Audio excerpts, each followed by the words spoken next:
A pimp is happy when his whores giggle. He knows they are still asleep. All whores have one thing in common, just like the chumps humping for the white boss. It thrills them when the pimps makes mistakes. They watch and wait for his downfall. A pimp is the loneliest bastard on earth. He's got to know his whores. He can't let them know him. He's got to be God all the way.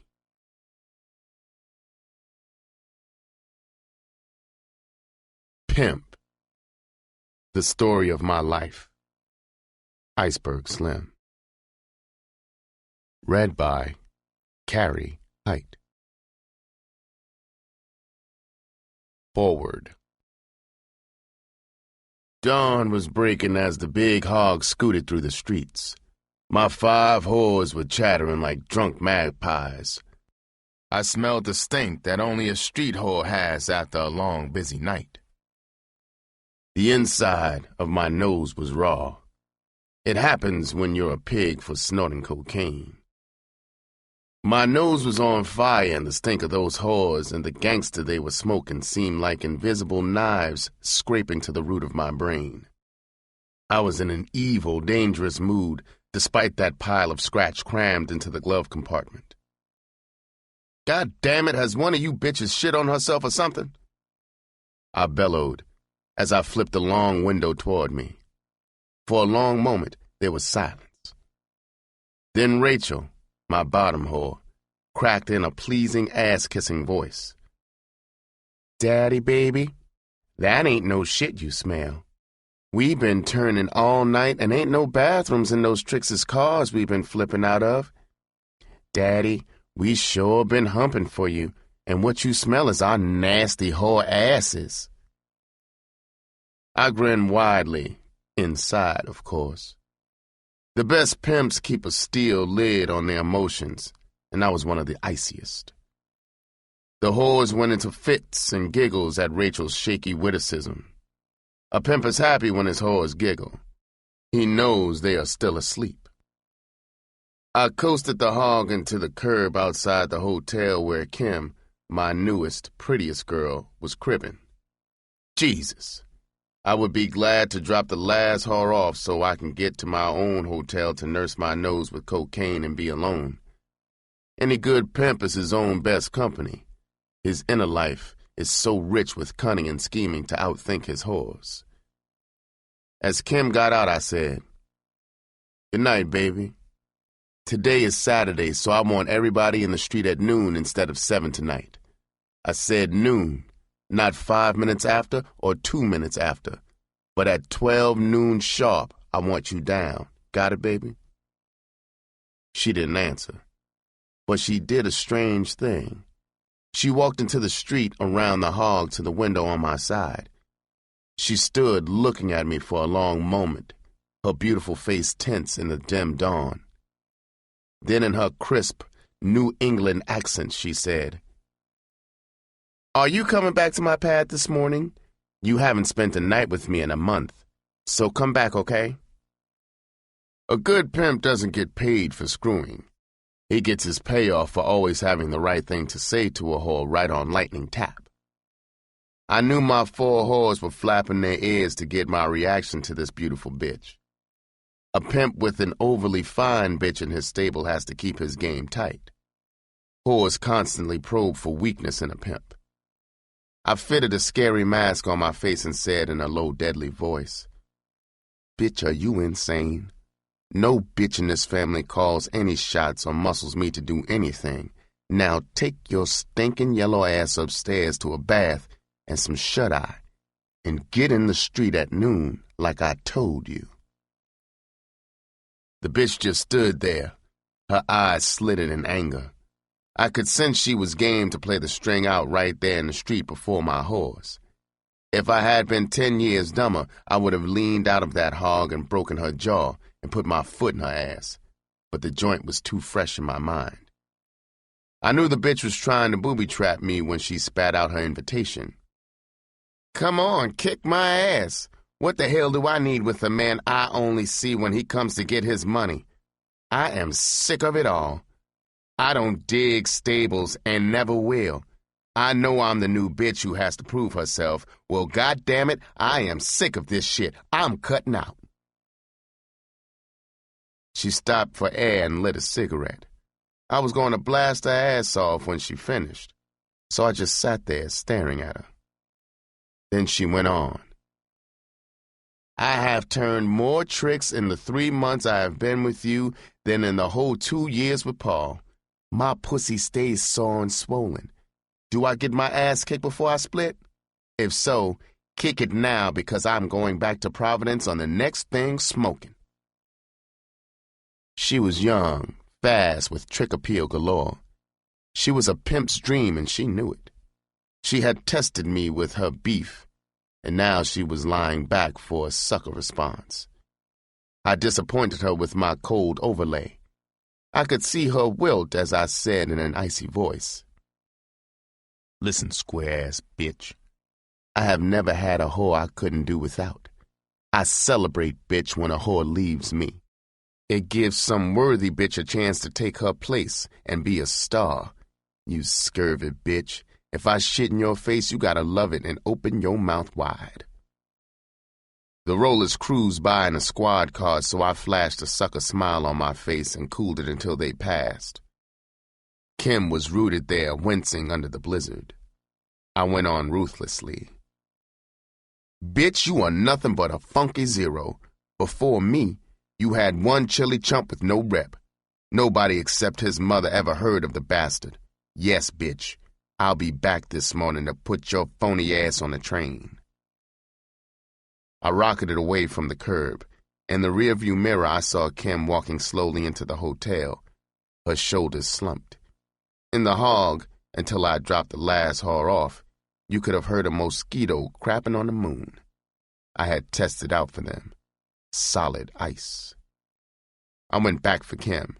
She was packed and silent. On the way to the station, I rifled the pages in that Pimp's book in my head for an angle to hold her without kissing her ass. I couldn't find a line in it for an out like that. As it turned out, the bitch was testing and bluffing right down the line. We had pulled into the station parking lot when the bitch fell to pieces. Her eyes were misty when she yelped, "Daddy, are you really going to let me split? Daddy, I love you." I started the Pratt action to cinch her when I said, "Bitch, I don't want a whore with rabbit in her. I want a bitch who wants me for life.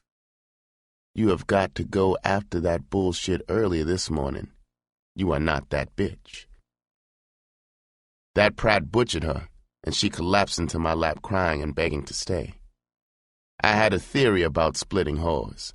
I think they seldom split without a bankroll. So I cracked on her. "Give me that scratch you held out, and maybe I'll give you another chance." Sure enough, she reached into her bosom and drew out close to 5 bills and handed it to me. No pimp with a brain in his head cuts loose a young, beautiful whore with lots of mileage left in her. I let her come back. When at long last I was driving toward my hotel, I remember what Baby Jones, the master pimp who turned me out, had said about whores like Kim. "Slim," he had said, "a pretty nigga bitch and a white whore just alike. They both will get in a stable to wreck it and leave the pimp on his ass with no whore. You gotta make 'em hump hard and fast to stick 'em for the long scratch quick. Slim, pimpin' ain't no game of love, so prat 'em and keep your swipe out of 'em. Any sucker who believe a whore loves him shouldn't have fell out of his mammy's ass." My mind went back to Pepper, then back even further, and I remember what he had said about the Georgia. "Slim, a pimp is really a whore who has reversed the game on whores.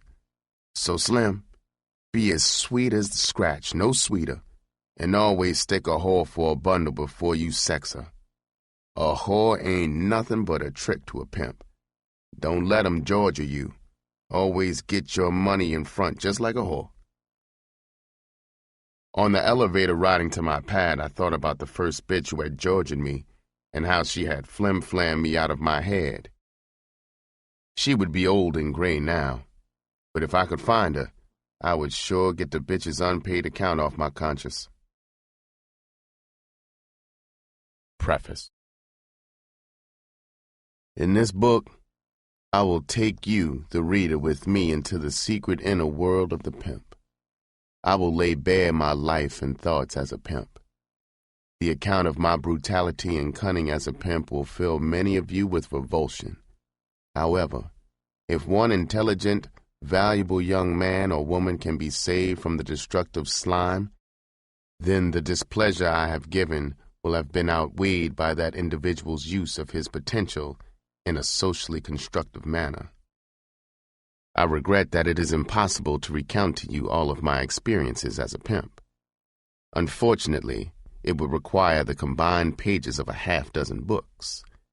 Perhaps my remorse for my ghastly life will diminish to the degree that within this one book I have been allowed to purge myself.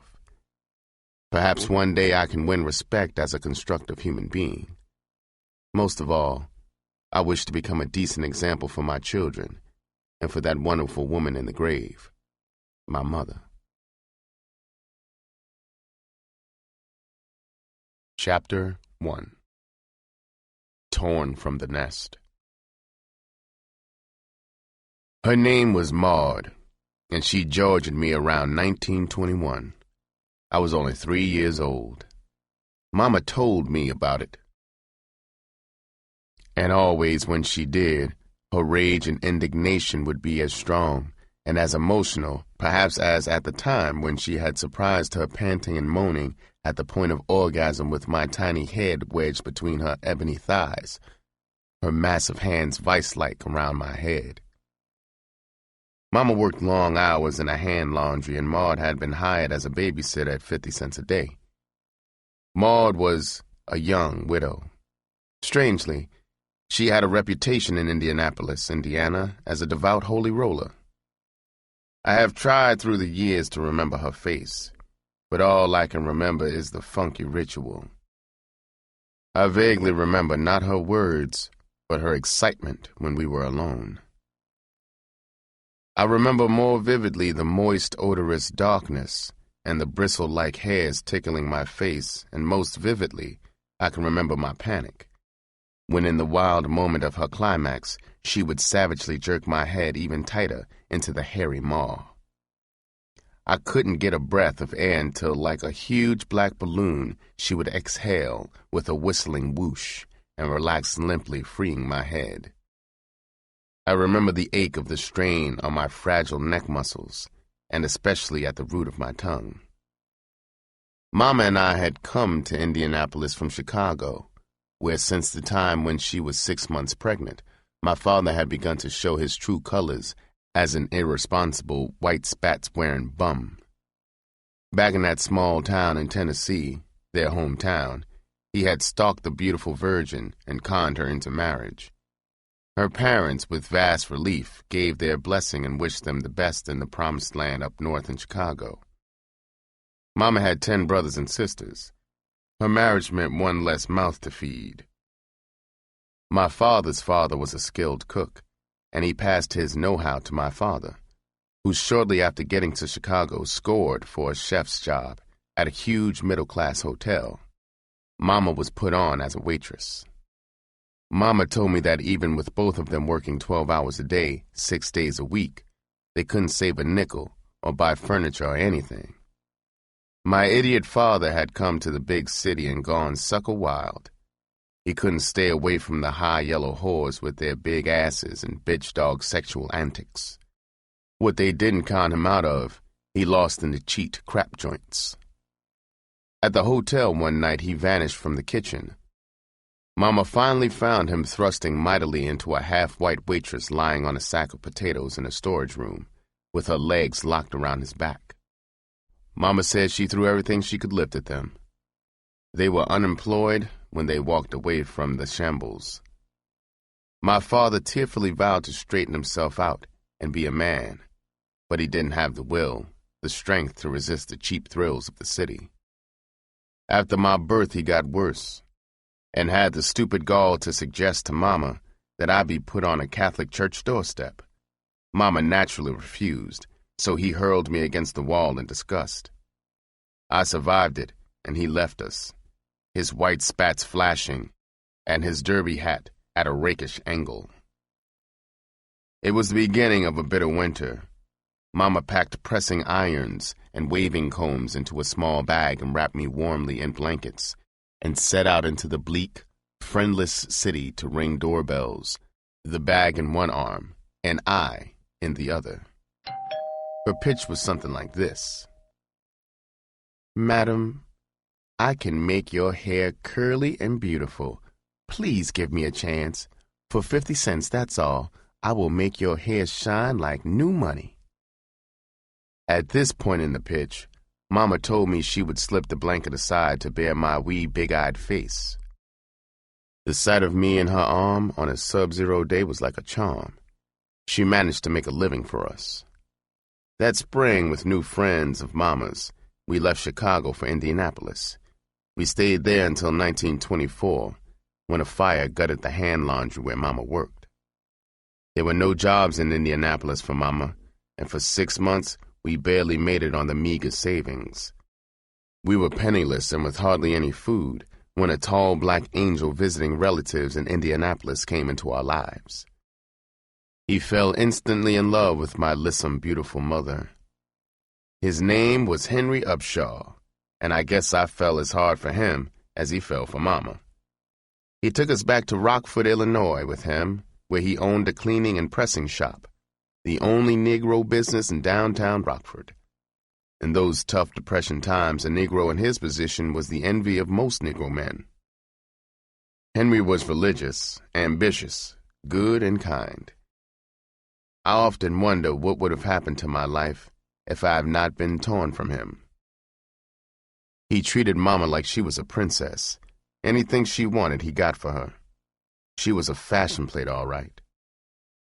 Every Sunday when we all three went to church in the gleaming black Dodge, we were an outstanding sight as we walked down the aisle in our fresh, neat clothing. Only the few Negro lawyers and physicians lived as well, looked as well. Mama was president of several civic clubs. For the first time, we were living the good life. Mama had a dream. She told it to Henry. Like the genie of the lamp, he made it a reality. It was a 4-stall, opulent beauty shop. Its chrome gleamed in the black and gold motif. It was located in the heart of the Negro business section, and it flourished from the moment its doors opened. Her clientele was for the most part whores, pimps, and hustlers from the sprawling red light district in Rockford. They were the only ones who always had the money to spend on their appearance. The first time I saw Steve, he was sitting getting his nails manicured in the shop. Mama was smiling into his handsome olive-tinted face as she buffed his nails. I didn't know when I first saw him that he was the pinstripe snake who would poison the core of our lives. I certainly had no inkling that last day at the shop, as live billows of steam hissed from the old pressing machine each time Henry slammed its lid down on a garment. Jesus! It was hot in that little shop, but I loved every minute of it. It was school vacation time for me, and every summer I worked in the shop all day, every day, helping my stepfather. That day, as I saw my reflection on the banker's expensive black shoes, I was perhaps the happiest black boy in Rockford. As I applied the soul dressing, I hummed my favorite tune, Springtime in the Rockies. The banker stepped down from the shine stand, stood for a moment as I flicked lint from his soft, rich suit.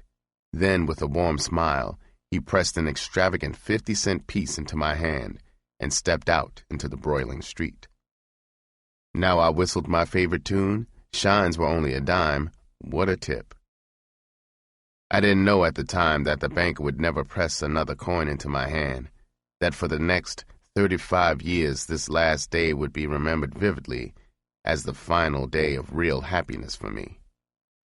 I would press $5 bills into the palms of shine boys. My shoes would be handmade, would cost 3 times as much as the banker's shoes. But my shoes, though perfectly fitted, would be worn in tension and fear.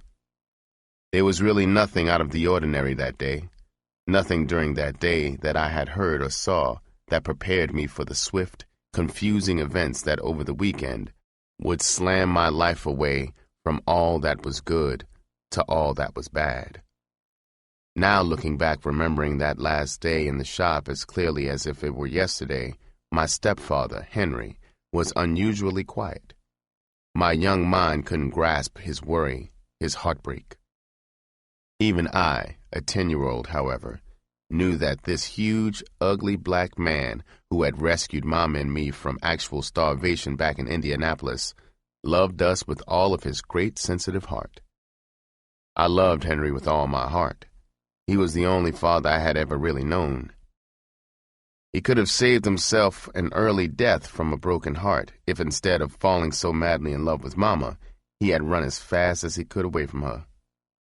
For him, she was brown-skinned murder in a size 12 dress.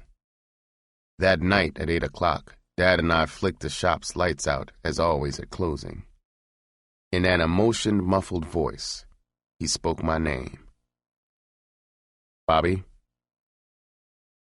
I turned toward him and looked up into his face, tense and strained in the pale light from the street lamp.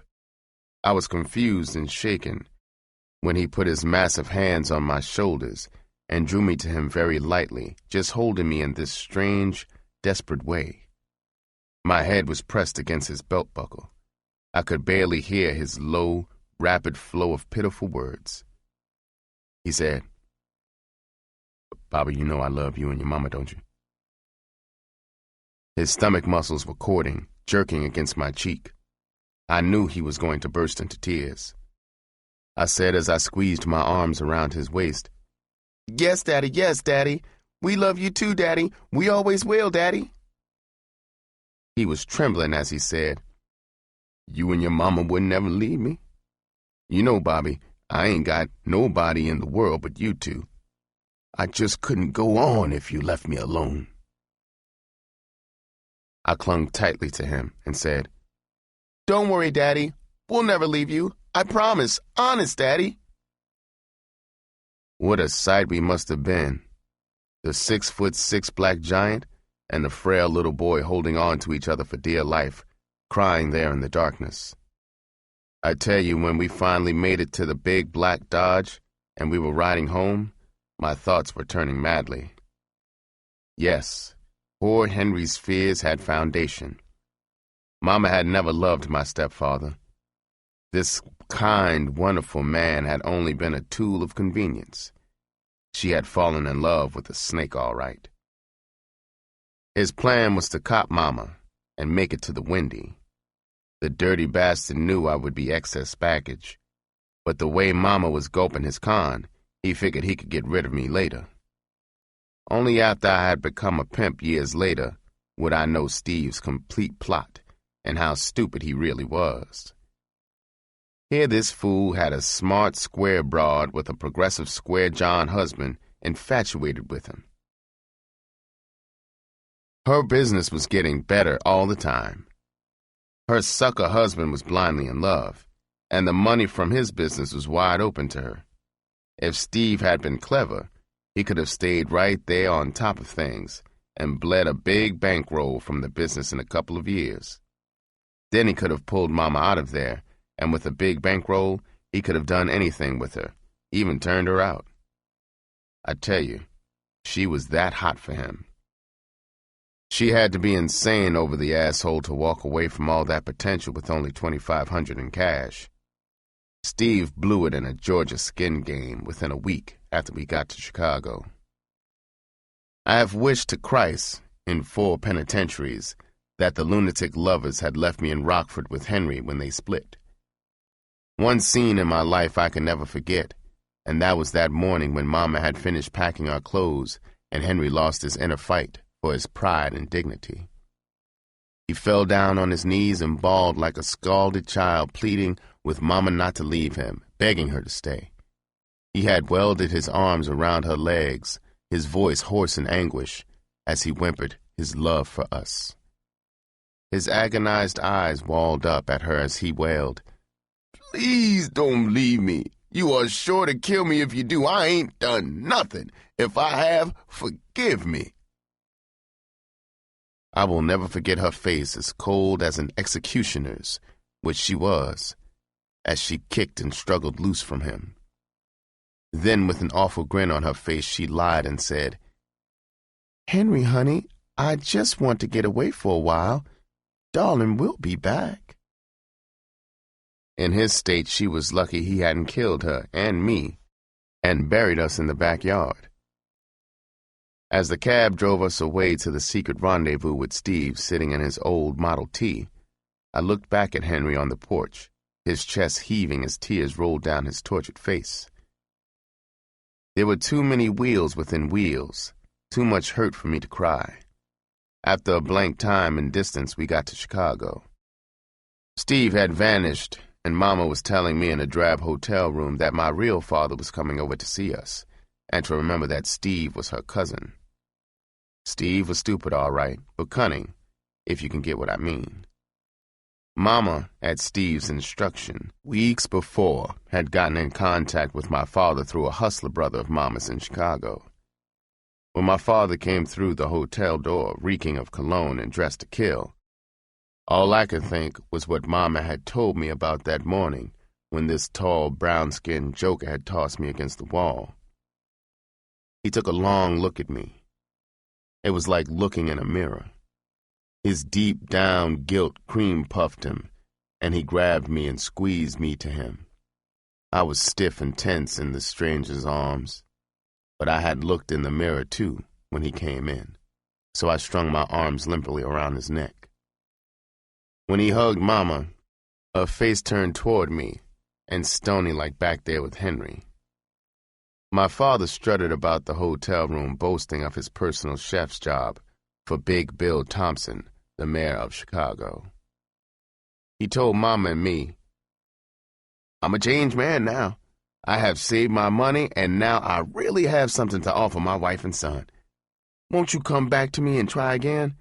I am older now, and I bitterly regret my mistakes of the past." Like a black widow spider spinning a web around her prey, Mama put up enough resistance to make him pitch himself into a sweat, then agreed to go back to him. My father's house was crammed with expensive furniture and art pieces. He had thousands of dollars invested in rich clothing and linens. After a week, my hustler uncle brought Steve to visit us and to case the layout. My father bought the cousin angle and broke out his best cigars and cognac for the thieves. It was another week before they took him off.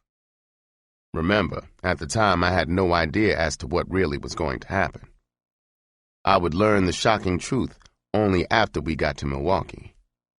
On that early evening when it happened, Mama was jittery as we prepared to visit some close white friends of my father. I had a wonderful time getting acquainted with the host's children, who were around my age. Too soon it was time to go home.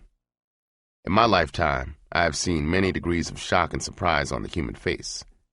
I have never seen on any face the traumatic disbelief and shock on my father's face when he unlocked the door and stepped into his completely empty house. His lips flapped mutely. He couldn't speak. Everything was gone. All the furniture and drapery, everything from the percolator to the pictures on the wall, even my mama's belongings. Mama stood there in the empty house clinging to him, comforting him, sobbing with real tears flowing down her cheeks. I guess she was crying in joy, because the cross had come off so beautifully. Mama missed her calling. She should have been a film actress.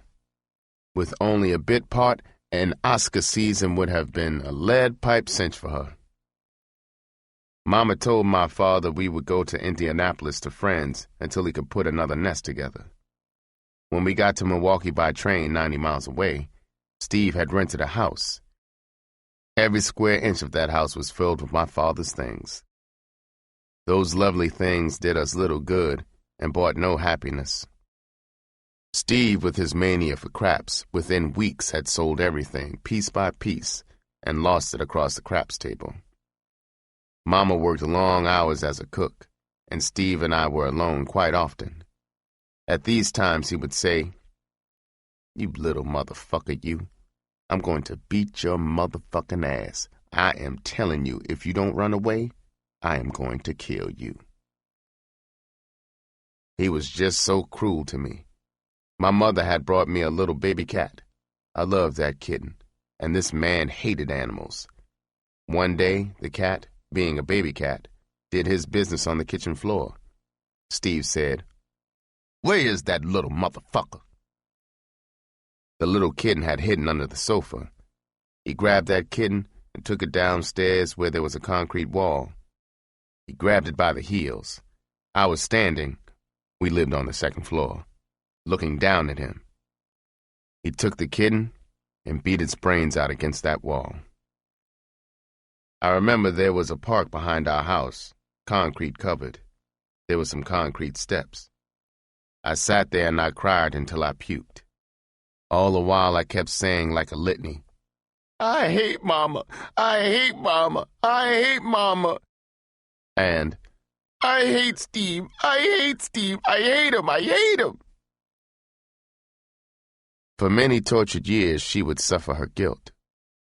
She had made that terrible decision on that long-ago weekend.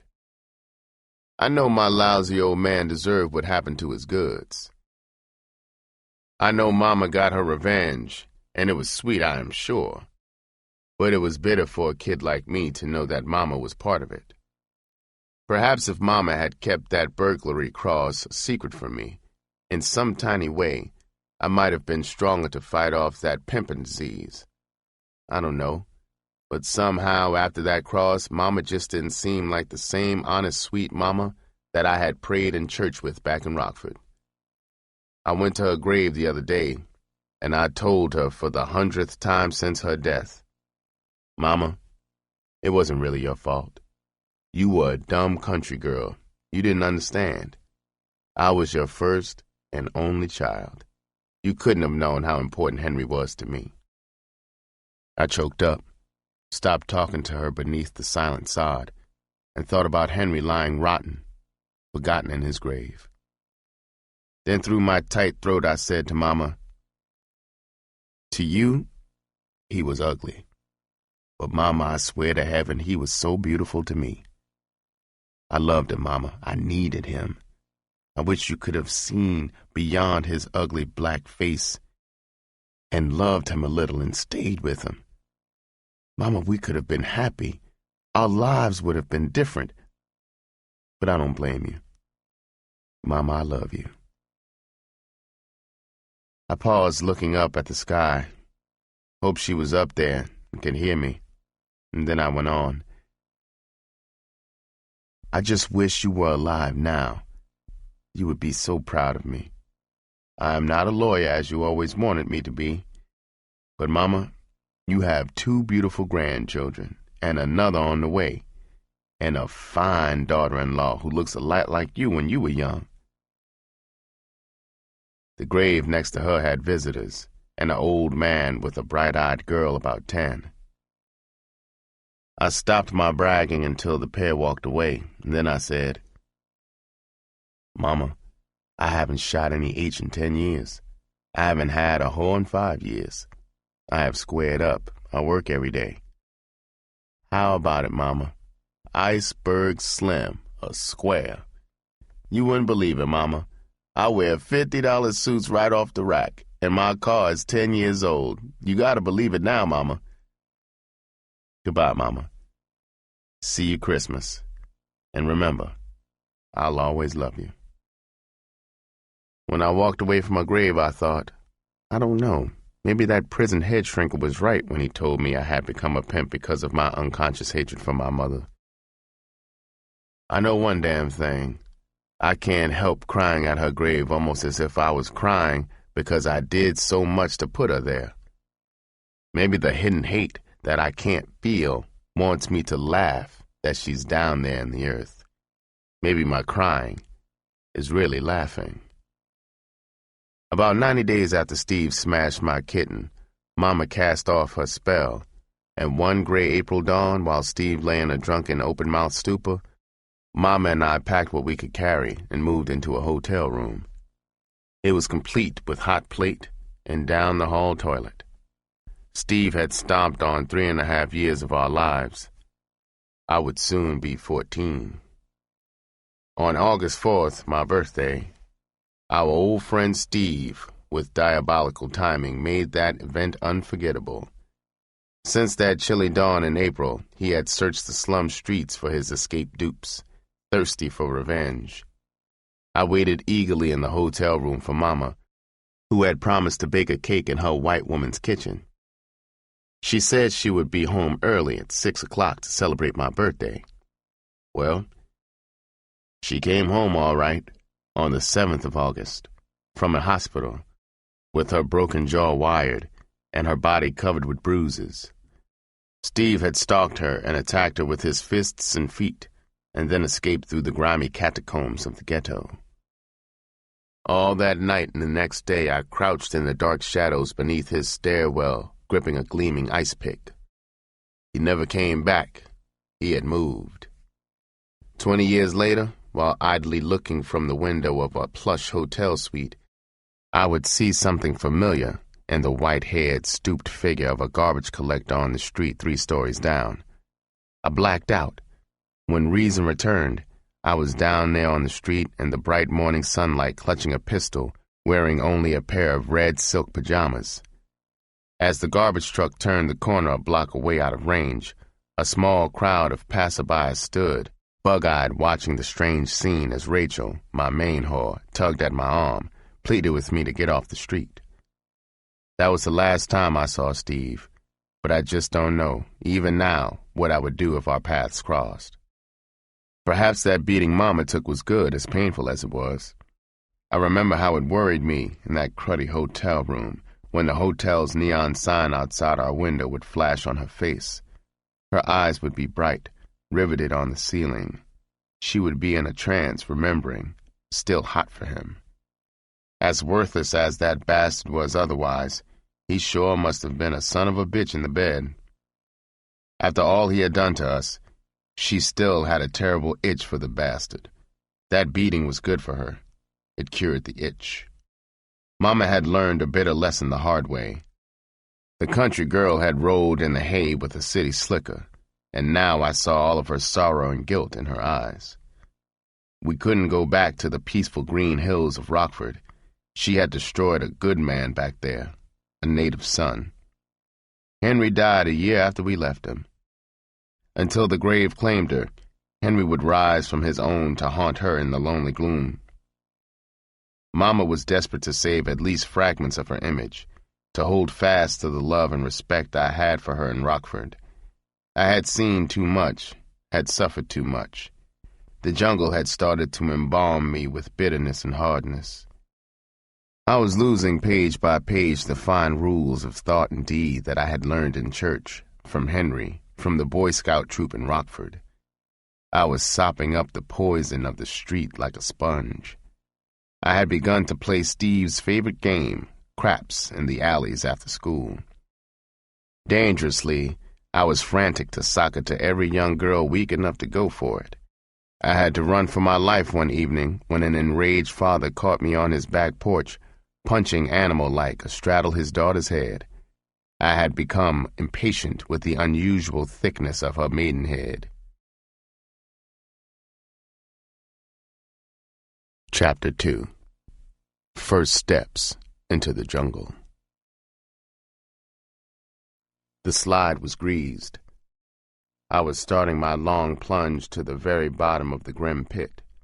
I guess my trip downward really was cinched when I met a petty hustler who was very likable, and we became pals. My hustler pal was called Party Time. By the time he was 23, he had done 4 bits in the joint.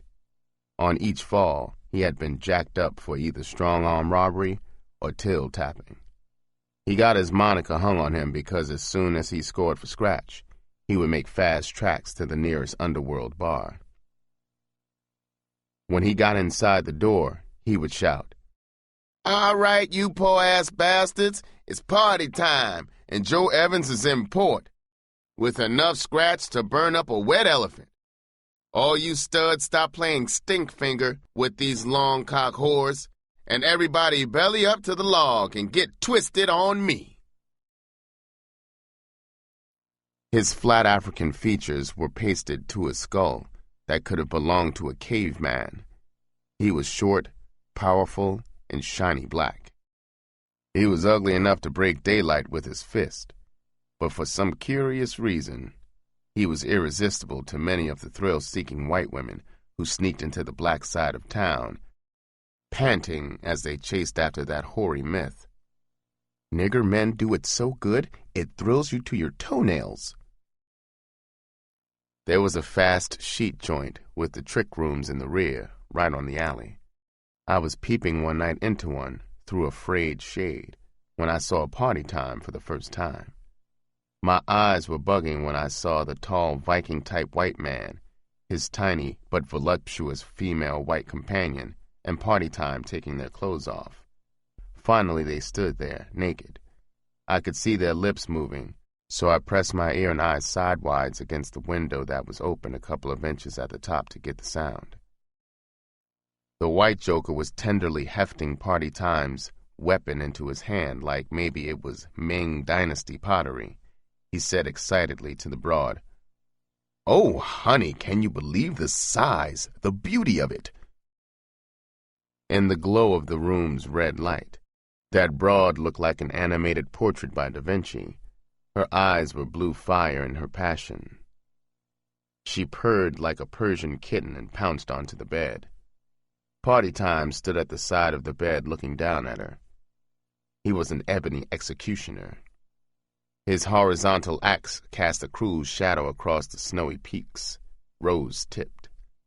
My trouser front was tinted as I pressed even tighter against the window. I had never seen anything like this back in Rockford. Then, to my amazed ears, the white man said a strange thing as he pulled a chair to the end of the bed and sat on the very edge of it. He was breathing hard when he said, "All right now, boy. Stab it into her. Hurt her. Punish her. Crucify her. Good boy. Good boy." The broad looked so fragile and helpless to my naive eyes that I felt a pang of pity pulse inside me as she moaned and whimpered in painful pleasure beneath the black demon, savagely pile-driving between the jerky white legs, jackknifed, imprisoned behind the sweating, hunching black shoulders. Like he was trying to make a home, Party Time was asking in a hoarse voice over and over, "Beautiful bitch, is it good? Beautiful bitch, is it good?" The white man was an odd, funny sight as he raced around the arena like a demented Caesar, cheering on his merciless black gladiator. Finally, when the show was over and they started to dress, I went to the front and sat on a stoop next to the joint. I wanted to get a close-up of the freaks. When they got to the sidewalk in their street clothes, they were disappointingly normal. Just a clean-cut white couple having a parting chat with a grinning black Negro. The mixed-up couple went down the sidewalk away from me. Party Time came toward me. He didn't notice me sitting on the stoop. I was itching with curiosity, so I hit on him when he came abreast. It startled him. His face got stiff. I said, "Hey, Jack, how you doing? That sure is a fine silk girl, huh? You got a square to spare?" He fished a cigarette from his red shirt pocket, handed it to me, and said, "Yeah, kid, she's fine as a Valentine. Two sights I ain't never seen, and that is a pretty bulldog and an ugly white woman." He was spouting cliches, but to a small-town boy he came off witty as hell. I was in that brain-picking mood, so I put the snow machine into high gear to hold him. My eyes bucked in mock awe as I lit the square. I said, "Thanks, man, for the square. Christ, that's a sporty vine you got on. I wish I could dress like you. You sure are clean aplenty." He took the bait like a rapist in a nudist colony for the blind. He flopped down on the stoop beside me. He poked his chest out, his eyes flashing like a pinball machine gone haywire as he got ready to open up. He hiked the pants legs of his green check suit to his calves to show his blood-red socks. The huge zircon on his right pinky glittered under the street lamp as he cracked his knuckles and said, "Kid, my name is Party Time, and I am the best flat-footed hustler in town. Money loves me and can't stay away from me. You see that fine silk broad? I got a double saw to lay her. Course, that ain't nothing. It happens all the time. I could be one of the greatest pimps in the country if I was lazy, and I didn't have so much good hustler in me." I sat there listening to his bullshit until 2 a.m. He was likable, and I was hungry for a pal. He was an orphan, and he had just done a 2-year bid straight up, his 4th 2 months before. He had a head full of wild, risky hustles he wanted to try. He needed a partner. He tried all of them on size for me. I got home at 2:20. About 1 minute later, I heard Mama's key in the door. She had served a banquet for her white folks. I just made it into bed with all my clothes on when she came to look in on me. I was snoring like a drunk with a sick sinus when she kissed me goodnight. I lay thinking in the darkness until daybreak, putting myself into and trying to size myself into one of those quick buck schemes that Party had plotted. When the sun came up fat and bright, I knew I would give the Party's version of the Murphy a whirl. I didn't know his version was crude and dangerous, and only a weak imitation of the real Murphy. Years later, I discovered that the Murphy, when played by experts, was a smooth, short con game with a slight risk. In any section where Negro whores operate, white men will flock to trick with them.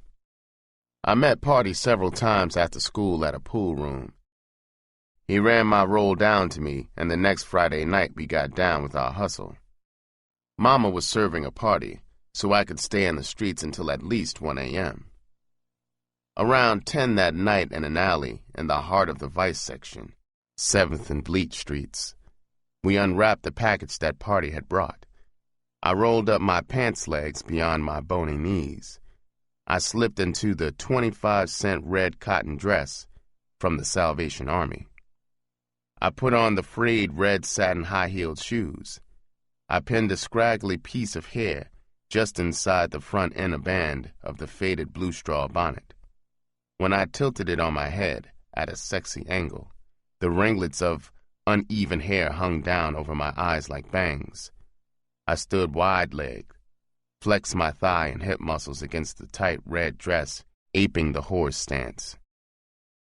Party looked me over head to toe.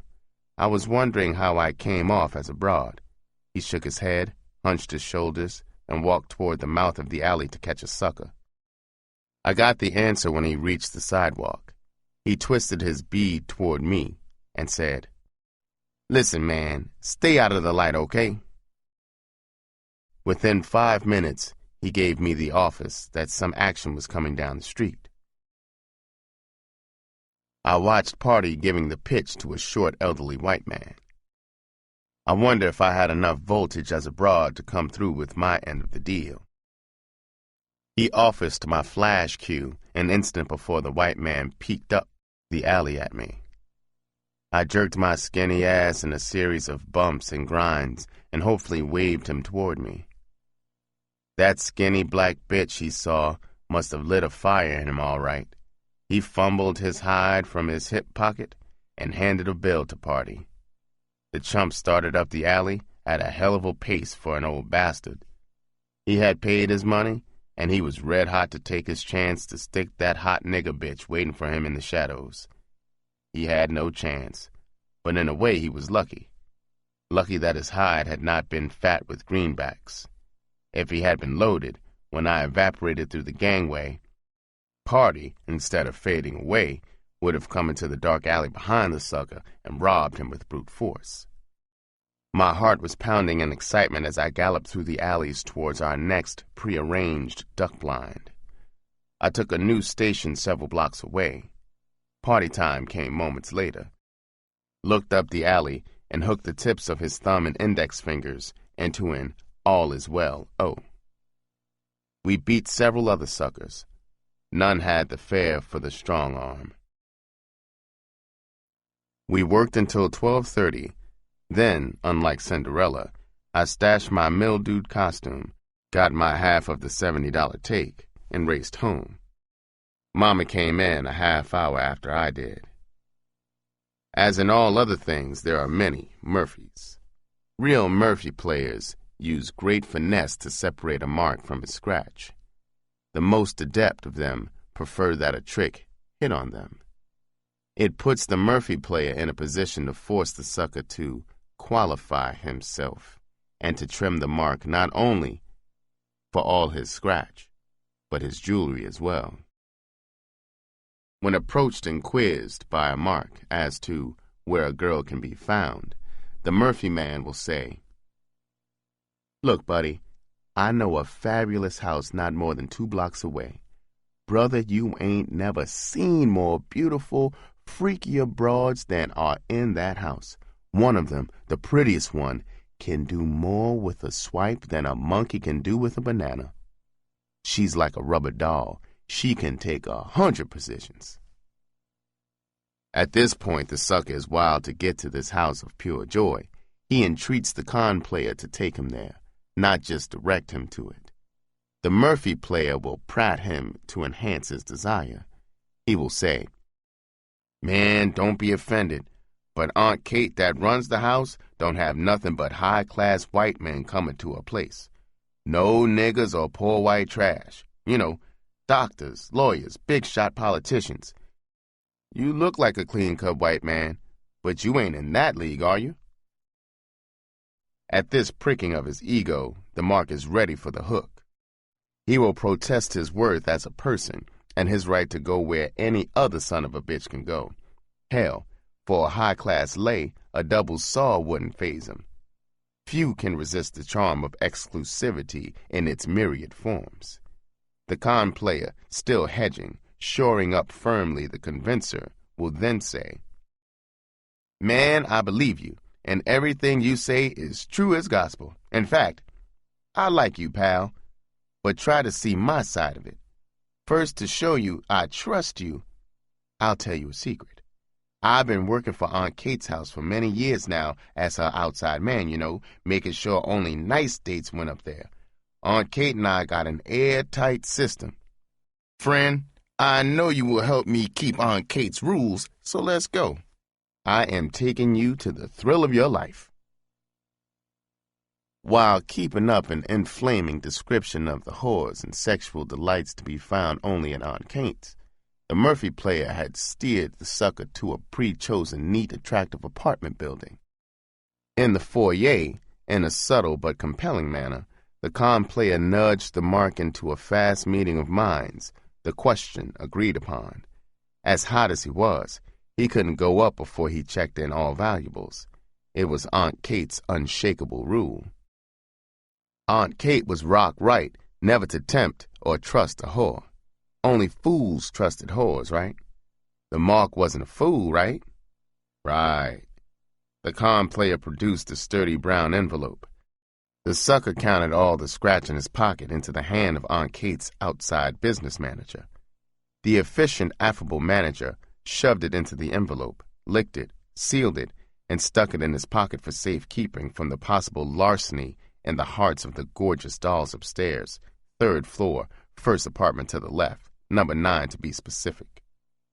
The sucker was in a bubbly mood as he took the stairs 3 at a time. He liked that nigger down there who was protecting his money. What had he told him when he gave him the shiny gold-colored metal check? "Harry, pal, this one's on me. Just go up and hand it to Aunt Kate. Everything is going to be all right. If you want, you can buy me a drink when you come down."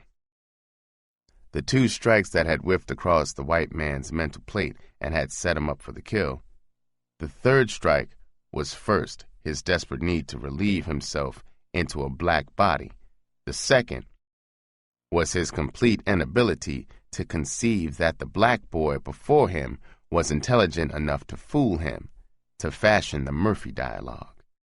Party and his raw-boned lore after 3 weekends of fair success with the Murphy ran head-on into a round brick balloon. It was only 5 feet tall, but it weighed close to 300 pounds. It was a Saturday night around 10. The vice section was overrun with Johns. It seemed that every white man in town was out there, scratch in one hand and a rod in the other, ripping and running after the black whores with the wildest, blackest asses. Party and I set up a blind on the fringe of the section because, with all of that mad action in the center, it would be a hectic cat-and-mouse game with the cruising, rousting vice squad. I would have gotten something less than pure kicks to get busted making like a broad. Party hadn't strong-armed since his last bit. The only reason he hadn't was simply that none of the Johns we had fleeced was carrying a wad. We were fishing in a sand pile. All the hungry suckers were swimming in center stream. From my Murphy station in the alley, I watched Party eagerly for the office for action. Around 11:30, I was standing on one leg and then the other like a bored crane with a 25-cent dress on. About 5 minutes later, the office came through. Was it a man? A machine? No. It was a walking, living, round balloon with a fat poke and a flaming itch for black kush. It stood there fascinated by my furious bumps and grinds. I felt prickly feet of excitement stomping along my spine when the balloon took his hide out. Party jerked rigid at the sight of its contents. Even as the balloon bounced toward me, I inched toward my point of evaporation. I knew the strong-arm lust had exploded inside Party, and sure as hell he was going to come up that alley and smash the air out of the balloon. I quit the scene and poked my head into the alley, farther up. I could hear guttural grunting, the kind of sound a heart case makes when he's riding hard to convince a nympho that he's a raging tiger. It was the balloon that was grunting, and he held Party in a crushing stranglehold. My heartbeat backfired and melted the starch in my props. I collapsed onto a garbage can. The balloon was also a weightlifter. Poor Party was hanging high over the head of the monster and then flung to the alley floor with a shattering whoomp, where he lay like a rag doll. The balloon hollered as he leaped into the air and then fell like a ton of concrete on moaning Party. I was almost puking in pity for Party, but I just couldn't find the strength to get off that garbage can and join the fray. Anyway, it wouldn't have been ladylike. The derrick scooped Party from the alley and flung him across his back. I watched Party's rubber neck bumping against the balloon's rear end as he was carried to the sidewalk. I jetted out of there and went to the roof of my building. I watched for the rollers I was sure were coming to bust me, but they never came. Old Party had had the funky luck to try the strong arm on a professional wrestler called the Blimp. Party went back to the joint for a yard after he got out of City Hospital. One thing about Party, he wasn't copper hatred. He never tipped my name to the heat. When he got older and lost his nerve to hustle, he got a crazy desire to pimp. He wasn't the type, but he kept trying until he ran the guerrilla game on a dope dealer's broad and was set up for a hotshot. Party tried his fists and muscle until the pimp game croaked him. The pimp game is like the watchmaker's art. It's tough. Party went through his life struggling to make a watch while wearing boxing gloves. Party's bad break sobered me, and I started hearing what was going on in day classes at school. At 15, amazingly, I graduated from high school with a 98.4 average. There was a sizable alumni of Tuskegee, a southern Negro college, who insisted upon Mama letting them underwrite all expenses for my education at their alma mater. Mama leaped at the chance. The alumni went into debt and sent me down to their hallowed school with a sparkling wardrobe. They didn't know I had started to rot inside from the street poisoning. It was like the poor chumps had entered a poison horse in the Kentucky Derby and were certain they had a cinch winner. They couldn't know that they had their hearts and blood money on a born loser. A rich bonanza was at stake, the success of my very life itself, the rescue of Mama from her awesome guilt, the trust and confidence of that big-hearted alumni. My mental eyes had been stabbed blind by the street. I was like a freakish joker who had gotten clap in his eyes from a mangy street whore. On campus, I was like a fox in a chicken coop. Within 90 days after I got down there, I had slit the maidenhead on a half-dozen curvy co-eds. Somehow, I managed to get through the freshman year, but my notoriety was getting awful. The campus finks were envious, and it was too dangerous to continue to impale co-eds on my stake. In my sophomore year, I started going into the hills near the campus to juke joints. With my slick northern dress and manner, I was Prince Charming in spades to the pungent, hot-ass maidens in the hills. A round-butt, barefoot beauty, 15 years old, fell hard for me.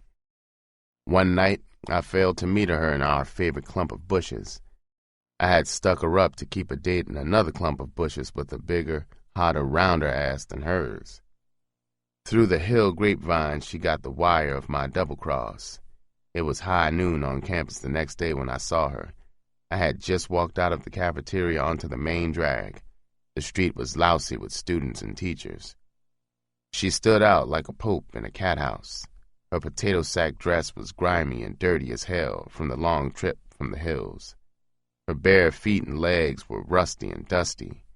She saw me. A wild heart beat after I saw her. She battle-cried like an Apache warrior, and before I can get the wax out of my props, she had raced close enough toward me so that I could see the insane fury in her eyes. Beads of sweat clung to the kinky hair and the pit of her arm that was upraised. Gripping like a dagger of a broken Coca-Cola bottle, the jagged edges were glinting in the sun. The screaming teachers and students fled like terrified sheep in the wake of a panther. I don't remember what athlete was reputed to be the fastest human in the world that year, but for those few seconds after I got the wax out of my legs, I was. When I finally looked back through the cloud of dust, I saw the crazy broad as a speck in the distance behind me.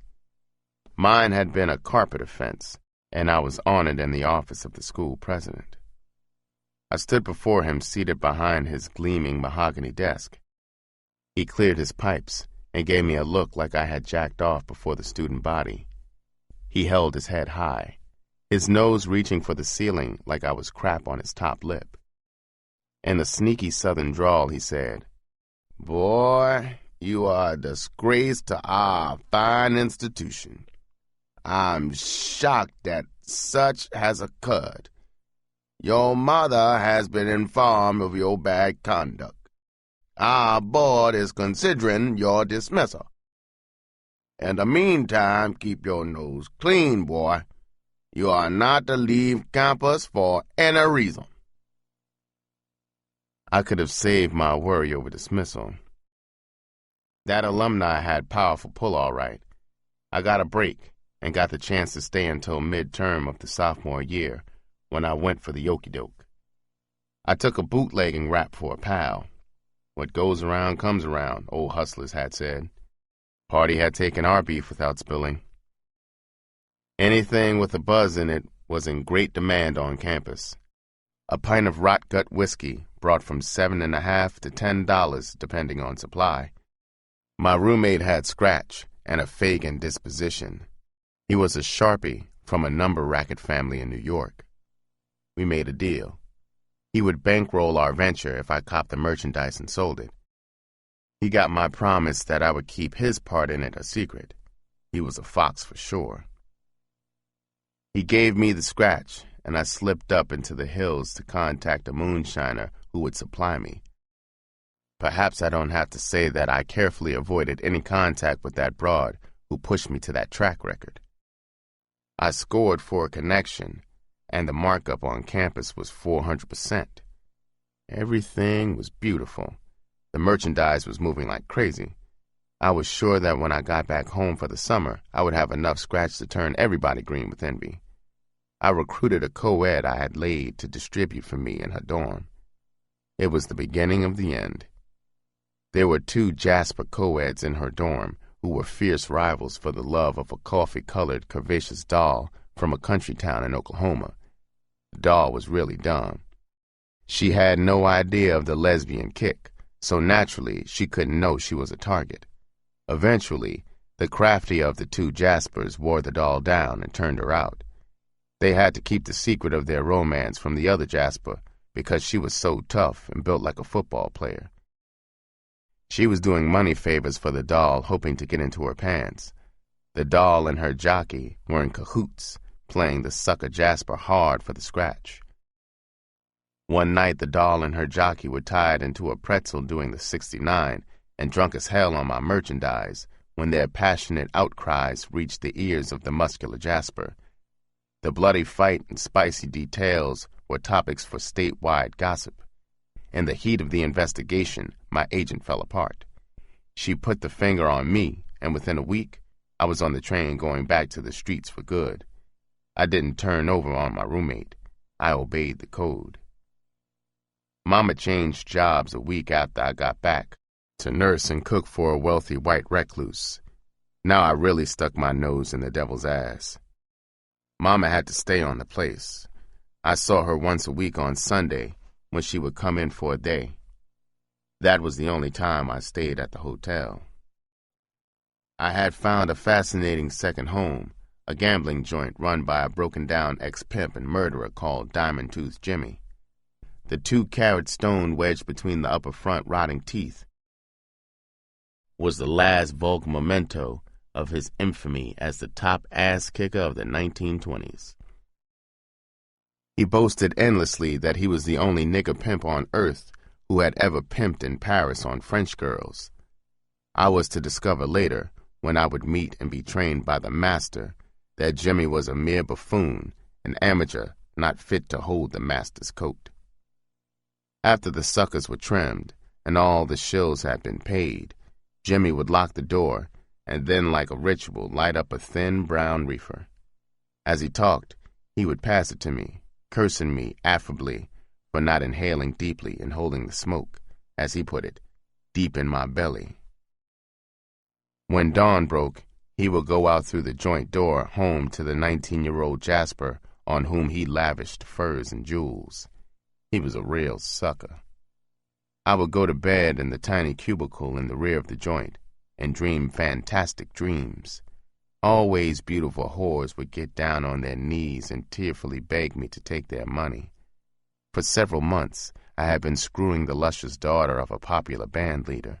She was 15. Her name was June, and she had a wild yen for me. She had a habit of waiting down the street from the gambling joint until Jimmy left, and then she would come up and get on the army cot with me. She would stay until 7 o'clock at night. She knew I had to clean the joint for action around 9. One day, around noon, I asked her, "Do you love me enough to do anything for me?" She said, "Yes."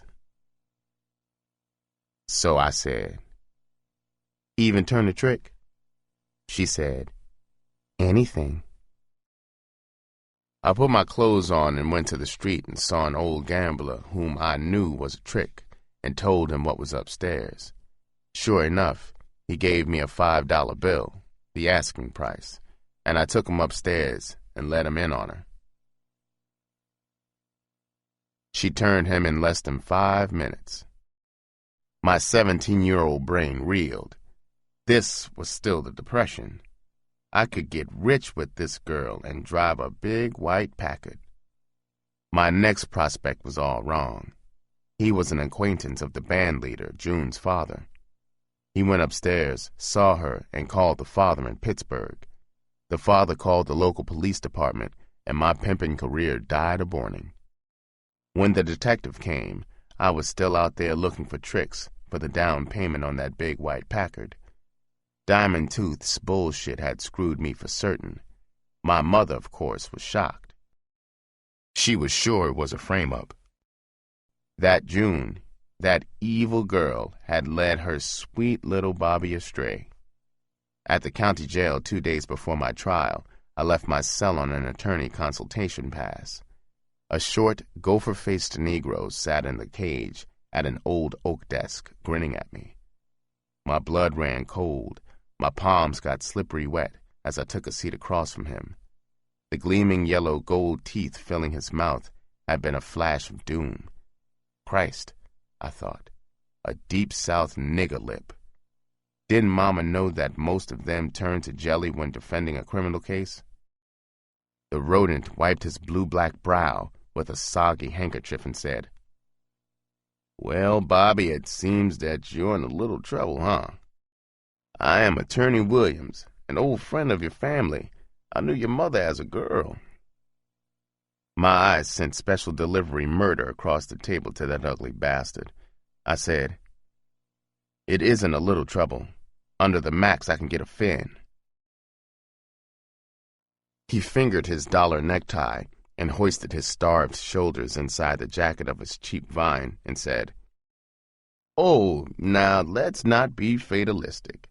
You are a first offender, and I am positive it will mitigate the charge. Rest assured, I will press the court for leniency. Now tell me the whole truth about your trouble." Anger, everything drained out of me. I was lost, stricken. The phony would lead me to the slaughter. I knew I was already tried and convicted and sentenced to the joint. The only loose end was for how long. Without hearing it myself, I ran down the details to him and stumbled blindly back to my cell. On my trial day in the courtroom, the shaky bastard was so nervous before the bench when he pleaded me guilty that the same cheap vine that he had worn at our first meeting was soaked by his sweat. He was so shook up by the stern face and voice of the white, hawk-faced judge that he forgot to ask for leniency. That awful fear the white folks put into him down south was still painfully alive in him. He just stood there, paralyzed, waiting for the judge to sentence me. So I looked up into the frosty blue eyes and said, "Your Honor, I am sorry for what I did. I have never been in trouble before. If Your Honor will just give me a break this time, I swear before the Lord I won't ever come back down here. Please, Your Honor, don't send me to the pen." The frost deepened in his eyes as he looked down at me and intoned, "You are a vicious young man. Your crime against that innocent young girl, against the laws of this state, is inexcusable. The very nature of your crime precludes the possibility of probation. For your own good and for that of society's, I sentence you to the state reformatory to a term for not less than 1 year and for not more than 18 months. I hope it teaches you a lesson." I shrugged off the wet hand of the lip from my shoulder, avoided the tear-reddened eyes of Mama sobbing quietly in the rear of the courtroom, and stuck my hands out to the bailiff for the icy-cold handcuffs. June's old man was a big wheel with lots of muscle in the courts. He had gone behind the scenes and pulled strings and put the cinch on the joint for me. My sentence was for carnal knowledge and abuse, reduced from pandering, because you can't pander for anything except a whore, and June's old man wasn't about to go for that. Yes, I was sure working at that first patch of gray in my mother's hair. Steve would have been proud of me, don't you think? My sentence to the Wisconsin Green Bay Reformatory almost cracked Mama up. There were several repeaters from the reformatory on my tier at county jail, who tried to bug the first offenders with terrible stories about the hard time up at the reformatory, while we were waiting for the van to take us upstate to the reformatory. I was too dumb to feel anything. A fool I was to think the dummy was a fairy tale. And the 2 weeks that I waited, Mama wrote me a letter every day and visited twice. Mama's guilt and heartbreak were weighing heavily on her. Back in Rockford, she had been a dutiful churchgoer, leading a Christian life until Steve came on the scene. But now, when I read her long, rambling letters crammed with threats of fire and brimstone for me if I didn't get Jesus in my heart and respect the Holy Ghost and the fire, I realized that poor Mama was becoming a religious fanatic to save her sanity. The pressures of Henry's death, and now my plight, must have been awful. The van came to get us on a stormy, thunderous morning. As we stepped into the van, handcuffed together, I saw Mama standing in the icy, driving rain, waving goodbye. I could feel a hot, throbbing lump at the base of my throat to see her standing there, looking so sad and lonesome, cowering beneath the battering rain. I could feel the tears aching to flow, but I couldn't cry. Mama never told me how she found out the time the van would come. I still wonder how she found out, and what her thoughts were out there in the storm as she watched me start my journey. The state called it reformatory, but believe me, it was a prison for real. My belly fluttered when the van pulled into the prison road leading to the joint. The van had been vibrating with horseplay and profane ribbing among the 20-odd prisoners. Only one of them had sat tensely and silently during the entire trip, the fat fellow next to me. But when those high slate-gray walls loomed grimly before us, it was as if a giant fist had slugged the breath from us all. Even the repeaters who had served time behind those walls were silent, tight-faced. I started to believe those stories they had told back in county jail. The van went through 3 gates manned by rock-faced bucks, carrying scoped, high-powered rifles. 3 casket-gray cell houses stood like mute mourners beneath the bleak, sunless sky. For the first time in my life, I felt raw, grinding fear. The fat Negro sitting next to me was a former schoolmate of mine in high school. He had been a dedicated member of the Holiness Church then. I had never gotten friendly with him because his only interest at the time seemed to be his church and Bible. He didn't smoke, swear, chase broads, or gamble. He had been a rock-ribbed square. His name was Oscar. Apparently he was still square because now his eyes were closed, and I could hear bits of prayer as he whispered softly. Oscar's prayer was abruptly cut off by the screech of the van's brakes as it stopped in front of the prison's check-in station and bathhouse. We clambered out and stood in line to have our handcuffs removed. 2 screws started at each end of the line, unlocking the cuffs. As they moved toward the middle of the line, they stifled the thin whispers of the men. They said to each man, "Button it up. Silence. No talking." Oscar was shaking and trembling in front of me as we filed into a brightly lit, high-ceilinged room. A rough pine counter stretched for 20 yards down a green and gray flagstone floor that looked clean enough to eat from. This was part of the shiny, clean skin of the apple. The inside was rotting and foul. Cons with starch-white faces stood behind the long counter, guessing our sizes as we passed them and passing out faded pieces of our uniform, from caps to brogans. We passed with our bundles into a large room.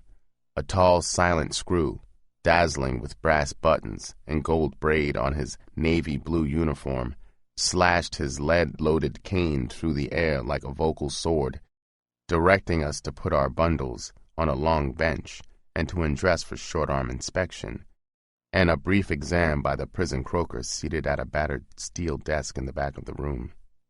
Finally, we all had been checked by the croaker and showered. The gold-spangled screw raised his talkative cane. It told us to go out the door and turn left, then straight ahead. 2 screws marched alongside as we made it toward a squat sandstone building 200 yards away. Was that talking cane the dummies, I heard it before I saw it. A loud scraping, thunder-laced with a hollow roar. Never before had I heard anything like it. Then, mysteriously, in the dimness, countless young grim faces seemed to be bobbing in a sea of gray. 100 feet ahead, I saw the mystery. Hundreds of gray-clad cons were lock-stepping from the mess halls into the 3-cell houses. They were an eerie sight in the twilight, marching mutely in cadence, like tragic robot soldiers. The roaring thunder was the scrape and thump of their heavy prison brogans. We reached the squat building. We were to stay in its quarantine cells for the next 10 days. All fish, new cons, were housed here to be given a thorough medical checkout and classification before being assigned to work details out in population. I got a putrid taste of the inside of that apple when cons in white uniforms and peaked caps gave us our supper through a slot in our cell doors. It was barley soup with a hunk of brown bread. It would have made great shrapnel in a grenade. I was new and learning, so instead of just gulping it down, I took a long, close look at the odd little things black-dotted at one end. I puked until my belly cramped. The barley in the soup was lousy with worms. The lights went out at 9. Every hour or so, a screw came by the row of cells. He would poke the bright eye of his flashlight into a cell and then squint his eyes as he looked into each cell. I wondered if it were a capital crime in this joint to get caught having an affair with Lady Five Fingers. I flapped my ears when I heard one of the white repeaters running down the joint in a whisper to a fish. Oscar was listening too, because he had stopped praying in his cell next to mine. The white fish was saying, "Look, Rocky, what the hell gives with that hack in the bathhouse? Why don't the jack-off never rap? What's with that cane bit?" The repeater said, "The son of a bitch is stir-crazy. His voice box screwed up on him a dime ago. He's been the brass nuts here for a double dime, and guess how the bastard lost his rapper?" The screw in his light was making the rounds again, so the repeater got on the dummy. When the screw had passed, he continued. The creep was called Foghorn by the cons before his trouble made him a dummy. They say the bastard's bellows could be heard from one side of the joint to the other. He's the meanest captain of screws this joint ever had. In the last double dime, he has croaked 2 white cons and 4 spades with his cane. He hates niggers. Oscar was praying like mad now. He had heard what the repeater said about those 4 Negroes. The fish wanted a loose end tied for him. He said, "Yeah, Rocky, just to glim him and you know he's rough. But what in the hell cut his box off?" The repeater said, "Oh, the vine has it. He treated his wife and Crumb Crusher worse than he did the cons. She got her fill of his screwing and drilled herself and the kid through the head. The little broad was only 2 years old. The note his broad left said, 'I can't stand your hollering any longer. Goodbye.' A head shrinker here at the time said, when the broad croaked herself, it shut off Brass Nuts' box." I lay there thinking about what the con had said. I thought about Oscar and wondered if he could pull his bid, or if he would go back to his parents in a pine box, or worse, to the crazy farm. Oscar had been sentenced to a year by the same judge that had socked it into me. Oscar, poor chump, had started going with a crippled Irish girl of 17. In the dark balcony of a downtown theater, they were seen smooching by the son of a close friend of the girl's family. He reported post-haste to his parents, who wired up the girl's parents. They were Irish, with temper and prejudice. They third-degreed the girl, and she confessed that old black Oscar had indeed trespassed the Forbidden Valley. The charge of statutory rape naturally stood up, and here was old Oscar, next door to me. I slapped the itching sting on my thigh. I pulled the sheet back. Lord have mercy, how I hated them. It was a bed bug I had smashed, but he was only a scout. When that flashlight jarred me awake an hour later, a division of them was parading the walls. I lay wide-eyed until morning. The inside of that shiny apple was really something else. After all our tests, we fish were taken out of the quarantine tank on the 10th day to the warden's office. My turn came to go in. I got up from the long bench in the hall outside his office and walked in. My knees were having a boxing match as I stood before him.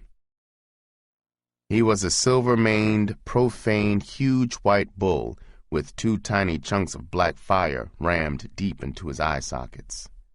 He said, "Well, Sambo, you sure got your black nigger ass in a sling, didn't you? Well, understand me. We didn't send for you, but you came. We are here to punish you smart aleck bastards. So if you fuck around, 2 things can happen to you. Both of them horrible. We got a hole here that we bury tough punks in. It's a strip cell without light, 20 feet below ground. Down there, 2 slices of bread and a pint of water twice a day. You can go out that north gate in a box for your second choice. So take this rule book and study it. Now get your rusty black ass out of my face." The only thing I said before I eased out of there was, "Yes, sir, boss man." And I was grinning like a Mississippi rape suspect turned loose by the mob. It was a wise thing I had uncled on him. One of those arrogant repeaters went to the hole for having a sassy look in his eyes. The charge was visual insubordination. Oscar and I were assigned to work and live in cell block B. It was all black. Of the 3, it was the only one without toilets. We had buckets in cells that we took out each morning and dumped into running water in a trough behind the cell block. The only stench in my life I have ever smelled that was worse than that cell block on a warm night was a sick hype. It was rough, all right, and a terrible battle of wits. The battle mainly centered around staying out of sight and trouble with the dummy. He walked on the balls of his feet and could read a con's mind. It was terrifying to have maybe a slice of contraband bread in your bosom, and then from nowhere have the dummy pop up. He didn't pass out an instruction leaflet running down the lingo of that cane. If you misunderstood what it said, the dummy would crack the leaded shaft of it against your skull. After I had put in 6 months on my bit, a young Negro con came in on transfer from the big joint and brought me a wire from party. He sent word that we were still tight, and I was his horse if I never won a race. It felt good to know he had forgiven me for turning chicken back there in the alley with the balloon. The dummy hated everybody. He felt something much more frightful for Oscar. I don't know whether it was that the dummy had a hate for God too, and he knew how religious Oscar was, and had focused all his hate on a living target. Oscar and I shared a double bunk cell. I had the bottom bunk. It was a chilling sight at night when the dummy should have been at home to look up from a book and see him out there on the tier, motionless, staring up at Oscar in his bunk reading the Bible. When I was sure that the cold, luminous green eyes had slipped away for the night, I would crack, "Oscar, my man, I like you. Will you take some good advice from a friend?" I am telling you, pal, it is driving the dummy off his rocker to see you reading that Bible. Pal, why in the hell don't you stop reading it for your own good? The square jerk would go on reading. He hadn't even noticed the dummy's visit. He would say, "I know you are my friend, and I appreciate your advice, but I can't take it. Don't worry about me. Jesus will protect me." Mama was writing at least once a week. Every month she visited me. On her last visit, without worrying her too much, I suggested it would be a good idea to put in a long-distance call to the warden once a week, just so he would know somebody out there loved me and wanted me to stay healthy. She was looking fine and had saved her money. She had opened a beauty shop. She told me when I came up for parole, she was sure a friend of hers would give me a job. At night, after her visits, I would lie sleepless all night, mentally recapping our sad lives. I could still remember, too, every mole and crease in Henry's face. One night after one of her visits, the radio loudspeaker on the cell house wall blared out, "Springtime in the Rockies." I tried to keep my crying secret from Oscar, but he heard me. He marked off a chapter in the Bible for me to read, but with the dummy around, I wasn't about to do something stupid like that. The dummy put one over on Jesus and busted Oscar. We had almost finished mopping the flag when the cell house runner brought me 2 wieners from the kitchen. A pal had sent them. I gave Oscar one. He stuck it inside his shirt. I stood my mop against the wall and ducked into an empty cell and wolfed mine down. We had finished mopping and were at the supply closet putting our mops and buckets away. Oscar was nibbling slowly on his wiener, like he was safe and sound at the Last Supper. I saw the giant shadow glue itself against the wall next to the closet door. I looked through the trap door in the corner of my eye. The universe reeled. It was the dummy. He saw the piece of wiener in Oscar's hand. The dummy's green eyes were oscillating. That deadly cane razored through the air and cut a slice of hair and bloody flesh from the side of Oscar's head. The scarlet glob was hanging by a slimy thread of flesh, dangling like an awful earring near the tip of his earlobe. Oscar's eyes walled toward the back of his head as he moaned and slipped to the flag. From the gray-whitish core of the wound, spouts of blood pulsed out. The dummy just stood there, looking down at the carnage. His green eyes were twinkling in excitement. I had seen him every day for 8 months. I had never seen him smile. He was smiling now, like he was watching 2 cute kittens frolicking. I stooped to help Oscar. I felt feathery puffs of air against my cheek. The cane was screaming. The dummy was furiously waggling it beside my head. It was screaming, "Get out!" I lay in my cell wondering if the dummy had second thoughts and would try for 2. I heard the voices of the hospital orderlies on the flag taking Oscar away. I remember the murderous force of the blow the dummy had struck. I remembered that pleased look on his face. I knew from Con grapevine that he was from Alabama. I knew now it hadn't been Oscar's Bible that had put the dummy's balls in the fire. The dummy knew about that crippled Irish girl. Oscar went from the hospital into the hole for 15 days. The charges? Possession of contraband food and physical aggression against an officer. I was there, and the only aggression on Oscar's part was the natural resistance of his flesh and bone to that steel cane. The parole board met in the joint every month to consider applications. Every con, when he had served to within several months of his minimum, started dreaming of the streets and that upcoming parole consideration. Oscar was in the hole, and I missed his company. He was a square, but a nice one with lots of wry wit. Several cons slightly older than I came in on transfer from the big joint. They claimed to be Mac men. In bad weather, when there was no yard recreation, I would join them at a table on the flag. I didn't talk much. I usually listened. I was fascinated by the yarns they spun about their pimping ability. They had a lot of bullshit, and I was stealing as much as I could from them to use when I got out. I would go back to my cell excited. I would pretend I had a whore before me. I would stand there in the cell and pimp up a storm. I didn't know that the crap I was rehearsing wouldn't get a quarter in the street. Oscar came out of the hole and was put into an isolation cell on the top tier of the cell house. I didn't see him come in, so I wasn't prepared when I got a chance to go up there. When I got to the cell with his number in the slot, a skinny joker was peeing in his bucket with his back to me. He was in a laughing fit. I checked the number in the slot again. It was Oscar's number, all right. I pulled the key to the supply closet across the bars of the cell door. The skeleton jumped and spun around facing me. His eyes were wild and vacant. It was Oscar. Only that livid bald scar on the side of his head made me sure. He didn't seem to remember me, so I said, "How are you, pal? I knew they couldn't stop a stepper." He just stood there, his dingus flopping from his open fly.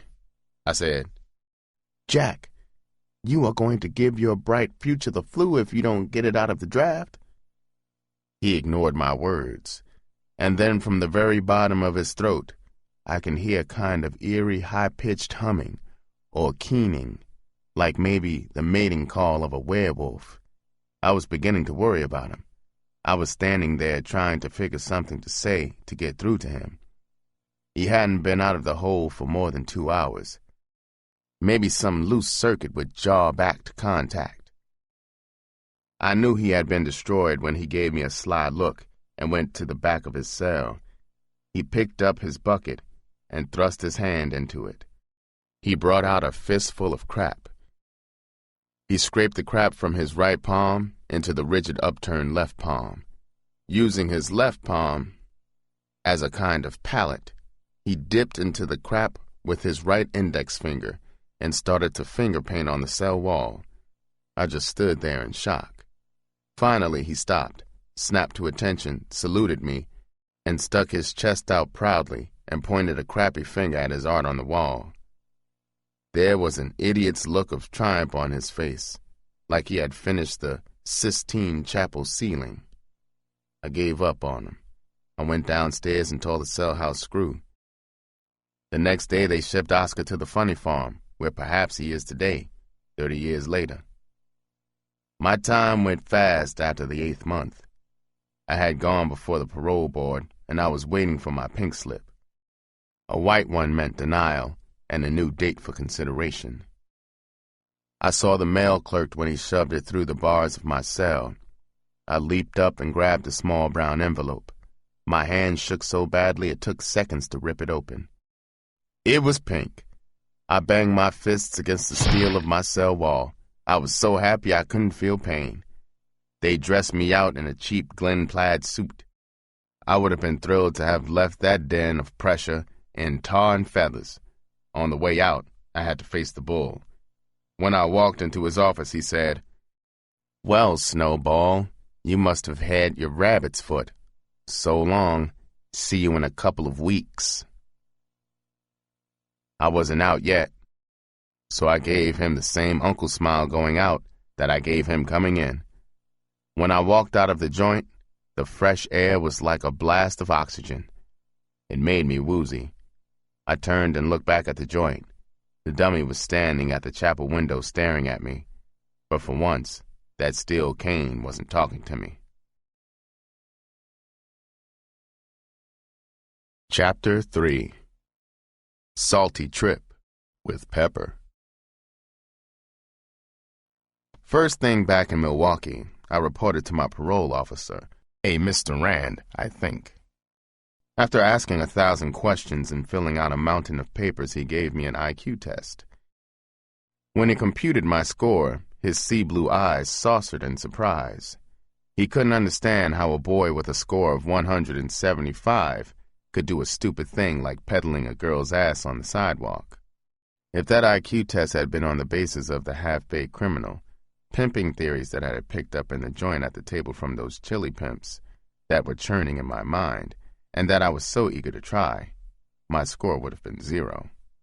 I was 18 now, 6 feet 2 inches tall, slender, sweet, and stupid. My maroon eyes were deeply set, dreamy. My shoulders were broad, and my waist as narrow as a girl's. I was going to be a heartbreaker, all right. All I needed was the threads and a whore. Mama's small, lucrative beauty shop was on the main drag. Poor Mama. She was doomed, I guess, to inadvertently set up my disasters.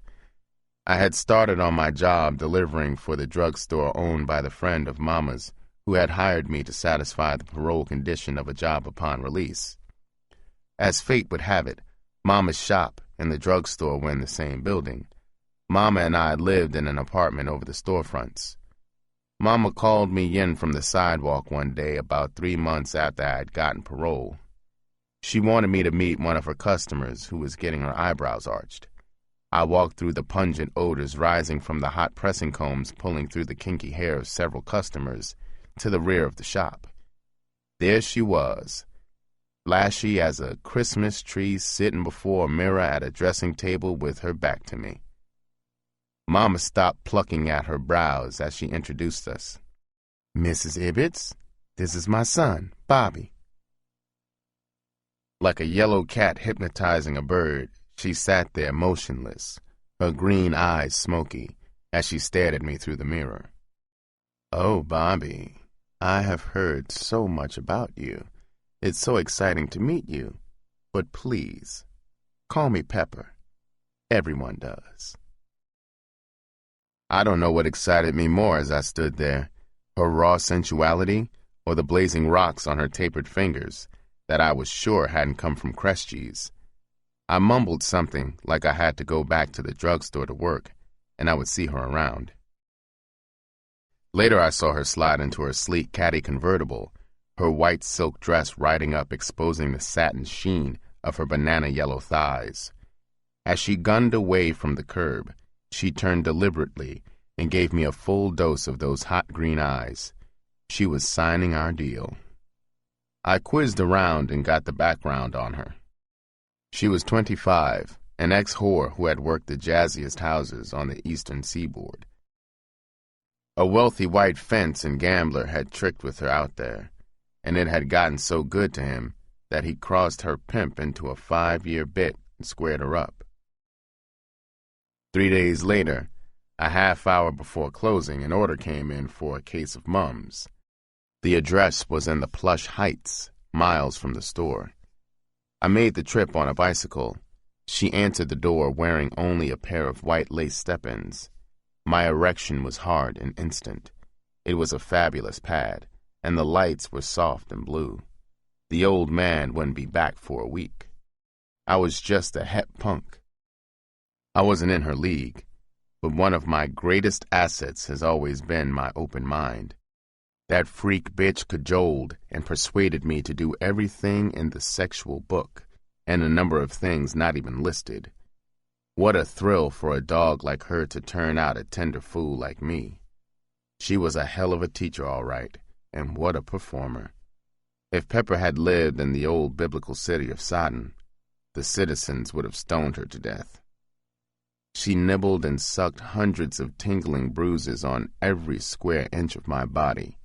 Fair exchange, as the old saw goes, is never robbery.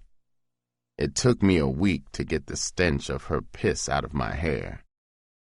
She sure had been pimped hard back east. She hated men, and she was taking her revenge on me. She had taught me to snort girl, and almost always when I came to her pad, there would be thin sparkling rows of crystal cocaine on the glass top of the cocktail table. We would snort it through alabaster horns, and then in the mirrored bedroom we made circus love until our nerve ends shrieked. Pepper and that pure cocaine would have made a freak out of a priest. She had sure put me on a fast track.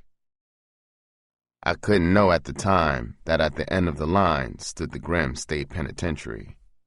I was green all right and twice as soft, and Pepper knew it. Here was a hardened ex-whore who knew all the crosses, all the answers, who handled lots of scratch, and wasn't laying a red penny on me. The dazzling edge on our orgies was dulling for me. But I was flipping Pepper with the techniques she taught me. I knew all the buttons to push for her, and she burned hotter than ever for her little puppy. No wonder I was freaking for free. Those Eastern pimps had charged her a fortune. I tried one night to get a C-note from her for a suit. I knew I had really come on fine in the bed. She had almost climbed the walls in passion. "Sugar," I said, "I saw a wild vine for a bill downtown. If you laid the scratch on me, I could cop tomorrow." She slitted her green eyes and laughed in my face and said, "Now listen, little puppy. I don't give men money. I take it from them. And besides, as sweet as you are to this pussy, you don't need a suit.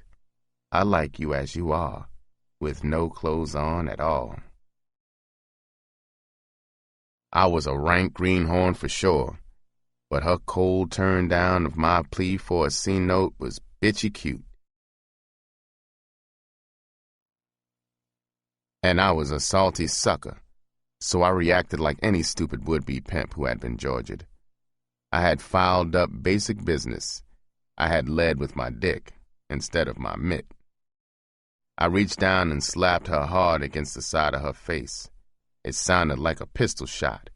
On impact, a thrill shot through me. I should have slugged her with a baseball bat. The bitch uncoiled from that bed like a striking yellow cobra, hooked her arms around my waist, and sank her razor-sharp teeth into my navel. The shock paralyzed me. I fell on my back across the bed, moaning in pain. I could feel blood rolling from the wound down toward my crotch, but I couldn't speak. I couldn't move. Pepper was sure a strange, twisted broad. She was breathing hard now, but not in rage. The violence, the blood, had turned her on. She was gently caressing me as she licked, with a feathery tongue, the oozing wound on my belly. She had never been so tenderly efficient, and she took me on a beautiful trip around the universe. The funny thing was, that throbbing awful pain somehow became a part of, melted into the joy of the feathery tongue, the thrill of the thing that Pepper was doing to me. I guess Freud was right. If it thrills you to give pain, you can get your jollies taking it. When I left Pepper, I was sapped. I felt like an old man.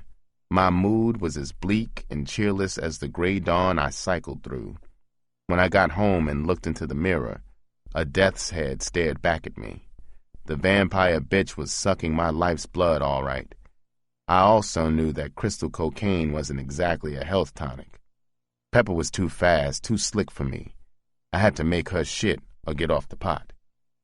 I made the skeleton in the mirror a solemn vow that before the week was out, I would in some way get Weeping Shorty, a pimp about 55 who, while a gorilla pimp, was the best pimp in town, to pull my coat, to give me a plan for putting a ring in Pepper's nose. Before I got busted, I had seen him at Jimmy's joint. He had looked horrible then, and now, less than a year and a half later, he looked like a breathing corpse. Hoss was his boss. He had chippied around and gotten hooked. It was Friday, almost midnight, when I found him. He looked at me and made that clacking sound against the roof of his mouth with his tongue. You know, that mischievous, weirdly joyful sound that a young kid makes the instant before he rams a hat pin into your eardrum. Then he said, "Well, kiss my dead mammy's ass if it ain't Mackin' Youngblood, the whore's pet and the pimp's fret." The junkie bastard was jeffing on me, lashing me with contempt and scorn. Old pimps always know when a youngster with a yen for the pimp game is desperate for advice. After all, they remember when they started and what a bitch it was just to learn the million questions. The answers would come slowly, from heartbreaking trial and error, from the ass-kissing of the few who had solved the riddle, who pimped by the book. The cleverest pimp could give 1,000 years and never come close to the answers. Weeping Shorty was an old man, and he had gotten past the questions and had worked out a few answers, but even so, he knew 1,000 times more than I did. So, I fought for control. I couldn't show anger. If I did, he would cut me loose. We had been standing under the awning of a vacant storefront. He pulled me with the jerk of his head. I followed him to a big shabby Buick. It was parked at an intersection in a cheap trick district. When we got inside the Buick, I understood why he had parked it there. He could watch and keep tabs on his stable of scrawny, junky whores working the four corners of the intersection. He sat under the wheel, not saying anything, his eyes straight ahead. I had kissed his ass for a half hour, and now he was freezing up. I thought of the tiny pile of cocaine wrapped in tin foil under my instep that I had filched from Pepper. I fished it out and held it in my hand. Perhaps the cocaine would open him up. I turned to him and said, "Weeping, do you want a light snort of girl?" He stiffened like a butcher knife had been run into his back.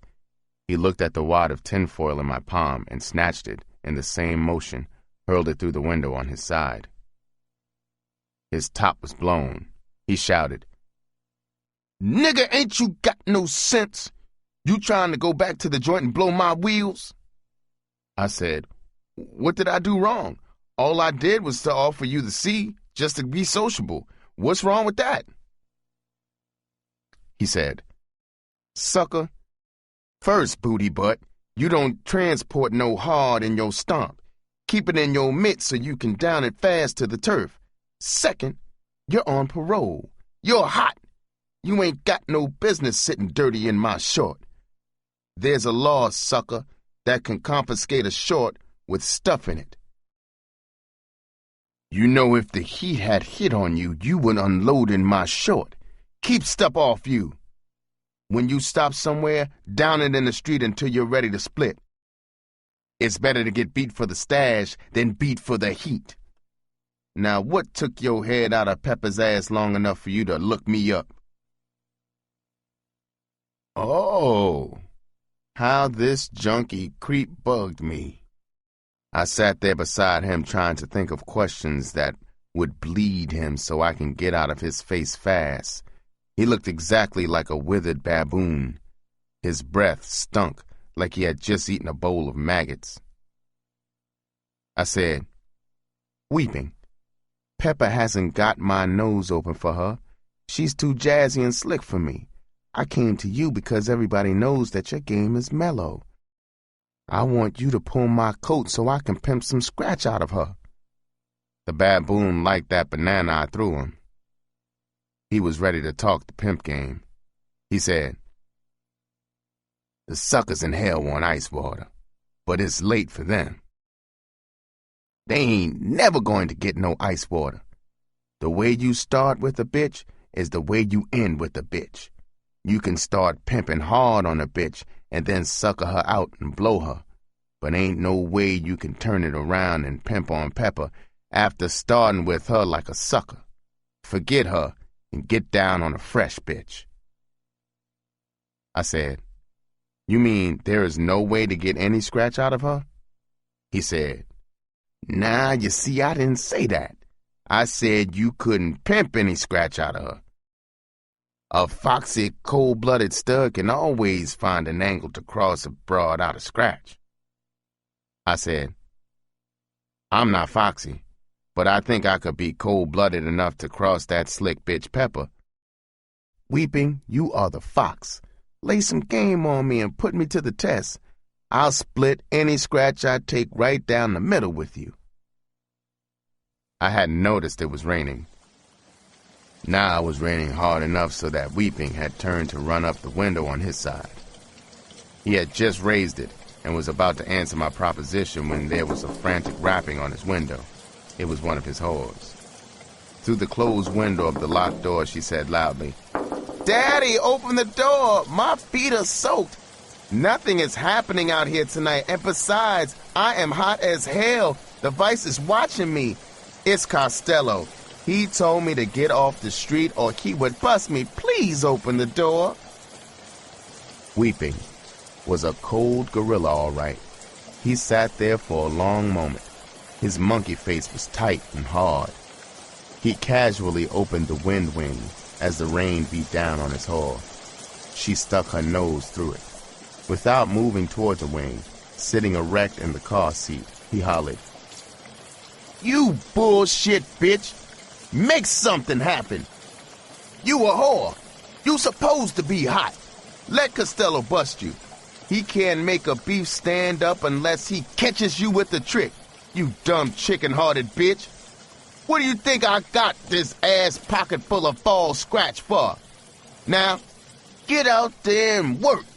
Don't worry about the rain. Walk between the raindrops, bitch. He slammed the wing shut. Her face was wild and angry through the murky glass. Her dope-rotted teeth were ragged fangs in the dimness as she pressed her face close to the glass.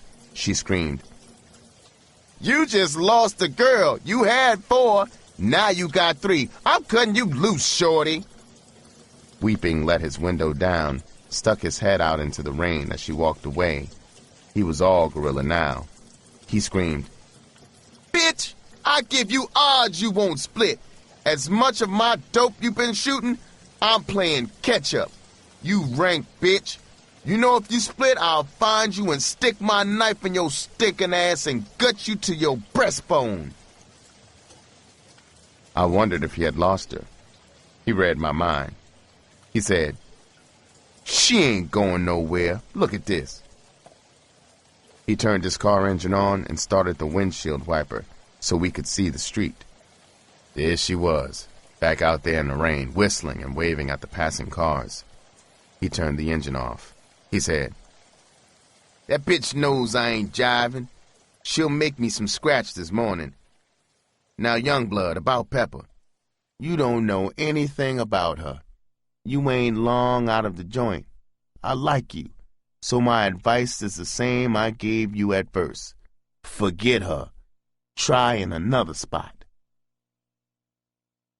When he said about my not knowing her made me curious, I said, "Look, Weeping, I know you like me, and if you do, run Pepper down for me." "Did you know that peck of wood of Pepper's is the bankroll behind the biggest policy wheel in town?" I said, "No, but if the old man is flush, isn't that good? Why give Pepper up because she's in shape? If you gave me an angle, I can get some of that policy scratch." "Look, Blood, brace yourself. Here's the rest of the rundown. Pepper is a rotten freak broad. You ain't the only stud she freaks off with. I could name a half-dozen who ride her. The dangerous one is Delansky, the detective.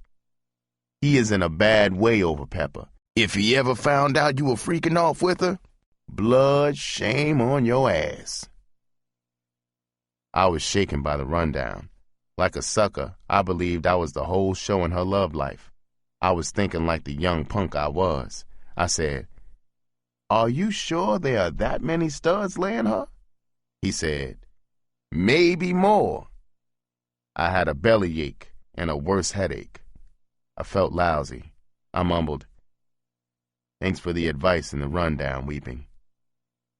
I got out of the Buick and walked home in the rain. When I got there, it was 3:30, and Mama was angry, worried, and raving. She was right, of course. I was violating my parole to be out after 11 p.m. I was coming out of the drugstore to make a delivery when I bumped into him on the sidewalk. It was old party time. While doing his year for our caper, he had copped a Lonely Hearts broad through the mails. She went his train fare. He finished the bit and went to visit her and made a home.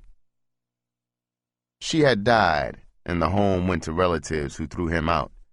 After 5 bits, he was still full of crooked aspiration. I liked him, but not enough to join him again in a hustle. I had only been out 4.5 months. I cooled it and avoided him in a smooth way. I hadn't touched Pepper in a week. She had called the drugstore twice just before closing. She had made licking and sucking sounds to get me out to her place. I made excuses and put her off. I wondered at the time why I was so important when she was a douchebag for that mob that was laying it into her. The day before Weeping brought me a proposition, Delansky, the roller, came into the drugstore for cigarettes and gave me a thoughtful look. I was walking home. It was my day off. It was Saturday night around 9. I had been to see a prison movie. It was a grim drama. A young green punk tried to double-cross. He was crisscrossed into the joint. He made deadly enemies while doing his long bit. When he got out, a long black short pulled up and riddled him with a Tommy gun. A big black car was pulling to the curb toward me. There was something familiar about the small pinhead driver. It was weeping. He jerked his head and opened the car door. I went over and got in. He was excited. At first I thought because his car was clean. He told me, "Blood, put a smile on your face. Old Shorty's got good news for you. How would you like a half a G in your slide?" I said, "All right, give me the poison and take me to the baby." He said, "I ain't shucking. It's cream puff work. In fact, tender dick is what you like to do best. Want the rundown? If you're going to tell me some broad is going to lay out 500 frog skins to get her rocks off, say it. I would lay a syphilis patient that died a week ago for that kind of scratch." Then he said, "Pepper is the broad.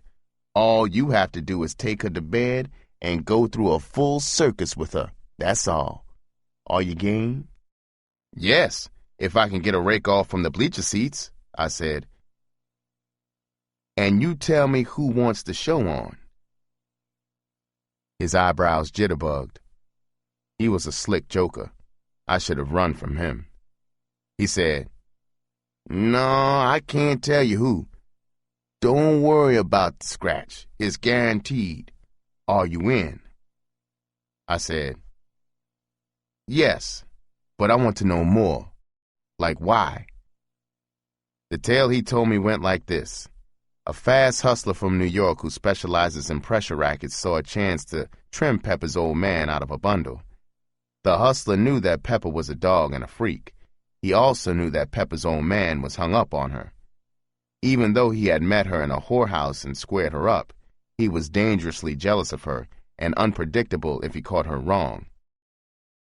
The hustler felt that Pepper would be in a sweet state for pressure if solid evidence could be gotten showing Pepper as the dog she was. The hustler was sure that he could force her to help him in his scheme to trim the old man. He needed clear, unfaked photographs. His plan would be simple. Once he got the club over Pepper's head, he would force her to sneak in phony hit slips against the policy wheel. The hustler had discovered that for Pepper, from her inside position in the wheel, it would be very simple. The hustler would pay me 5 bills after I had brought Pepper to a prearranged setup. I was all for the scratch, and eager to give Pepper some grief for the way she had used me and outslicked me. Weeping told me the trap was set. I was to wait until Pepper itched enough to call me. I was not to call her.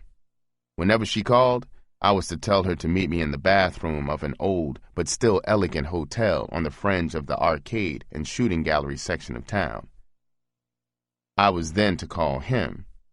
I was to make sure that at least 2 hours passed between her call and when I went to the desk and asked for the key to apartment 214. My name would be Barksdale. That name I'll never forget if I live to get 100. On the 3rd day after I had gotten the rundown on the trap, Pepper called the store. It was 8:55 p.m., 5 minutes before closing. I answered the phone. She was burning blisters for one of our parties. She invited me to her place as usual. I told her that I had to tidy up the store and also mail an important package at the downtown post office for my boss. I asked if she could get dressed and meet me by 10:30 in the ballroom of the hotel. It would be more convenient that way. She agreed. I called Weeping. He told me to maneuver Pepper's face towards the head of the bed as much as possible when we got into the act. I went to the ballroom and drank a rum and coke until she got there. I almost felt sorry for her when I saw her coming through the door. She looked so innocent and clean, not at all like the cruddy filly that humped up a funky lather beneath a mob of jockeys. We took a booth so that I could watch the clock. She was Jacqueline the Ripper with a fly, but she had a great gentle touch inside, if you know what I mean. She was a space buff, all right. She was checking out my readiness for entry into her inner space. At 11 sharp, Mr. and Mr. Barksdale picked up the key to their pad. We walked onto the stage. Wyatt Earp would have gone ape over the pad. It was overstuffed, horsehair living room, gleaming brass bed, giant cherubs on the wall, Gideon Bible on the marble, top bedroom table, midget efficiency kitchen cubicle. So what? We hadn't come to cook. High on the wall over the bed were the two gold-colored cherubs. Their eyes were holes, their mouths popped wide holding the light fixtures. When we got into the brass bed, we got the show on the road. I was almost sure some steamed-up joker in the adjoining room had his gizmo focused on the carnival through a drilled hole peeking from a cherub's empty eye socket. Pepper let me out of her hog at 1:30 in the a.m., just 2 blocks from Weeping's horse stand. I felt good. I was going to collect 5 fat ones for my pleasant night's work. It was like having a license to steal. I spotted Weeping's pinhead and his Buick. As I walked toward him, I couldn't stop thinking about the Eastern blackmailer. I thought about that green rain that would fall when Pepper started rolling those phony hits in. I thought about how I could catch a few palms full. Smooth as silk, the payoff came off. When Weeping handed me my scratch, he gave me a funny look. He said, "Take it easy, blood. Take it easy." The next day I went downtown and got clean. It was the early years for the Nat King Cole trio. They were playing for a $2 dance that night at Liberty Hall. Party and I were in the balcony at a table overlooking the crowded dance floor. We were slaving like sandhogs trying to tunnel into the flashy high yellows on our laps. They were almost stoned, ready for the killing floor. Party saw him first coming in the front door of the auditorium. He knifed me in the side with his elbow. Then Khan style from the side of his mouth he whispered, "Delansky, the heat." The bastard's head was on a swivel. He was looking everywhere at once. I felt mad butterflies with stingers ricocheting in my belly when his eyes spotted me and locked on me. I froze. His eyes were still riveted to me as he walked up the stairway straight for me. I pretended to ignore him. He walked up behind me and stood there for a long moment. Then he dropped a hand like an anvil on my shoulder. He said, "Get up. I want to talk to you." My legs were shuddery as I stood in a small alcove with him.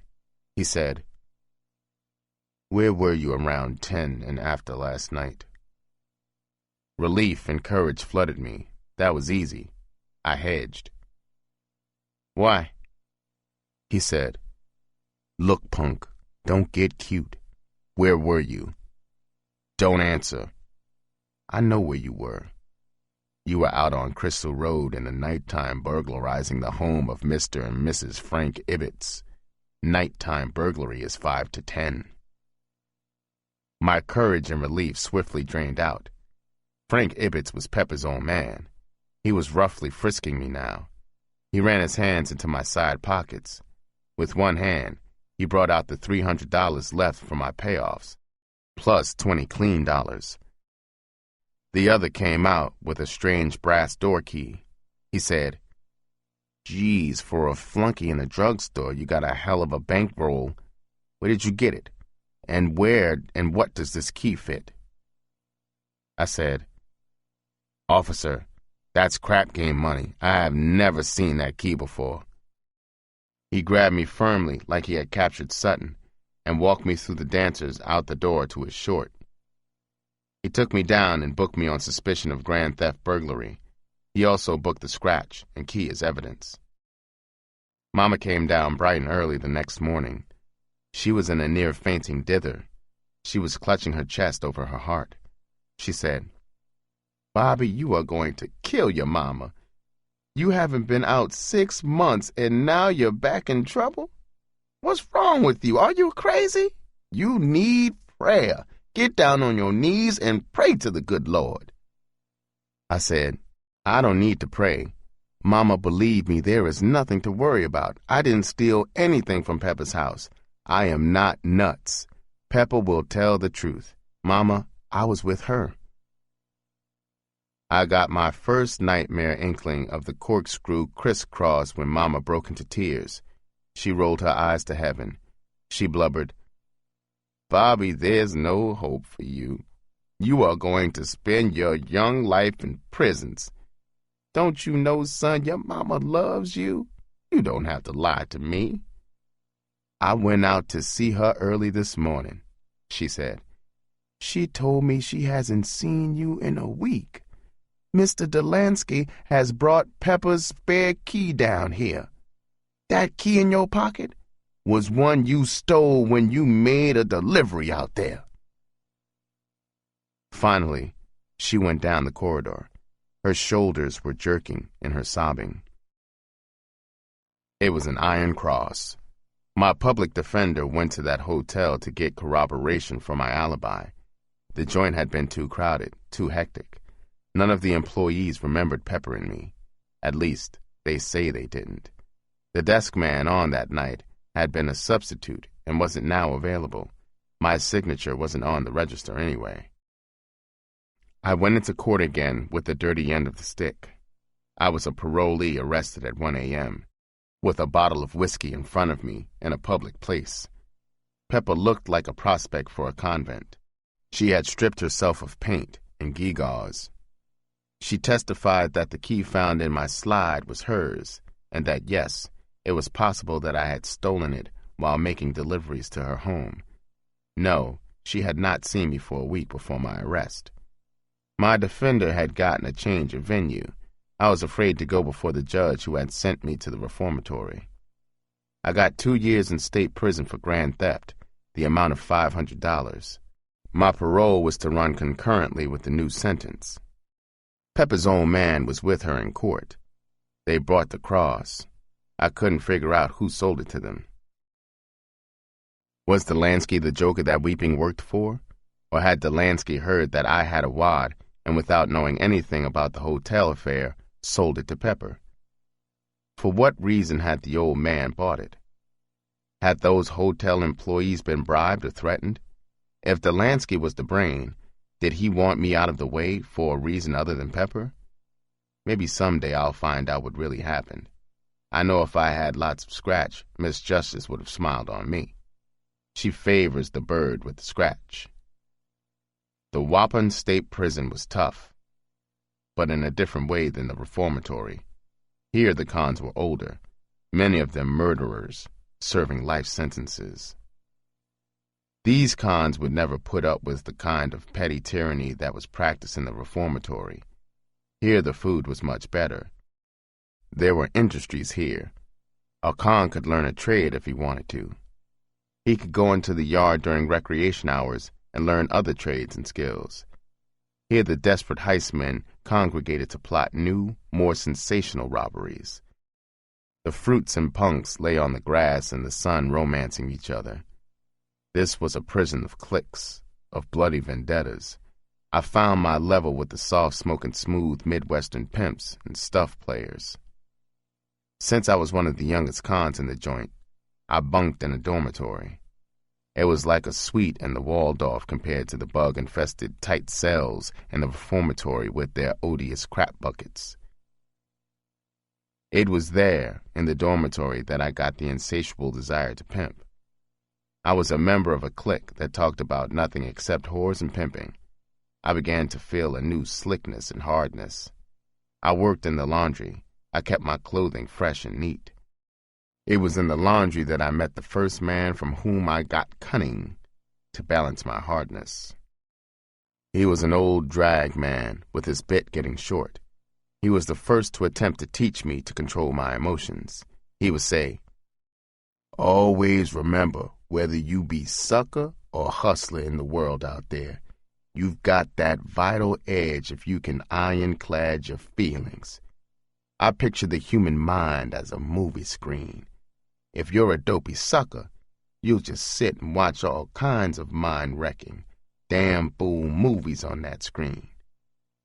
He said, "Son, there is no reason except a stupid one for anybody to project on that screen anything that will worry him or dull that vital edge.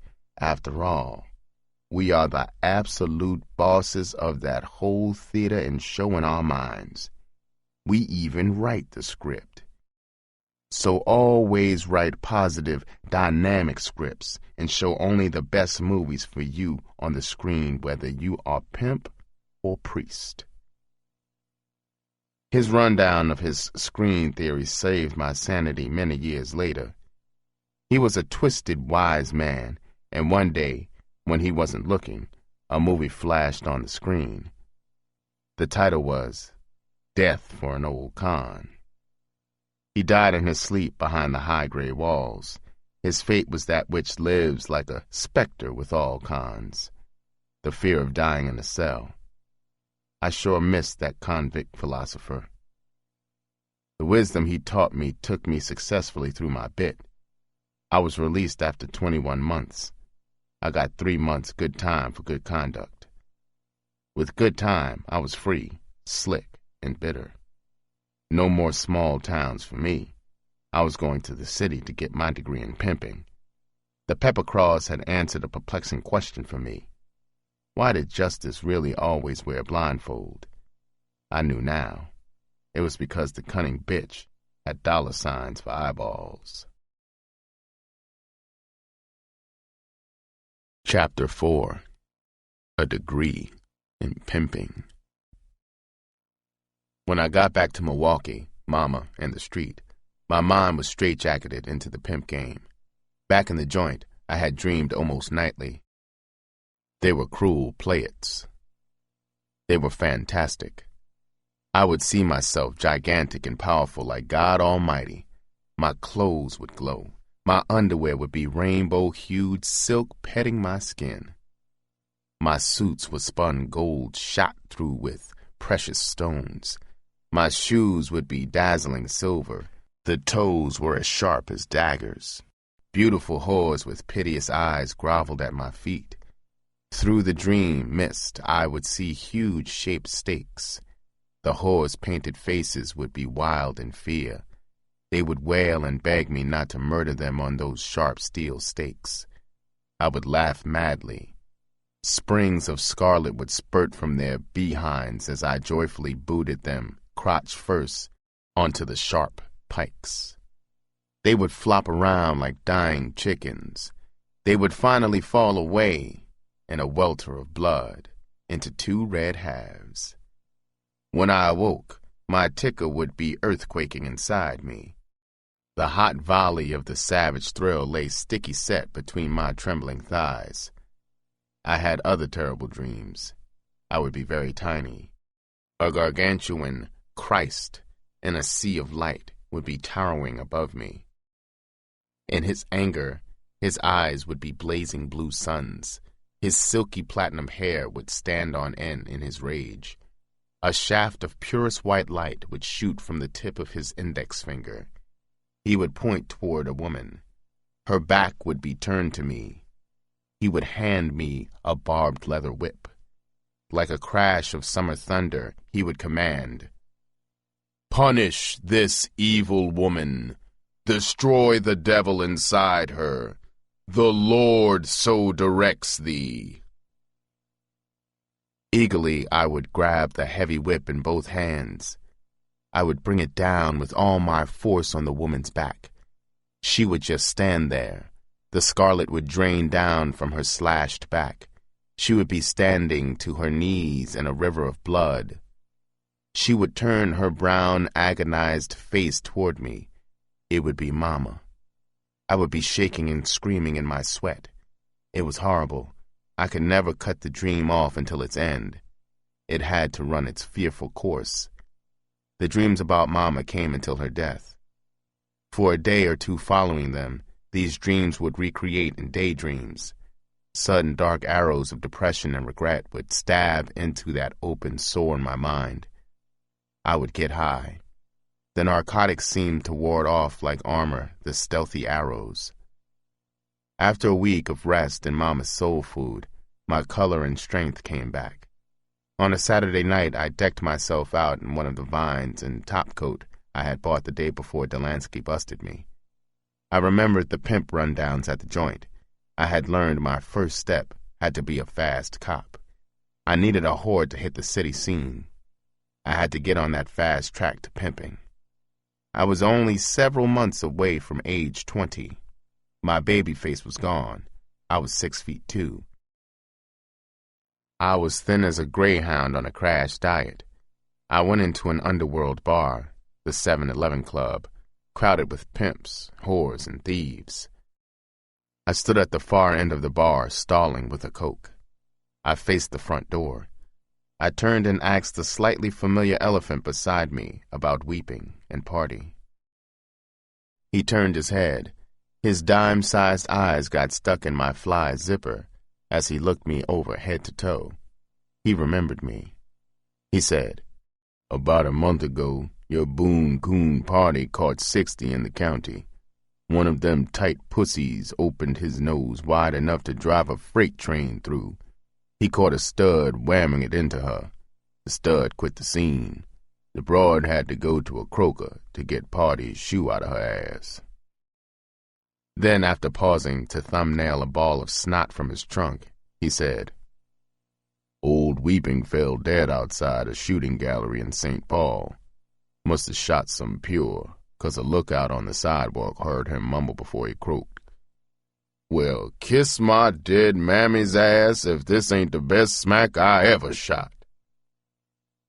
The elephant again raised his hoof toward his filthy trunk. The sissy barkeep sat a fresh bottle of Coke on the log before me. I yanked my eyebrows into a question mark. He lisped, "The runty black bitch in the middle of the bar sent you a taste." Without taking my eyes off his thin yellow face, I said, "Sugar, run her down to me. Is the bitch qualified? Is she a whore? Does she have a man?" The corners of his mouth seesawed. He slugged his soggy, dirty ball rag against my reflection on the bat top. He almost whispered, "The bitch ain't nothing but a young skunk from St. Louis. She ain't nothing but a jazzy jive whore. I'm more whore than she is. She ain't got no man. She's a cum freak. She's Georgia 3 bullshit pimps since she got here a month ago. If your game is strong, you could play a hog out of her ass. She ain't but 18. I eased a bone from my pocket, put it on the bar for the fresh Coke. I frantically remembered those pimp rundowns in the joint. I said, "Tell the bitch no dice. I'll take care of the little things, and if she's qualified, maybe I'll let her take care of the big things. Give the bitch a drink on me." On the jukebox, Ella Fitzgerald was crying about her little yellow basket. The barkeep twinkled-toed toward her with the wire and drink. Through the blue mirror, I zeroed my eyes in on the target. My ass bones starched on stiff point. Her big peepers were 2 sexy dancers in the velvet midnight of her cute Pekingese face. Hot scratch fever streaked through me. I thought, if I could cop her and get a pimp's terms, she would be out-of-pocket poison to all white tricks that pinned her. Those pimps back in the joint sure knew basic horology. I was glad my ears had flapped to all those rundowns. They had said, "Chase a whore, you get a chump's weak cop. Stalk a whore, you get a pimp's strong cop." My turn down of her measly first offer had her jumpy.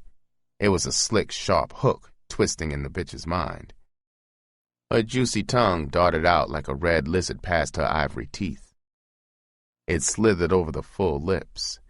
She wiggled toward me in an uneven race with the barkeep. He was sliding her green drink between me and the elephant. I heard a low, excited trumpeting in the trunk of the elephant. He had dug her flawless props in gourmet rear end. It was rolling inside her glove-tight white dress. I painted a lukewarm, indifferent grin on my face as she perched on the stool. I noticed a roll of scratch wedged deep between the black peaks. She said,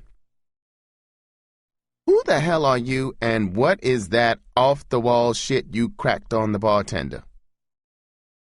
My eyes were sub-zero spotlights on her face. I said, Bitch, my name is Blood, and my wire wasn't off the wall. It was real like me. Bitch, you sure got a filthy, sassy job. It could get your ass ruptured. The big vein at the temple in the tiny dog face quivered. Her rapper was shrill. She bleated, I ain't no bitch. I'm a motherfucking lady. The stud ain't been pulled out of his mammy's womb that kicks my ass. God damn it, call me Phyllis. Be a gentleman and respect me. I'm a lady. The icy blast busted the thermostat in my spotlights. I could feel my cool spit on my lips as I roared. You stinking black bitch, you're a fake. There's no such thing as a lady in our world. You either got to be a bitch or a faggot and drag. Now, bitch, which is it? Bitch, I'm not a gentleman. I'm a pimp. I'll kick your funky ass. You gave me first lick? Bitch, you're creaming to eat me up. I'm not a cum freak, you are. I'm a freak to scratch. My blast had her moved. Those joint rundowns sure worked. I could see those sexy dancers were hot as hell there in the midnight. She was trying to conceal from me the freakish, pain-loving bitch inside her. She was comical, like that fire and brimstone preacher. He was trying to hide his hard-on from the cute sister in the front pew flashing her cat for him. The broad was speechless. I had called all the shots. I turned toward the crapper. As I walked away, I bombed her. I said, Bitch, I'm splitting when I come out of that crapper. I know your pussy is jumping for me. I know you want me for your man. Some lucky bitch is going to steal me from you. You better toss that bullshit out of your mind. Get straight, bitch, and tell me like it is on my way out. You had your chance. After tonight, you don't have any. Inside the crapper, I ripped a wad of paper from its holder. I wrapped the sawbuck and the 4 singles around it. Whatever happened out there, I had to show a bankroll. I stood there in the crapper. I was letting the heat seep deep into that bitch out there. Was I going to cop my first whore? My crotch was fluttery at the thought of it. I walked out of the crapper. She was outside the door. I almost trampled her. I ignored her. I walked to the bar to pay my light tab. She was peering over my shoulder. I peeled the sawbuck off. I told the barkeep, steal the change and cop a hog. His bedroom gray eyes sparkled. His delicate pinky scooted the sawbuck back to me across the log. He said, Sweetie, it's on me. Come back at 2 and cop a real girl. She tugged at my sleeve, and I turned from the bar. She looked up at me. Those dancers had stripped. I looked down at the hot runt and said, Well, bitch, it's your move. Do I cut you loose? She grabbed my shoulder. She pulled me down toward her. I could feel her hot breath on the side of my head. She popped that lizard tongue into my ear, almost to my eardrum. It sent hot shivers through me.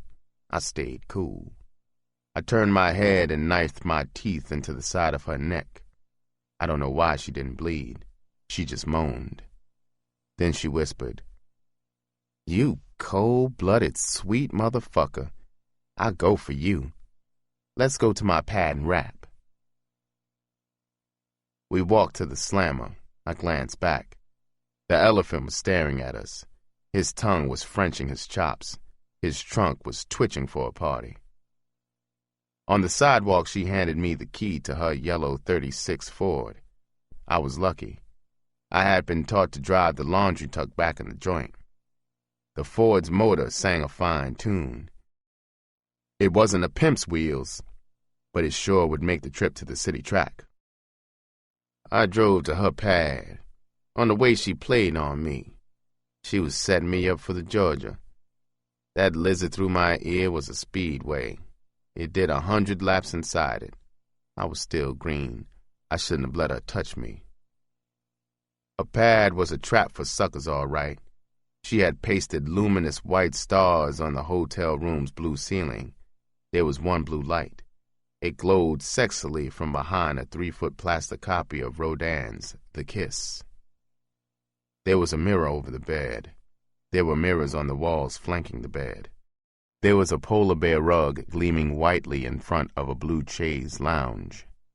I sat on the lounge. She flipped on the portable record player.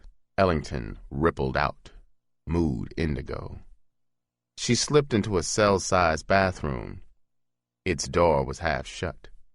The peak was digging a washcloth into her armpits and cat. She was nude. She sure was panting to swindle me out of my youth. I wondered if and where she had stashed that roll of scratch.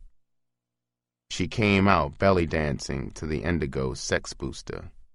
She was a runt, Watusi princess. Her curvy black body had the sheen of seal skin. I had one bitch of a time remembering the dialogue that covered this kind of situation. What had the pimps in the joint said? You gotta back up from them fabulous pussies. You gotta make like you don't have a swipe. You gotta keep your mind on the scratch. Stay cold and brutal. Cop your scratch first. Don't let 'em Georgia you. They'll laugh at you. They'll cut you loose like a trick after they flim-flammed you. Your scratch cop is the only way to put a hook in their stinking asses. She danced toward the head of the bed. She stooped over and raised the edge of the red carpet. Her rear end swayed to the indigo. It was grinning at me. It was theater in the round, for sure. She danced toward me. She had 2 thin reefers in her hand. That box at the side of the bed had rejected, and indigo was encoring. She stood between my legs. Even through the trouser cloth, I could feel the hot dampness of her outer thighs. The inner surface of my kneecap tingled under the heat. She quivered and rolled her jet satin belly under my nose. Her humming of the indigo was low and throaty. She sure qualified as the package the pimps had warned about. My 21-month cherry was aching to chunk out. She took a lighter off the cocktail table. She ran the sticks in and out of her mouth to get an even burn. She lit them and handed me one. She said, "Daddy, this is light green pot from Chili Gut country. It will make us mellow. Why don't you take your clothes off?" I took a deep pull of the stick of reefer. I looked up into the sultry, dreamy eyes. I parroted, "Bitch, don't put shit in the game. Business always comes before pleasure in my book. I'll take my clothes off when I know I'm taking them off with my whore. I don't sucker for the Georgia. Jaw loose from respectable scratch, bitch." I had heard it verbatim in the joint.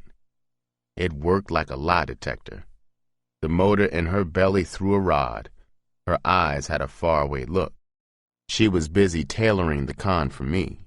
She collapsed to a yogi squat on the polar bear rug. Her moon was winking at me. Her voice was bullshit sweet. She warbled, "Sweetheart, daddy, you already shot me down. I'm your sweet bitch. I got a C note coming from a trick with his nose open for me. He'll spring it for it tomorrow night. It's yours, but you got to wait. Now come on and put your freak baby to bed." My system had been clean. The reefer was powerful. She didn't know how desperately I needed to pimp. She couldn't know she was the first. I couldn't let her escape. I had to have a whore. That reefer was sending currents of anger and hatred through me in time with indigo. My mortal enemy squatted on that white rug. I thought, I'm going to murder this runt black bitch if she don't give me that scratch she had in her bosom. Like a brute cop giving a heist man a last chance to confess, I said, "Bitch, give me that scratch you had between your titties." Her peepers ballooned in surprise and anger. She gritted. "You're pimping too hard, skinny-ass nigga. I've changed my mind. Get your lid and Benny and split." The indigo was on a torrid upbeat.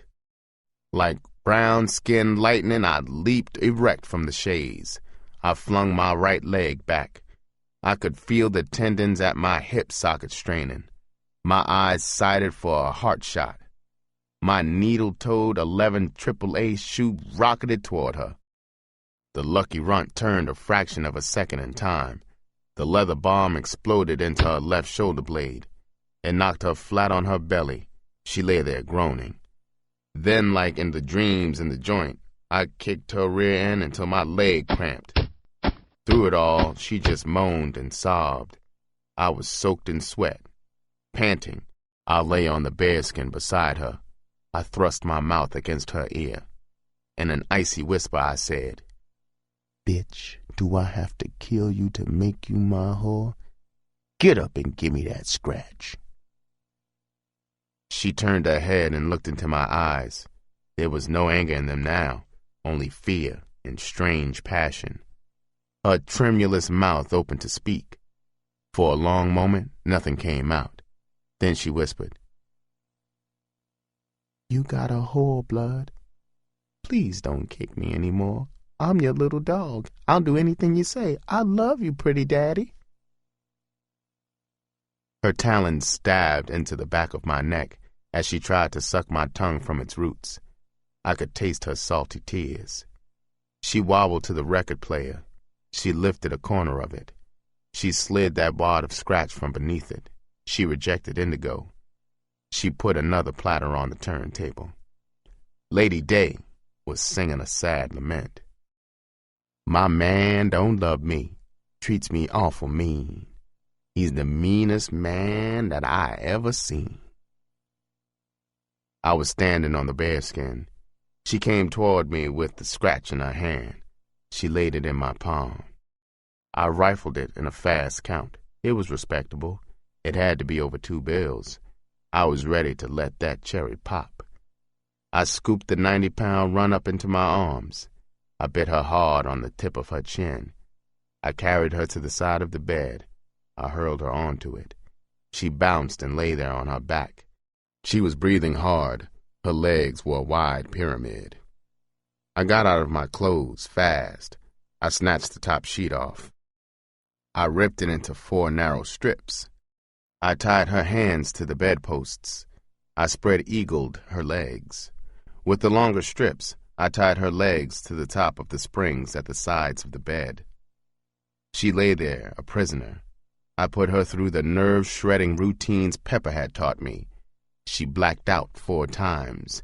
She couldn't pull back from the thrilling, awful torture. Finally, I took a straight ride home. On the way, I tried to smash the track. I reached my destination. The blast of hate was big enough to spawn 1,000,000 embryo black pimps. I untied her. We lay there in the dim blueness. The fake white stars glowed down on us. Lady Day still moaned her troubles. I said, "Bitch, I want you to hump like hell in these streets for a week. We're going to the big track in the city. Oh yes, this week we got to get that title to the Ford change. I don't drive no bitch's wheels. It's got to be in my name, understand?" She said, "Yes, Daddy, anything you say. Daddy, don't get angry, but I was bullshitting about that C-note trick." I said, "Bitch, I knew that. Don't ever try to con me again." I got up and put my clothes on. I peeled a fin off the scratch and put it on the dresser. I said, "I want you in the street at 6 tonight. Stay out of the bars. Work the area around 7th and Apple. I'll come through sometime tonight. You be there when I show. If you get busted, your name is Mary Jones. If you forget it, I can't raise you fast. Have some scratch whenever I show." I went down to the street, I got into my Ford. It roared to life. I drove toward Mama's. I felt good. I wasn't doing bad for a black boy just out of the joint. I shuddered when I thought, what if I hadn't kept my ears flapping back there in the joint? I would be a boot black or a porter for the rest of my life in the high-walled white world. My black hole was a cinch to get piles of white scratch from that forbidden white world. Mama was pressing a young customer's hair. She saw me get out of the Ford in the front of the shop. She called me inside with a waggle of the pressing comb. She said, I have been worried. Where have you been all night? Where did you get that pretty little car? Did you find a job? I said, a friend of mine let me borrow it. Maybe he'll sell it to me. I stayed with him all night. He's got 103 fever. I'll try to find a job tomorrow. She said, there's a roast in the oven. Shut the gas off and eat. I hope, son, you haven't been with Pepper. I looked down at the nut-brown, shapely girl getting her hair pressed. I said, Pepper? She's too old for me. I like young, pretty brown-skinned girls. Pepper's too yellow for me. The young broad flashed her eyes up at me. She smiled. I winked and ran my tongue over my lips. She dug it. She blushed. I put her on file. I turned and walked to the sidewalk. I went upstairs and attacked the roast. I took a long nap. At 5:30 p.m., I went down and got into the Ford. I drove to 7th and Apple. I parked. At 5 minutes to 6, I saw Phyllis coming toward me. She was a block away. I fired the engine and pulled away. It sure looked like I had copped a whore. I went back at midnight. She looked mussed up and tired. She got into the car. I said, well, how goes it, baby? She dug in her bosom and handed me a damp wad of bills. I counted it. It was a fin over half a C. She said, I'm tired and nasty and my shoulder and ass ache. Can I stop now, Daddy? I would like a pastrami and coffee and a bath. You know how you kicked me last night.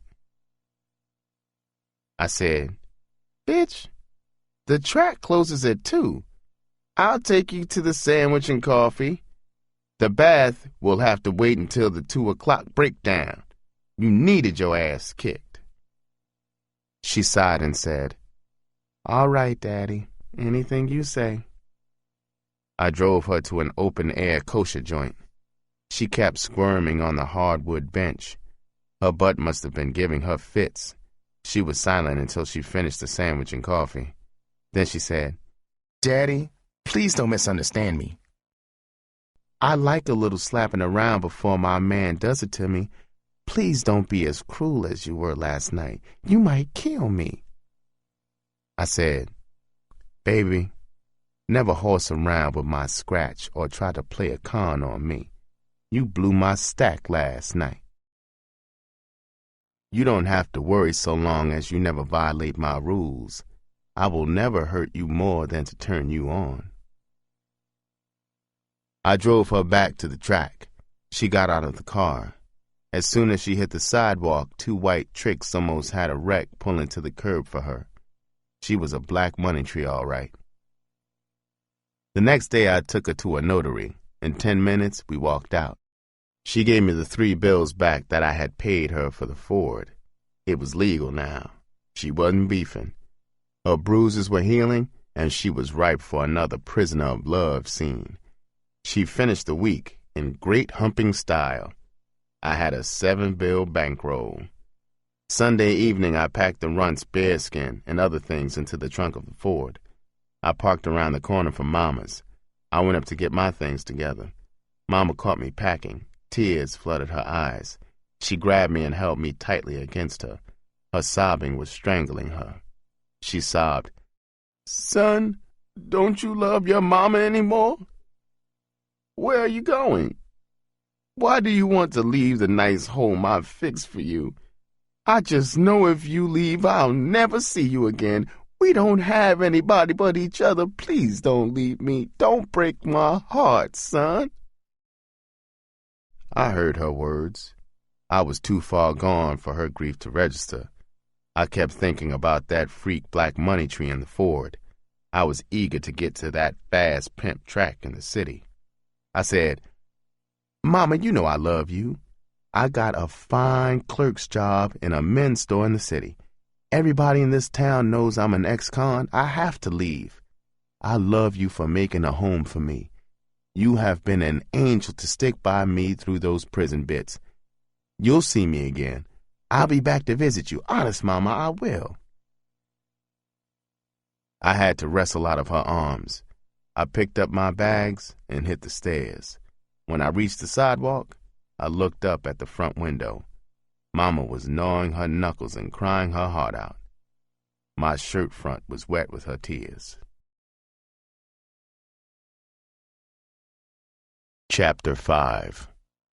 The Jungle Fauna. The yellow Ford ran like an escaped con. We got to Chicago in 2 hours. We checked into a hotel in a slum neighborhood around 29th and State Streets. We took our stuff out of the Ford's trunk. It was 10 p.m. I threw some water on my face. I told the runt to cool it. I went out and cruised around Case City. I turned the wipers on. A late March snowfall was starting. About a mile from the hotel, I saw whores working the streets. I parked and went into a bar in the heart of the action. It stank like a son of a bitch. It was a junkie joint. I sat sipping on a bottle of suds. I couldn't trust the glasses. A cannon with a tired horse face took the vacant stool in my right. His stall took the one on the left. The stall had a yellow fox face. Out of the corner of my eye, I saw him pinning me. He snapped his fingers. I jerked my head toward him. He said, "Brother, you are lucky as a shithouse rat. What size Benny and Vine you wear?" "I'm dress 'em up red."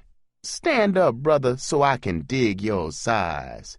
I got a pile of crazy vines, dirt cheap." I stood up facing him. He ran his eyes up and down me. He unbuttoned my top coat. He pulled my vine's lapels. He shoved me back toward Horseface. I stumbled, half turned to apologize to Horseface. There was a streaking blur behind me. It was so fast I couldn't have sworn I had seen it. I found out later what it had been. Horseface showed his choppers, got off the stool, and trotted through the slammer. I faced the stall.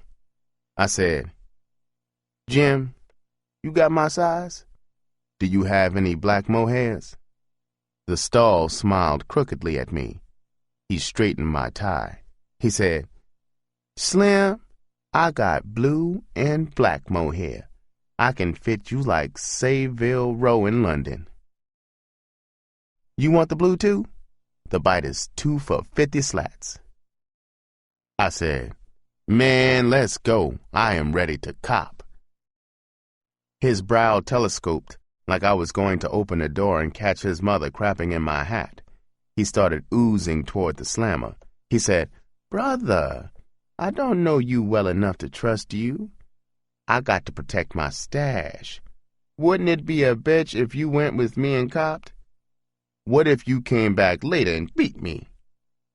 "No, Slim, cool it. I'll be back in 20 minutes with the vines. Here's a slap. Get a taste on Dress 'em Up Red." I ordered another beer. I was trying to stall that 20 minutes out. I sure needed those vines. After an hour, I figured Dress 'em Up Red got busted or something. I asked the fat broad tending bar where the swank joints were. She named a few and gave me directions. My bill was 80 cents. I left a 20-cent tip and walked to the Ford. The wind wing on the street side gaped open. It had been jimmied. The car door had been unlocked through it. I got in. I remembered the runt's costume jewelry had been locked in the glove compartment. I unlocked it. Some slick bastard had slit the cardboard bottom from underneath. There wasn't even an earring left.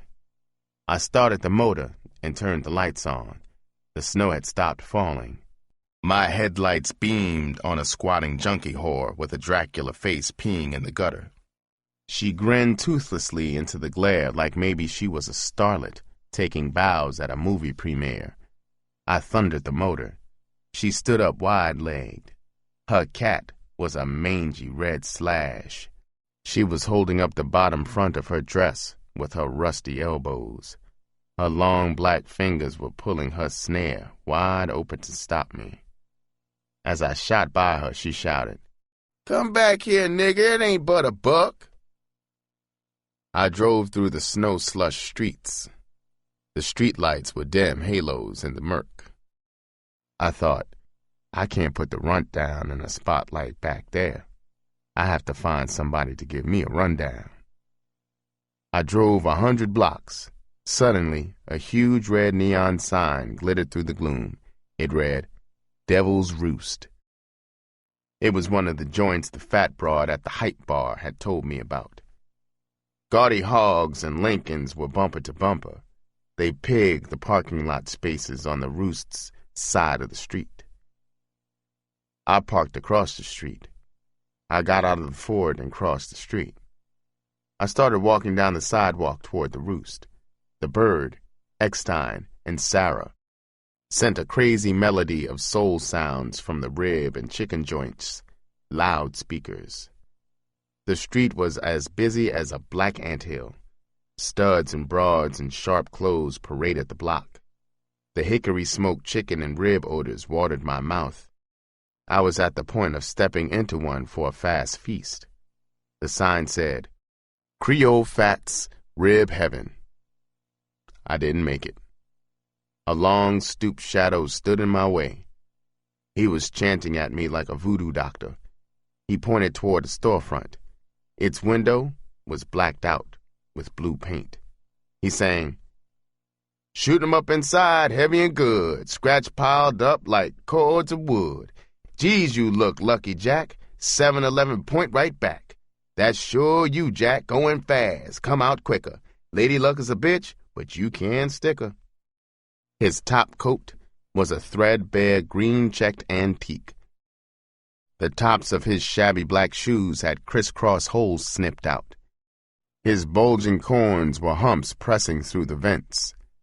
He stank like a bootlegger's garbage. There was something ghostly familiar in the banana-yellow basset hound face. I said, "Jim, I'm not in the mood to whale the craps. Say, don't I know you?" His transient eyes jerked their bags. They moved over my shoulder, searching down the sidewalk for a fresh prospect. His bald head glistened like a tiny yellow lake under the street lamp. He said, "Jack, I can't put a pistol on you. I can't force you to go inside and collect your scratch. Kid, you too young to know me. You might have heard of me. I'm Pretty Preston.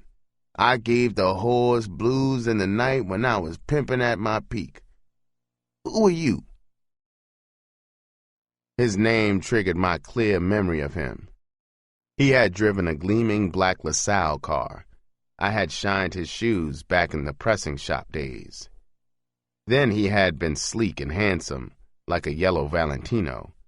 I remembered his diamonds. They had winked and sparkled brightly on his fingers, in his shirt cuffs, even on his shirt front. I thought, could this really be the same dandy? What happened to him? I said, "Preston, I know you.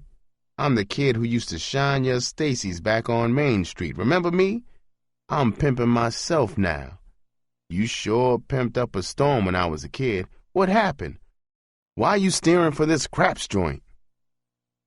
He had a dreamy, faraway look in his dull brown eyes. He was probably remembering his long-ago flashy pimp days. He sighed and put his arms around my shoulders. I walked with him through the door of the craps trap. The raw stink of gambler's sweat punched up into my nose. We sat on a battered sofa in the almost dark front of the joint. Through a partition, I could hear the tinkle of silver coins. I heard the flat cackle of the bone dice laughing at the cursing shooters begging for a natural. He said, "Sure, kid, I remember you. Christ, you got tall. I got to be getting old. What's your name?" "Kid, I've been getting funky breaks since I came to this raggedy city 12 years ago. I'm just steering for a pal who runs the joint. Hell, he needs me more than I need him. I'm gonna catch a hot number or a wild daily double. Old Preston's name will ring again. How many girls you got?" I said, "Slim Lancaster, but they call me Youngblood. Blood for short. I only got one now, but with all the whores here, I'll have bukus in a month. I just got in town tonight. I want to put my girl to work. Give me a rundown on some streets after I dash next door for a slab of ribs. I haven't dirtied a plate since noon. Anything I can get you?" He said, "Blood, if you must do something, get me a half a pint of Old Tailor at the corner liquor store.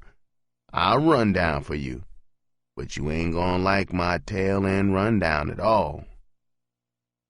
It felt good to step out into the fresh, chilly air. I stopped in the rib joint and put my order in.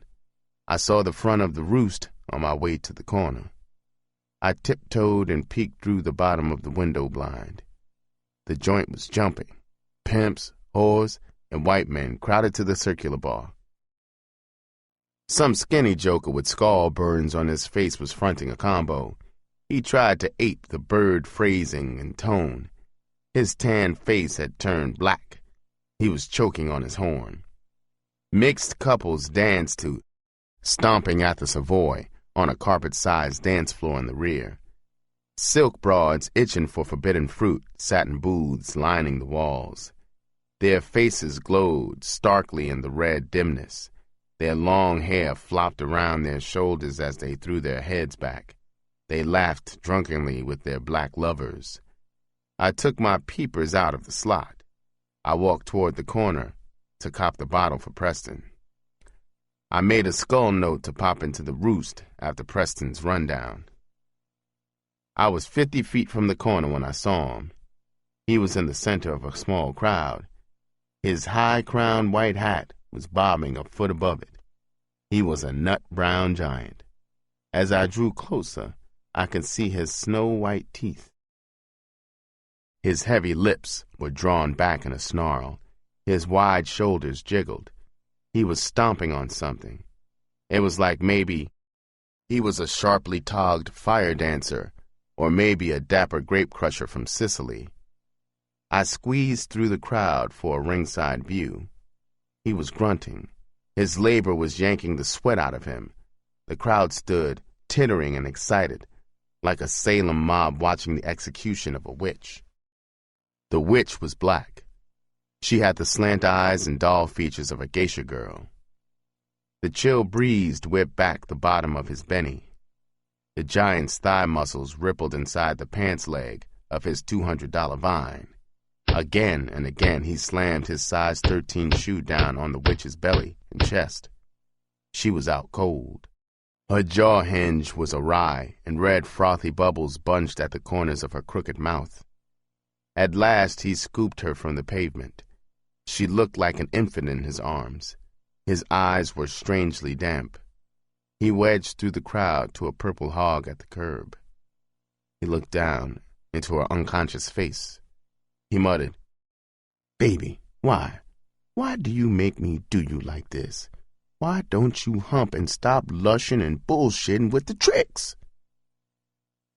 Still holding her tenderly, he stooped and opened the front door of the hog. He placed her on the front seat. He shut the door and walked around the hog to the driver's seat. He got in, and the hog roared away into the night. The crowd was scattering. I turned to a fellow about my age. His eyes were glazed. He was sucking a stick of gangster. I said, "That stud would have gotten busted sure as hell if the heat had made the scene." He stepped back and looked at me like I was fresh in town from a monastery in Tibet. He said, "You must be that square Rip Van Winkle I heard about. He's heat. He's vice heat. They call him Poison. He's got 9 whores. He's a pimp. That broad is one of 'em. She got drunk with a trick." I went into the liquor store. It was 5 after 12. I ordered the half pint. The clerk put it on the counter. I swung my top coat away to get my hide in my hip pocket. I had 205s and 10s in it. I had 5 C-notes pinned to my shorts and a tobacco sack between my legs. My fingers touched the bottom of the pocket. My right hip pocket was empty. I was sure my hide had been on that side. I dug my left hand into the left pocket. Empty. Within seconds, both my sweaty hands had darted in and explored all of my pockets a half dozen times. The clerk just stood there amused watching the show. His hairy paw slid the half pint back toward him from foul territory. He said, "What's the matter, buddy? Some broad ram into you for your poke, or did you leave it at your other strides?" My mind was ferreting. It backpedaled, tore apart the scenes and moves I had made. I was a confused, jazzy punk. I said, "Jack, your score is 0. I'm not a Vic. I just remembered I got my scratch on Mars. I'll be back when I get back." He was shaking his head when I walked out. I crossed the street. I was headed toward the Ford. I wasn't going there to look for my hide on the seat. I was going there to peel off one of those C-notes next to my balls. I had remembered the scene back in the hype joint. I saw that rattlesnake lightning again. For the first time, I saw the thrill of the cop on the face of the horse. The fox had sure held my balls in the fire for horseface.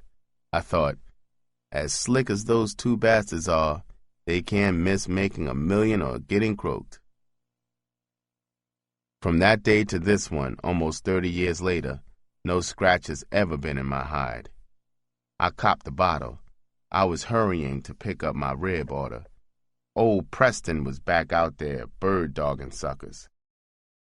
I saw him point a joke into the joint. He slapped the balking sucker on the rump. The Vic went inside. He saw me and hobbled toward me. For the first time, I saw his crippled walk. He grinned when I laid the bottle on him. He said, "Thanks, kid. Want first suck?" I said, "Jack, it's all yours. After I get my ribs, I'll duck back in the joint and rap with you."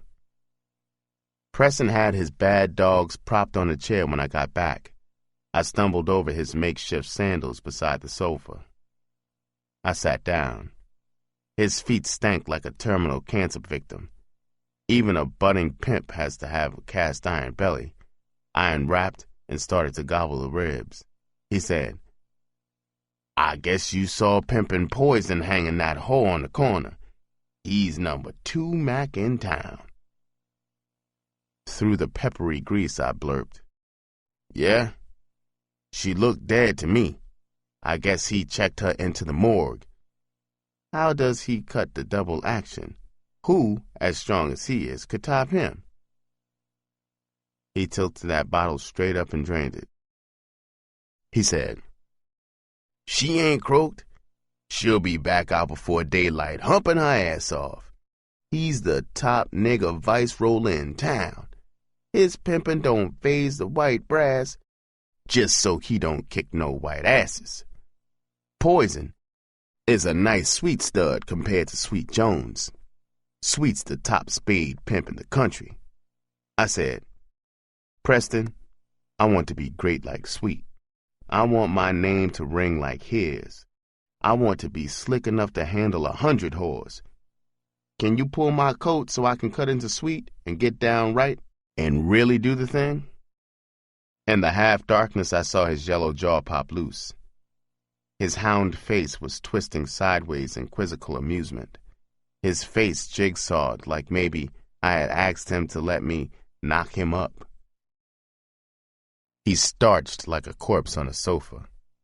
He said, "Kid, you bang a cap or smack or something? Sweet's crazy as a flock of loons. Your bell ain't never gonna clang that loud unless you go crazy too. He killed 4 studs. He ain't human. He got every nigga in town scared shitless. His whores call him Mr. Jones. He hates young punks. I can't cut you into him. Kid, I like you. You're good looking. You conned me that you're intelligent. I am going to give you some advice. Take it or leave it. I came to this town 12 years ago. I was so pretty, just my ass would have made you a Sunday face. I brought 5 whores with me. I had been one hell of a pimp back in the sticks. I was only 28 when I got here. Just like you, I had to cut into Sweet. It was easy for me. I was yellow and pretty. I had 3 beautiful white whores in my stable. I didn't know Sweet hated yellow niggas and white men. He grinned that gold-tooth smile for a year. He conned me that he loved me. He was a hype even then. He started to rib me, called me a square. I tried hard to be like him, so I got hooked on H. My habit screwed my mind up. All I wanted to do was bang H and coast. Like a real pal, he kept my stable humping. At first, his angle was Uncle Sweet to my whores. In 6 weeks, he was giving me and my whores orders. He tore my image down before my whores. He copped my stable. One morning, I was puking sick. Sweet was torturing me. He hadn't brought me my stuff in 24 hours.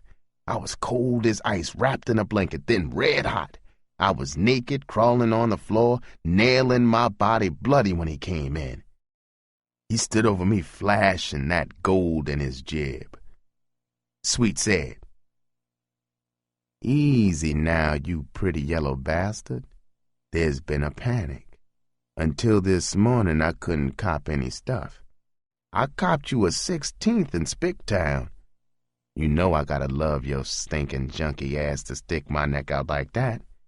Ain't that a bitch? I just noticed when you sick, you almost black as me. I wish that bastard white father of yours could see you down there on your knees begging this black nigger to stop your misery." Sweet held the tiny cellophane pack out to me. I was too weak to take it. I said, "Please, Sweet, cook it for me and load my outfit. It's inside the candy-striped tie in the closet. Sweet, if you don't hurry, I'm sure to croak." I was one big ache and cramp. He walked slowly to the closet. He fumbled past the striped tie on the rack. He was getting his kicks making the yellow nigga suffer.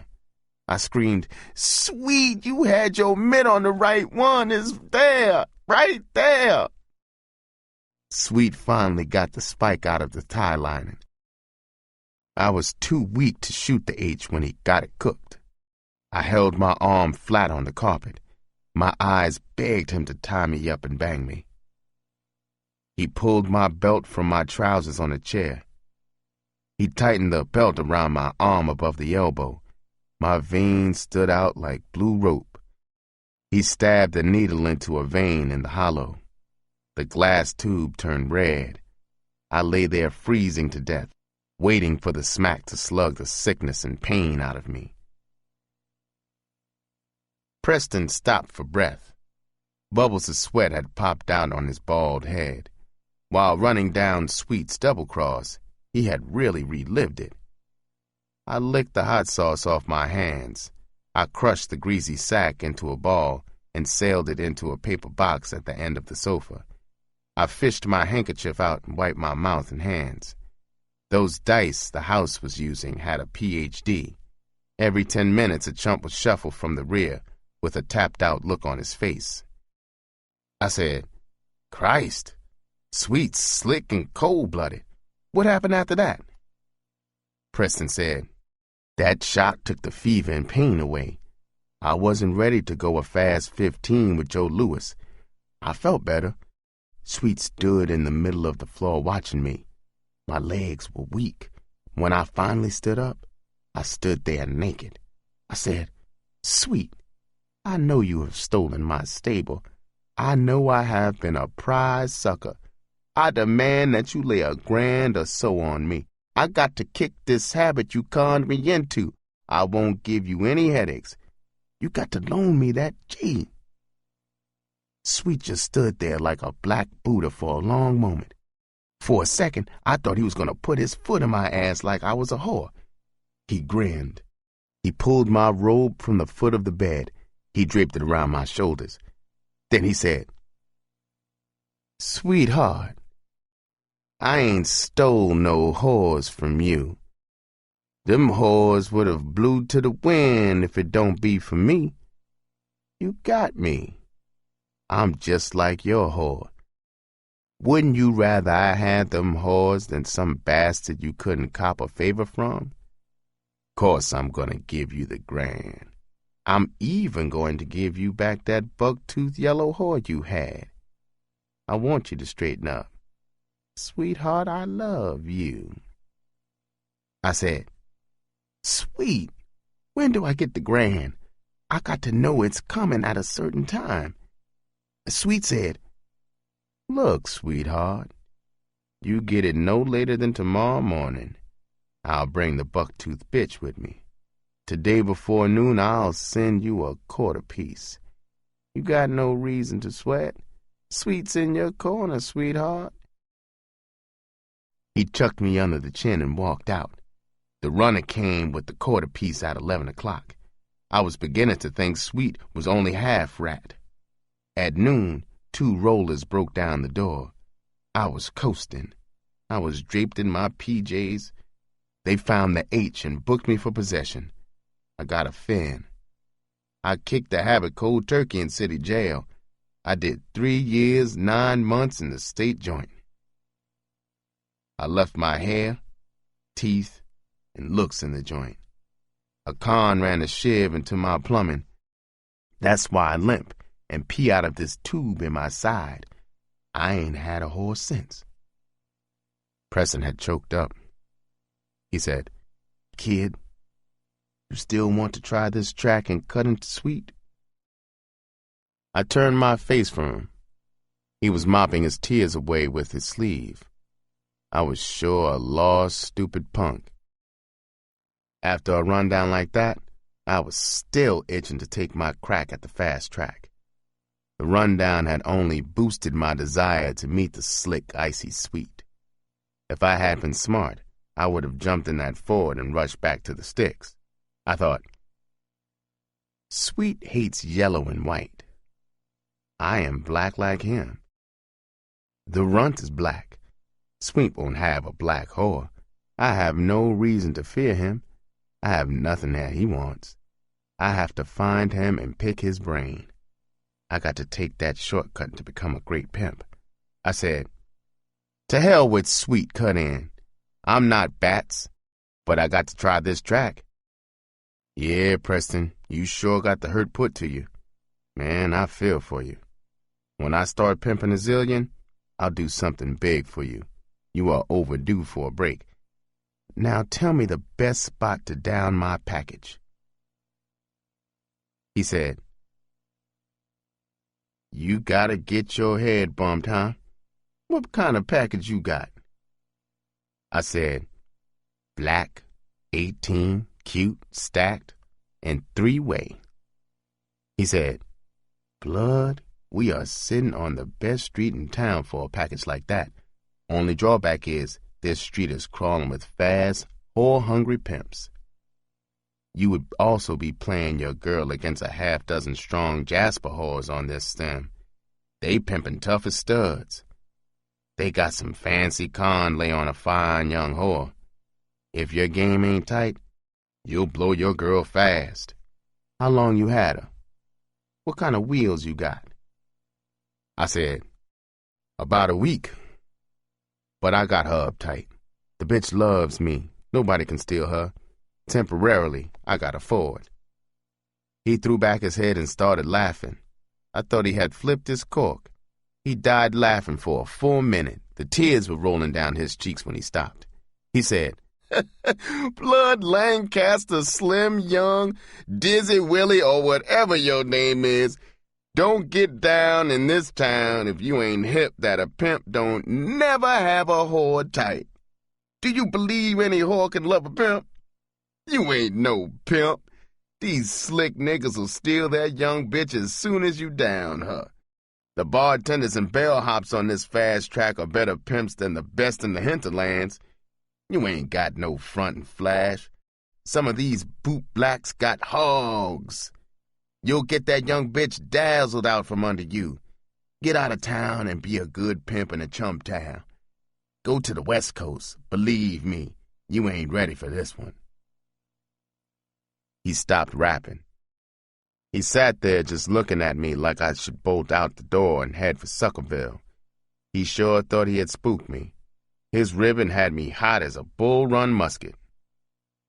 I thought, what did this crippled flunky think I came here for? I knew I was slow. I sure didn't intend to stay slow. I was determined to maybe get as fast and slick as Sweet Jones, the boss pimp. If I blew the runt, it wouldn't be the end of the world.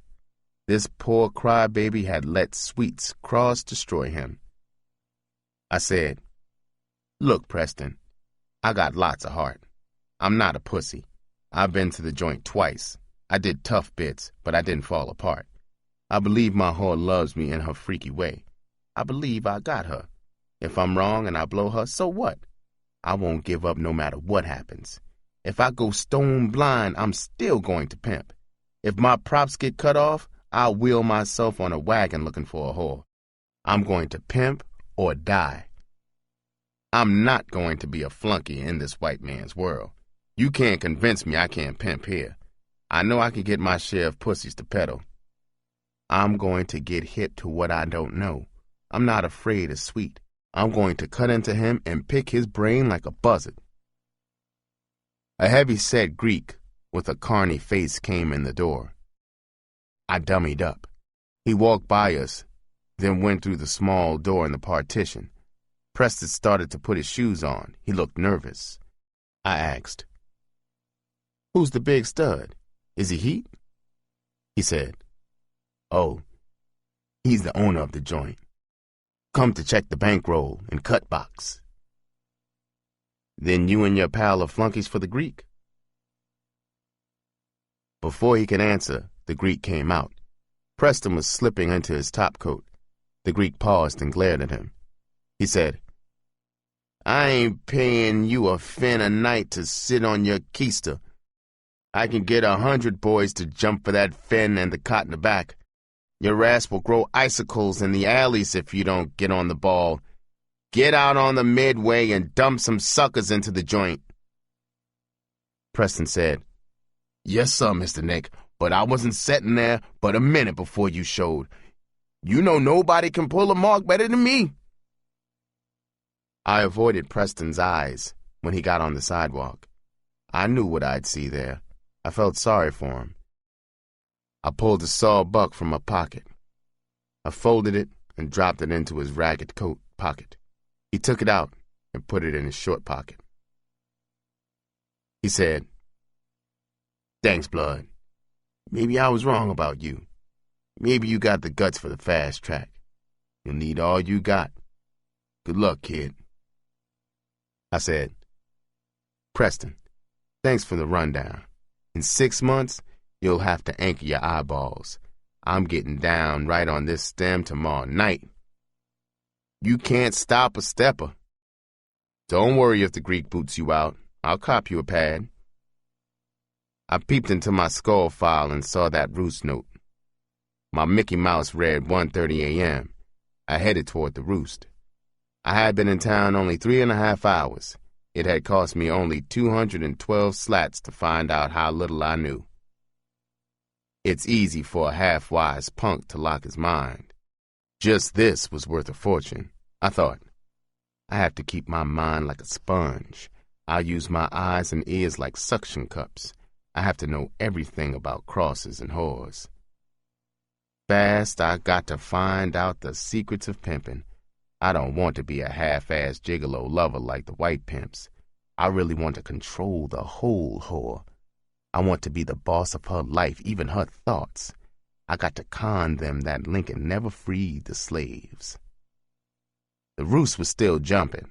I copped the one open stool at the middle of the bar. A Mexican broad in a red satin cocktail dress brought me a pink Planters punch. The combo was Speed riffing Tifa, too. Through the bar-length mirror, I could see a black ugly stud playing stink finger with an angel-faced white broad in a booth behind me. He was playing pocket pool with his other hand. The broad had her eyes closed. Her rhinestone tiara looked like a phony halo. She was biting her bottom lip, like maybe she was taking a heavenly trip right there in the booth. My ear cup started sucking. The dapper joker on my right was rapping to the stud on the other side of him. He was saying, "I want my 3 bills back. That pretty bitch ain't turned 3 tricks since you sold her to me. The bitch is dying. She's falling apart. She can't walk the street." The seller said, "Jack, I sold you the package as is. I ain't responsible for the divine acts." The buyer said, "Divine my ass. You knew that dog was rotten inside and needed a grand's worth of carving? Give me 1.5 yards and take the bitch back." The seller said, "You a stick-up man? The bitch was whole when I sold her. Maybe you trying to play a con on me. Maybe you stomped on the package. Maybe you put the bitch in bad shape. I ain't buying her back even if you only wanted a slat for her." The buyer said, "Ain't this a bitch? I went for the okie doke. I'm out 3 bills for a black dog with a foot in the grave." The seller said, "I'm pimping for myself, Jack. I ain't got no time to pimp for you. Just to get you off my ass, I'm going to run down for you. There's a whorehouse upstate with all spick trade. They don't spend but a fan, but there's a zillion of them. On weekends, they line up on the sidewalk. All you gotta do is cop some pills, patch the bitch up, and take her up there. Up there, ain't no walking. She can flat back, and so long as she keeps breathing, you can get some scratch. Jack, she may even last long enough so you can invest some scratch to overhaul her and still show a profit. The bitch is black and pretty. She ain't got much mileage on her. Them spies are wild for black broads. Jim, I've been running down the out for you. If you go for it, call me at noon. In the meantime, I'll contact the joint. Me and the house broad are tight. It's a cinch you can place your grief tomorrow." The buyer said, "Jack, you know I deserve some cooperation. I'll try anything to break even on that dog. I'll call you at noon. I ain't salty with you now. Let's split and make the scene at the lair.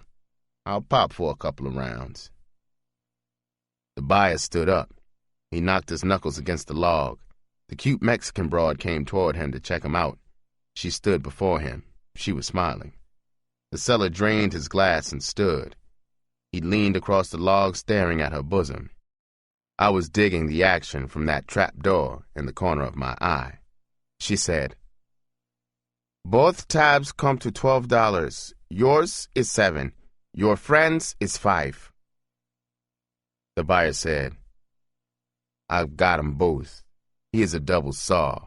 Keep the change, miss. Bet I get you. Say, girl, was that bum your father who brought you in when you started to work here last night? Ain't you afraid I'll salt and pepper you and eat you raw?" She said, "No, not my father, my husband. He's no bum. He had on his work clothes. People are not good to eat. It's not nice to eat people. Thanks for the tip. Come back soon." The buyer hurled his beak toward the ceiling and laughed.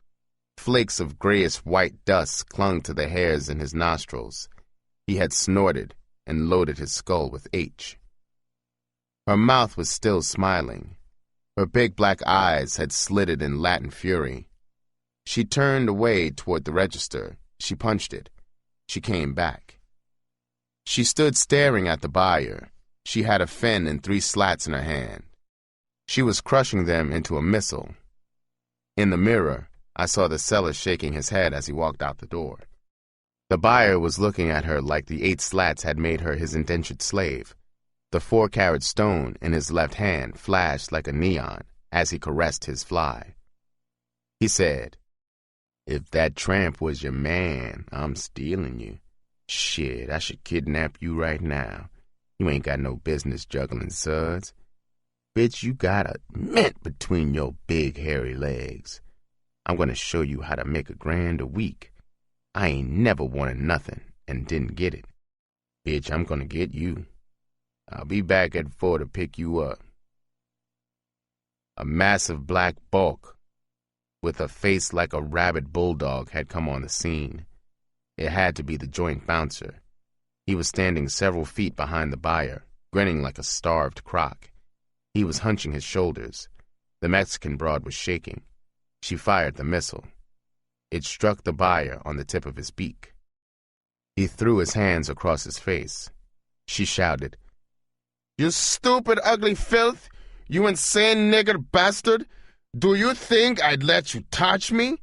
I wouldn't shit in your mouth to save your slimy life. If you ever look at me again, I'll cut your heart out." The bouncer streaked toward the buyer like a howitzer shell. His feet clickety-clacked like the wheels of an express train against the parquet floor. He viced the buyer's rear end through the tail split in his topcoat. He seized the scrawny neck with his other giant paw. The buyer was almost airborne. The tips of his shoes did a tap dance against the floor on his way to the door. The joint was silent. The buyer swiveled his head back toward the angry tamale. Just before he skidded toward the sidewalk, he screamed, "You square-ass, greasy, chili gut bitch! I'm gonna triple-cross you!" The joint got back on jump time. The combo started to riff, mood indigo. I thought about the run. The Mexican broad had her hands on her hips. She was looking at me. She wanted me to say the buyer was a no-good bastard. She didn't know I was up as a pledge in his club. I put a deuce on the log and walked out. It was 2:30 in the a.m. I walked to the corner. Preston had been right. Poison's black whore was standing in front of the liquor store. She hit on me. That terrible beating she had taken sure hadn't cured her bad habit. She said, "Hi, Slim. Give me 10 and sock it in. I won't put the rush on you, handsome. Cop a jug and let's go freak off."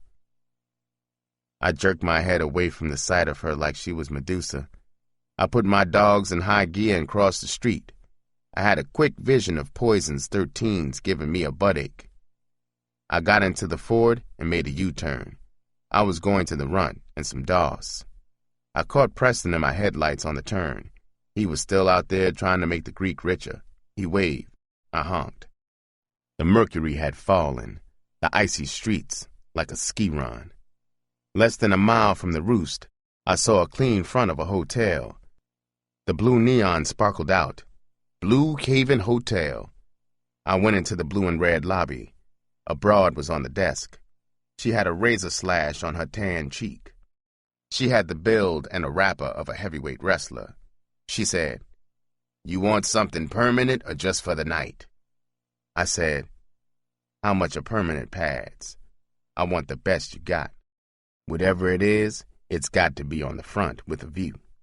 She said, "The best single rooms are $32.50 a week. The best 3-room apartments are $100 a week." She got up and went to the red board behind her. She took several keys off and gave them to me. The elevator operator was an old stud reading a Wild Maggie and Jiggs comic book. He was whistling When the Saints Go Marching In. His peepers were glued to it like maybe he had found the map to the Lost Dutchman. I got off on the 3rd floor. I looked at 2 single rooms. The carpet in them was stained and the furniture was battered. This was an underworld hotel, all right. I could smell the odor of gangster grass in the hallways. I took the stairs to the 4th floor. I looked into 2 apartments. I went for the second one. It was freshly decorated in gold and black paint. The furniture was blonde and new. It was spotless and flashy. The gold-draped front window gave a wide view of the stem. The pad was perfect for now. It would do until I bit the big time with the big stable. I went to the elevator and pressed the down button. The floor indicator dial was stuck between floor number 2 and 3. I took the stairs down. I figured the antics of Maggie and Jiggs had put a lot of pressure on the old joker. Some whore in the hotel was probably down there with the old coot. They were maybe using the comic book as a guide. I went to the desk. I registered and paid a week's rent in advance. I put the key in my pocket and went to the Ford. I drove toward the Runt. I saw a black whore leading a white man into the front door of the Martin Hotel, 100 yards from the Haven. The Runt could take her good tricks there. It was 4 a.m. when I got there. I parked and went up the hotel stairs. An elevated train shook the stairway as it passed. Its shadow leaped through the second-floor window and plunged like a rattling, speeding ghost across the hall. I turned left to number 20. I twisted my key in the lock and stepped inside. The Runt was wide-eyed. She leaped from the bed. She had on red baby doll pajamas. She squeezed herself hard against me. She acted like I had been gone a year. She said, "Oh, Daddy, I'm so glad you're back. I was worried like hell. Where have you been?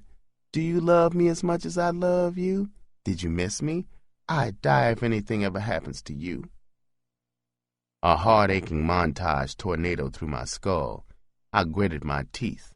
I felt my fingernails ice-picking into my palms. The Runt's love calm had resurrected sad old scenes. I saw poor Black Henry.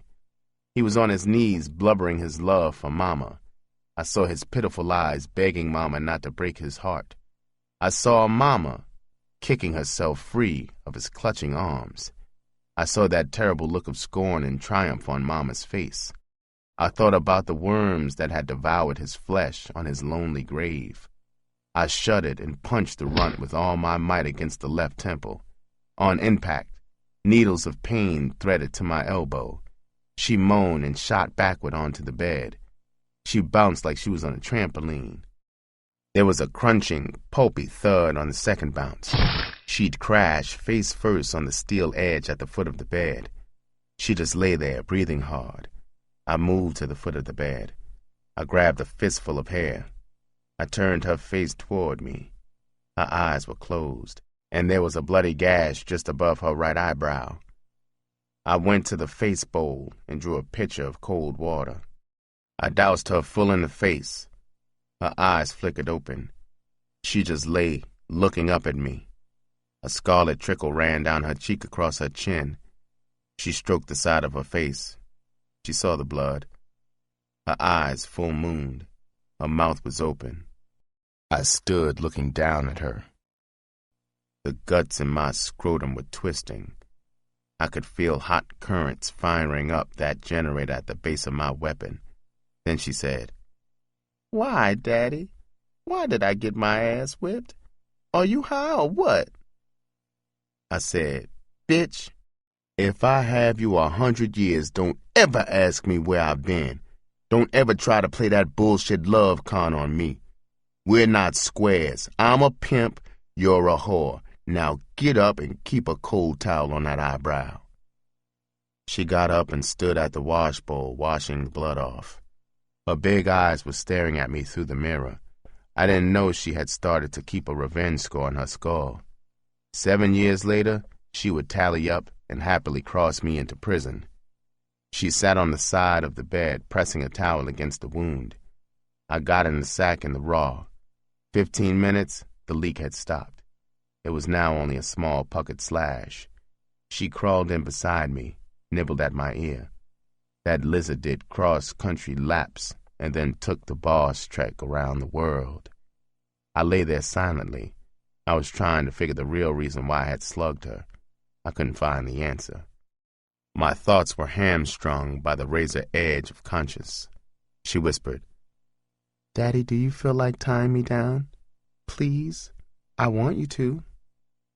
I said, bitch, you got a one-track mind. I'm gonna tie you down like a sow in a slaughterhouse. After you get your rocks off, I'm gonna give you the rundown on that stem you're working tonight. Get on your back, stretch your legs out and put your arms above your head. That's right, you sweet freak bitch. Chapter 6. Drilling for Oil. That Thunderbolt L train had trembled the room a half-dozen times. Dawn had broken through a smeary sky. Fingers of pale gray light poked through the frayed window shades. She was lying in my arms. I saw flakes of brown blood beneath her chin. Her heart against my side was sprinting, like a wildcat's facing the hounds.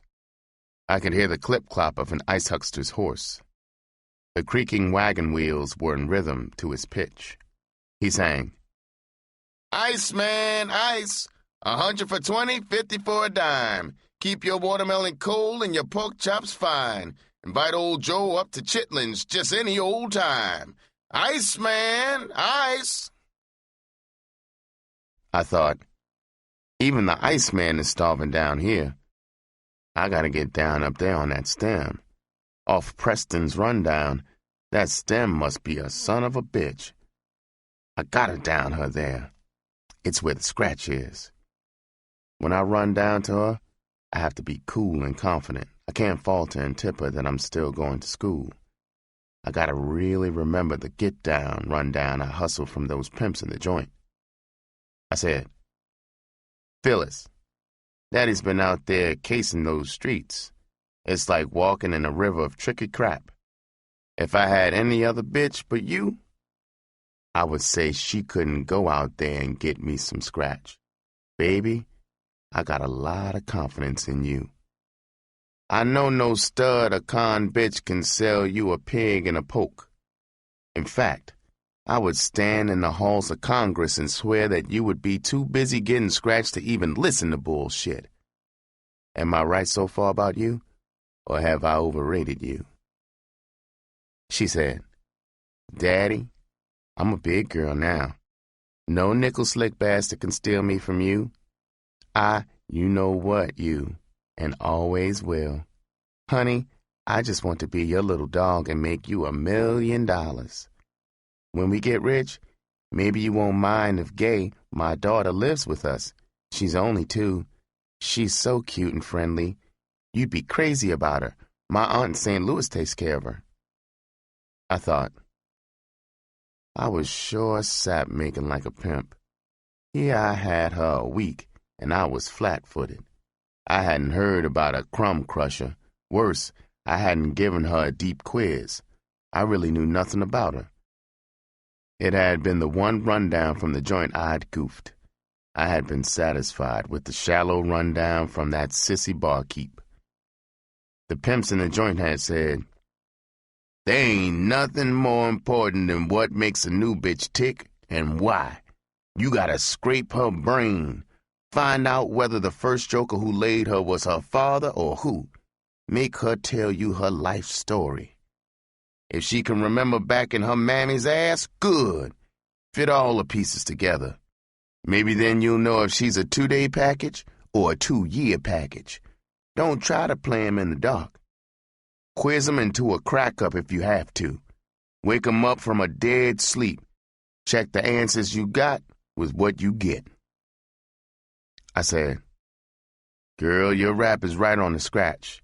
It's you and me against the world. I'm gonna make a star out of you. We are going to get rich as cream. You gotta hump your ass off in those streets, baby. As soon as we get a big bundle, you go cop the kid. Now forget about her until we get in shape. I don't want anything in your skull but those tricks out there. Now listen carefully. I want you to do nothing but work the street. Stay out of the bars. Don't drink, smoke gangster, or use anything while you're working. Your skull has to be sharp and clear out there. Otherwise, you could lose your life, and almost as bad, my scratch. Believe me, I'm not yeasting it. I want you to memorize everything that happens while you're working. I want to run down every night after you knock off. Maybe some stuff players will set you up like tonight and take you off tomorrow night. Keep those crack-wise niggas out of your face. If I see you rapping to a Jasper broad, I'm going to put my foot in your ass. Play for cruising white tricks. Spade tricks are trouble. They all want to make a home. You're black and beautiful. They can't resist you. They are the freaks, and they got the scratch. Ask them for 100 and take 10. You can go down on the price. You can't go up. Don't go to nobody's pad. For a double saw or over, take 'em to the Martin down the street from where we are going to move. Flip out of wheels as much as possible.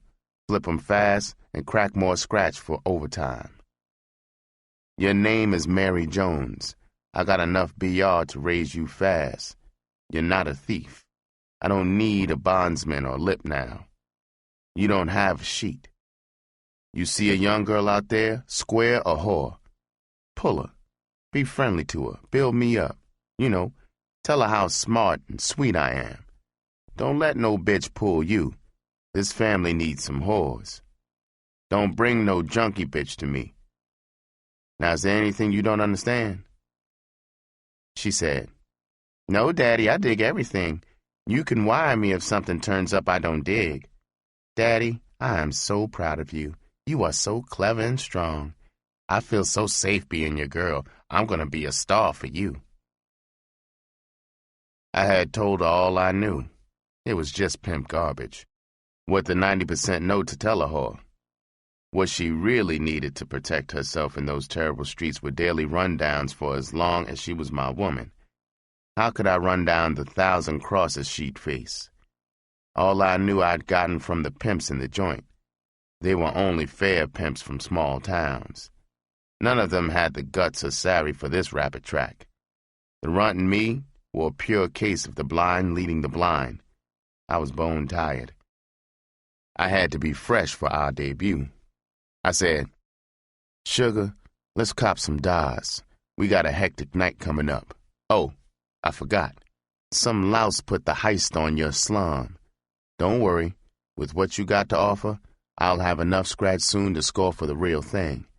This is our last day in this flop house. I copped us a jazzy little pad uptown. Sleep tight, baby puppy. She said, All right, Daddy, I'm going to sleep. I wonder how Gay is doing. When I woke up, I thought the runt had scalded me with hot grease. I was in a flaming sweat. My ticker was smashing inside my chest like a wrecker's demolition ball. That cunning joker playing God had conned me again. I had whipped my poor mama again.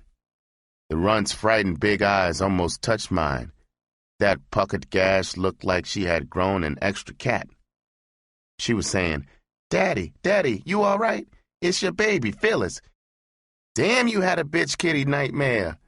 Was the heat chasing you or something? I said, No, baby, as a matter of fact, you were in trouble. You had done a stupid thing in the street. You let a nigga pimp con you into his hog. It turned out he was a crazy gorilla. He was trying to cut your throat. I saved you before he croaked you. Dreams often carry warnings. So, bitch, stay out of those pimps' hogs. She said, Daddy, I'm looking for white tricks and hogs. That's where the long scratch is. Ain't no nigga pimp gonna put my ass in a sling. I'm too slick for that okey doke. You not going to get salty with me about a dream, I hope. Daddy, I ain't going to bullshit out there. It was 5:20. By 7 o'clock, we had moved to the Blue Haven. The runt went for the pad. First thing, she lifted the phone off the hook to see if it works. I said, Tell your tricks to call you here. She laid the bearskin and freaked the joint off with her lights and other crap. Except for the fake stars, it was a fair mock-up of her pad where I had copped her. She went to the street to get down at 8. I had told her to work just the block where we padded for a week or so. I went to the front window.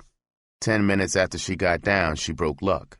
A white trick in a '37 Buick picked her up. I timed her. She had racehorse speed. She was back on the track in 9.5 minutes. A black pretty broad could sure scratch up a white man's itch fast. I watched her scratch 3. I showered and got as pretty as I could. I made an urgent skull note to cop a hot vine connection. I also needed a gangster and cocaine contact. I got the elevator. I left the key at the desk. I had told the runt to check her scratch past 40 slats into the toe of my tan Stetsons. I got into the Ford. I waved to the runt on my way to the roost. It sure was a thrill to have a young, fine bitch humping for me. I parked across the street from the roost. I dabbed a sponge into a box of Sunglow face powder in the glove compartment. I made my face up into an even, glowing tan. I got out and crossed the street toward the roost. It was 10:30. The sky was a fresh, bright bitch. This first April night had gone sucker and gifted her with a shimmering bracelet of diamond stars. The fat moon lurked like an evil yellow eye staring down at the pimps, hustlers, and whores, hawk-eyeing for a mark, a cop. I felt the raw tenderness of first April winds lashing at the hem of my white alligator. I felt the birth stirrings of that poisonous pimp's rapture. I felt powerful and beautiful. I thought, I was still black in the white man's world. My hope to be important and admired could be realized even behind this black stockade. It was simple. Just pimp my ass off and get a ton of scratch. Everybody in both worlds kissed your ass black and blue if you had flash from front. I was 6 storefronts away from the roost. He stood in the center of the sidewalk. I looked down at him. He was a foot shorter than the runt. He looked like a black baby who had taken ugly pills. His head was the size of a giant pumpkin. His voice was a squeal like a clappy joker makes when the croaker rams a sound down his dingus. He squealed, "Shine 'em up, hotshot. If I had your hand, I'd throw away mine. Get on big time. Shines ain't but a dime. Shine 'em up." I looked down at my stomps. They could stand a gloss all right. I followed the pointing, gnarled finger to the dwarf's open-air stand. It sat at the mouth of a gangway between 2 buildings. The red fringes of its tattered canvas top rippled in the breeze. I climbed into the chair. The dwarf was slapping polish on my Stetsons. A thin stud with at least $500,000 in threads on his back took the other chair. He was wearing silver nail polish. He was reeking with perfume. A gleaming black custom Duesenberg eased into the corner in front of me. The top was down. My peepers did a triple take. A huge stud was sitting in the back seat. He had an ocelot in his lap dozing against his chest. The cat was wearing a stone-studded collar. A gold chain was strung to it. He was sitting between 2 spectacular high yellow whores. His diamonds were blazing under the streetlight. 3 gorgeous white whores were in the front seat. He looked exactly like Boris Karloff in blackface. He was rapping something. All 5 of those whores were turned toward him. They were listening and paying attention like he was God giving them a pass to heaven. He could have been running down a safe place to hide because the world was coming to an end. I said, "Who is that?" The dwarf said, "You gotta be from out of town. That's Sweet Jones. He's the greatest nigger pimp in the world." The thin joker said, "That spotted cat, Miss Peaches, is the only bitch he cares lives or croaks. Shit, them whores you penning ain't but half the stable. If they got nigger pimps in outer space, he's the best of them too. He's gonna take them whores into the roost and pop some. He's lugging 20 G's in his raise. Ain't no heist man crazy enough to stick 'em up, though. He croaks niggas for his recreation." I couldn't believe what I saw. This was only 1938. Those Duesenbergs cost a fortune. He must have been the only black pimp in the country who owned one. My peepers jacked off just watching him in those high-powered whores. It was as exciting as maybe Christ making his encore. The dwarf had shined my stomps. I gave him $1. I sat there and watched Sweet Jones and those whores get out of the Duesenberg and walk toward the roost. The black-spotted cat slinked beside him. I thought, tonight I got to cut into him. I got to be careful so I don't blow him. The cut-in has to be in the roost. I'll go in and cook something up in there. I got off the stand. I passed Poison's problem whore. She was sitting beside a joke and a red hog. She had a bottle of gin in her jib turned straight up.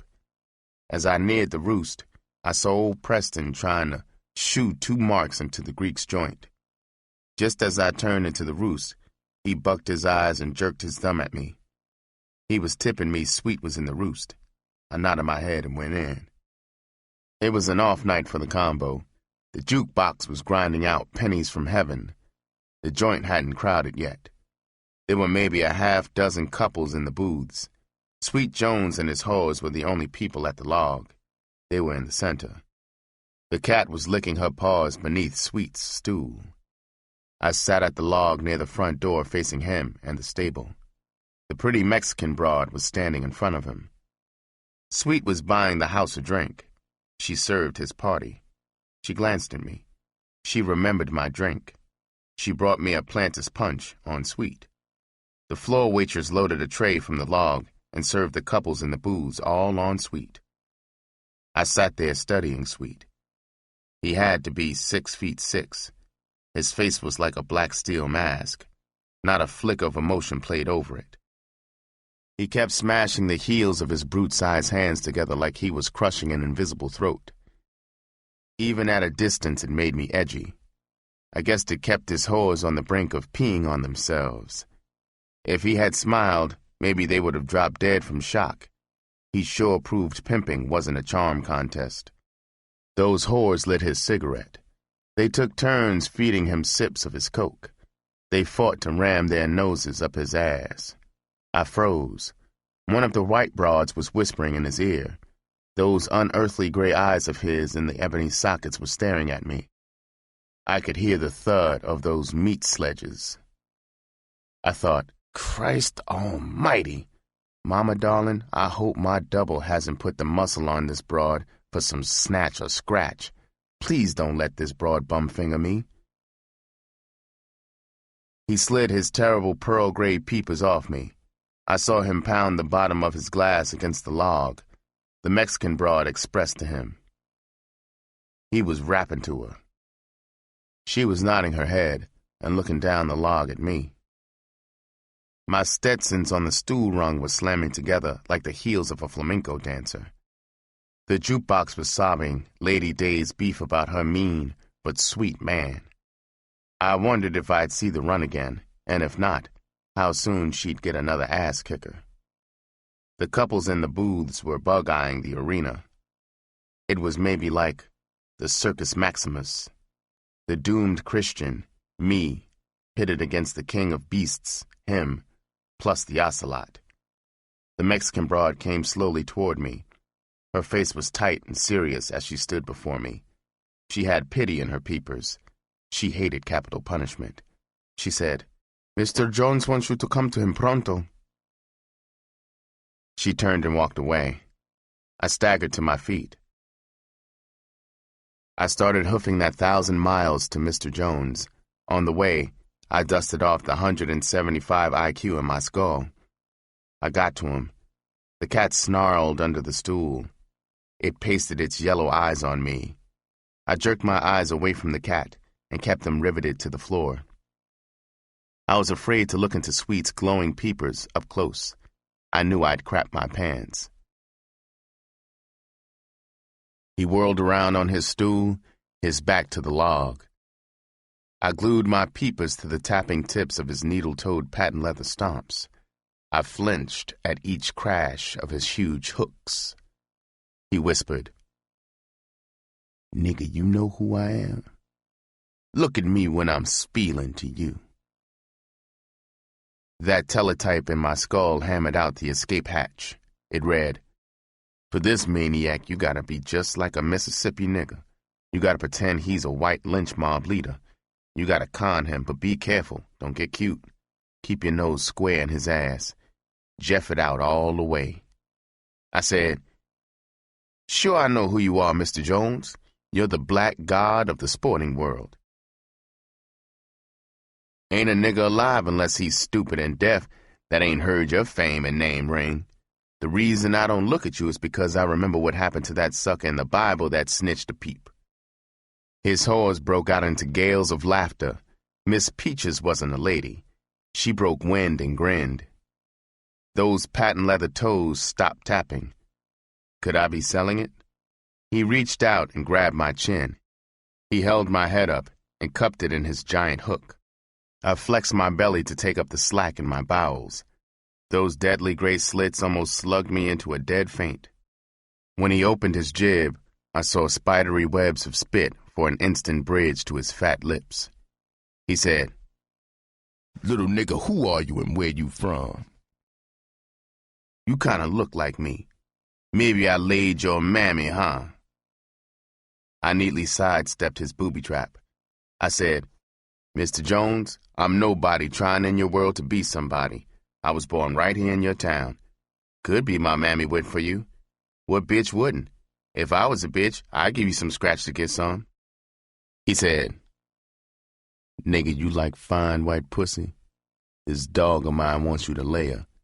I give my whores what they want. You gonna lay her for a double saw?" My skull raced out of the warning. "Fool, watch your ass." I said, "Mr. Jones, I don't want no kind of pussy unless it hangs on my own whore. Mr. Jones, I'm a pimp like you. I don't want nothing but some pimp scratch. My principles won't let me turn no reverse trick. Mr. Jones, I ain't no party freak. I want to be great like you. I ain't never going to amount to anything if I screw up the rules of the pimp game. You the greatest pimp on earth. You got great pimping by the rules. Would you want a poor dumb pimp like me to chump out at the start?" His freak white woman pouted at his side. She begged Nero to flip his thumb down. She said, "Mr. Jones, make this pretty punk freak off with your baby. You don't let nobody say no to you. Since he's dreaming he's a pimp, it will be wild kicks for me. Force him, Daddy. Force him. Show him who's boss. Sick Miss Peaches on him." He shoved her aside. The boa constrictor uncoiled from around my chest. I saw contempt paint over the skull and crossbones in his peepers. I drew a deep breath.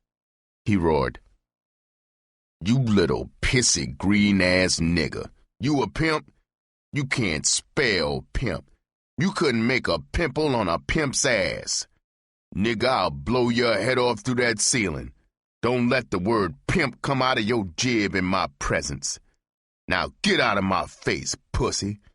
I ought to stick my swipe in your jib." The cat slithered from under the stool. She crouched on her belly and stared up at me. I wasn't David. Good thing I wasn't. I was sure mad at the kooky bastard. I grinned and fished a fin out. I tossed it on the log and dragged tail out of the door to the street.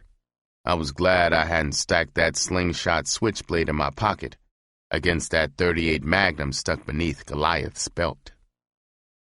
The door smacked Preston a hard shot in the forehead. He had been peeping through a slat in the door blind. He rubbed his head. He looked scared. He said, "Kid, I told you he's nuts. You keep it up, a groundhog will be your mailman. To play it safe, you better give me your mama's address. I gotta know where to ship your corpse. Where you going now?" I said, "Look, Preston, I didn't cut into him. He cut into me. Hell, I ain't no head shrinker. I couldn't handle the maniac. I'm splitting to the forward to think." He was clucking his jib when I walked away from him. I collapsed onto the forward seat. I was stinking from the fear sweat in the bar. My pants were soggy. I saw the white broad that was burning to freak off with me.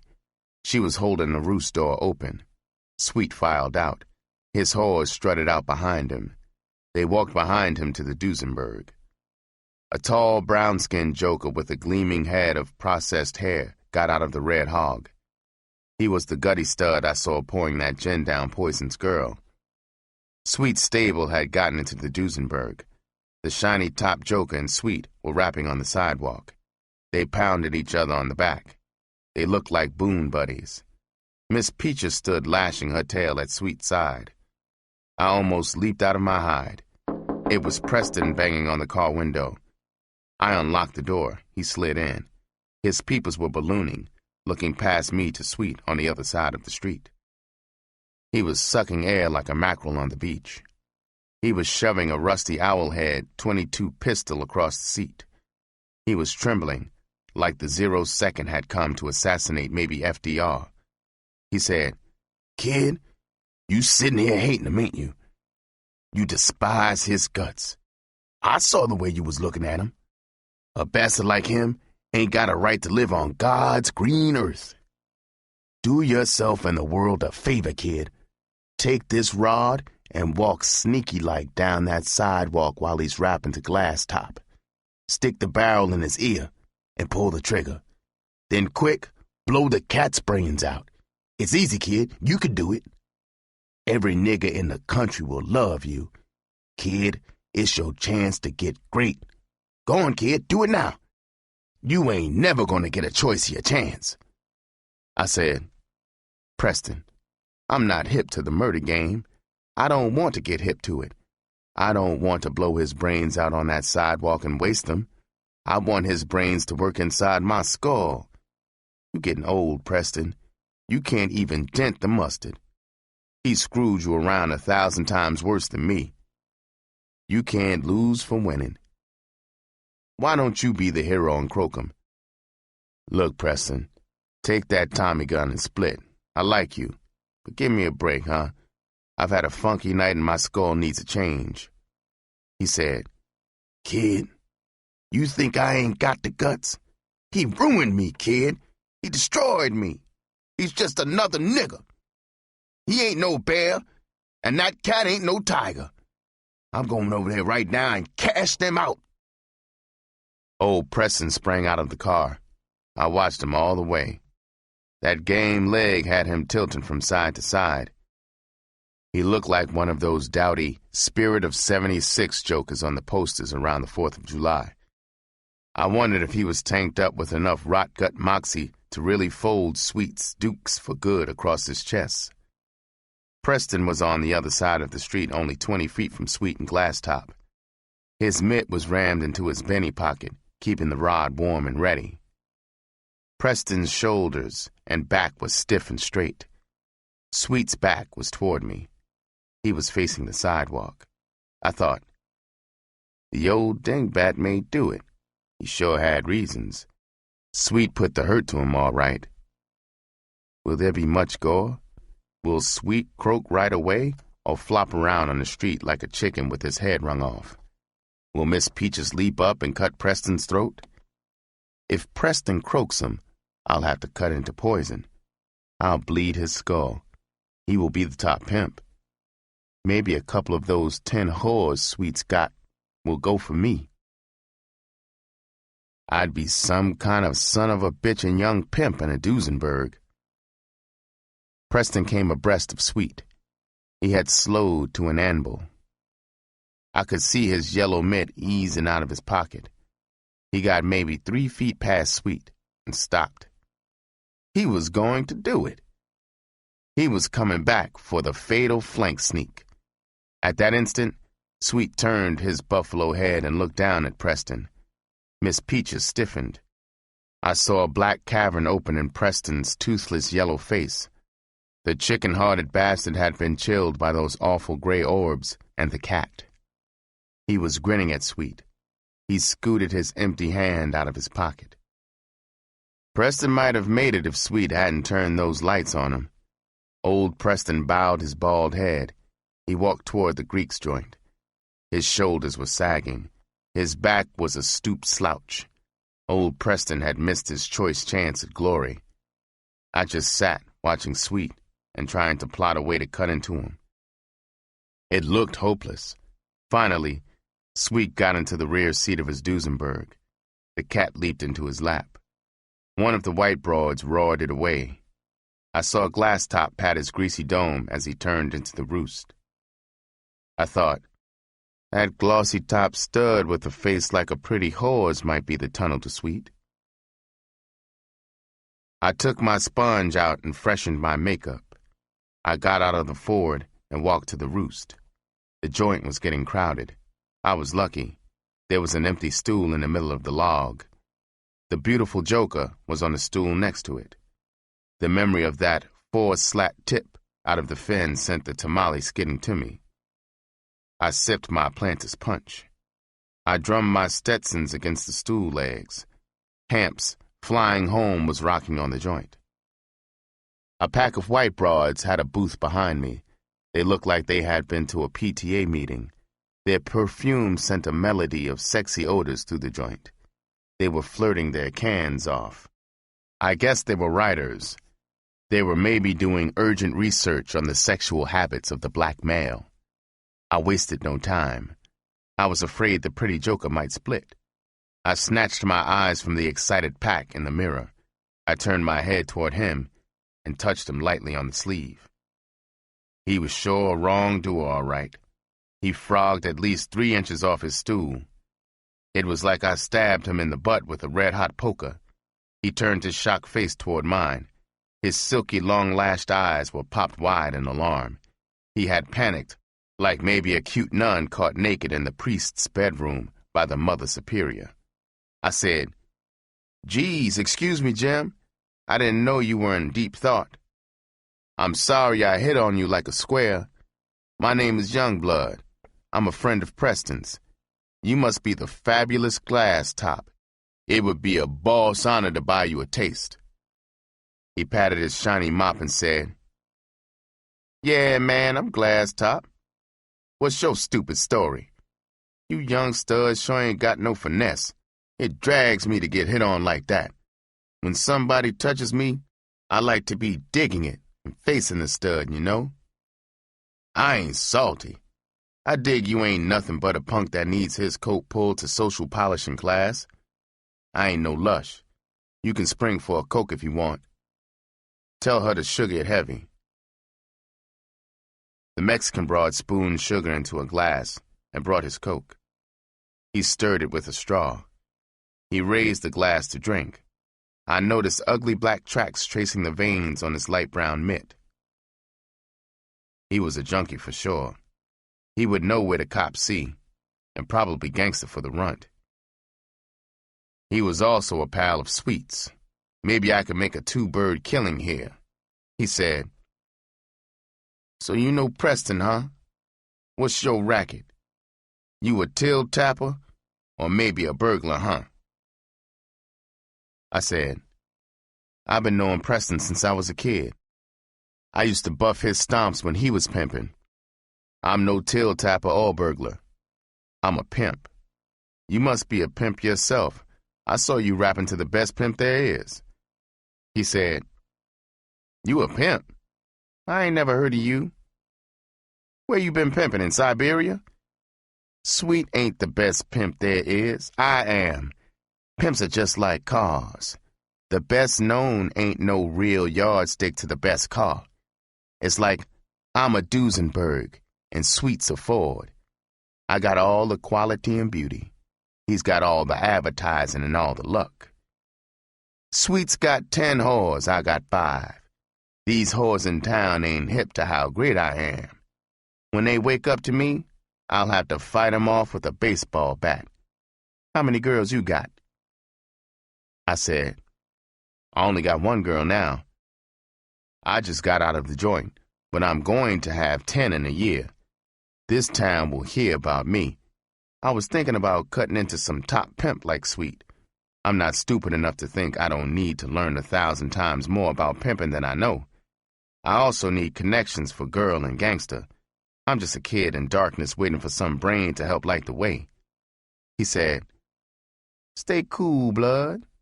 I just remembered I left my kitty's slammer open.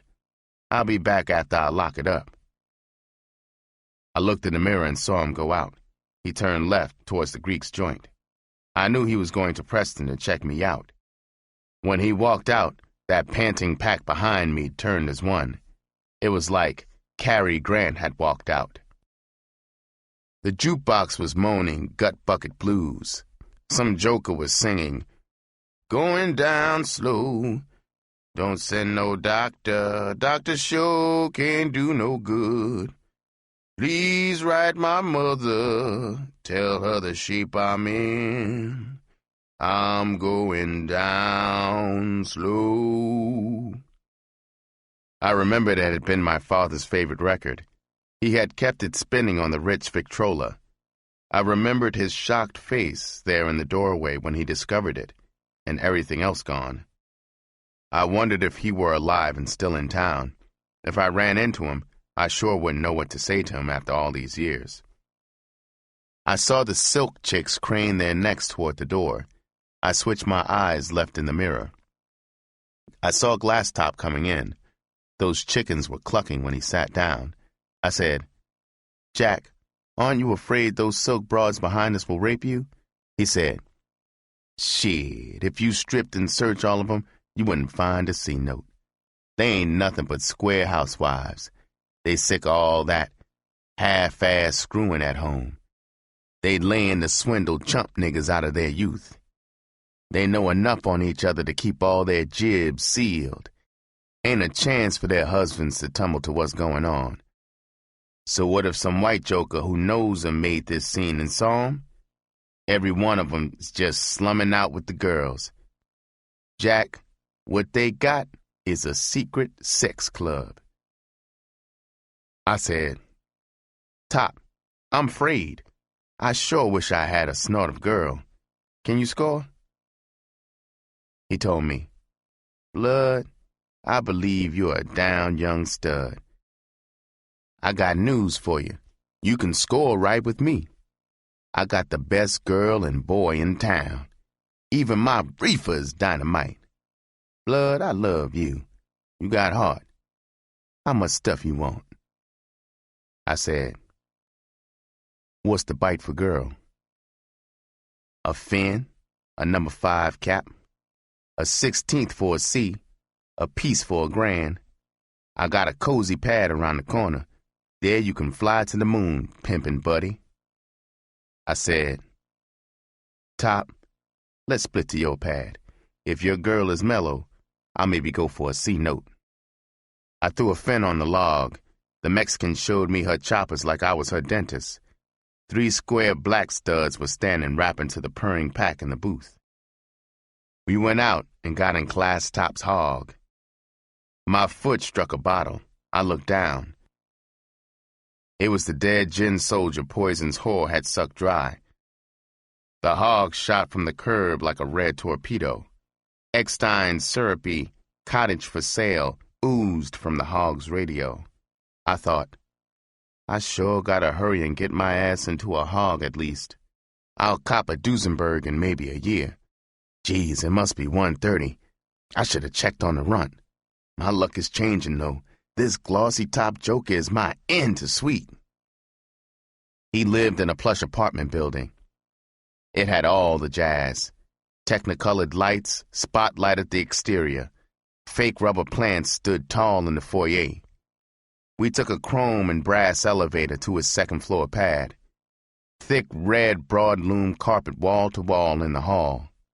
Fresh black and gold paint sparkled the walls and ceilings. A Polynesian-type dream took our bennies and my lid in a small silver-mirrored entrance hall. My feet sank into the soft lavender carpet.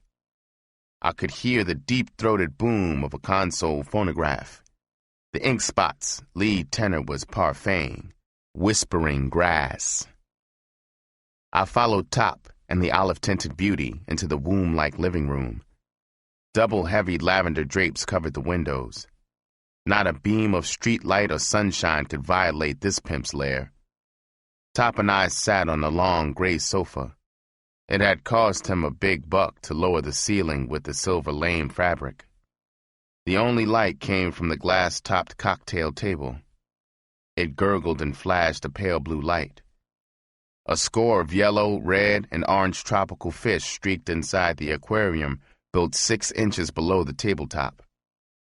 2 gray rubber hoses at each end of the tank ran down into the lavender carpet. It was a slick drain-off and fresh water gimmick.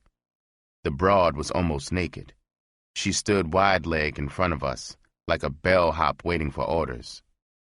The table's blue light behind her silhouetted her Coca-Cola bottle curves inside the flame-red shorty gown.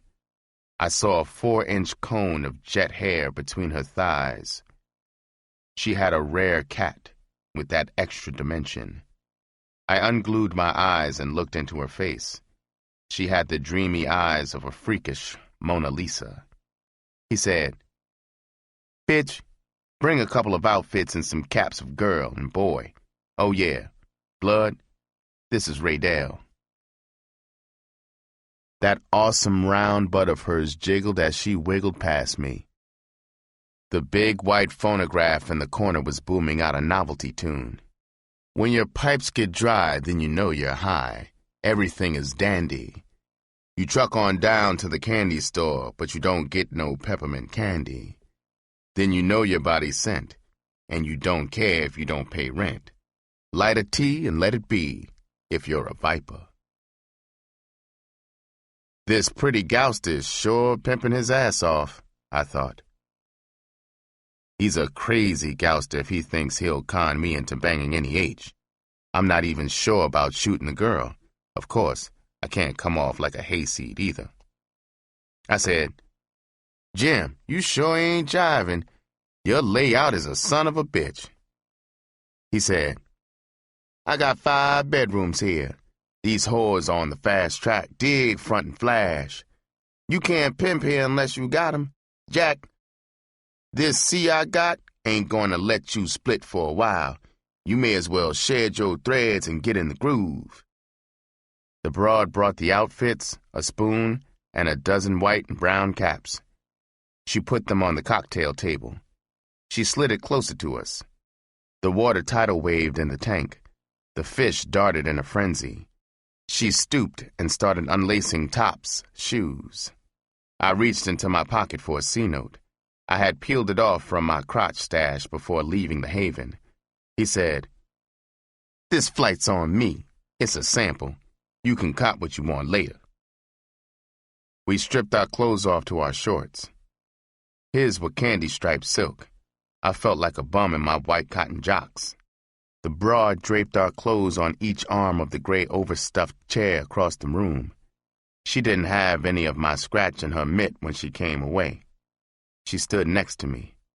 The phone on the end table beside him jangled. He uncradled it. He said, "Castle of Joy, what's your desire?" "Oh, yeah, Angelo. She's here." "Hell no, she ain't, Dossing. She's on her way." He hung up and said, "Bitch, just slip your Benny on and get downtown to that head bellboy at the Franklin Arms. Dimples and the other girls are getting more action than they can turn. Take the key to the kitty and get there fast." The broad zipped out of there in less than 3 minutes. She sure liked getting her man some money. Those tricks at the Franklin were going to give their swipes a treat all right. I thought, I gotta make the runt cultivate her cat like that broad's. He said, "That's a good young bitch I got there. I copped her in Hawaii a year ago. There are 20,000 white suckers in town for a convention. They got a double saw in one hand and their swipes in the other.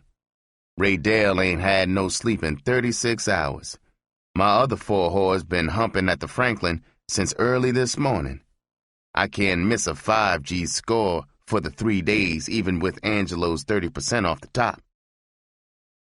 Ain't but a C a day for a girl and oil for the heat." He got up and whistled our belts through the loops in our pants.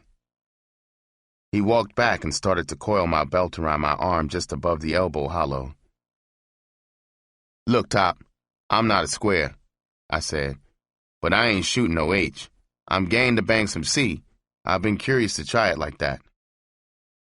He said, Kid, I ain't squeezing your balls to hip you that after mink comes sable.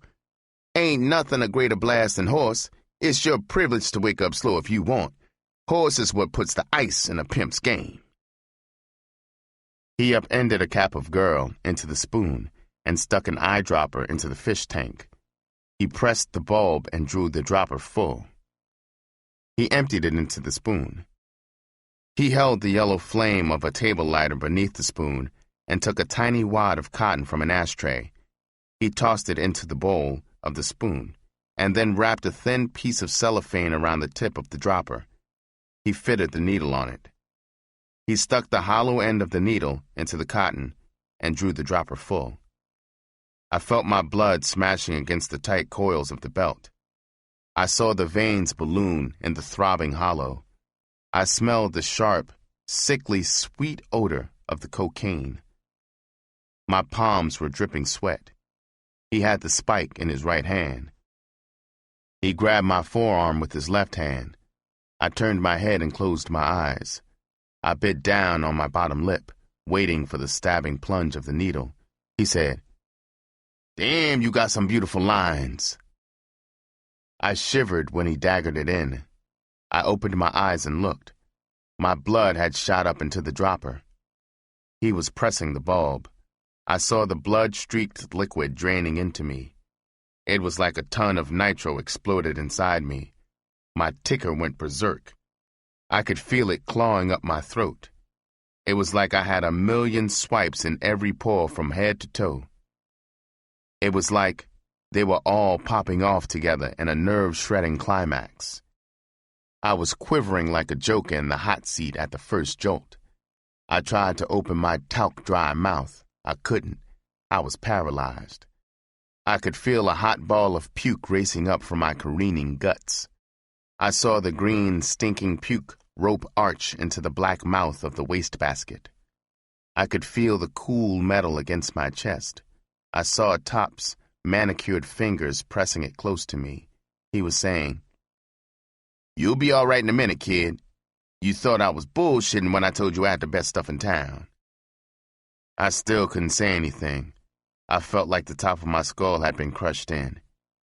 It was like I had been blown apart, and all that was left were my eyes. Then tiny prickly feet of ecstasy started dancing through me.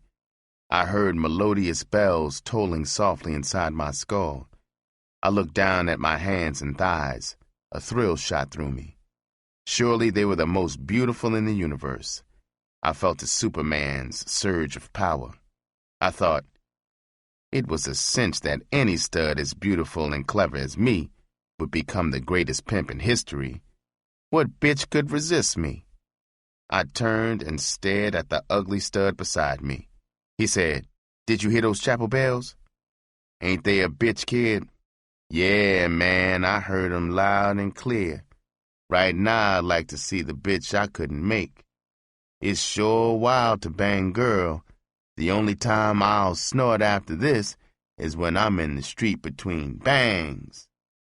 He said, Blood, you sure know what to say. Just don't forget where to cop. The more you buy, the cheaper I'll make it. I love you, Blood. We gonna be tight. He had a time trying to bang himself. He was only around 32, but most of his veins had folded. He finally hit payday in his inner right thigh. He kept the needle in, pumping the horse into the vein, then drawing it out. I said, Jack, why the hell do you screw around like that? He said, Man, you ain't hip. That's where the thrill is. When I jack this joint off, the horse kicks my ass groovy. I lost tally of time when we sat on the sofa and banged stuff. After the second cap, I started banging myself. After that first bang, the thrill wasn't as good and sharp. Top was coasting. There were 3 caps of H still on the tabletop. There was no girl. I had banged 5 caps of girl. I looked at my Mickey. It was 5 a.m. I went to my clothes and started to dress. My ticker was speeding inside my frosty chest. I said, Top, I got a split. I want a 16th of girl and a can of reefer. Here's a C note and 20 slats. He pulled up from the sofa. He took the scratch and went into a bedroom. He came out and handed me a tobacco can sealed with rubber bands. He said, "Kid, I put a couple of yellows in your bag so you can come down and get some DOS. Where you padding? You don't want to walk through the street with that package of sizzle on you.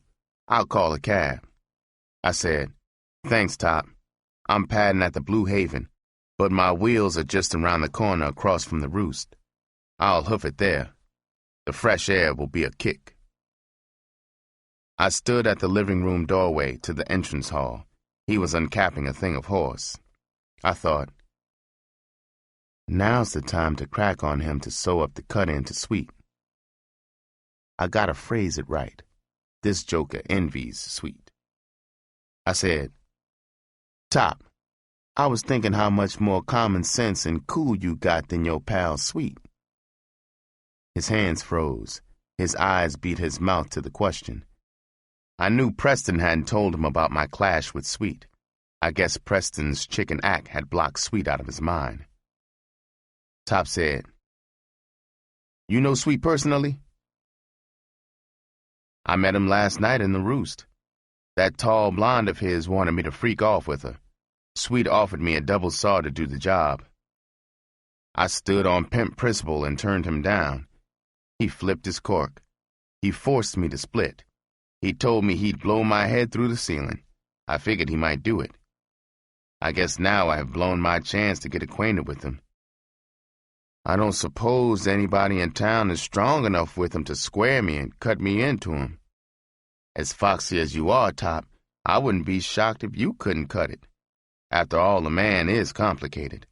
Come to think about it, Top, I don't have a real need to meet him since I met you. My main reason now is I don't want a crazy enemy like that. So if you tell me it's over your head, I'll forget it, stay out of his way, and take my chances. I love you, Top, and I wouldn't want anything to happen to you on my account." He gobbled it up raw and whole. He flung his girlish head back and roiled off the sofa to the floor. He held his elbows against his belly and laughed like I'd told the funniest joke human ears had ever heard. He was gasping when he finally stopped. He patted his mop. "Sweet ain't dangerous, sucker," he began. "He ain't never croaked anything but yellow niggas. He's croaked 4 of them in the last 20 years. He ain't croaked nobody in over 2 years. He's 90% bull scare. He don't kill nobody unless they badmouth him or muscle his horse. But he sure hates white folks. He pimps awful tough on white whores. When he puts his foot in their asses, he's really doing it to the white man.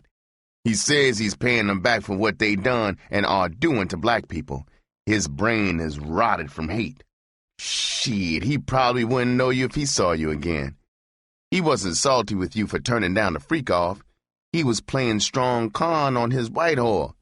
He's got his horse thinking he's God. Even a square from Delaware should know God ain't gonna kick your ass when you tell him no, you poor boob. I tell you what, I gotta take him some stuff this weekend.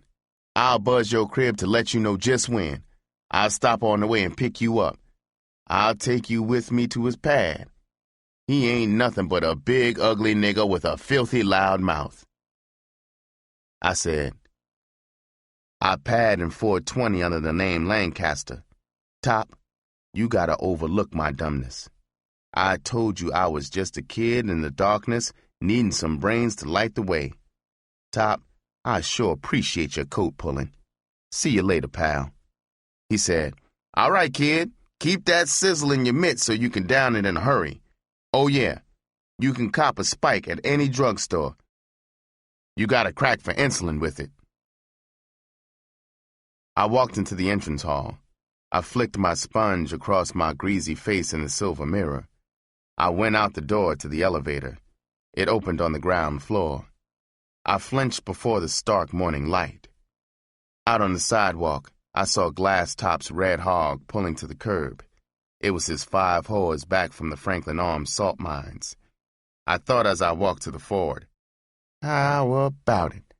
Those 5 whores are probably checking in a couple of grand for a night's work. Why couldn't it be me up there in that crazy pad with my mitt out for all those frog skins? The night people had vanished from the street. Knots of squares on the way to work bunched at the streetcar stops. I got in the Ford and U-turned toward the Haven. I saw an all-night drugstore and pulled into the parking lot. I copped a sawbuck pair of binoculars, and at the drug counter, I got the insulin and copped spikes and eye droppers. 5 minutes later, I got to the Haven. I parked on the street. I glanced up at our apartment window. I saw the drapes flutter. I got a flash of the runt's dark face pulling back. I walked through the lobby to the elevator. The joint sure looked shabby at the Tops joint. I thought as I got on the elevator, if the run is shitty and tries to third-degree me this morning, I'll bury my foot in her ass. I got off on the 4th floor. I walked down the hall to 420. I slid the rubber bands off the top of the tobacco can. I opened the top and took my packet of Girl out. It was wrapped in tin foil inside a penny balloon. I shoved it into my watch pocket. I took a yellow from the top of the loose reefer and dry swallowed it. I knocked on the door. I waited a full minute. I knocked again, harder. Finally, the runt opened it. She was stretching and massaging her eyes with her fists, conning me that she had been fast asleep. She jumped into bed. She turned her back and pulled the covers to her ears. I put the can of reefer on the dresser. I saw a tiny pile of bills on it. I heeled them apart. It was only 40 slats. I went to the closet and checked the toes of the tan Stetsons. Empty. I stashed the binoculars in a coat pocket with my C and Bang outfit. I saw smoke spiraling from a cigarette lying on the base of the plastic copy of The Kiss near the front window.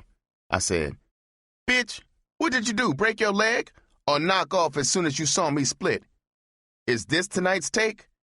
Turn over so I can see that black mug of yours." I was standing at the side of the bed. My right hand was resting on the closed plastic lid of the record player. The tips of my fingers were touching the back of it near the motor. It was warm. I raised the lid. Lady Day's whimper about "that mean man" was on the turntable. The runt turned slowly. I looked down into her face. Her eyes were narrow. Her jib was puffed out. She and Lady Day had been dragging me through the mud all night. The whore was acting like an outraged housewife. She said, "Ain't I never gonna be nothing but a bitch to you? Call me Phyllis the whore or Runt the fool. You'd never believe it, but I'm human. That scratch I made tonight ain't bad. These streets are new to me. I gotta feel my way and get hip to the tricks." That cocaine was blowing a frosty blizzard through my skull. I said, "Bitch, when your funky black ass is in the grave, you'll still be a bitch. Bitch, one of these nights you're gonna shoot your jib off. I'll curtsy and call you Runt the corpse. You stinking bitch. I'm hip you're human. You're a human black slop bucket for those Peckerwood swipes. You gutless idiot. I'm gonna throw you out of that window if you don't get the kinks out of your ass and hustle up some real scratch.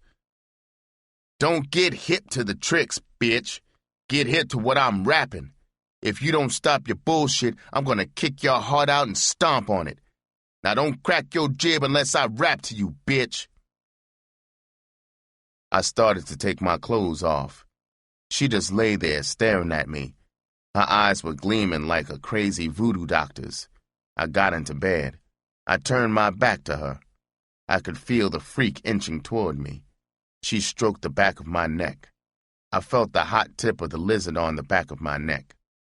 I felt the scab on her brow scrape the tip of my ear. I pulled away toward the edge of the bed. She said, "Daddy, I'm sorry I bugged you. I love you. Please forgive me." The bed creaked when I rattlesnaked to strike. I hooked my right heel under the bed springs. I raised myself on my right elbow. I drew my ved left arm back so the back of my left fist touched my right cheek. I grunted for velocity and blackjacked my left elbow into a gut button. She groaned and wrapped and unwrapped her legs. She chattered her teeth like she was freezing to death. I could feel that yellow drawing a heavy black curtain inside my dome. Just before I went under, I thought, I wonder if the runt can lug 150 pounds to that window. Chapter 7. Melody Off Key. The blast of the phone woke me. The pad was dark as hell. I flung my left hand out for the runt. She wasn't there. I fumbled the receiver to my ear. I said, "Hello, this is Mary's brother." He said, "I want to speak to Mary. Put her on, yeah?" I said, "She just went out. She's taking a walk." He hung up. I cradled the phone on the bedside table. I switched the table lamp on. I checked Mickey. It was 7:30 p.m. I wondered if I had blown the runt. I got up and checked the closet. Her clothes were still there. I went to the dresser. I checked the 40 slats. 2 were missing. There was a note beside the scratch. It read, "Daddy, I took a deuce for the street. I'm gonna hump my ass off. Please try to be a little sweet to your little bitch dog, huh?" I thought, I'm stumbling upon some pimp answers. It looks like the tougher a stud is, the more a whore goes for him. I'll sure be glad when those 4 days pass and I go with top to the sweet cut-in. I gotta watch that the runt don't get hip on banging stuff. Gee, I'm starved. I gotta eat before I bang some girl. I went to the phone. The broad who should have been a wrestler picked up. I said, "Anybody down there to get me bacon and eggs?" She said, "Wait a second. I'll let you talk to Silas, the elevator man." The old Maggie and Jiggs fan said, "Yeah, big timer, what is it?" I said, "Silas, can I get Baker's Overlight with toast?" He said, "Yeah, there's a greasy spoon right across the street. I'm going now." I hung up and went to the closet. I got the spy piece. I went to the window. I saw the old Jink hobble across the street toward the Busy Bee Cafe. I made a sweep up and down the street to spot the runt. I didn't see her. I zeroed the spy into the greasy joint. The runt was draining a cup of coffee at the counter. She came out. Her eyes flashed whitely up at our window. She walked down the street, twisting her rear end at the passing cars. I saw her round black ass hook a white trick in a black hog. He skidded to the curb. She got in. I wondered if it was the same joker that called. I ducked into the shower. I was toweling off when I heard a rap on the door. I saronged the towel. On the way to the door, I scooped the can of gangster off the dresser and stuck it behind the mirror. I heard Silas outside the door whistling when the Saints go marching in. I opened the door. He had a tray in his hands. I took it. A paper napkin fluttered to the floor. He stooped for it. I looked into the big brown eyes of a pretty yellow broad coming out of the door across the hall. The scar-faced stud who tooted at the roost had walked out in front of her. He had a saxophone case under his arm. She rolled her lustrous eyes at me. They rocketed to that lump on the sarong. Her sly, hot smile made a flat statement. "Please try it for size." I skull-noted her. Silas finally tore his eyes from her rear end floating down the hall. He had squeezed the paper napkin into a damp ball. He said, "That's a buck." I put the tray on the dresser. I took 3 slats to the door and gave them to him. I said, "Silas, that's quite a package with Mr. Hyde. Give me a rundown, huh?" He said, "Yeah, she stacked tough enough to make a preacher lay his Bible down. The hornblower ain't had her but a couple of years. She done rammed her cat scent up his nose and got him hooked. She was a whore until he squared her up. He's got it bad. He don't allow her out of his sight. Any club he plays, she has to be right there stuck in his ass. If I was 30 years younger, I'd steal her. Thanks, big timer, for the deuce. Anytime you want something, call old Silas. Sit the tray outside your door when you finish.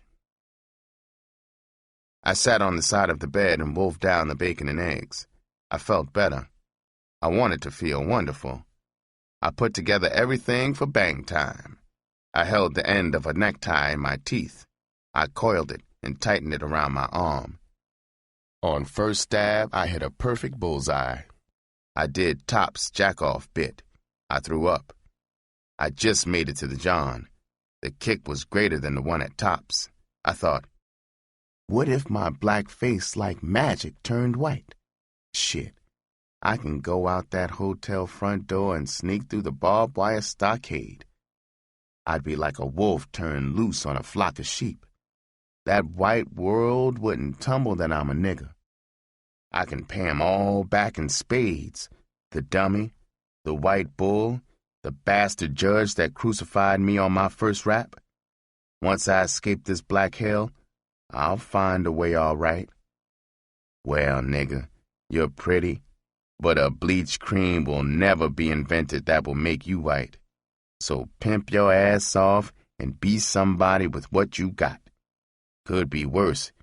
You could be an ugly nigga. I dressed and powdered my face. That sure was one pretty son of a bitch in that mirror. I saw a roach scouting the tray's rim. I shoved the tray out into the hall. I thought, I gotta start stalking that fine bitch across the hall. Maybe I'll decoy the runt to get past that scar-faced watchdog. I guess I'll take a walk. Maybe I can cop my second whore. I feel hard and lucky as a horseshoe. I put the can of reefer and the other sizzle into a paper bag. I locked the door and went down the hall toward the elevator. On the way, I stopped at the porter's broom closet. It was unlocked. I tiptoed and shoved the bag of sizzle behind some junk on a shelf. The cocaine had me froggy. I saw the floor indicator stop at floor number 2. I took the stairway to the lobby. I dropped the key on the desk and glided to the street. The cocaine had fitted wings on my feet. I felt cool, breathless, and magnificent. It was a balmy 80 degrees. I was glad I'd left the Benny. I walked toward a rainbow bouquet of neon maybe 10 blocks away. My senses screamed on the razor edge of cocaine. It was like walking through a battlefield. The streaking headlights of the car arcing the night were giant tracer bullets. The rattling, crashing streetcars were army tanks. The frightened, hopeless black faces of the passengers peered through the grimy windows. They were battle-shocked soldiers doomed forever to the front trenches. I passed beneath an L-train bridge. A terrified, glowing face loomed toward me in the tunnel's gloom. It was an elderly white man trapped behind enemy lines. A train furled by overhead. It bombed and strafed the street. The shrapnel fell in gritty clouds. I was too nervous for the combat zone. I whistled a general in a yellow staff car to halt. He whisked me to that oasis of neon. It turned out he was a mercenary. He shafted me a slat and a quarter for the evacuation. I got out and mothed towards a haggling flash. The funhouse. It was a bar. I opened the door and stepped inside. It almost busted the gaskets in my bowels. A phosphorescent green skeleton popped up out of the floor in front of me. It screeched a hollow howl and then dived back into the floor through a trap door. I just stood there shaking. I couldn't figure why those crazy jokers at the bar were yucking like pickaninnies. To stay with the program, I mastered a kingfish grin. I went to the bar and sat between Amos and Andy. I saw a tall stud with a Frankenstein mask on behind the log. He darted his hand in a sneaky way under the log. There was a whooshing noise like a tire going flat. My stool descended beneath me. I looked up at Amos. My nose was an inch from the log. Amos was grinning down at me. Amos said, "You sure enough ain't been here before, is you, Slim? You from the Bigfoot country?" Andy said, "Well, till he catches wind, he gonna buy us a pitcher of suds. We gonna learn, old homeboy, about this big city rigmarole." Everybody at the crowded log yucked in a deep southern accent. Frankenstein pushed his mercy button. I felt the stool stretching up. With the cocaine kangarooing me and this booby-trapped nest of low-life suckers I stumbled into, I had more than a frantic yearning for maybe 420 at the Haven. He walked down the log to me. He said, "It's all in fun. Welcome to the fun house. What'll it be?" I ignored him. I got off the stool. I looked down at it. Its metal legs were tubular and anchored to the floor. It had to be a compressed air gizmo. I stepped back and looked at the two ex-cotton pickers. I twitched my nose. I looked down and around them. Then the length of the log. I fingered the button on that slingshot in my rays. I said, "Kingfish, holy mackerel, boys. You smell that? I's wonder if in some poor, stupid niggas, funky-ass, nappy-headed southern mammy ain't throw shit out another square-ass, ugly bastard turd." Amos and Andy dropped their jibs like plantation idiots. They shot an anguished look at the white joker behind the log. I walked out the door. They didn't dig my humor. Maybe it was too in. I slammed into a perfumed linebacker. In reflex, I threw my arms around her soft shoulders. She had the flawless face of Olivia de Havilland. She was bigger and prettier. I felt the fabric of her tailored black suit petals stroke across my fingertips. She was the finest broad I'd seen since my last movie. I wondered if she was a whore. I decided to hit on her. I said, "I'm sorry. Ain't it a bitch? Baby, the first time we meet it had to be in a collision like 2 square. Sugar, were you going into this tramp joint? Believe me, there's no action inside for a package like you. I just stopped in to make a call. My name is Blood. What's yours?" Her big, curvy legs were wide-tracked. I saw the fabulous shadow of her rear end on the sidewalk. Through the filmy orange blouse, I saw a pink mole on her milk-white midriff. She brushed back a wayward lock of silky black hair from one of the big, electric blue eyes. Her even chompers gleamed like rare china. Her crimson tongue doodled across the cupid-bowed lips. She was doing a bit that would have shook up a eunuch. She said, "Blood. How quaint. Your idiom is fascinating. My name is Melody. I don't drink in bars. Occasionally, I go to a supper club. I am not looking for action. As a matter of fact, my car is disabled. I was going inside to call for help when our heavenly bodies collided. Is it possible that you're not oblivious to the esoteric aspects of car repair? Mine is there, at the curb." My eyes followed her manicured finger to the sparkling new Lincoln sedan. Everything about her hollered class and affluence. I thought, this beautiful white bitch has class. She sounds like an egghead.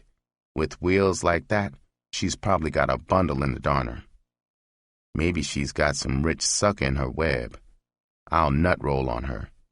I'll stay out of the pimp roll until I case her. I'll go Sweet William on her. Maybe I can string her out and get all that scratch she's got, then make a whore out of her.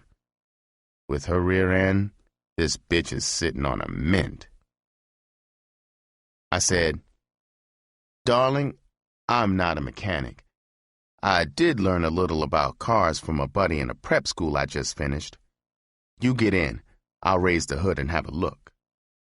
She got in. I raised the hood. I spotted the trouble right away. A battery cable had jarred loose. I put it back on.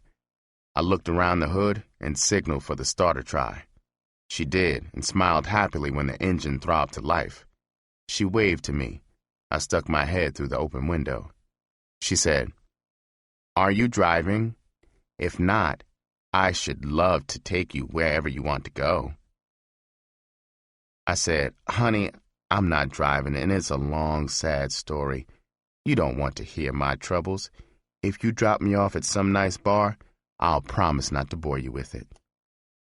I got in. She pulled out into traffic. We cruised along. For 2 minutes, we were silent. I was busy trying to think of the opener for that long, sad story. I had read a cell house full of books. I knew I could rise to a smooth pitch. That old philosopher convict had told me I should forget the pimp game and be a con man. I said, Melody, doesn't fate puppeteer humans in a weird way? There I was, coming out of that joint I had just called the garage 100 miles away. The engine of my car burnt up on my way here from St. Louis a week ago. I was depressed, lonely, and hopeless in a big, friendless city. The mechanic had just dropped the bad news. The charge to get the car is $150. I have 50. I was blind with worry when I came out that door. My elderly mother has to have a pancreas operation. I came here to work for a contractor in the suburbs. I'm a talented carpenter. I need my car to get to work. I'm committed to start work the 1st of next week. Mama's going to die sure as the sun rises in the east unless I get that money for her operation. The strange, wonderful thing is, darling, with all these problems, I feel so good. See those garbage cans glittering between the tenements? To me, they are giant jewels. I want to climb up on those rooftops and cry out to the stars, I have found the beautiful Melody. Surely I'm the luckiest black man alive. Convince me you're real. Don't evaporate like a beautiful mirage. I'd die if you did. Out of the side scope in my eye, I saw those awesome thighs quivering. She almost crashed the Lincoln into the rear end of the gray Studebaker ahead of us. She cut in sharply and grated the Lincoln's wheels against the curb. She shut the motor off and turned toward me. Her eyes were blue bonfires of passion. The pulse on the satin throat was maniacing. She slid close to me. She zippered her scarlet mouth to mine. That confection tongue flooded my mouth with sugar. Her nails dug into my thighs. She gazed at me. She said, Blood, you sweet black poetic panther. Does that prove I'm real? No, I know I don't want to evaporate ever. Please let's don't go to a bar. You can't solve your problems with alcohol. My parents are out of the city until tomorrow noon. Settle for coffee and conversation at my place. Will you, Blood? Perhaps we can find solutions to your problems there. Besides, I'm expecting Mother to call me at home later this evening. I said, Angel of mercy, I'm putting myself in your tender hands. She lived a long way from the black concentration camp. She drove for almost an hour. I can smell the pungent odors of early April plant life. This white world was like leaving hell and riding through heaven. The neat rows of plush houses shone in the moonlight. The streets were quiet, as maybe the cathedral in Reims. I thought, ain't it a bitch? 98% of the black people back there in hell will be born and die and never know the joys of this earthly heaven. There ain't but 2 passports the white folks honor, a white skin or a bale of scratch. I sure got to pimp good and cop my scratch passport. Well, at least I get a Cinderella crack at heaven. This is good. It's hipping me to what I'm missing. We turned into her driveway. I saw the soft glow of a table lamp behind blue drapes in the front room. She parked the Lincoln in a pink stucco garage that matched the house. The garage was connected to the house. We went through the back door. We passed through the kitchen. Even in the dimness it sparkled. We moved like burglars through the half-darkened house. We walked on deep pile carpet up a driveway. We got to the top. She stopped. She whispered, "Blood, I was born in this house. Everybody in the block knows me. If some friend passed and knew someone was at home, we might get an unwelcome visitor. We'll go to my bedroom in the rear." I followed to her bedroom. She flipped on a tiny blue light over a mirrored dressing table. The bedroom was done in pale blue and off-white. The queen-sized bed had a blue satin canopy over it. I sat down on a white silk chaise next to the dressing table. She switched on an ivory radio. Debussy's Clair de Lune sweet-noted gently through the room. She kicked off her tiny black calfskin shoes. She was even more beautiful here than she had been in the street. She stroked my earlobes with her fingertips. She said, "Mommy's pretty Black Panther don't run away now. I'm going downstairs and make coffee." She went down the stairs. I thought, I'm going to crack her for scratch. She should be good for a C-note at least. A C-note ain't bad to break the ice with. If she springs for it, I'll tie her to that bed and put my pepper specialty on her. It's certain to flip a young broad like her who's lived in heaven all her life. Besides, I ain't never sloughed around in a bed with a canopy, especially one in heaven. I heard the faint bounce of her tiny feet on the stairway. She came into the bedroom with a silver service. We were going to have coffee in style. She set the gleaming tray on the dressing table top. She said, "Blood, pour us a cup. I'm going to get out of these clothes. Then we can chat." I poured two and left them black. I sipped mine. She stepped into a walk-in closet. She stepped out a moment later. All she had on were black panties and the red top of a transparent shorty nightgown. Her small but sculptured bosom straight jutted against the red gauze. She sat on the foot of the bed facing me and crossed her legs. I handed her the cup of black. She said, "So, you're going to stay in town for a while?" I said, "Baby, if I get strong enough encouragement, I'll stay all my life. Baby, it's a pity I had to meet you when I'm in bad shape.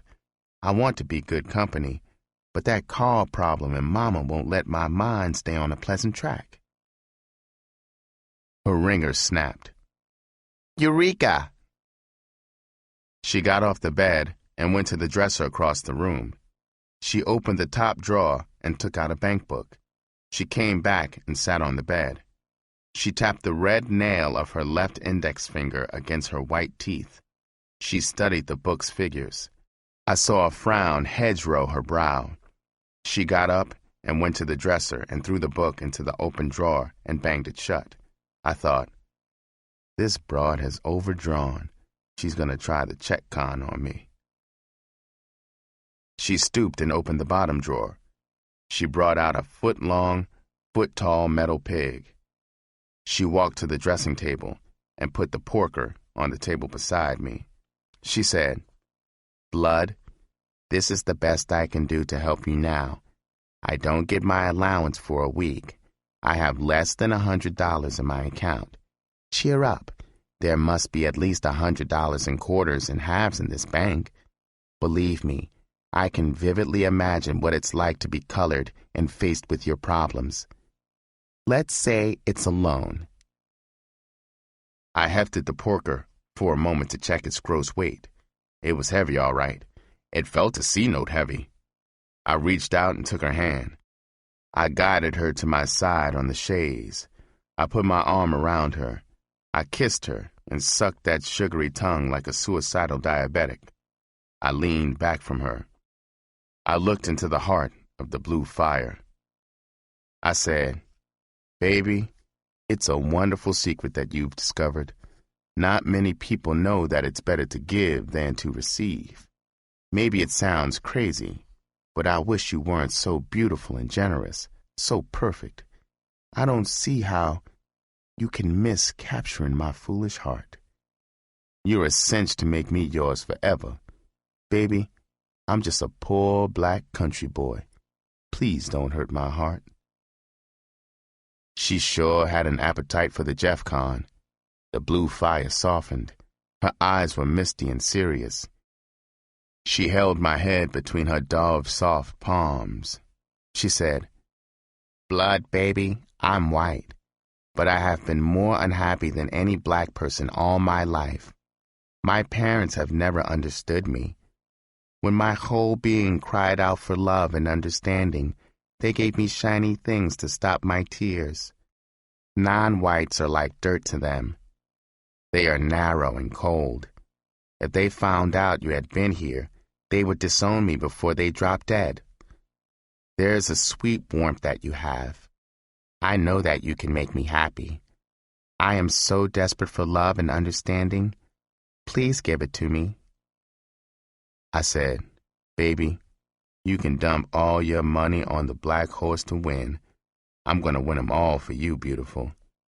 She said, "Blood, you're a black panther. I'm a white lamb. I know nothing can stop that black panther from taking the lamb, soul and body. The lamb will bide her time to take the panther. The lamb needs and wants it that way. Now listen carefully, and please catch the clue of my tragedy, so nothing will shock you in my bed. Blood, perhaps you are aware of the structural flaws built into the columns of the world's most famous building. It's the Parthenon. The flaw is called antithesis. This contrived flaw is necessary so that the fickle human eye only sees perfection. I am a lot like those columns. I am not old, but I am beautiful. My tragedy is that unlike the antithesis that gives perfection to the columns, my antithesis must be concealed to protect my perfection. Can you understand? I thought, what the hell? So this broad's got a prematurely gray cat? Maybe it's a little off-center. If it's odd, it will be a novelty kick for me. She's so beautiful, the tricks won't notice a tiny irregularity after I've turned her out. I said, "Baby Melody, you haven't opened the door to a square. As fine as you are, I wish you had two heads. Now get on your bed on your back. I'm going to make love to you Black Panther style. You got some long towels?" She went to the hall linen closet. She gave me 4 long, slender ones. She slipped off the red top and panties. She lay on her back in the bed. I saw her flaw. Was this her antithesis? I saw no crotch hair. She looked completely bald downstairs. I tied both her legs to the posts at the foot of the bed. I tied her left arm to a post at the head. The phone jangled on a nightstand at her side. She picked up the receiver with her free right hand. She said, "Hi, Mother. I'm fine. Are you and Dad still having fun? Mother, I miss you both so terribly. Are you coming home tomorrow as planned? Oh, good. I'll be at the airport on time. I've gone to bed. I've gotten out that anthology of Africa. I'm going to have a wild time researching the Watusi warrior. Good night, Mother. Oh, tell Dad to bring me some of that heavenly Miami beach wear. I'll be a sensation here on the beach this summer." I had taken my clothes off when she hung up. I lashed her free arm to the 4th bedpost. I looked down at her. Her eyes were pleading. She said, "Remember, Blood, darling, you are not an unsophisticated bumpkin. You are not prone to shock states. I know you are going to find my antithesis as sweet and desirable as the rest of me." I wondered why she still worried about her antithesis. She knew I saw she was hairless downstairs. I put my knee on the bed. I stroked her belly. I felt cloth. I took a close look. A custom flesh-colored jock belt bandied her crotch. I ripped the elastic top down over her round hips. I jumped back. My rear end bounced on the floor. I struggled to my feet. I shouted, "You stinking sissy son of a bitch!" His real intersis had popped up pink and stiff. It was a foot long and as thick as the head of a cobra. He was crying like I had put a lighted match to his intersis. He sobbed, "You promised to understand. Please, blood, keep your promise. You don't know what you're missing. It's delicious, you fool." I said, "Look, man, I made my promises to a broad, not a stud. I'm a pimp, not a faggot. I'm getting the hell out of here. I'm charging you the porker for my time and your bullshit." He lay there blubbering. I speed-dressed. I took the porker off the table and stuck it under my arm. I walked toward the stairway. I looked back. His beautiful face was ugly in anger and hate. He screamed, "You dirty nigger liar thief! Untie me, you coon bastard! Oh, how I wish I had your black ass tied here on your belly." I said, "Man, as slick as you are, you'll untie yourself before long. Yeah, that intersis could murder me all right." I walked down the stairway. I went through the house to the back door. I walked down the driveway to the street. I walked for an hour before I got out of the residential sprawl. I was lucky to hail a yellow cab as soon as I got to a busy intersection. When it got me to the Haven, the meter read 14:30. I gave the cabbie a fin and a sawbuck. I looked up at my window. The runt was at it. It was 2 a.m. It had been like a nightmare Halloween all the way. All trick and no treat. I was icy sober. Then it struck me riding up on the elevator. That white faggot could cross me. What if he couldn't free himself by the time his folks got home? He was a cinch to cover himself. He'd say a nigger burglar or a hold-up man had robbed him and trussed him up. I was a 2-time loser. 5 to 10 would stick to me like fly paper. Even if he untied himself right away, he might be mad enough to frame me. I remembered the Delansky pepper cross. I was sweating salt balls when I retrieved my stash in the broom closet. I went to my watch pocket with the cocaine. I knocked on 420. The runt opened the door. She was grinning. She said, "Hello, Daddy Angel.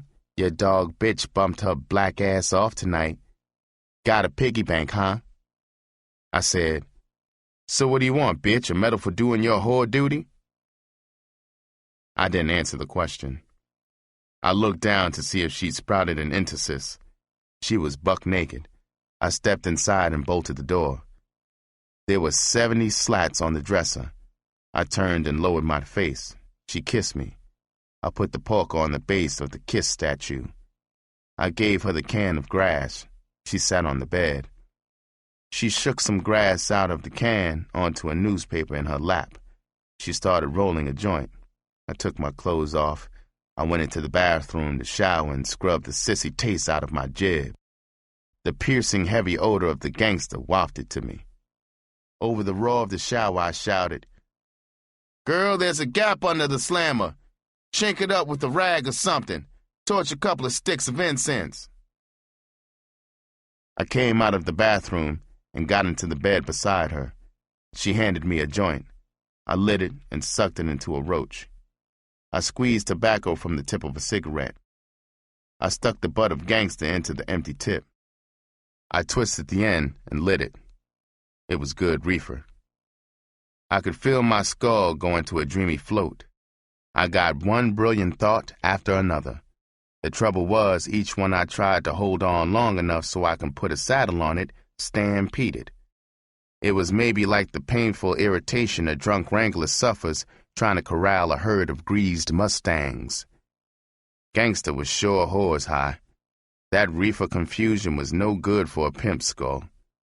That beautiful sissy had buried a hot seed in my guts. The wild flower blossomed. I dreamily drifted into the runt. I rolled sleepily out of the warm, churning tunnel. I wouldn't need a yellow tonight. Chapter 8. Grinning Slim. I opened my eyes. I saw glinting stars of dust whirling like a golden hurricane through a bright shaft of noon sun. I looked through the open bedroom door. I saw the runt sitting at the living room window. She was doing her nails. She lifted her eyes from her nails. She looked into the bedroom. I said, "Good morning, little freak puppy. I'm going to call Silas to run across the street for ham and eggs. Are you hungry?" She said, "Yeah, I'm hungry, but the way he moves around, it would take him a week to cop. I'll slip on something and go myself." She went to the closet and slipped on her blue poplin rain or shine coat. She took a fin off the dresser and held it up for my consent. I nodded my head. I heard the door shut when she went out. I lit a cigarette. I thought, I wonder if Melody has the heat looking for me. I've only got a day or so left before Glass Top takes me to Sweet Jones. I'm going to cool it. I won't go out at all. I'll stay right here in the hotel until Top calls me. The phone rang just as the runt came through the bedroom door. She put the plates wrapped in wax paper on the dresser. She picked up the receiver. I got up, took my plate, and started to eat with a plastic fork. She said, "Hello. Oh, Chuck, how are you, sweetie? I was just thinking about you, lover." "No, I can't. I wish I could come out for a few drinks. My brother won't be home from work until 6. Mama's not well at all. I have to stay here during the day to take care of her. I could slip out around 7. Yeah, I can do that until 8 for 20. Bye-bye, sugar blue eyes." She hung up the phone in her coat. She sat naked on the side of the bed, eating. I said, "Bitch, I got an idea for that cat of yours. You got to take a stiff brush and brush the hair straight down every time you think about it. Put some hair grower on it until maybe it's a 4-inch cone. Your tricks will pant to bury their beaks in it. It will make your cat unique with that extra dimension." She mumbled, "Where on earth did you get a jazzy idea like that?" I said, "Bitch, ain't you hip yet? I'm a pimp with a great imagination, that's all."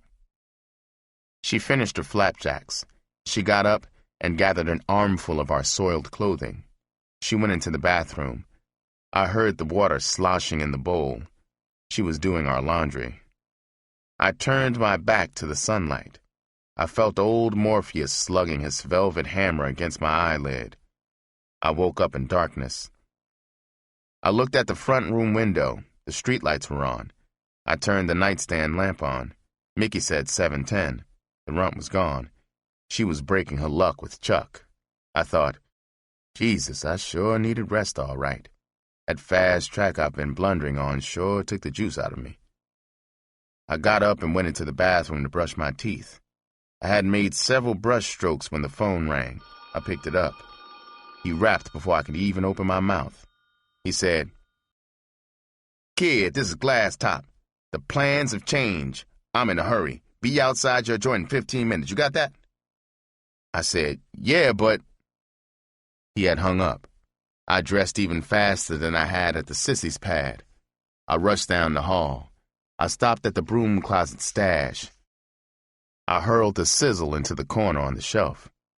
I took the stairs 3 at a time to the lobby. I sailed the key to the desktop. I bolted out the door. Top was parked in front of the joint in the Red Hog.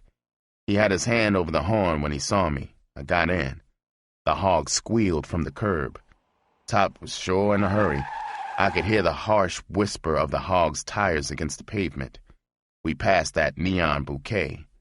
I looked back and saw the funhouse sign flashing. I wondered if Melody was out here somewhere booby-trapping with his entasis. I said, "Jack, I didn't expect your call for a couple of days. What happened?" He said, "There's a big boxing match tonight. All the biggest pimps and whores in the country are going to be at Sweets after the fight. Kind of like a party. All of them use stuff. Even with Sweet as the middleman, I should still take off a couple of grand for my end. Sweet never goes to fights. He can't stand big crowds, and besides, they won't let Miss Peaches into fights. Sweet's gnawing his nails waiting for his stuff. He ain't got none for himself, and he's anxious to cop some stuff for those birds coming from the fight. I said, "Have you cracked anything about me to him?" He said, "Kid, you ain't hip, I'm a genius. He called and I rapped to him this morning. I played you off as my punk nephew from Kansas City. You got wild ideas you want to be a pimp. I tried to chill you back to KC to maybe hustle pool or even be a broom mechanic. You're a stupid, stubborn punk. I've told you 1,000 times you ain't got it to pimp. You gotta pimp. You would eat 10 yards of Sweets' crap. You think he's God. You wouldn't believe your uncle is tight with God. I'm glass top. I got a saved face even for a snot-nosed punk. Maybe if you hang around the inside fast track for a hot minute, you'll get scared. You'll wise up. Get out of my ass and run your ass back to KC. Now, kid, don't shoot your jib off at his pad. If he don't remember you from the roost, don't wake him up."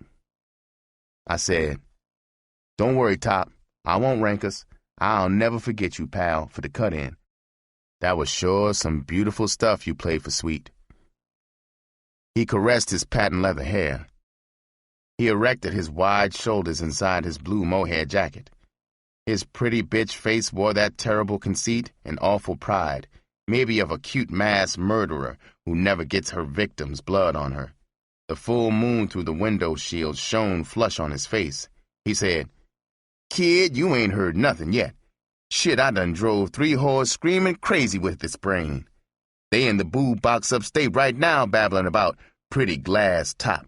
Even Sweet ain't shipped up but 2 there. He's been pimping almost twice as long as me." I said, "Christ, Top, I don't get it. Why drive a whore nuts if she's still humping out the scratch? A stud would have to be slick as grease to plant bats in the skull of a bitch that was sane. I can't dig how a stud could do it. I ain't hip to it." He said, "Sucker, what you don't dig and ain't hip to would make a book bigger than this hog. Now you take Sweet.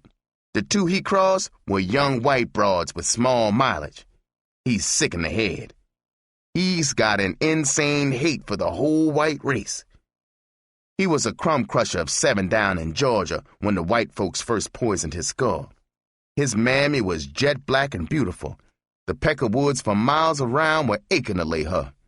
The son of the wealthy plantation owner that Sweets' old man sharecropped for waylaid her on the way to a spring. He punched her out, tore her clothes off, and socked it to her. She was naked and crying when she got back to her shack. The Peckerwood pig hid out in the woods. Sweets' old man came in from the fields and found his wife clawed and bawling. He was close to 7 feet and weighed 300. Sweet still remembers how his old man hollered and butted his head against the door of the shack. The hinges ripped loose. He knew the woods like a fox. He found the white boy. He left him for dead. He covered him with brush. He slipped back to his shack. Sweet remembers the white boy's blood on his old man, even on his old man's bare feet. He had stomped the white boy to a red pulp out there in the lonely woods. The old man figured he was safe. The white folks would never find the corpse in those thick woods. He cleaned himself, repaired the shack door, and waited. He hadn't croaked the white boy. He had only maimed and paralyzed him. That night, a white man out possum hunting with his dogs heard the kid bleating under the brush. He was out of his skull. It was midnight before the kid's ravings made sense to the white folks. Sweet heard the mob's horses galloping toward the shack. He hid in the loft just as the crazy gang came through the shack slammer. Sweet peeped through a crack and watched them beat his old man's head bloody. They dragged him outside. Sweet saw the whole mob rape his mother. Finally, all was quiet except for his mother whimpering on the bed. He sneaked out of the loft. Through the open door, he saw his old man swinging in the moonlight from a peach tree in front of the shack. His mammy went to the funny farm. Sweet was taken in by a sharecropper on the same plantation. He worked the fields until he got 17. He ran away and caught a freight train north. He was 18 when he got his first whore. She was a white girl. He drove her to suicide before he got 19. Sweet's got to be 60 now. He paused. He steered the hog with one hand. He took a cigarette from his jacket pocket. He punched in the dashboard lighter. I thought, no wonder Sweets is off his rocker. I wonder why Top really gave me that tight rundown on Sweet. The lighter popped. Top lit his cigarette. He sucked hard. He blew out a white cloud against the windshield that for an instant blotted out the moon. He said, I ain't insane like Sweet. My skull is clear and cool. I ain't no mixed-up southern nigga. I was born in the North. I grew up with white kids. I don't hate white people or any other people. I ain't no black brute. I'm a pretty brown-skinned lover. I love people. When I was a square, I was even engaged to marry a white girl. Her parents and friends put pressure on her and she chickened out. I guess I loved her. Right after we quit, I went to the hospital for my nerves. I ain't had nothing but whores since. It's like I told you when I met you. Sweet's a Ford, and I'm a Duesenberg. He's just an ugly, lucky nut. I said, but Top, you cracked your booby box score was higher than Sweet's. Those 3 gibbering bitches upstate sure don't show no love for whore people. He said, here you go, fool. A young chump is just like a dumb bitch. He can't figure nothing out for himself. He's got to have a rundown on everything. Of course I drove those whores crazy, but for a sane reason, sucker. A pimp cops a whore. He cons her, maybe if she stays in his corner humping his pockets fat. At the end of the rainbow, she's got a husband and a soft easy chair. To hold her beak to the grindstone, he pumps air castles into her skull. She takes all the stable grief. She humps her ass into a cramp to outshine the other whores in the family. At first, it's easy for the bitch to star. As she gets older and uglier, her competition gets younger and prettier. She don't have to be no brain to wake up there's no easy chair at the end. She gets hip there ain't never been a rainbow. She gets larceny in her heart. She bullshits herself that if she can drive all those young pretty whores away from the pimp, that rainbow might come true after all. If it don't, she'll get her revenge anyway. It's a violation of the pimp book to quit a whore. A bitch like that is a ticking time bomb.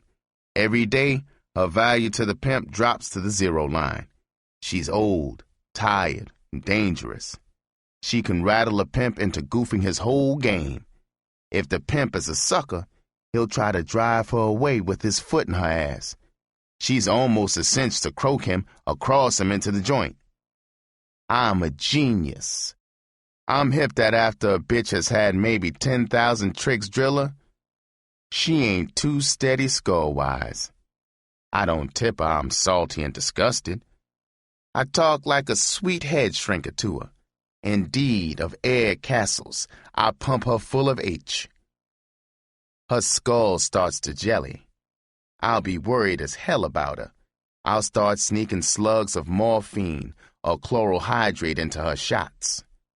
While she's out, I'll maybe douse her chicken with blood. She comes to, I'll tell her I brought her in from the street.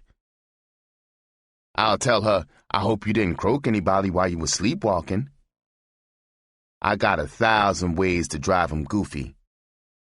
That last broad I flipped, I hung her out a 5th floor window.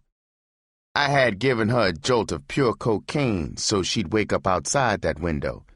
I was holding her by both wrists. Her feet were dangling in the air. She opened her eyes. When she looked down, she screamed like a scared baby. She was screaming when they came to get her. You see, kid? I'm all business. I ain't got an ounce of hating me. He had been driving for at least an hour. I had lost track of time and space. I saw no black faces in the streets around us. I saw tall, gleaming apartment houses. Some so tall, they seemed welded to the night sky. I said, "Yeah, Top, you're a cold, clever stud, all right. I'm sure glad you're yanking my coat. Jesus, Sweet must live in a white neighborhood." He said, "Yeah, kid. He lives just around that next corner, in the penthouse." Like I told you, he's lucky as a shithouse rat. It's $1 million building. The old white broad that owns it is Sweet's freak white dog. I said, "But don't the white tenants blow the roof because Sweet lives there?" He said, "Sweet's old white broad owns the building, but Sweet runs it. At least he runs it through an old ex-pimp pal. Sweet stuck him into a pad on the ground floor. Patch-Eye, the old stud, collects the rents and keeps the porters and other flunkies on their toes. All the tenants are white gamblers and hustlers. Sweet has got the old ex-pimp running the book wide open. The action a day just from the tenants runs $2 or $3 grand. I'll say it 1,000 times. Sweet is a lucky old stud." He turned the corner. He eased the hog into the curb in front of a snow-white apartment building. A moss-green canvas canopy ran from the edge of the curb 25 yards to the Klieg-lighted fancy front of the building. A gaunt white stud in a green monkey suit was standing in stooped attention at the curb. We got out. Top walked around the hog to the doorman. The doorman said, "Good evening, gentlemen." Top said, "Hello, Jack. Do me a favor. When you take my wheels to the back, see that it's parked close to an exit. When I come out, I don't want to hassle out of there. Here's a fin, Buster." The doorman said, "Thank you, sir. I'll relay your wish to Smitty." We walked into the green-painted black marbled foyer. I was trembling like maybe a hick virgin on a casting couch. We walked up the half-dozen marble steps to an almost invisible glass door. A Boston coffee-colored broad slid it open. We stepped into the green and pearl lobby. A tan broad, as flashy as a cotton club pony, sat behind a blonde desk. We walked across the quicksand-pearled carpet to the front of it. She flashed 2 perfect dozens of the 32. Her voice was contralto silk. She said, "Good evening. May I help you?" Top said, "Stewart and Lancaster to see Mr. Jones." She turned to an elderly black broad sitting before a switchboard beside her. She told her, "Penthouse, Messrs. Stewart and Lancaster." The old broad shifted her earphones from round her wrinkled neck to her horns. She plugged in and started batting her chops together. After a moment, she nodded to the pony. We got the ivory flash again. The pony said, "Thank you so much for waiting. Mr. Jones is at home, and we'll see you." I followed Top to the elevators. A pretty brown-skinned broad in a tight green uniform zipped us up to the 15th floor. The brass door opened. We stepped out onto a gold-carpeted entrance hall. It was larger than Top's living room. A skinny Filipino in a gold lame outfit came toward us. He was grinning and bowing his head. His lank hair flopped across his skull like the wings of a wooden raven. The crystal chandelier overhead glittered his gold suit. He took my lid. He put it on the limb of a mock mother-of-pearl tree. He said, "Good evening. Follow, please." We followed him to the brink of a sunken living room. It was like a pasha's passion pit. A green light inside the gurgling bowl of a huge fountain beamed on the vulgar face of a stone woman squatting over it. She was nude and big as a baby elephant. The red light inside her skull blazed. Her eyes stared straight ahead. Her giant hands pressed the tips of her long breasts into each corner of her wide-open mouth. She was peeing serenely and endlessly into the fountain bowl. We stepped down to the champagne oriental carpet. Sweet was sitting across the dim room on a white velour couch. He was wearing a white satin smoking jacket. He looked like a huge black fly in a bucket of milk. Miss Peaches was curled at his side. She was resting her black-spotted head on a silk turquoise pillow. Sweet was stroking her back. She purred and locked her yellow eyes on us. I got a whiff of her raw animal odor. Sweet said, "Sit your black asses down. Sweetheart, you've been dangling me. What happened? Did that raggedy nickel hog break down? So, this is your square country nephew?" Top sat on the couch beside Miss Peaches. I sat in a blue velour chair, several yards to the side of Top. Sweet's gray eyes were flickering up and down me. I was nervous. I grinned at him. I jerked my eyes away to a large picture on the wall over the couch. A naked white broad was on her hands and knees. A Great Dane with his red tongue lolling out was astraddle her back. He had his paws hooked under her breasts. Her blonde head was turned, looking back at him. Her blue eyes were popped wide open. Top said, "Man, that hog ain't no plane. I got here quick as I could. You know I don't play no games on you, honey." I said, "Thank you, Mr. Jones, for letting me come up with Unc." My voice triggered the roost memory. He stiffened and glared at me. He smashed his hooks together. It sounded like pistol shots. Peaches growled and sneered. He said, "Ain't you the little shitball I chased out of the roost?" I said, "Yeah, I'm one and the same. I want to beg your pardon for making you salty that night. Maybe I could have gotten a pass if I had told you I'm your pal's nephew. I ain't got no sense, Mr. Jones. I took after my idiot father." Sweet said, "Top, this punk ain't hopeless. He's silly as a bitch grinning all the time. But dig how he butters out the con to keep his balls out of the fire. He sure ain't got no tender dick to turn down my pretty big-ass Mimi. Kid, I love black boys with the urge to pimp. Ain't no sure way to amount to something. Your uncle ain't but a good pimp. I'm the greatest pimp in the world. He wired me he's hoping you'll fold on this track and split back to the sticks. You got one whore, he tells me. You could have the makings. This joint is going to be crawling with fast whores in a couple of hours. I'm going to be pinning you. I'm going to watch how you handle yourself. Maybe I'm going to make you my protege. You got to be icy. Understand, kid? Icy? Icy? You got to stop that grinning. Freeze your map and keep it that way. Maybe I'm going to prove to your half-ass pimp uncle that I can train even a mule to win the Kentucky Derby." Top said, "Shit, honey. You don't have to tip him. I'm pulling for his split. I love the kid. I just don't think he can cut the pimp game. The kid raps good. I ain't denying it. He should maybe be a Murphy player or even a mitt man. His tick ain't icy enough to pimp on this track." I thought, Top's pad is a pigsty compared to this layout. It looks like I'm in. Sweet said, "Sweetheart, let's go in the bedroom and cap up and bag that stuff for those jokers.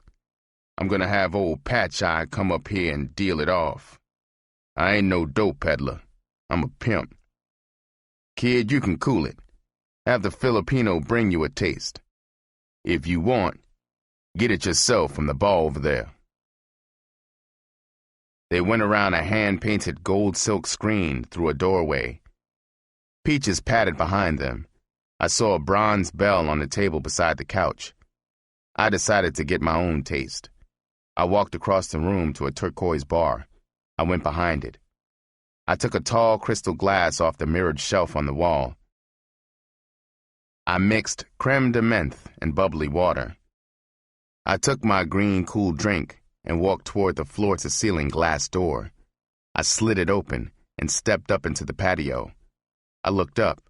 The April zephyrs were balleting the burnt orange and pale green Japanese lanterns. They danced on glowing jade cords strung high above the lime floor. The ice cream yellow moon seemed close enough to lick. I walked to the pearl parapet. I looked out at a brilliant sea of emerald and ruby neon bursting pastel skyrockets toward the cobalt blue sky, bejeweled with sapphire stars. I thought, Sweet sure has caught lightning in the thimble. He came out of the white man's cotton fields. He's pimped himself up to this. He's living high in the sky like a black god in heaven with the white people. He ain't no nigger doctor. He ain't no hot sheet nigger preacher, but he's here. He pimped up his scratch passport. That barbed wire stockade is 1,000,000 miles away. I got more education, I'm better looking, and younger than he is. I know I can do it too. I remembered Henry and how religious he was. Look what happened to him. I remember how I used to kneel every night by the side of the bed to pray. I really believed in God then. I knew he existed. Now, I wasn't so sure. I guess the first prison rap started to hack away at my belief in him. I often wondered in the cell how, if he existed, he can let the dummy destroy Oscar, who loved him. I told myself at the time, maybe he's got complicated long-range plans. Maybe he's even got divine reasons for letting the white folks butcher black people down south. Maybe some morning about dawn all the black folks will sing hallelujah. God's white board of directors will untie the red tape. God will roll up his sleeves. He'll smash down the invisible stockades. He'll kill all the rats in the black ghettos, fill all the black bellies, and con all the white folks that niggers are his children too. Now I couldn't wait. If he were up there or not, I had to go with the odds. I started into the sky. It was the first time I prayed since Steve, the tramp. I know now it was more fearful alibi than anything else. I said, Lord, if you're up there, you know I'm black, and you know my thoughts. Lord, if the Bible is really your divine book, then I know it's a sin to pimp. If you're up there and listening, you know I'm not trying to con you.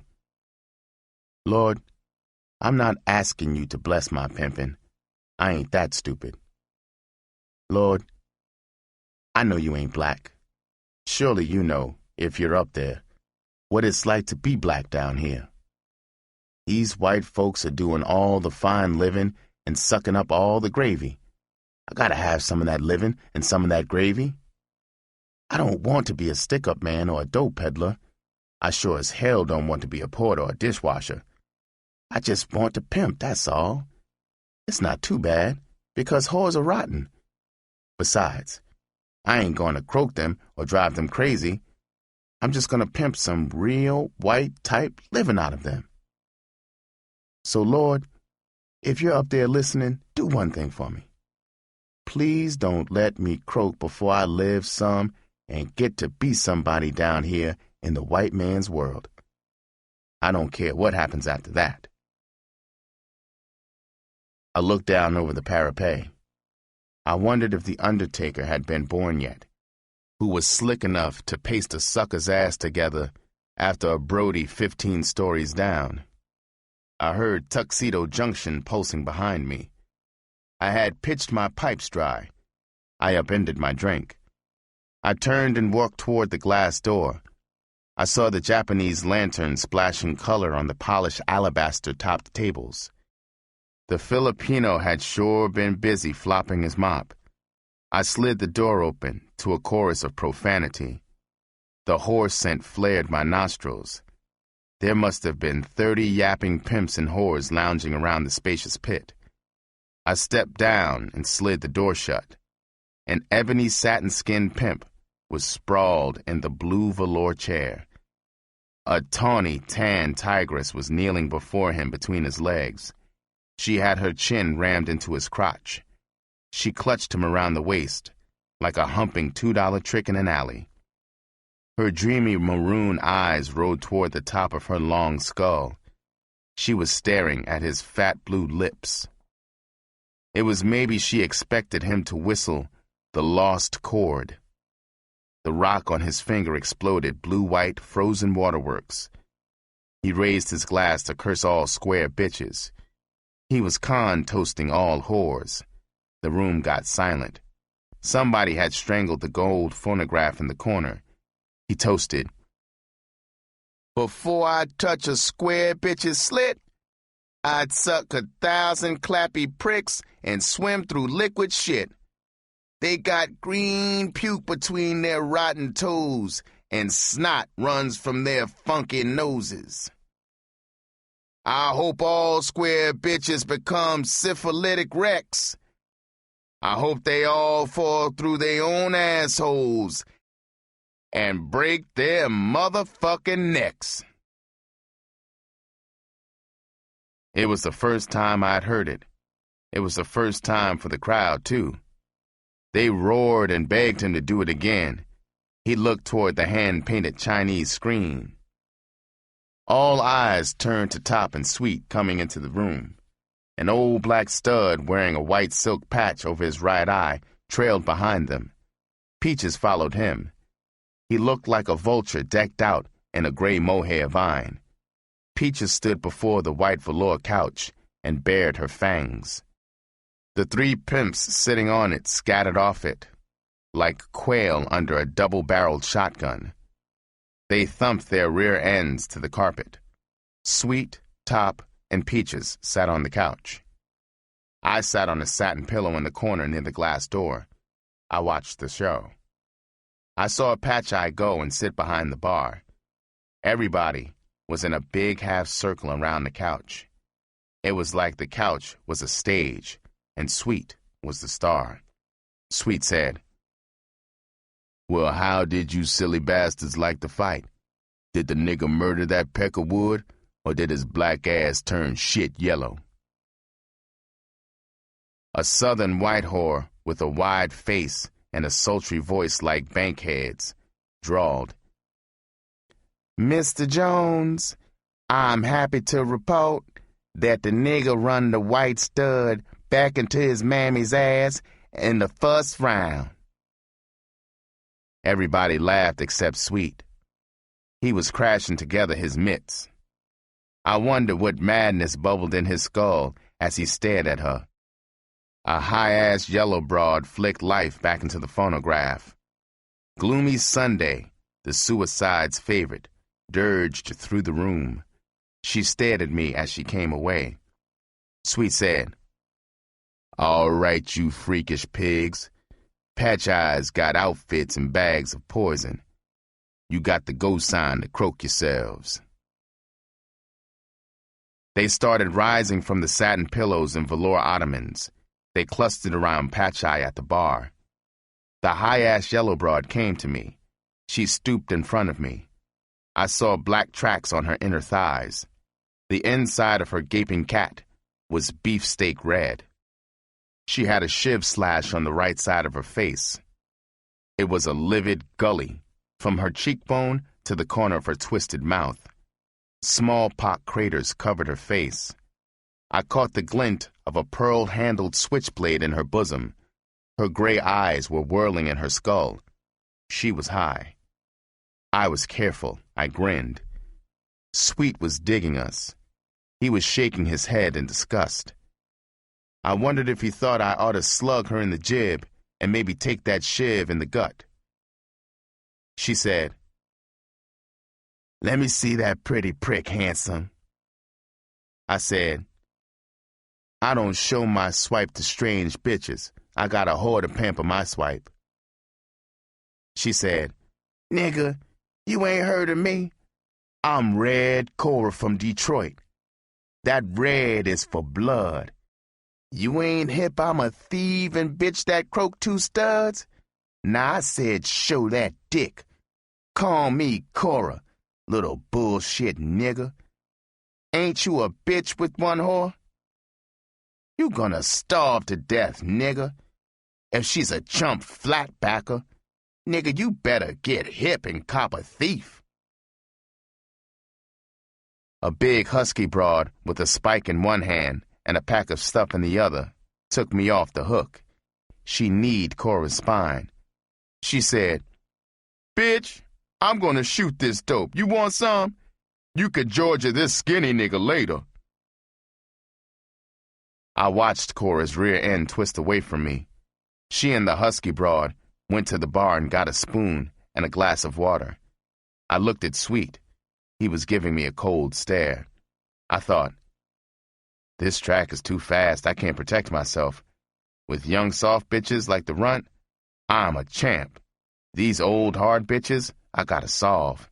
I gotta be careful and not blow Sweet. If I suck out any more tonight, he'll freeze and boot me. I sat in the corner bug-eyed for 2 hours. My ears flapped to the super slick dialogue. I was excited by the fast-paced, smooth byplay between these wizards of pimpdom. Red Cora kept me edgy. She went to the patio several times. She was head out of her skull. Each time she passed, she cracked on me. She was sure panting to view my swipe. Several of Sweet's whores came in. None of them had been at the roost with him the first time I saw him. All of them were fine, with low mileage. One of them was yellow and beautiful. She couldn't have been more than 17. There was a giant black pimp from the Apple. He had 3 of his whores with him. He had been boasting about how he had his swipe trained. He was one of the 3 at the party that didn't bang stuff. I watched him snort girl and down a few mixed drinks. He had a glass in his hand standing over Sweet and Top on the couch.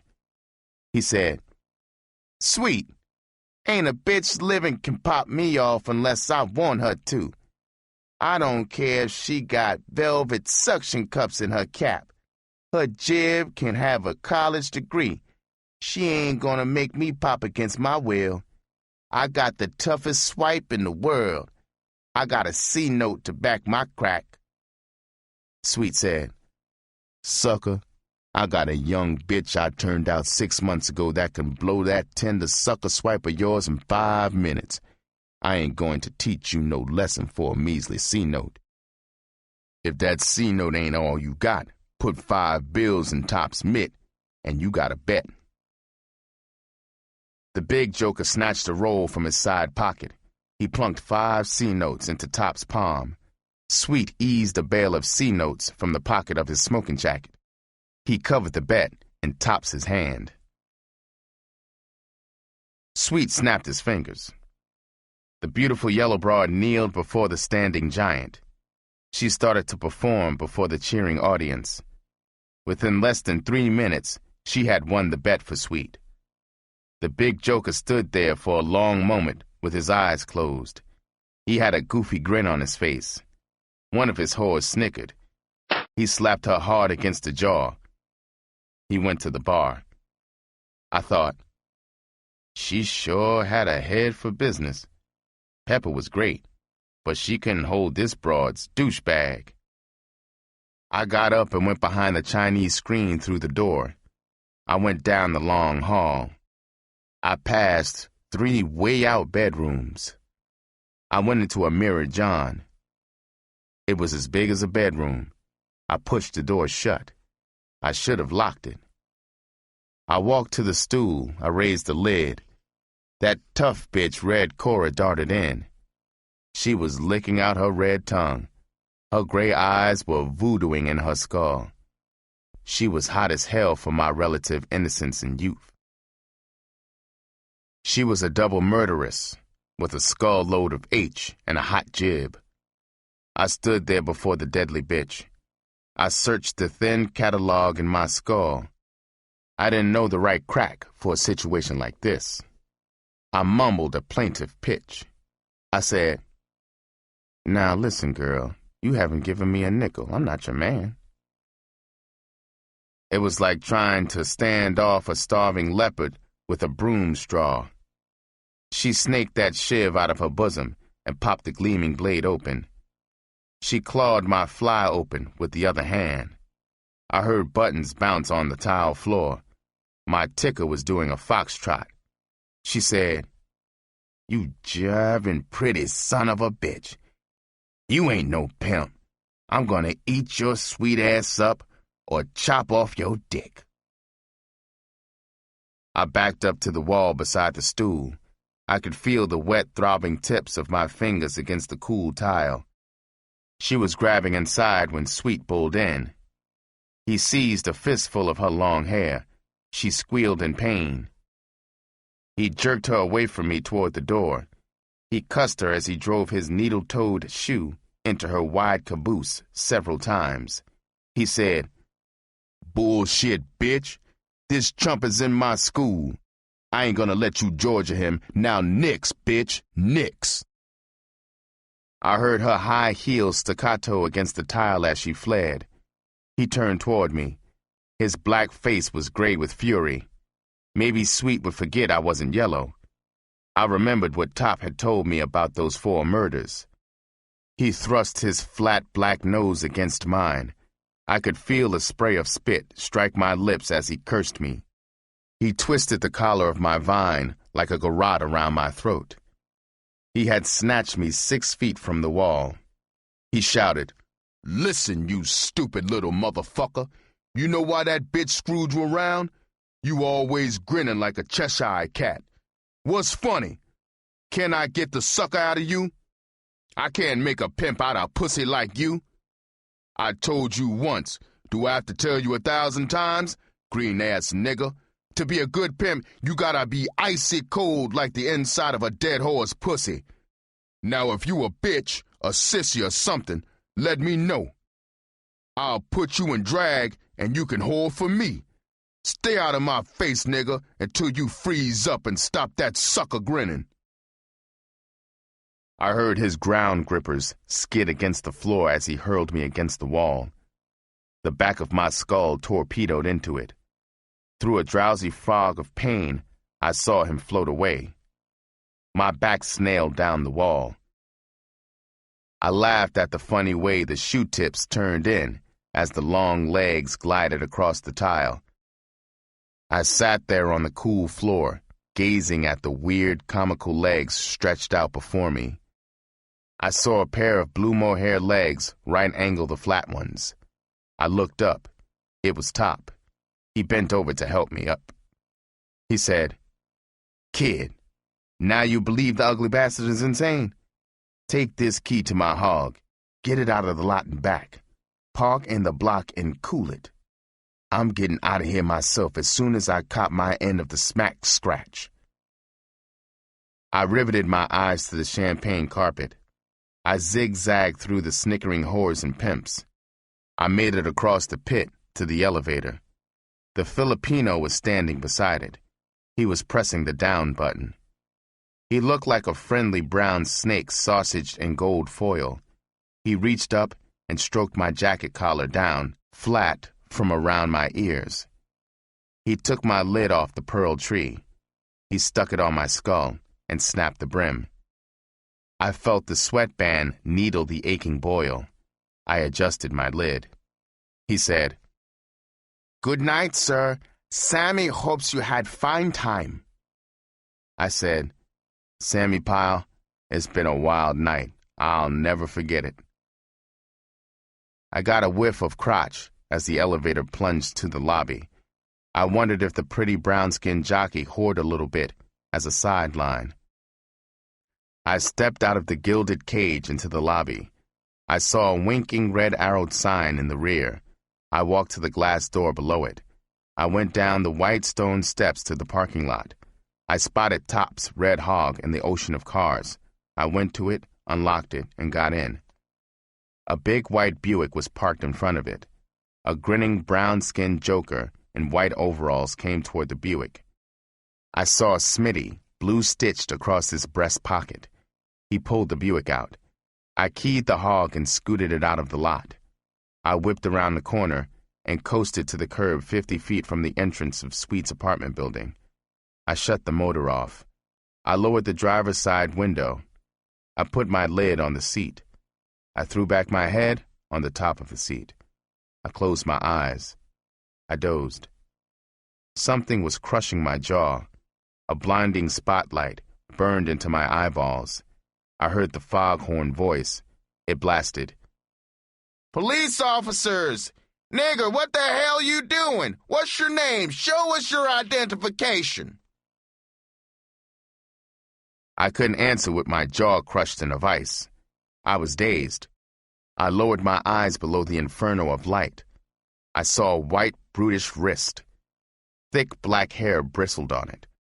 I saw muscles cord and ripple across it as the vice tightened around my jawbone. I wondered if the copper was Satan and I had croaked in the hog and was being checked into hell. Hell or not, Satan wanted identification. I remembered the fox and the horse. I didn't even have a hide. Satan swung the hog door open. The door frame blackjacked the top of my skull as Satan yanked me from the hog. He released my jaw and slammed me across the hood of the hog, my wet palms skidding on top of it. Satan's fellow demon was punch-frisking me from breast to shoe soles. He poked an index finger inside my shoe. I felt a tickle in the arch of my instep. I said, "My name is Albert Thomas. Hell, I wasn't doing anything, officers. I was just waiting for my uncle. I lost my wallet." I didn't finish. A galaxy of shooting stars orbited my skull. It was like a flame-hot poker was embedded in that sore bump at the back of my skull. I heard the tinkle of glass against the hood. I puked and nose-dived to the hood. I felt the warm, stinking mess against my cheek as I lay across the hood, gasping. Glass splinters sparkled on the hood. Satan had slugged his flashlight against my skull. I saw the fellow demon's shadow bobbing inside the hog. He was frisking it, too. Satan said, "Nigger, you got a sheet downtown? What do you do for a living?" I whispered, "I've never been in trouble. I'm an entertainer. I'm a dancer." He said, "You black conning bastard. How in the fuck do you know what a sheet is? You been mugged, nigger? Stand up straight. I'm gonna take you downtown. You can jig a few steps on the show up stage." I struggled off the hood. I turned and faced him. I looked up into the red, puffy face. Top came around the back of the hog and stood between us. He said, "What's the beef, officer? This is my nephew and my Cadillac. The kid was waiting for me. He's clean. We been to a party at Sweet's. You know who he is. We're personal friends of his, you dig?" Satan's puffy face creased into a hyena grin. He rapped on the windshield. I saw the demon's starch-white face peer over the rear seat. Satan waved him from the hog. He clambered out and stood beside Satan. Satan said, "Looks like we made a slight mistake, Johnny. These gentlemen are pals of Mr. Jones. Mister, all your nephew had to do to beat the roust was mention a name. Christ, we have to do our job. There's a cat burglar operating in this district. The lieutenant is riding our asses to nab him. Sorry about the whole thing, gentlemen." The rollers walked across the street. They got into a black Chevrolet and gunned it away. I took a handkerchief from my back pocket and wiped my face. I wiped the bits of loose glass and most of the puke off the hood. I threw the rag in the gutter. I got in the hog. Top U-turned and headed back to Blacktown. I touched the bump on my skull. I felt a spot of sticky ooze. My skull had only a tiny split.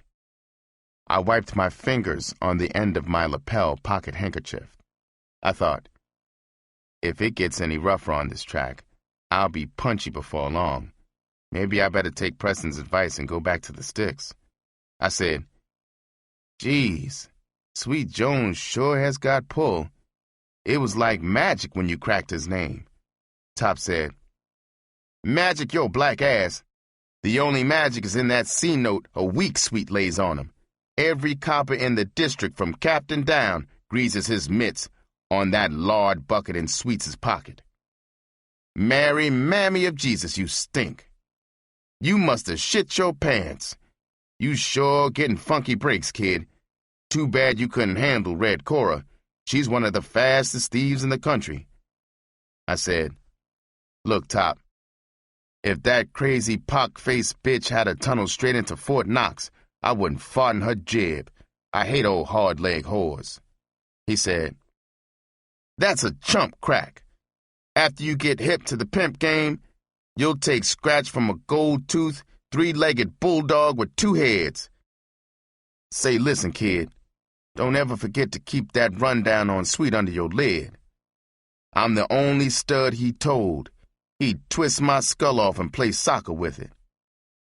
I said, "Now, Top, that's a hell of a crack to make.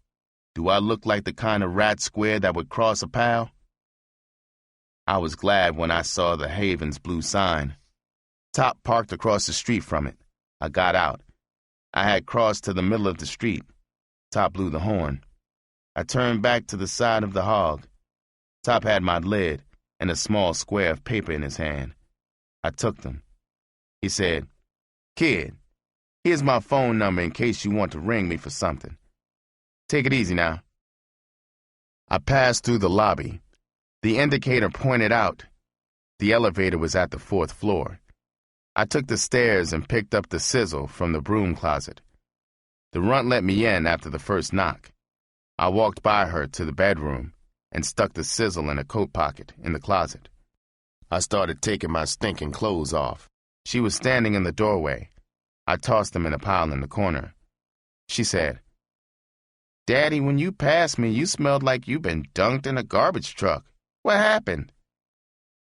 I headed for the bathroom. I was standing over the stool. She followed me. She stood in the bathroom doorway. I looked over my shoulder at her. I said, "Bitch, some white rollers busted me tonight. They got the wire I'm in town to pimp. They took me down and beat the puke out of me. Baby, they wanted me to finger you. They wanted to know where you worked.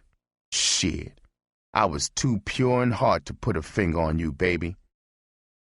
I'm not feeling worth a damn, so go on the dummy, okay?"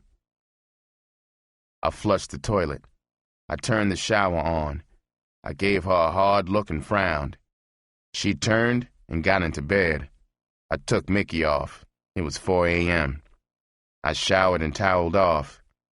I fell into bed without checking the scratch on the dresser. I went to sleep, wondering what to do to solve the fast track. Chapter 9.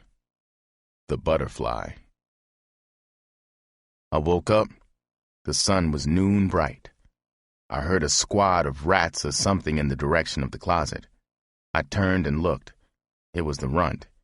She was on her knees in the closet, scraping and pulling suitcases and shoes around.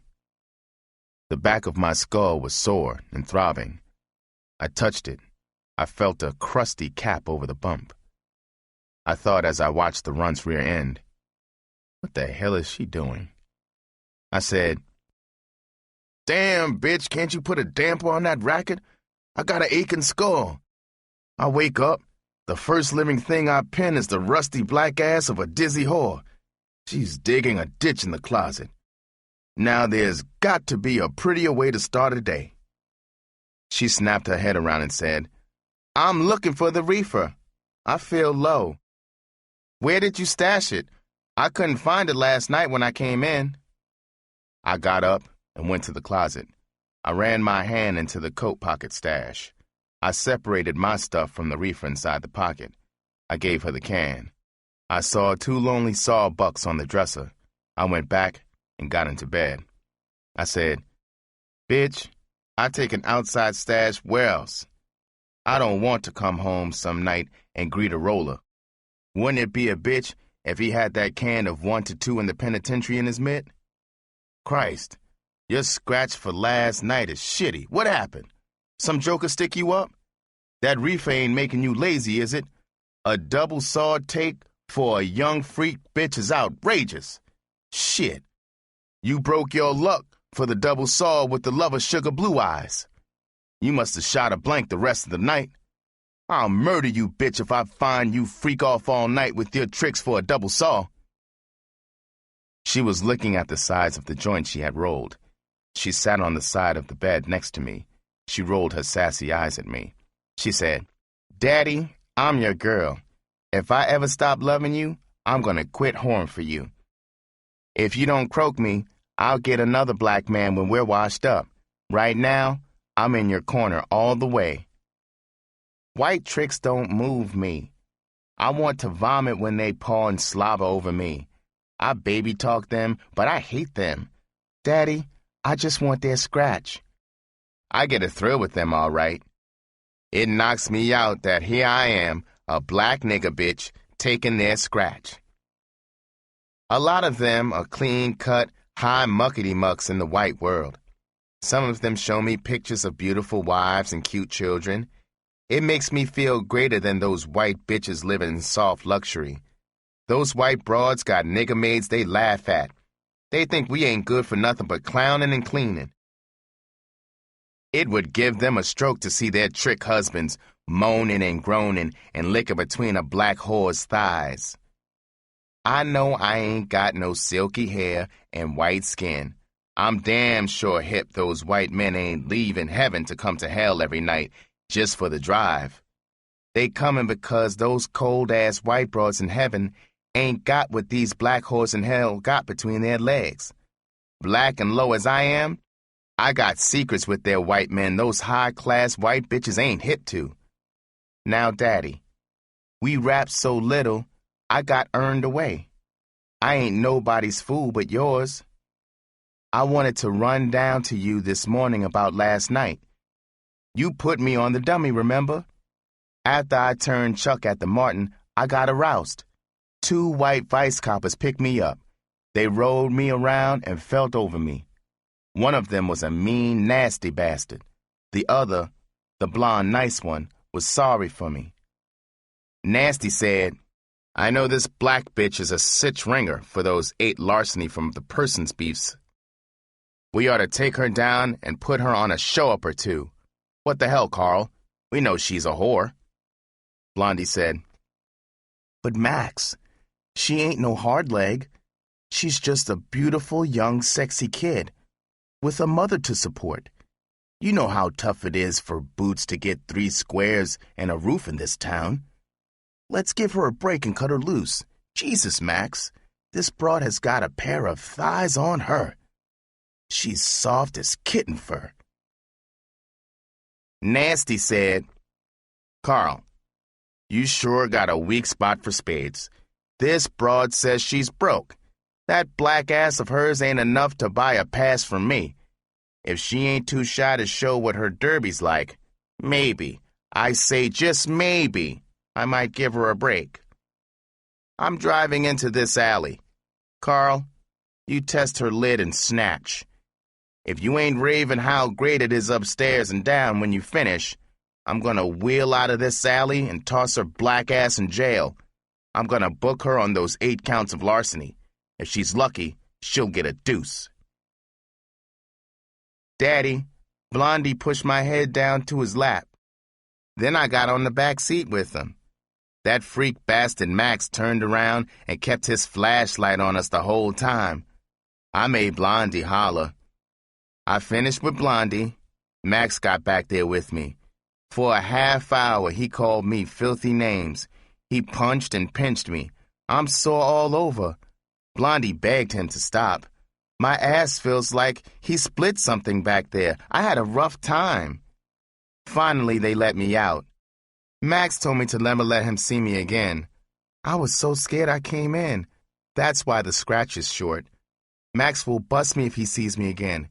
You're gonna have to find me another street to work. I said, "You square-ass stupid bitch. You think you're a brain because you're hip that white men sneak through the stockade to lay black whores? Ain't a nigga sealed in here that don't know that. It don't make you great because those white sick fools leave that fine pussy in heaven to find your stinking black ass in hell. You chicken-hearted bitch, you got aroused. They conned you to believe they could slap a bum rap on you. You're too dumb to know I'm gonna raise you. You rammed your funky finger in your sore ass. You took a powder from the track with a lousy double saw. You let those peckerwood coppers fuck you front, rear, sideways, and across. You simple bitch. I'm gonna find you another street to work? Now you got like a license to hustle this one? You ain't got to worry about Max and that other roller. Bitch, you can work it forever just so you don't get cancer of the cat or lockjaw. Bitch, if you don't get out of my face, I'm going to the jail for slaughtering you. Get your clothes on. Get in the street and hump up some scratch. Bitch, don't you come to that door unless you call me first. I ain't going nowhere. She had been taking sucks on the reefer while she was rapping. She was high when I gave her the rundown on how she had been conned by the rollers. She leaped off the bed and went to the closet. She dressed and jerked her head around the whole time. She knew I was angry. She was maybe afraid after that slaughter crack that I might goose her in the butt with my knife. She got out fast. I had Silas bring me some food and take my shirts and things to the cleaners. I ate and snorted some girl. Later I banged some. Except for the bump on my skull, that still ached a little, I felt all right. I remembered Satan and the demon wanting to see identification. I called Silas. He told me where to go. I could get a driver's license without a test for a saw buck under the counter. I dressed and made the trip. Sure enough, I copped. I was back home in an hour. I pulled a chair to the front window. I had my spyglass. It was still daylight. I didn't see the runt on the street. I spied into the greasy spoon across the street. The runt was sitting at the counter, talking to a big black stud in overalls. He had Trick engraved all over him. I saw them leave together and come across the street toward the Martin Hotel. The scar-faced horn tooter who lived in 422 across the hall came out behind them alone. He got into a battered Ford and chugged away. It gave me an idea. After all, I could blow the runt. I picked up the phone and asked for connection to apartment 422. The pretty yellow ex-whore helloed. I was glad old Silas had given me the rundown on her. I could tailor my pitch. I said, "Now try to control yourself, baby. I'm the tall stud with the dreamy bedroom eyes across the hall in 420. I'm the guy with the pretty towel wrapped around his sexy hips. I got the same hips on now that you x-rayed. Remember that hump of sugar your peepers feasted on?" She said, "Maybe you shouldn't call me. I don't want an incident. What do you want? A lady doesn't accept phone calls from strangers." I said, $1 million and a trip to the moon with a bored, trapped, beautiful bitch, you dig? I'm no stranger. I've been popping the elastic on your panties ever since you saw me in the hall." She giggled. I could hear the thrill in her voice. The hornblower had taken her off the track, but the whore was alive and thrashing inside her. She had class. She had done more than screw on the fire escape at high school. She said, "I don't drink, and besides, I don't know you."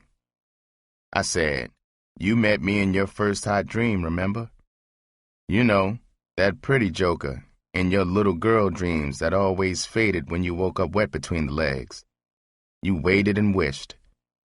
You lucky bitch, I stepped out of your dreams. I'm alive and real across the hall from you. Get over here. I'm gonna turn you on. Don't worry about the watchdog. I saw him split out of the greasy spoon 10 minutes ago. Baby, I'm gonna have to make one of my whores bake you a cake with a saw in it." She said, "You're not married to one of them?" "I don't want my throat cut. I don't want to break an old habit breathing." I said, "Yeah, I'm married. I'm married to the whore game. You're still a member of the club yourself. You just ain't paid any dues lately. Maybe if you ain't full of shit, I can put you back in good standing. Now get over here." She said, "I'm raw. I have to slip something on. I'll come over for a minute." "You're not a hype.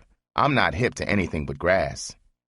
I said, "No, sugar. I'm a lover and a beggar. I got black gunyon, baby. You hip?" I hung up. I went to the dresser mirror and powdered my face. I brushed my hair with a damp brush. My mop was black, bright and curly. I went to the closet and slipped on a wild yellow lounging robe. I had bought it the day before Delansky busted me at the dance. I had peeped at her hold card that day in the hall. I knew she was a freak. I remembered her eyes chained to my crotch. Now I didn't have on any towel. First chance I got, I'd flash her into a boil through the split in the front of the robe. Maybe I could shoot some cocaine into that yellow virgin arm. That would open her up for sure. I might even steal her from Scarface and put her back on the track tomorrow. I thought, this fine bitch is my speed. She's not a hard-legged dog with 1,000,000 miles on her. She's no more than 19 and sexy as the rear end of a peacock. I'll play it cool and quiz her. Maybe some ass kicker booted her off the track. Maybe that's how Scarface copped. I'll stay in the pimp role, but I'll sweeten it with a little high-class bullshit. Maybe I'll rap some of that gigolo garbage I overheard the white pimps in the joint rapping. I better call Silas. I'm not ready for trouble with Scarface. I went to the door and unlocked it. I picked up the phone and got Silas. I said, "Listen, Jack, this is important.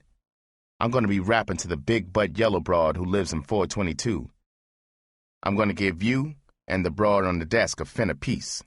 You got to wire me here when Scarface shows. I'm not ready for him to wise up, got me?" Silas said, "You lucky young son of a bitch. A faggot in a YMCA shower room ain't no luckier. You got salt and pepper, kid? We'll wire you. I'll stall the cage on the way up with him. Can I peep a little kid, huh?" I hung up. I felt a cool puff of draft on my ankles. I went into the living room. She had slipped into almost nothing. She was cross-legged in the chair at the window. She turned her head from the street and looked up at me. She had on a thigh-long black negligee with pink butterflies sewn on. A pair of white silk panties gleamed through the black gauze. She curved inside it like a yellow pretty girl. Her ebony hair was steepled on top of her skull like a black satin crown. I saw a frantic tick jerk at a corner of her melon-red mouth. If she turned out to have entasis, I swore I would give up whores and get hip to the sissy game. She said, "Hi." I ask myself why I'm here. I said, "Baby, don't drag the party. Don't ask yourself stupid questions. You can't escape that freak desperate spark. You know, baby, that awful sweet electricity that makes a farm boy kiss a you. The same power that yowls a hot torn cat in the alley. You hip to it? Now just relax. I'm gonna roll you up a bomber. Baby, your luck has changed. You've hit the jackpot. You found me. Oh yeah, my name is Blood." She said, "Blood, it's nice to meet you. I'm Christine. Chris I like better. I can't stay long. I have to be careful. My old man is very jealous." I said, "Chris, you're gonna find out I'm a wild groove. You may stay a lifetime thinking it was only an hour. All we need is an understanding. All you need is a man." Over the top of Chris's head, I saw the runt flash her eyes up at the window. She was just getting into a white Trix car. Twilight was sweeping away daylight with a deep purple broom. I went to the bedroom. I loaded an outfit and tilted it spike up in my pocket. I rolled 2 bombers, one with reefer, the other in cigarette tobacco. I snorted a thumb tip of cocaine. I got a towel and put it next to the gap under the front door. I lit some incense. I gave Chris the bomber. I lit it and my dud. With a package like Chris, reefer might confuse me. I might wake up swindled. If she had been Garbo, I still wanted scratch before snatch. I got another chair. We sat there facing each other in the twilight. I waited for the reefer to fill her skull. The bomber in her hand was now a roach. I cocktailed it for her. Her eyes were dreamy. She said, "God damn, sweetheart, I'm high. You know, Blood, you're going to laugh when I tell you something. Guess what I was thinking when I saw you the first time in that towel?" I said, "You thought, oh my itching cat, that pretty brown bastard looks like a pimp. I wish the hell I was still whoring. I sure would like to kiss Mr. Thriller the Killer under that towel. Am I right, sweet freak?" She giggled and scooted her chair flush against my knees. She slid her back down in the leather chair. She put the heels of her pink shoes on the seat of my chair. I was sandwiched between her big yellow legs. The street lamp came on, spotlighting her. She was still giggling. I fingered the ready jolt of cocaine in my robe pocket. I took it out and hit it against the side of my chair. I saw blue veins pulsing on her inner thighs. The cocaine had me strung on an icy rack. I raised her right leg and rubbed my cheek against it. I crushed her kneecap between my teeth. She moaned. I gazed deep into her eyes. She had laughed tiny pearls of tears that clung to her long, silky lashes. Under the street lamp, her face was innocent and soft as a yellow fawn's. I felt old as Methuselah. She said, "Don't look at me like that. I know you can read minds. You give me the creeps with that look. It's like you're Svengali or that crazy Russian monk I read about." I said, "Chris, you're gonna be my whore. We gotta share things." That reefer was just an appetizer. Reefer is for low-class skunk broads. Heroin is for chumps bound for the graveyard. Cocaine is for brilliant, beautiful people. Chris, banging cocaine will spin a magic web of music and bells inside your skull.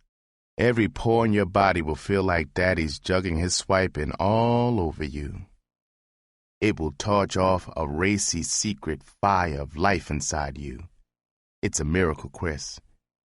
You get all that thrill and no habit. I know you ain't chicken shit.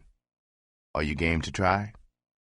She said, "If you won't scar me or hurt me, if it hurts, promise you'll stop. Don't give me a lot, baby. Where you gonna put it in?" I took her left leg and put it in the arm of my chair. I saw a fat line high on her thigh. I eased the spike into it. She flinched. The dropper flashed red. I pressed the bulb slowly. Her eyes widened. Her white teeth bit into her bottom lip. I emptied the dropper. I pulled out the gun. She sat there stiffly. She took her leg off the chair arm. She rubbed the inside knobs of her ankles against my sides. I saw her Adam's apple spasm. I remembered how I puked the first time. I slid my chair back and raced to the bedroom to get the wastebasket. I just made it back. She dumped a load into it. I flushed the mess down the toilet and rinsed the basket out. When I got back to her, she was smiling and stroking her legs. She said, "I'm sorry I did that naughty thing, Daddy. Oh, but now I feel heavenly.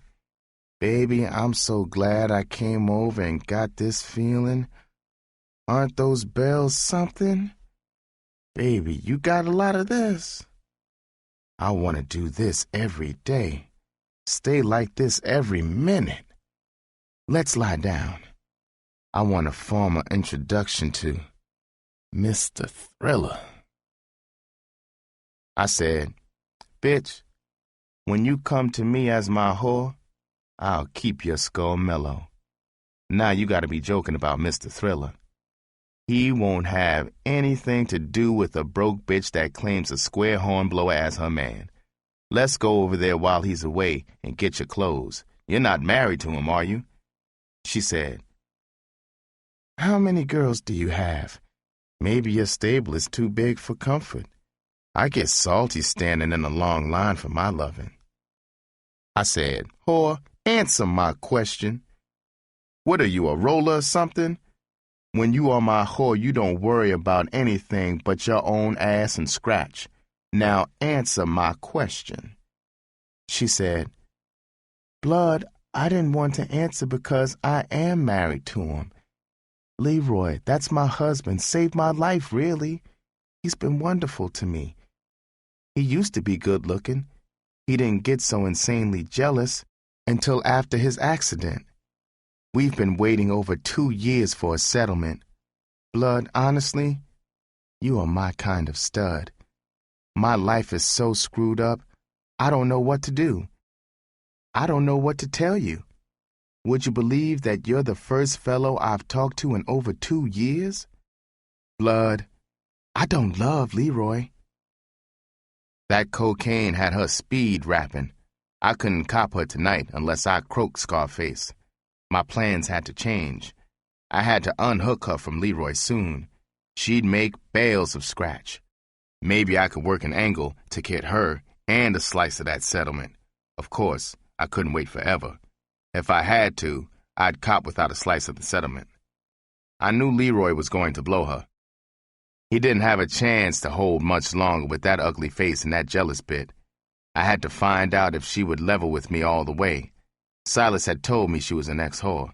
I said, Chris, give me a fast rundown of your life story. I'll have all the answers for you when you finish. She said, if you let me sit in your lap. I nodded, and she climbed onto my lap. She hooked an arm around my neck. Her cheek was against my ear. The cocaine thudded her ticker against my breast. Out of the side of my eye, I saw the runt go into the greasy spoon. I was hoping she wouldn't use the phone just inside the door and interrupt the rundown. I felt her balloon bottom blasting heat into the throbbing cup of my lap. Too bad I worked so hard at the Pimp game. Mr. Thriller was playing stiff con on me. He was just a fool at heart. The poor chump wanted to suck out in that bed with this luscious doll. Good thing he had me to stand guard over him. She said, I remember nothing but good until I was 12. Then my mother died. My father had been a kind, good man until then. He always worked. He was a good carpenter. He changed quickly after Mama died. He took my bed down. He said he wanted me to sleep with him. He told me how lonely his bed was after all those years with Mama. Nothing happened at first. One night, a month later, I had a nightmare. A wild, ferocious animal was sucking my breast. It was terrible. I woke up. It was Papa. I screamed. He slapped me hard. His face was all twisted and hateful. He looked like a crazy stranger. I blacked out. When I came to, Papa was crying and begging me to forgive him. After a while, I would just lie there, numb, and let him use me. I hated his guts. In school, I had the crazy feeling the students could see and feel my shame and filth. By the time I got 15, I was a skeleton. By now, he had me doing everything to him. I'm glad he's dead in hell. Papa, the beast was killing me. I was so nervous, I couldn't wash dishes. I broke dozens. I wasn't eating enough to keep a bird alive. I collapsed one day coming from the grocery. I woke up in a hospital. My system was shot, and I was pregnant. I stayed in the hospital a month. I stayed at Papa's a week after I got out. I took some money while he slept and left Wichita with the clothes on my back. I came here and got a waitress job. A young pimp named Dandy Louie started picking me up when I got off. I thought he was a millionaire. He dressed me up and turned me out. He was a cruel black bastard. He liked to beat me and then screw me.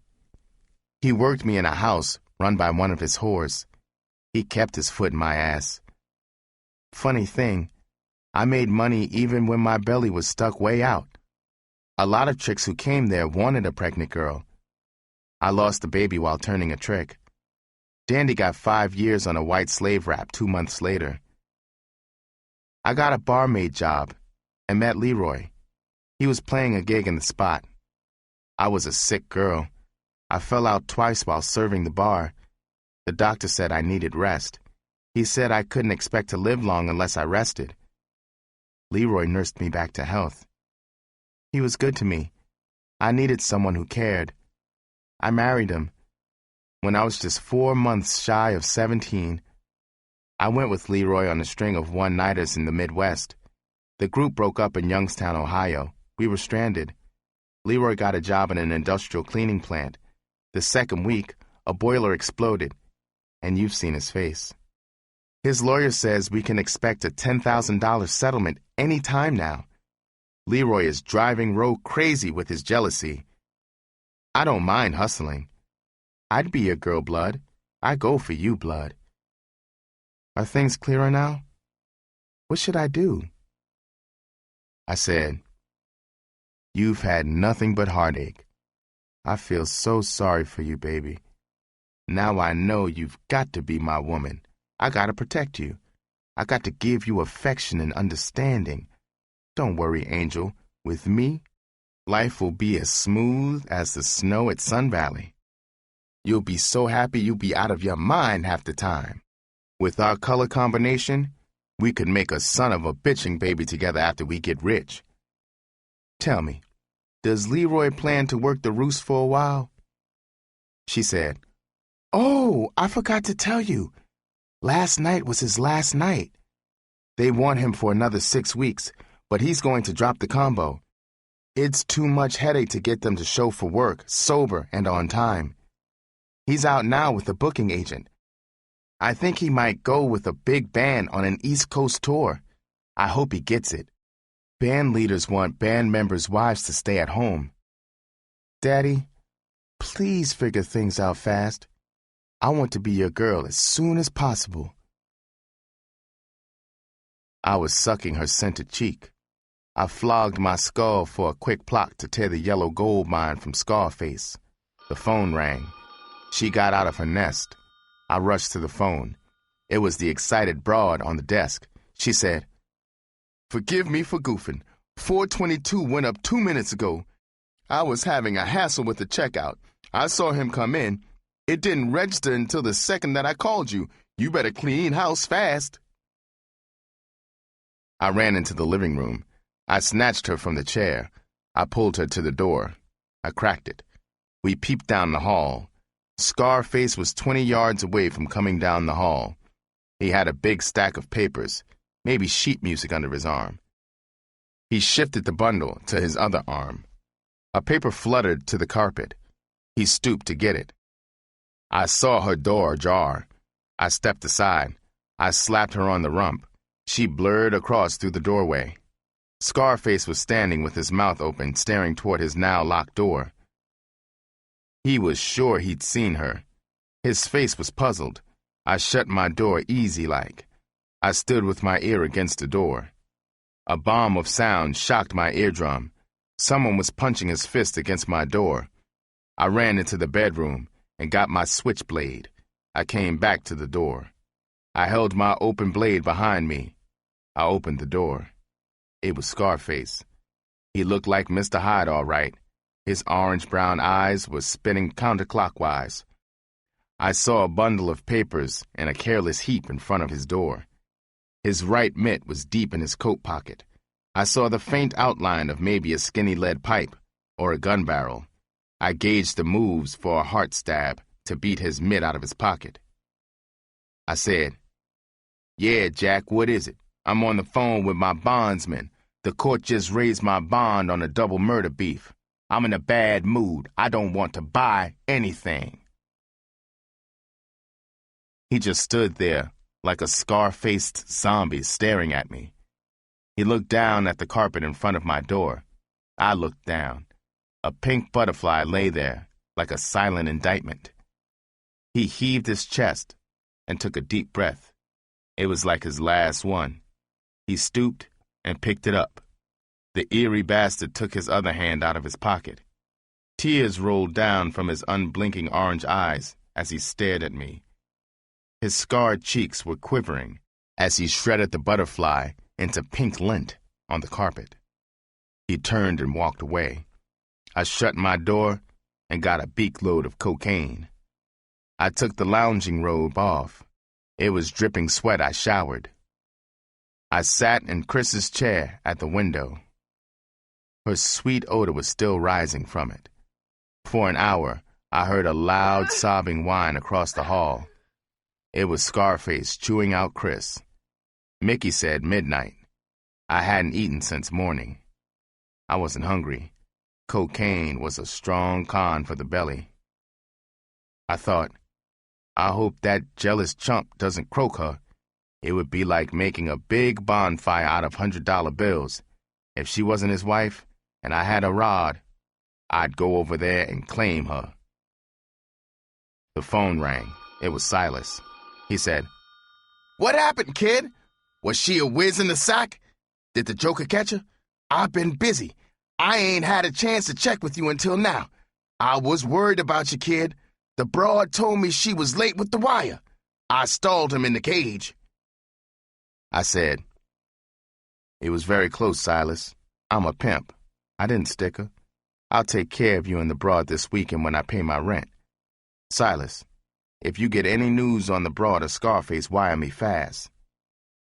He said, "Yeah, kid, you know me. I stay hip to what goes on around here. I'll keep you plugged in, kid. Good night. I'm going home." I hung up and lay across the bed. I wondered if Max and Blondie had the runt hemmed up in the alley again. I smoked a reefer. I fell asleep. The phone woke me up. It was the runt. She said, "Daddy, it's your baby. It's after 2. Can I come home?" I said, "Bitch, what kind of lines you got?" She said, "I got 30 slats. I'm beat, Daddy. My tricks have been spades. You know how cheap and hard they are to turn. Can I come in?" I said, "Come on in. Take a bath. Watch your jib, bitch. Don't irritate me. Got a lot on my mind." She'd been working more than 12 hours. She was beat all right. Within a half hour after her bath, she was snoring beside me. I was dozing when the phone rang. I switched on the light. I picked up. I said, "Hello?" Chris whispered, "Daddy, I can't talk long. Leroy's asleep. He found a butterfly that fell off my negligee. He's been raving like a crazy man. He knows I was over there. I got bad news for us. The band spot is out. He called and turned it down. He's going to keep the combo and go through Ohio. His agent had a slew of one-nighters booked for him. He's taking me with him. Daddy, I won't forget us. I'll keep in touch. Maybe he'll go out before we leave tomorrow afternoon. I may get a chance to kiss you goodbye. I love you, blood. I'm going to dream about Mr. Thriller until I heard the drowsy whine of Leroy's voice calling her name the instant before she hung up. I turned and looked at the runt. Her big mouth was wide open. Frothy slobber ran down her chin. Her sour hair had started to kink at the edges. She needed to go to the beauty shop downstairs. I thought, what kind of breaks am I getting? I'm sinfully good-looking. I'm laying here with a lather-mouthed dog. The ugliest joker in the world is across the hall. He's in the sack with a pretty bitch whose nose is wide open for me. Something's got to be done. Maybe after I cop Chris, I'll have the brass ring in my mitt. I didn't sleep at all after Chris called. The runt woke me up at noon. She went across the street and got on lunch. At 2 in the afternoon, she was in the street. Silas called. He told me Chris was checking out. I saw Chris and Scarface put their stuff in the car and drive away. The runt came in at 2 a.m. with only 20 slats. She was shying away from white tricks. She was leery of Max and Blondie. I couldn't shake her out of it. She would rather turn spades for $3 or $5. She was afraid Max would catch her with a white trick. Chapter 10. The Unwritten Book.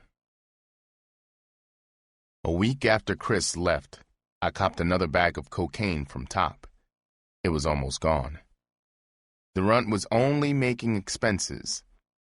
I had one lonely C-note and a double saw plus the porker silver.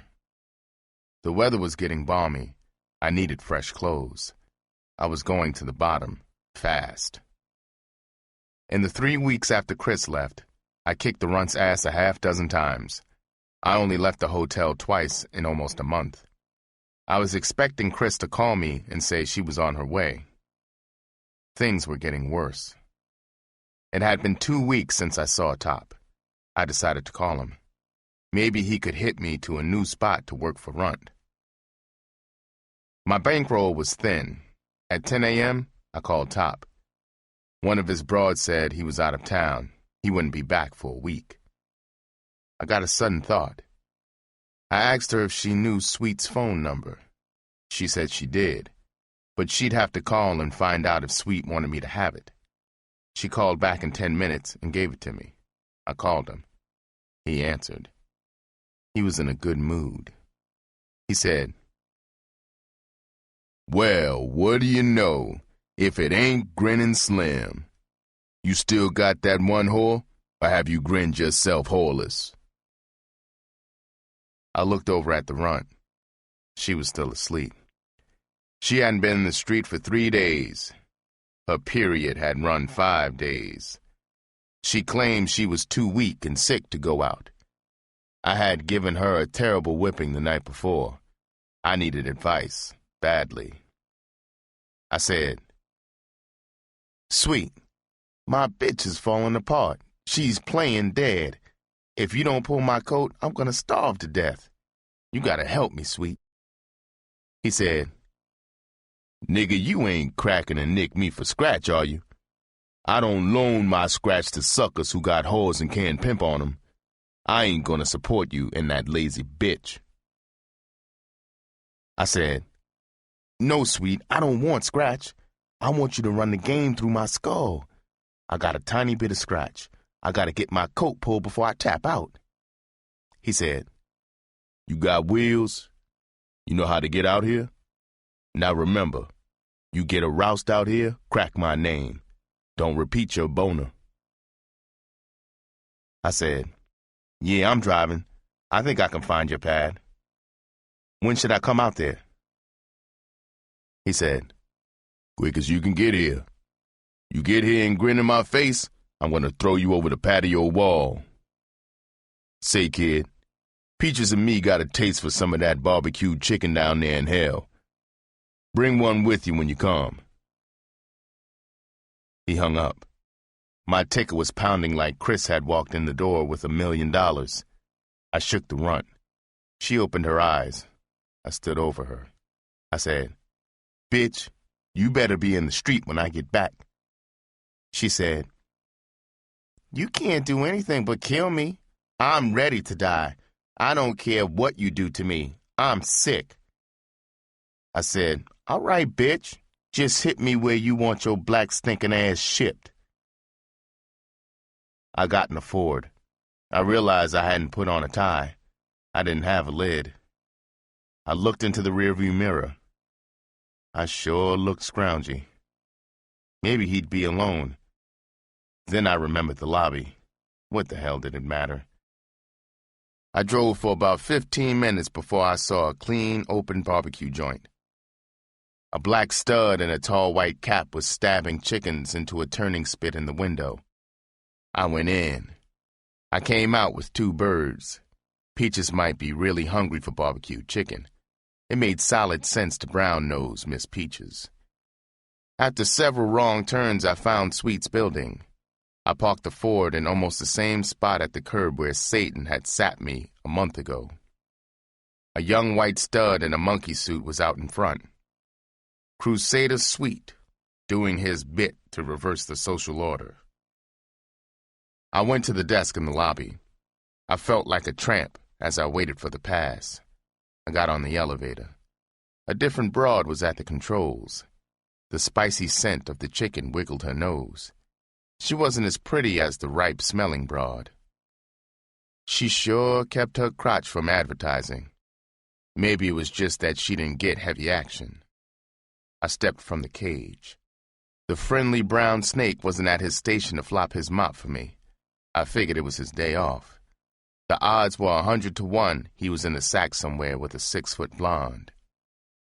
She was probably a little like the blonde coming from up the pit on her way to the cage. It was Mimi. She flicked her green eyes across my face. They were cold as a frozen French lake. She passed me. She looked like fancy French pastry in her sable stole. I wondered how I got the stupid courage to turn down her freak-off. I walked to the doorway of the pit. The stone broad was still in her squirting squat. Sweet was sitting on the couch. Miss Peaches beside him saw me first. She bounded across the carpet. I felt her choppers graze my hand. She snatched the bag of chicken. She flung it on the alabaster-topped cocktail table in front of Sweet. Sweet looked at me. I tightened my face into a solemn grim mask. I stepped down and walked toward him. He was wearing only a pair of polka-dot shorts. In daylight, I noticed a mole on the broad in the picture over the couch. I said, "Hello, Mr. Jones. I hope those birds are still warm." He said, "Kid, your map sure looks like that bullshit bitch you got is shooting you through hot grease. I like that look you got today. Maybe you're getting hip. The pimp game ain't for grinning jackasses. Get over here and sit on this couch, while baby and me eat our barbecue. Run down you and your whore. I want to know where and how you copped her. Tell me everything you can remember about her, and what's happened since you copped her.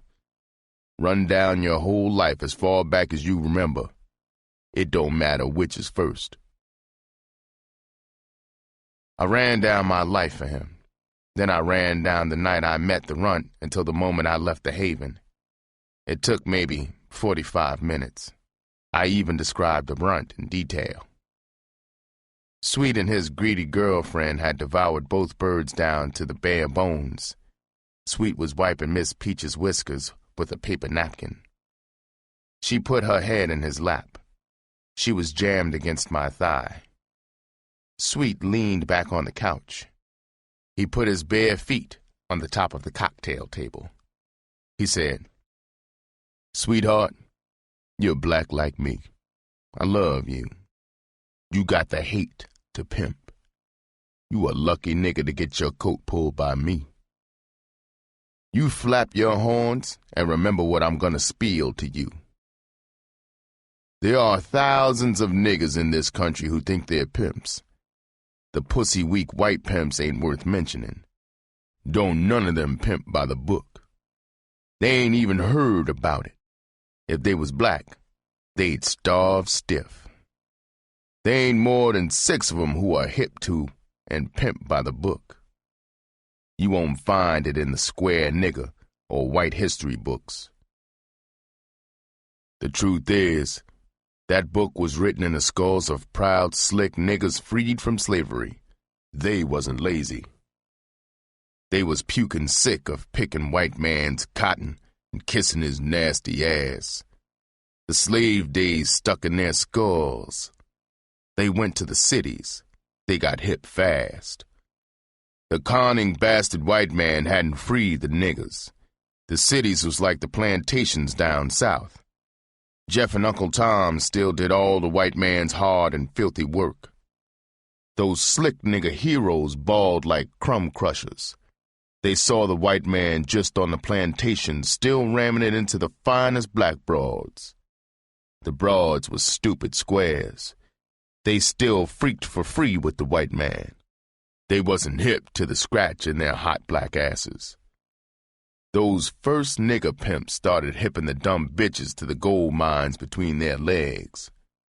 They hipped them to stick their mitts out for the white man's scratch. The first nigger pimps and short-shot gamblers was the only nigger big shots in the country. They wore fine threads and had blooded horses. Those pimps was black geniuses. They wrote that skull book on pimping. Even now, if it wasn't for the frantic army of white bitches, nigger pimps would starve to death. Greenie, the white man has been pig greedy for nigger broads ever since his first sniff of black pussy. Black whores con themselves the only reason he sniffs his way to 'em is white broads ain't got what it takes to please him. I'm hip he's got 2 other secret sick reasons. White women ain't hip to his secret reasons. The dumb white broads ain't even hip to why he locks all niggers inside tight stockades. He'd love it if the nigger broads wasn't locked in there. The white man is scared shitless. He don't want them humping bucks coming out there in the white world rubbing their bellies against those soft white bellies. That's the real reason for keeping all the niggers locked up. To show you how sick in the head he is, he thinks black broads are dirt beneath his feet. His balls will bust if he don't sneak through that stockade. Half savage, less than human black broads. You know, Greenie, why he's got to come to him? The silly, sick bastard is like a whore that needs and loves punishment. He's a joke with scratch in his mitt. As great as he thinks he is, he can't keep his beak and swipe out of the stink of a black ass. He wallows and stains himself. The poor freak's joy is in his suffering. The chump believes he's done something dirty to himself.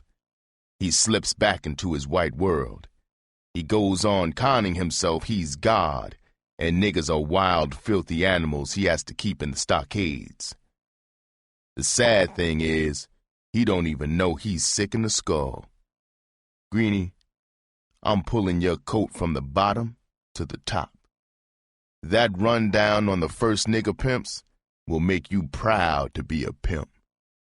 Square-ass niggers will try to put shame inside you. Ain't one of 'em would suck a mule's ass to pimp. They can't, because a square ain't nothing but a pussy. He lets a square bitch pimp on him. You gotta pimp by the rules of that pimp book those noble studs wrote 100 years ago. When you look in the mirror, you gotta know that cold-hearted bastard looking at you is real. Now that young bitch you got is gone lazy. She's stuffing on you. That bitch ain't sick. I ain't never seen a bitch under 20 that could get sick. Your whore is bullshitting.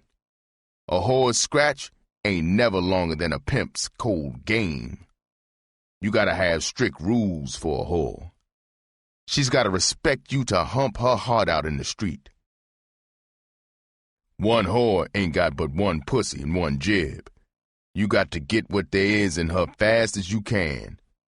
You gotta get 16 hours a day out of her. There ain't no guarantee you gonna keep any bitch for long. The name of the pimp game is cop and blow. Now this young bitch you got is shitty, all right. She knows you ain't got no other whore. I want you to go back to that hotel. Make that bitch get out of that bed and get in the street. Put your foot in her ass hard. If that don't work, take a wire coat hanger and twist it into a whip. Ain't no bitch, freak or not, can stand up to that hanger. Maybe your foot and fist can't move that young whore anymore. She's a freak to them. Believe me, Greenie, that coat hanger will blow her or straighten her out. It's better to have no whore Then a piece of whore. Get some cotton and make her pack herself. The show can't stop when a whore bleeds. I'm gonna lay some pills on you. Give her a couple when you get her out of that bed. Don't give her any more reefer. And make some whores lazy. Don't worry, kid. If you do like I say and blow her, I'll give you a whore. Kid, don't hold that whore to one block. Tell that whore all the streets go. Turn her loose. It's the only way to pimp. If she blows, what are you lost? She stands up, you got a whore and some real scratch. You go back and put the coat hanger pressure on her.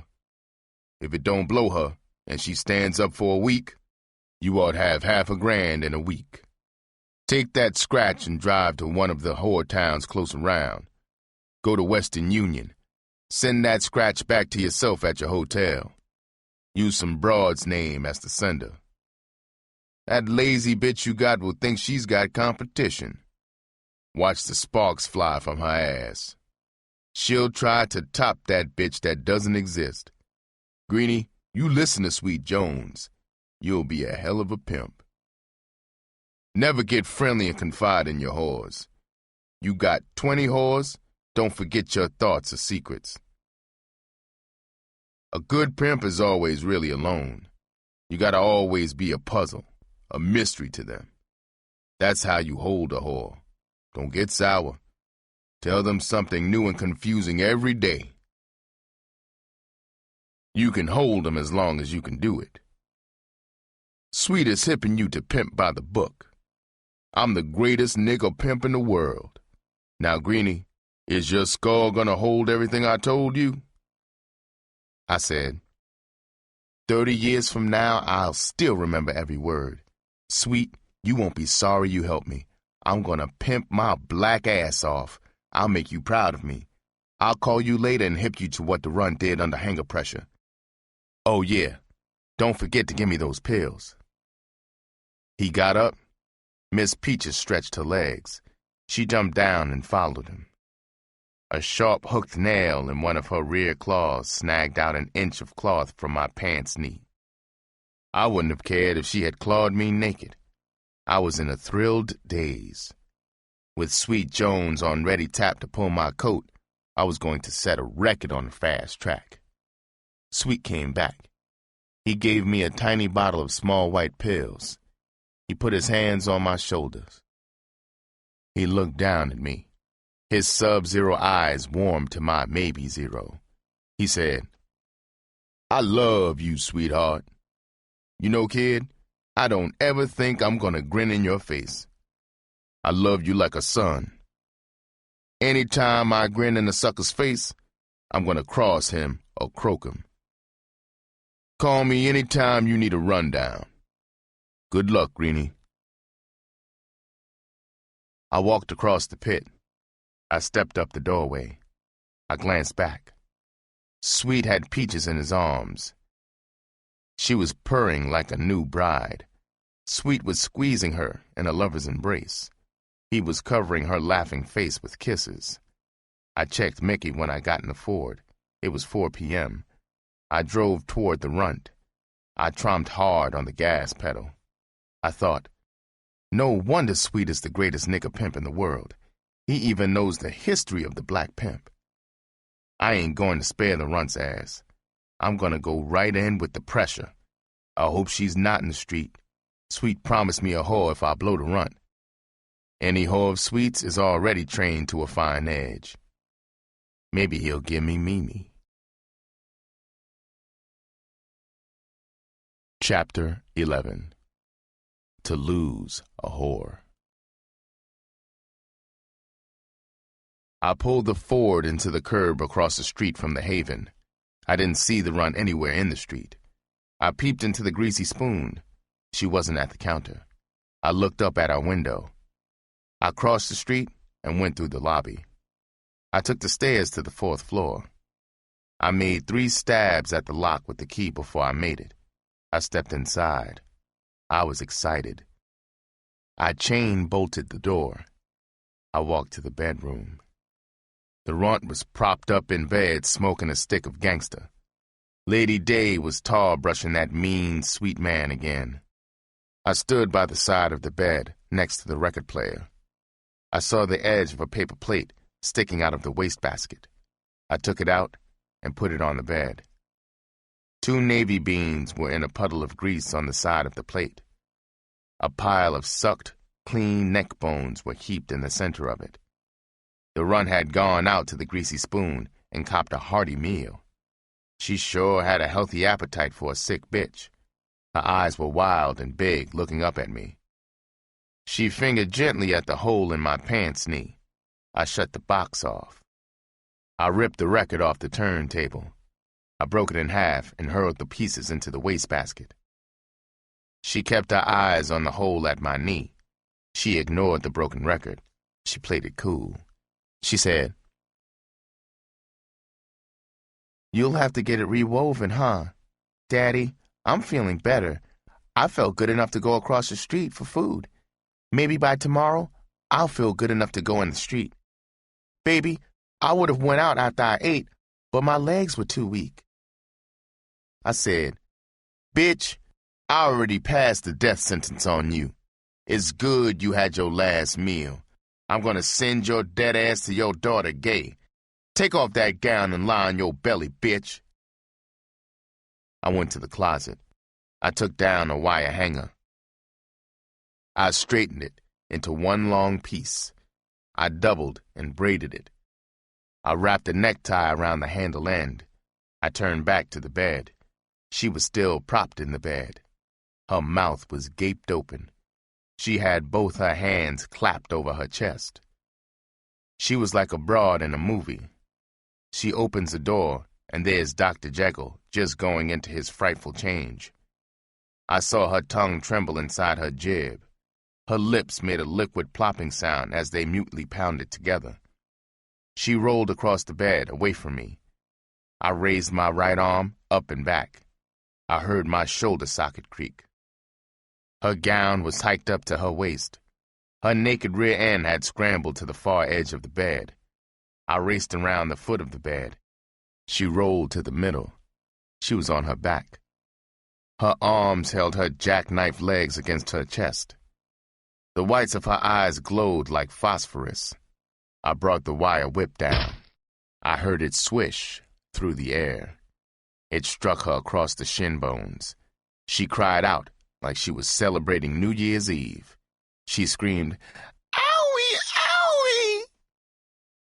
She jerked flat, rigid on the bed, then smalled her fists against her temples. She sucked her bottom lip up into her jib. I slashed the air again. It sounded like maybe a dum-dum bullet striking across her gut button. She moaned, "Wee Lordy, wee Lordy!" She turned over on her belly. I tore the gown from her back. She was naked. She flailed her arms like a holy roller. The whip whistled a deadly lyric as I brought it down again and again across her back and butt. I saw the awful welts puffing the black velvet skin. I stopped and turned her over. The pillow stuck to her face. I snatched it away. There was a ripping sound. I saw feathers sticking to her tear-wet face. She had chewed a hole in the pillow. She was thrashing her legs and mumbling. Her chest heaved in great sobs. She was staring at me and shaking her skull. Her eyes had that pitiful look of Christ's on those paintings of the crucifixion. Her lips were moving. I got on the bed. I stuck my ear near. She whispered, "I don't need any more whipping. I give, Daddy. You're the boss. I was a dumb bitch. It looks like you got a whore now. Kiss me and help me up." I felt tears roll down my cheeks. Maybe I was crying in joy that I broke her spirit. I felt sorry for her. I wondered if I was falling in love like a sucker.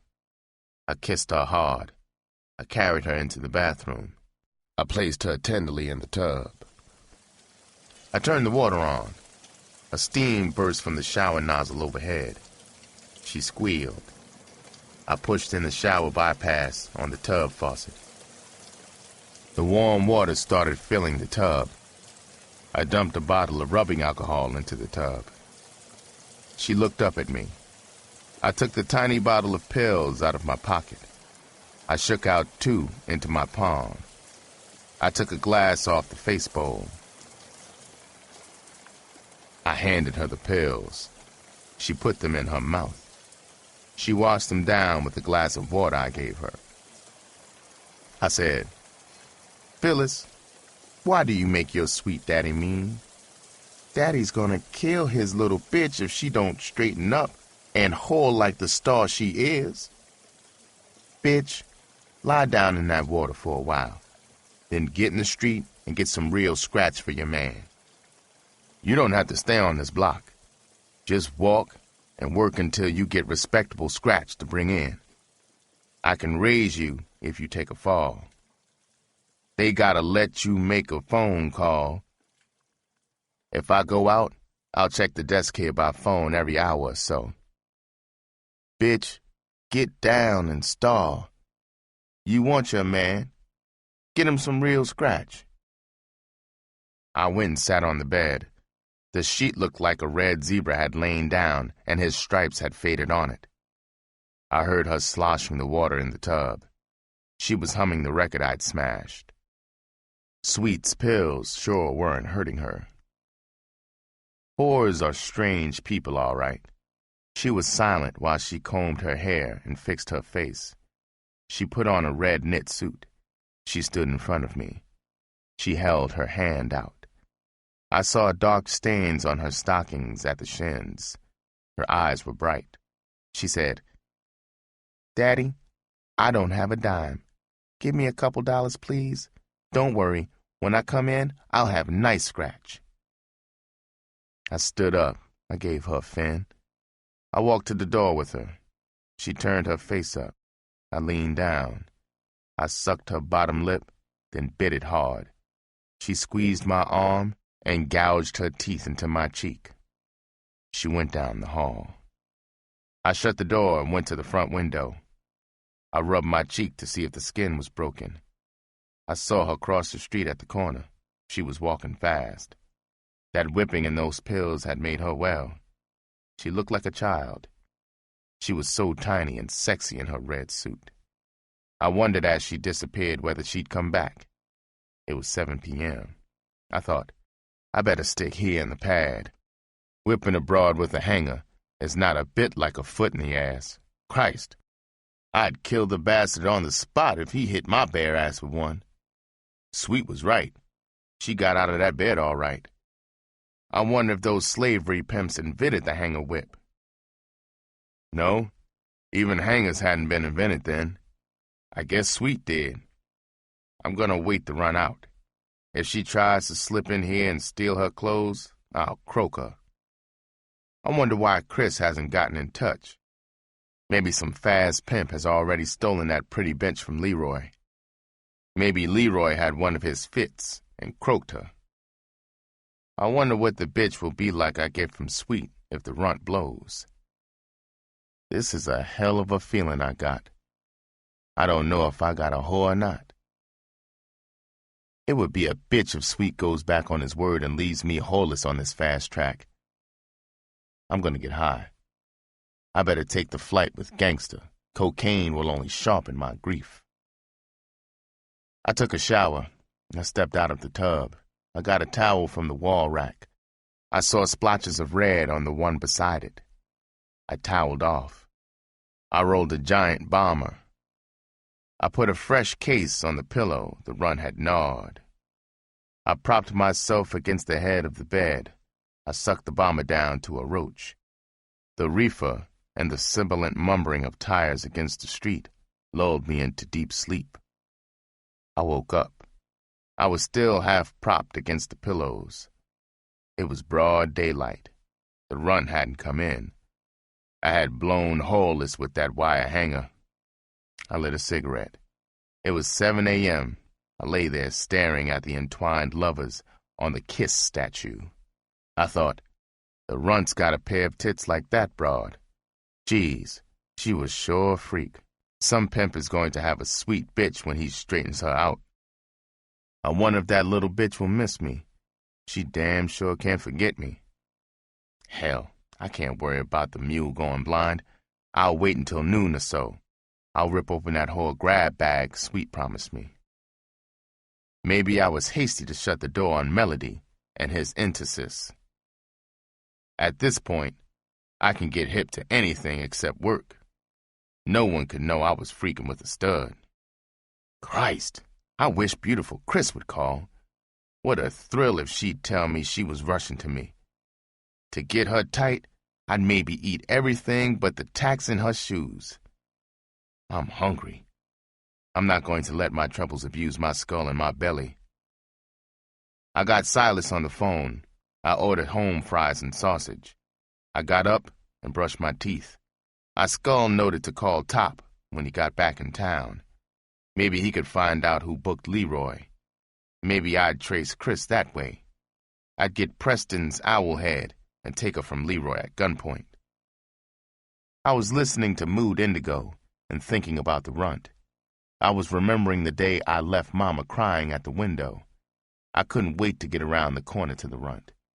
Then I was sure I had a black gold mine sitting in the Ford waiting for me. In this tough pimp game, you couldn't count your scratch until you had it in your mitt. Holding whores was like trying to cinch grip Quicksilver. I thought, poor Mama, I haven't called her anything. I'm gonna call her when things get straight.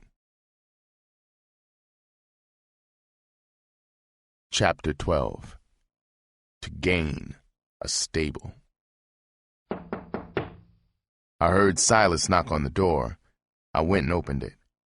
Silas was a strange, beautiful sight.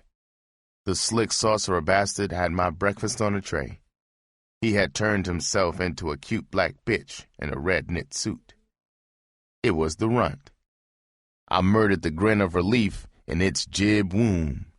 I twisted my face into a copy of Sweet when he bounced my skull off his John Wall. I said, "Bitch, I'm gonna croak you. Since 3 o'clock, I've been calling all the hospitals and jails in town. I even called the morgue. Speak up, bitch. What's your story?"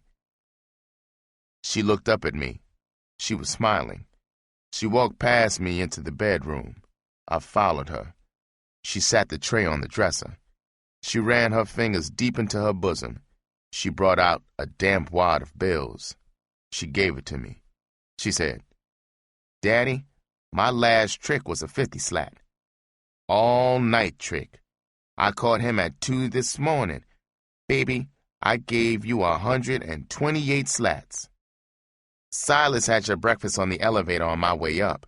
With the 2 slats I gave him, I made 130. Oh, Daddy, I found some good streets to work a couple miles from here. It's in the neighborhood of a joint called The Roost." You were a sweet daddy to be worried about your baby. Oh, I almost forgot. Keep your fingers crossed. I may bring you a girl one of these mornings. She's wild about me. Her old man ain't nothing. He's a burglar. I said, "Phyllis, there's more than one note in a song. You gotta string together 1,000 nights like last night. Now take a bath. I'm gonna treat those scratches. Remember, I don't want any junky bitch. Make sure she's clean before you cop." I forgot about my breakfast. I went out and got into the Ford. I drove to the drugstore and got ointments and salves. I called Sweet and told him the runt stood up. He reminded me to send that scratch to myself as soon as possible. I went back to the Haven. I sent Silas for hot food. I dressed her wounds. They sure looked bad. Those gold pills she had taken died. She fell asleep while I was doctoring her back. I ate and took a nap. By the end of the week, I felt like a pimp. I had an 8-bill bankroll, not counting the porker silver. One night about 9, I got into the Ford. I drove less than 100 miles to Terre Haute, a small whore town. I sent 5 bills to myself at the Haven. I used Christine as the broad's name. Top was back in town, so I stopped on the way home and copped cocaine, yellows, and bennies.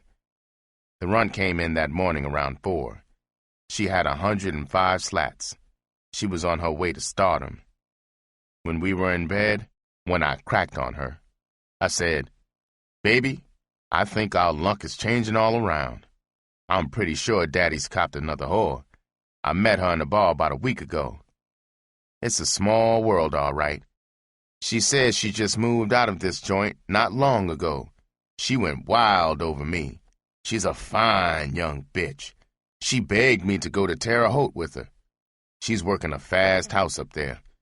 I told her I'd run up there after she sent her first week's scratch. She gave me her phone number up there. I gave her my address. Tonight, I called up there. I asked her about my scratch.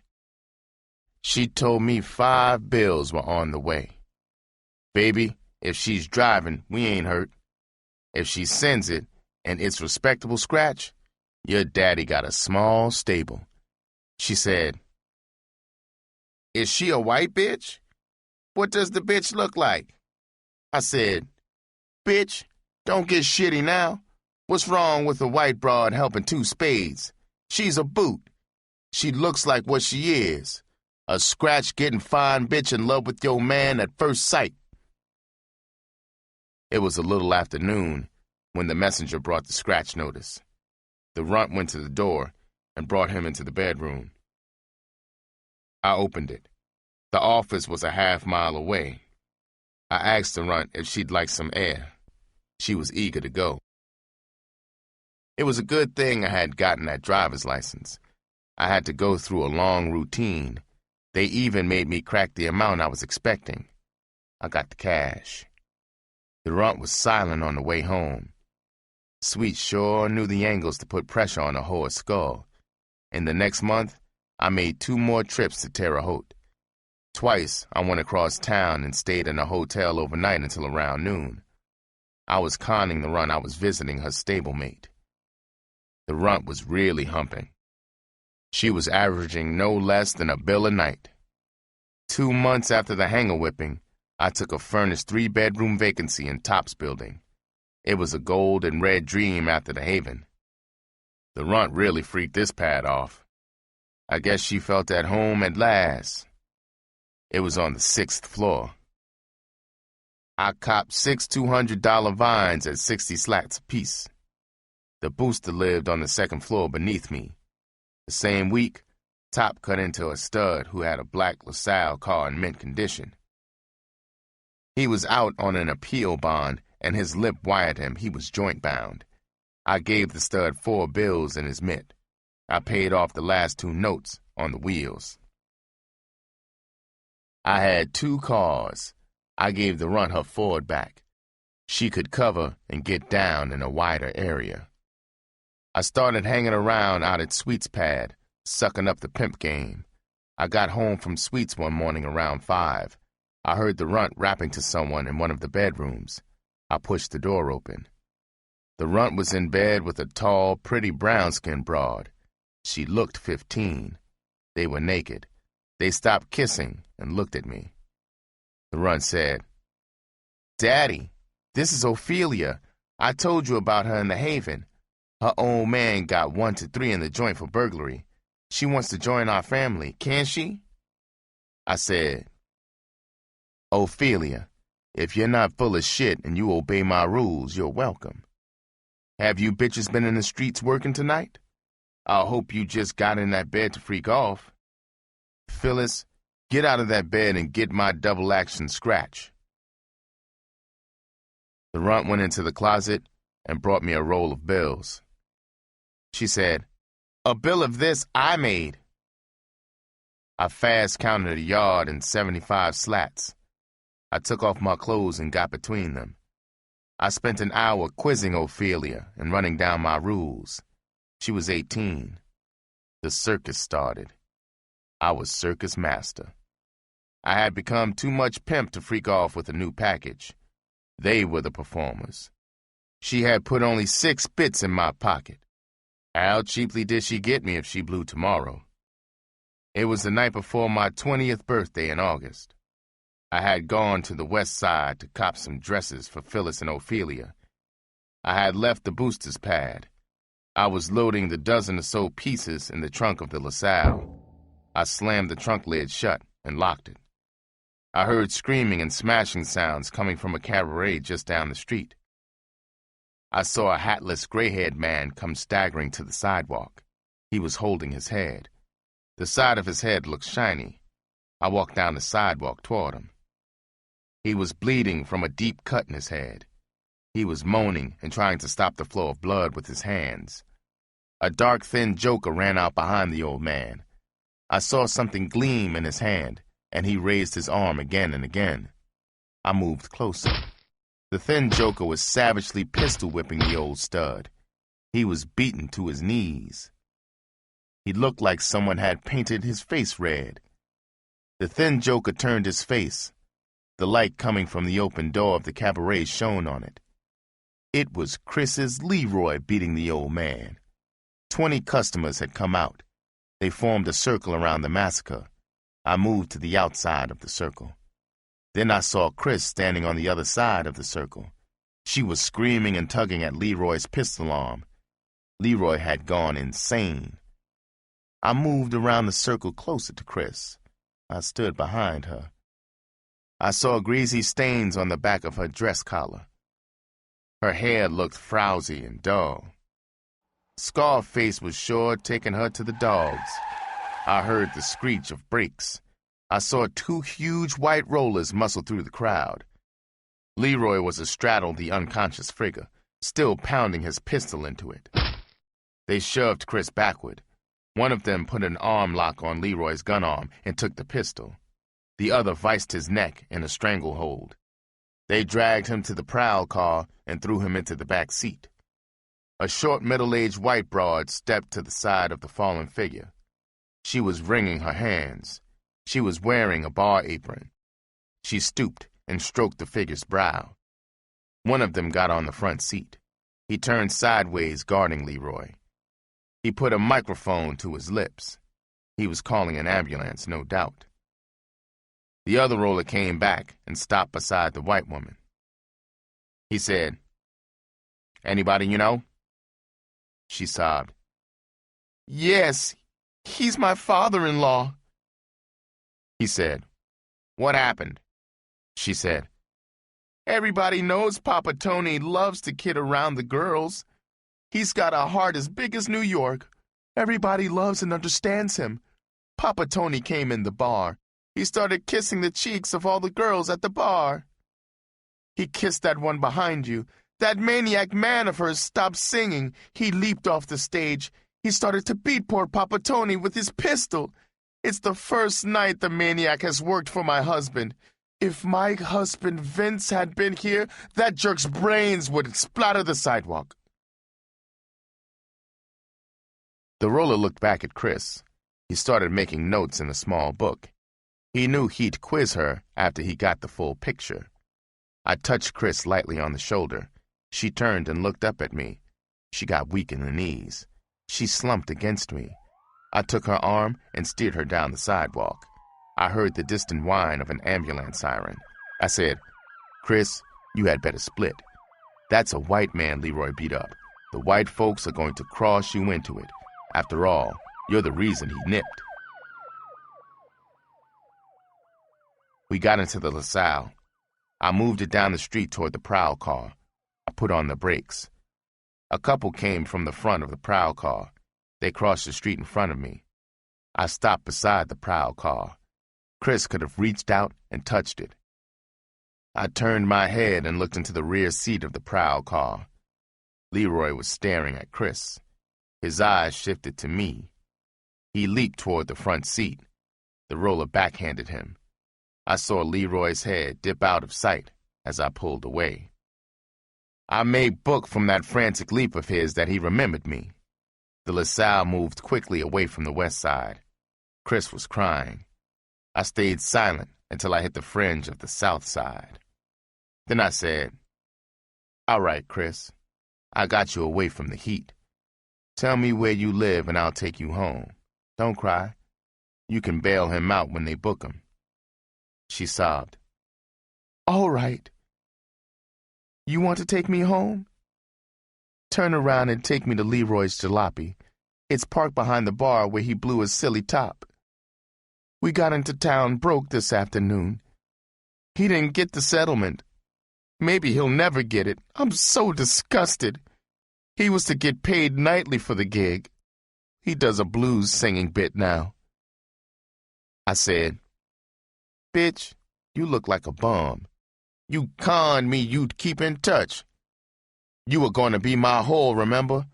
I should have left you back there to go to jail with your sucker man." I realized I had a solid chance to cop her now. All I had to do was stay strong and bluff her. Leroy was a cinch to get a bit. He couldn't make bail. Chris had no out but me. She sure looked like my third whore. I coasted into the curb. I left the engine running. We were parked in front of a Fleabag hotel. I had maybe a 2,500 slat roll in my pocket I flashed for her. I peeled off a saw buck. I held it toward her. She ignored it. She said, "Blood, it wasn't that I didn't think of you. I wanted to call you. I wanted to keep my word. Leroy never let me out of his sight. He would even follow me to the toilet. You don't know how much I hate him. I hope he gets life. Don't cut me loose, Blood. I'll keep my promises. I'm free now. I'm yours, baby. Tell me to jump in the river. I'll do it." I said, "No, Chris. I'm afraid of you. I think Leroy has made a tramp jive bitch out of you. I'm pimping too good to bring a headache into the stable. I'll always be your friend, Chris. My ticket is bleeding for you, baby. I gotta think of number one. My whores are humping 16 hours a day in the street. They love it. I don't figure you got the guts and heart for the street track. Chris, for the rest of my life I'll be sad when I think of you. I'll have a lump in my throat when I think what might have been. Take this saw buck, baby, and best of luck, always. Goodbye, Chris. Please split before I get weak and let you be my whore." I reached across her and opened the car door. My skull was hitting on all 175 cylinders. I was cinching her. I remembered her name, Christine, on all those Terre Haute money orders I'd been sending myself. She was the runt's ghost gadfly come to life. She pulled the door shut. She hurled herself against me. She held on to me and wailed like maybe I was her dead mama on the way back to the grave after a brief visit. She blubbered, "Blood, please don't cut me loose. I'm not a lazy bitch. Give me a chance. I want to amount to something. Please take me with you. I won't let you down. I can hold my own against any bitch." I pulled out. I was headed home. I was a fox with a rare, pretty hen in my jib. I knew the runt and Ophelia were in the street. In the trunk, I had 6 dresses I'd copped for Ophelia. I was sure they'd fit Chris. I said, "Bitch, I'm gonna gamble on you. I'm taking you to your new pad. You gotta understand one thing. You can't bring in scratch under a bill a night. You do, I may light my cigarettes with it or use it to wipe my ass. You're gonna meet and work in the street tonight with your sisters. I'm gonna give you a rundown. Flap your horns and remember it. It will bring you into the family with some stardust on your tail. Chris, you're lucky. A whore of mine croaked in Terre Haute just a week ago. Her heart stopped while she was turning a trick. She was a martyr. Her name was Christine. I went up there and blew a couple of $100,000 for her funeral. I guess I felt guilty about blowing all that scratch on a broad I had only for a couple of months or so. I didn't tell the stable about her death. Maybe I went all out on her funeral because she had your name. I just don't know.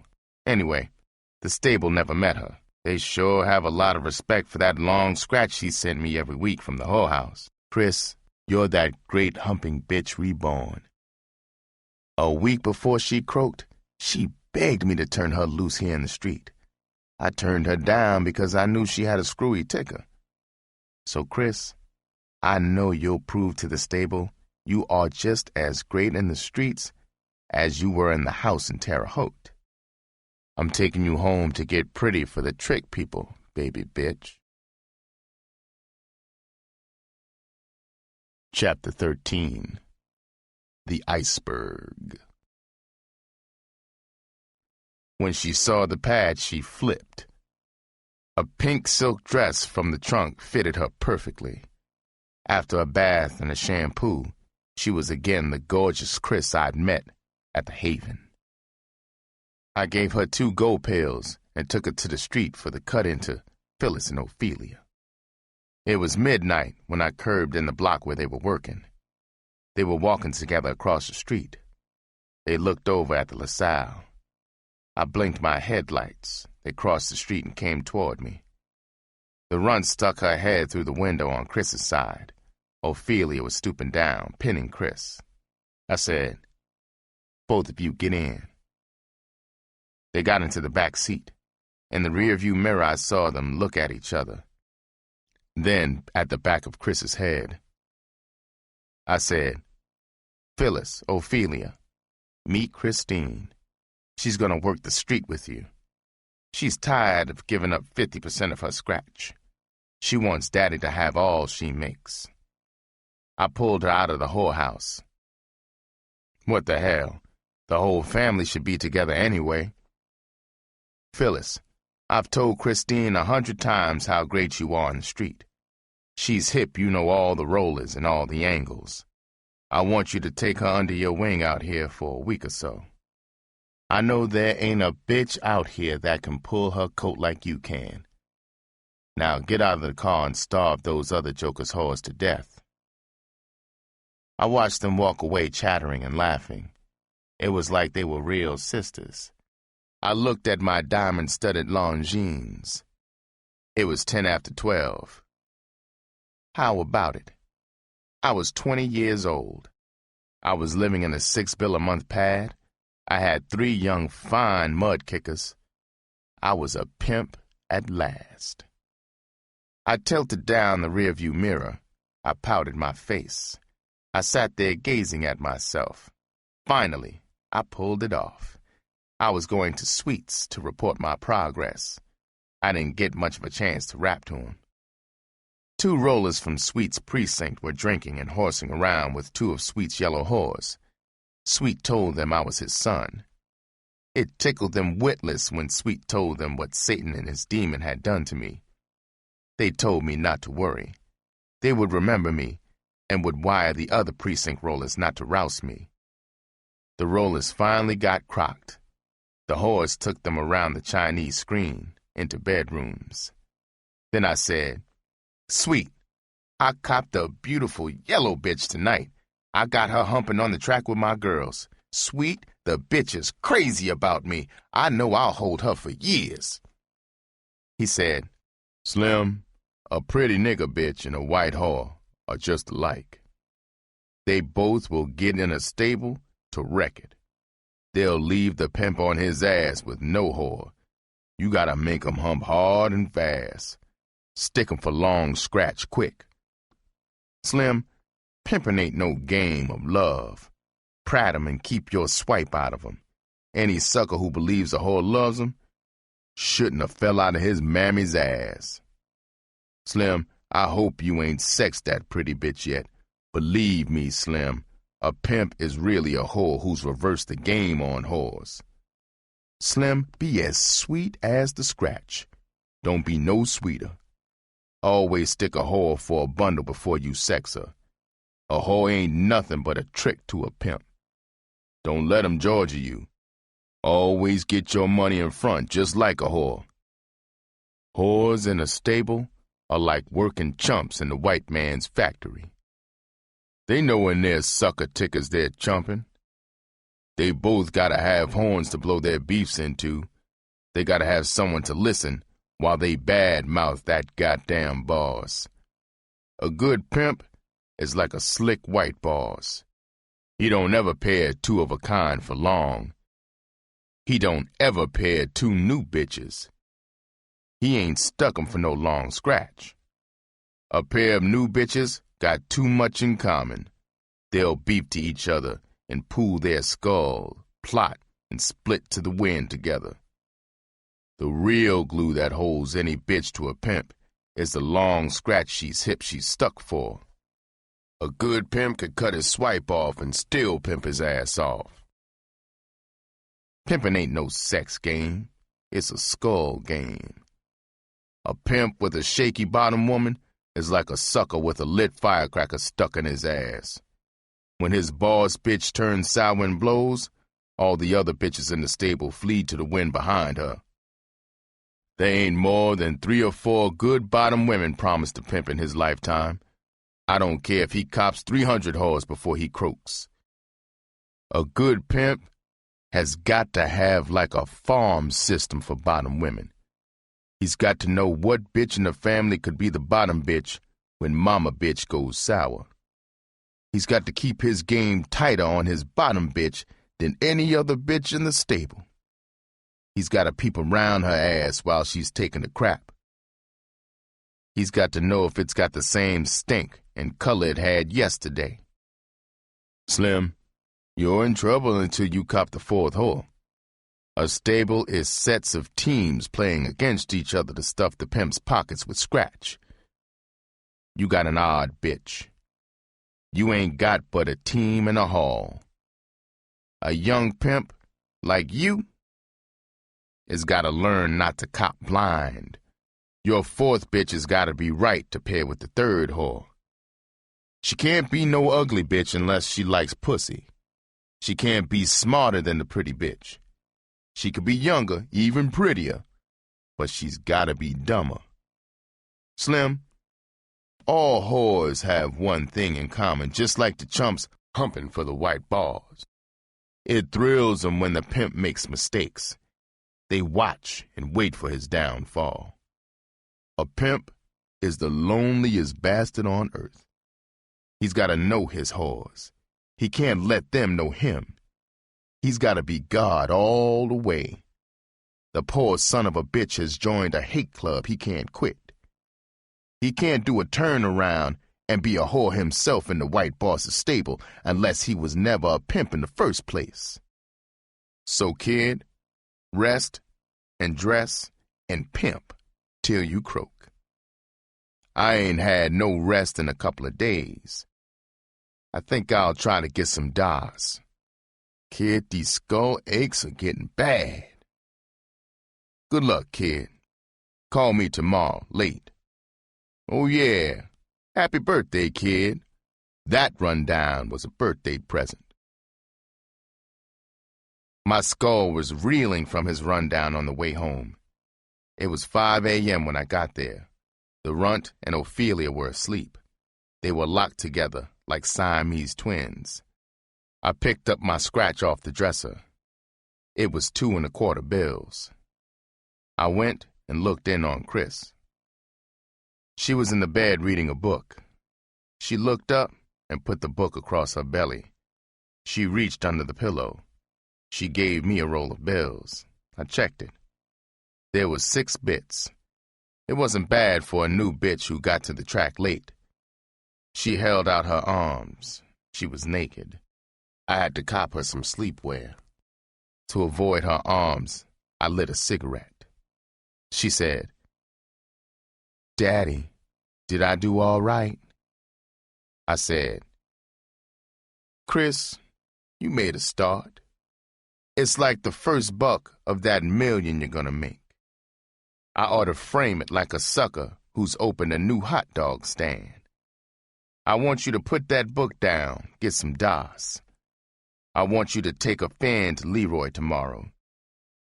Hip him, I'm your man now. The family is gonna cabaret tonight. It's my birthday today. I'll get you a rundown of your first night when I wake up. I'm gonna cop you a partner for the street real soon, baby. Good night, Chris. When I woke up, it was 1 p.m. I turned on my side. 2 big brown eyes were looking at me. It was Ophelia. She started kissing my eyelids.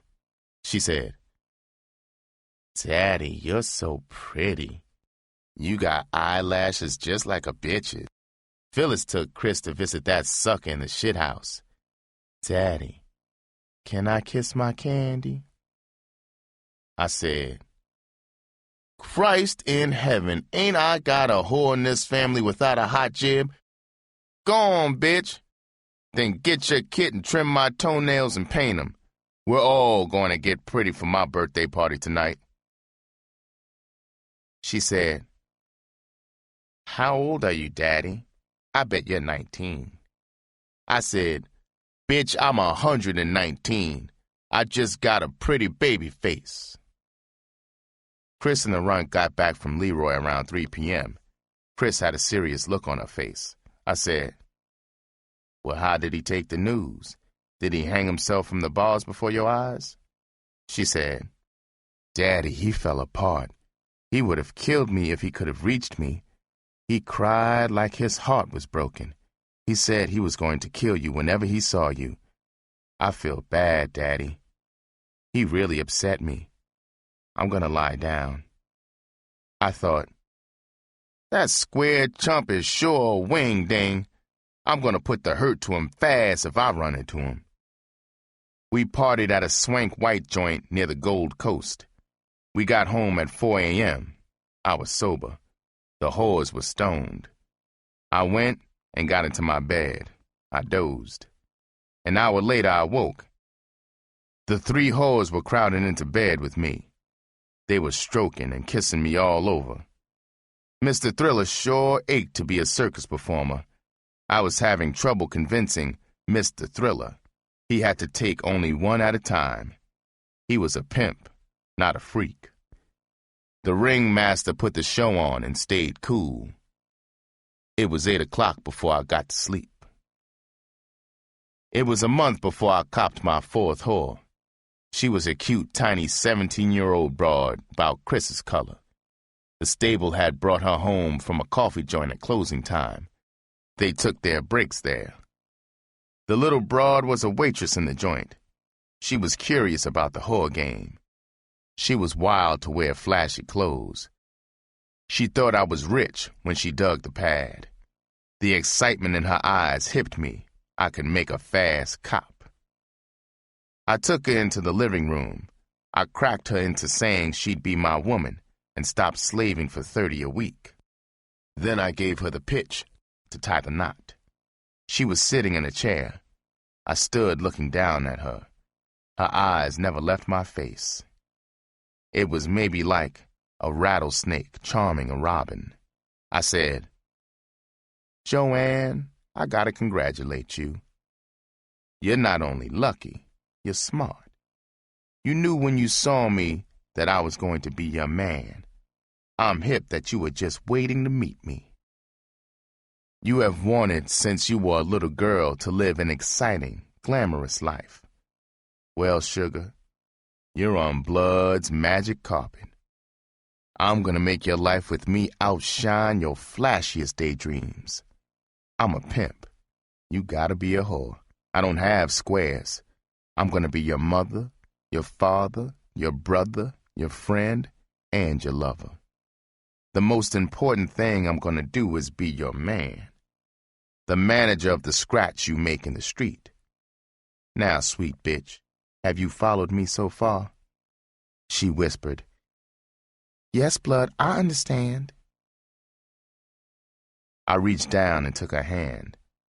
I took her to the window overlooking the city. I held her against me. I said, "Look out there, baby angel. Out there is where you work. Those streets are yours because you're my woman. I've got 5 G's in fall money. If you get busted for anything, even murder, I can free you. Baby bitch, this family is like a small army.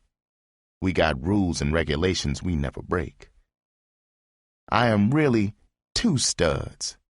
One of them is sweet and kind to his whores when they don't break the rules. The other one comes out insane and dangerous when the rules are broken. Little baby, I'm sure you'll never meet him. Never forget this family is as one against the cold, cruel world. We are strong because we love each other. There is no problem I can't solve. There's no question I can't answer about this game. Tomorrow, I'm going to start filling your skull with everything about this game and street. I'm going to make a star out of you, Angel. Don't ask any outsider anything. Come to Chris or me. My little baby, I'll protect you with my last drop of blood. If any motherfucker in those streets out there, stud or bitch, hurts you or threatens you, come to me. He will have to cut my throat first, shoot me first. I take an oath to protect you for as long as you are my woman. Baby, I know that's for always. Now repeat after Daddy, baby. She squeezed tightly against me. She was in a trance looking up at me. She chanted along with me. From this moment, I belong to blood. I am his whore. I will do everything he tells me. I won't ever fuck with his scratch. I will hump my heart out every night. I've got to make a bill a night. She slept with Chris that night. After the first week, I knew she was the perfect partner for Chris. Sweet was right. Chris and Joanne ran Phyllis and Ophelia into a panting lather in the street. I started wanting that fifth whore. Leroy got a year for the beating he gave Papa Tony. About 6 months later, Top and I were at the Roost bar. A loudmouth joker beside me was arguing with a stud on his other side. I had my back to him, facing Top. Top and I had been shooting stuff for several hours in his pad. I was so frosted with cocaine, I felt embalmed. It was maybe like I was at the Roost, and I really wasn't. I had raised my glass of coke to my jib. I was fascinated by the tiny bubbles popping inside the glass. I was trying to count them before they all popped away. I heard an explosion behind me. My skull was numb. It was maybe like the noise behind me happened a year ago on an ice floe in the Arctic somewhere. I saw a light gray lid that stirred a faint memory. It wobbled across the log and stopped in front of where Top had been. I thought, that's a Knox 40. I had one once that color. That crazy joker Top was on the floor between the log and his stool. His eyes were wide in fear. He was looking up at me like he thought I had gone bats and was going to croak him. I laughed at him. I heard running feet behind me. I looked over my shoulder. The joker who had been arguing with Loudmouth was running through the door with a rod in his hand. I looked behind me. Loudmouth was on his back, out cold. He had a long red gouge across his temple. Some of the frost melted away in my skull. The bullet that grazed Loudmouth had torn my lid off. The joint was still. Top was standing and dusting himself off. The joint had emptied. I reached over and picked my lid off the bar. I took a casual look at the entrance, exit holes in the top of the crown. I stuck it on my head. Top was staring at me. I tilted my glass and drained it. I turned to Top. Loudmouth was groaning and coming to on the floor. I said, Jack, let's get out of here before the rollers come. I ain't got time for a quiz. You know, Top, if my skull had been pointed, I'd have had a bad break. Top followed me out the door. We got into his hog in front of the Roost. Top was still staring at me. His jib was gaping. He said, Kid, I saw it, but I don't believe it. I've seen some cool studs in my time, but I ain't never seen nothing equal to that. Kid, you were cold in there. Icy. Icy like an iceberg. Kid, I got it. You're getting to be a good young pimp. All good pimps got monikers. I'm gonna hang one on you. Kid, you've outgrown Youngblood as a moniker. How about Iceberg Slim? Kid, it's a beautiful fit. Iceberg Slim, how about it? And I thought it up. Cocaine sure chills you. I guess you picked the right high for you. Chapter 14. The Mistake. By the end of the year, I had copped a new 39 hog. I had blown Joanne 90 days after I got her. She was too possessive, and she didn't really have the guts for a long stretch in the street. I didn't cry when she left. While I had her, Chris kept her humping. I was thousands ahead of her when she slipped away from Chris in the street. A week later, I copped a young whore that was a whiz in the street and was hip to boosting. She went ape over Chris. She'd go downtown and come home with shopping bags loaded with fine dresses and underclothes for herself and her sisters. Later, she hipped Chris to boosting. I let them go down together with a stud who drove for them. They filled my closet with beautiful vines. Top got 5 years on a narcotics rap. The federal heat tricked him into a 4-piece sale to an undercover agent. I sure missed him. I hung out at Sweets more than ever. My name was ringing. The moniker Top hung on me stuck. Everybody was calling me Iceberg, even Sweet. Only I and the several peddlers I copped from knew that my icy front was really backed by the freezing cocaine I snorted and banged every day. I pimped strictly by the book for the next 3 years. I traded in a hog each year. I never had less than 5 girls in the family. I moved out of Top's building and let the family stay there. I took a suite in a swank midtown hotel. I had the privacy, the jewelry, and all the flash and glamour of a successful pimp. I hadn't managed to solve the fast track. I was fast becoming one of its legends. Top had gotten out. He was in Seattle with relatives serving out his short parole paper. Only one of his women stuck with him. The rest got in the wind when he fell. The runt was still bottom woman. Ophelia was still hung up on her. Chris was proving every day she had the qualities for a bottom woman. I noticed the runt was acting like she might be wearing thin fast.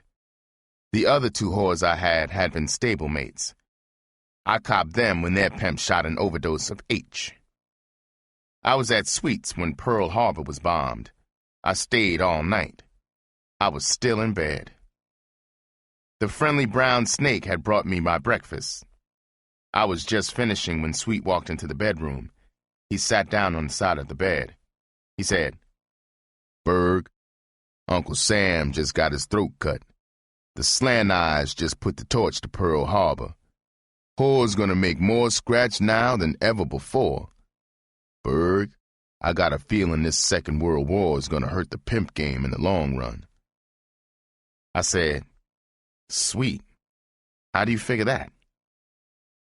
He said, "You know a whore ain't nothing but an X square.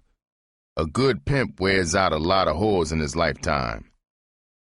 If there ain't no big pool of squares for the pimps to turn out, then stables gotta get smaller. The defense plants are gonna claim thousands of young potential whores. Those square bitches are gonna get those paychecks. They'll get shitty independent. A pimp can't turn them out. The older square broads are going into the plants too.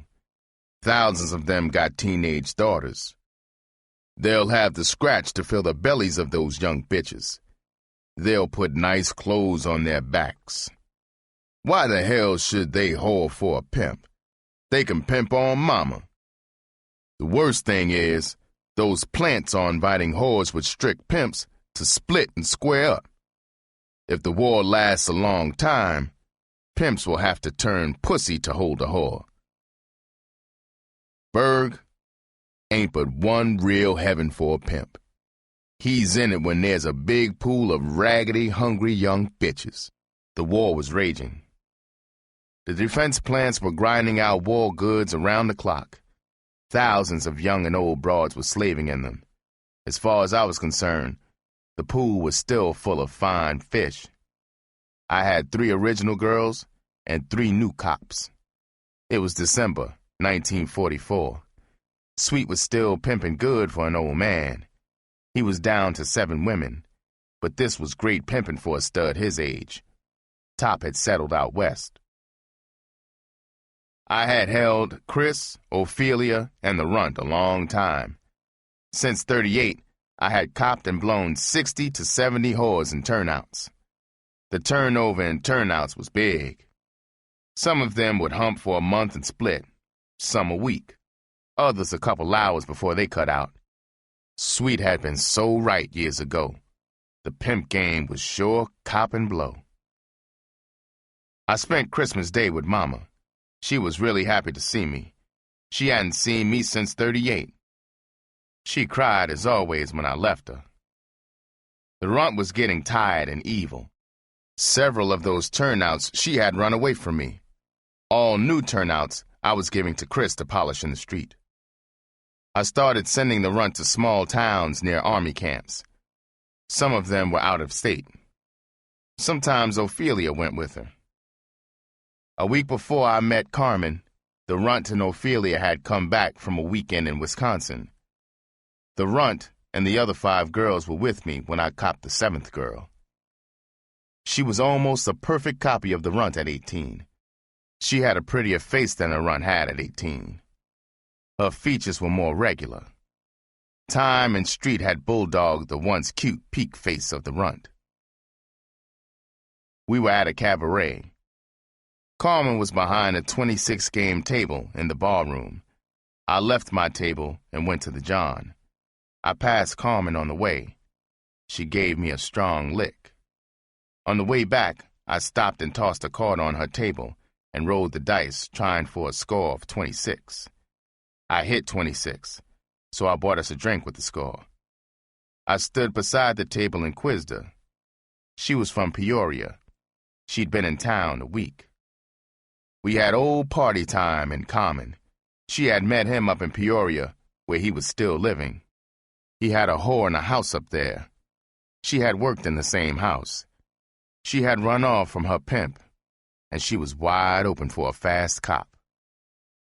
We rapped for 15 or 20 minutes. I could tell she went for me. She looked at the clock. It was almost closing time.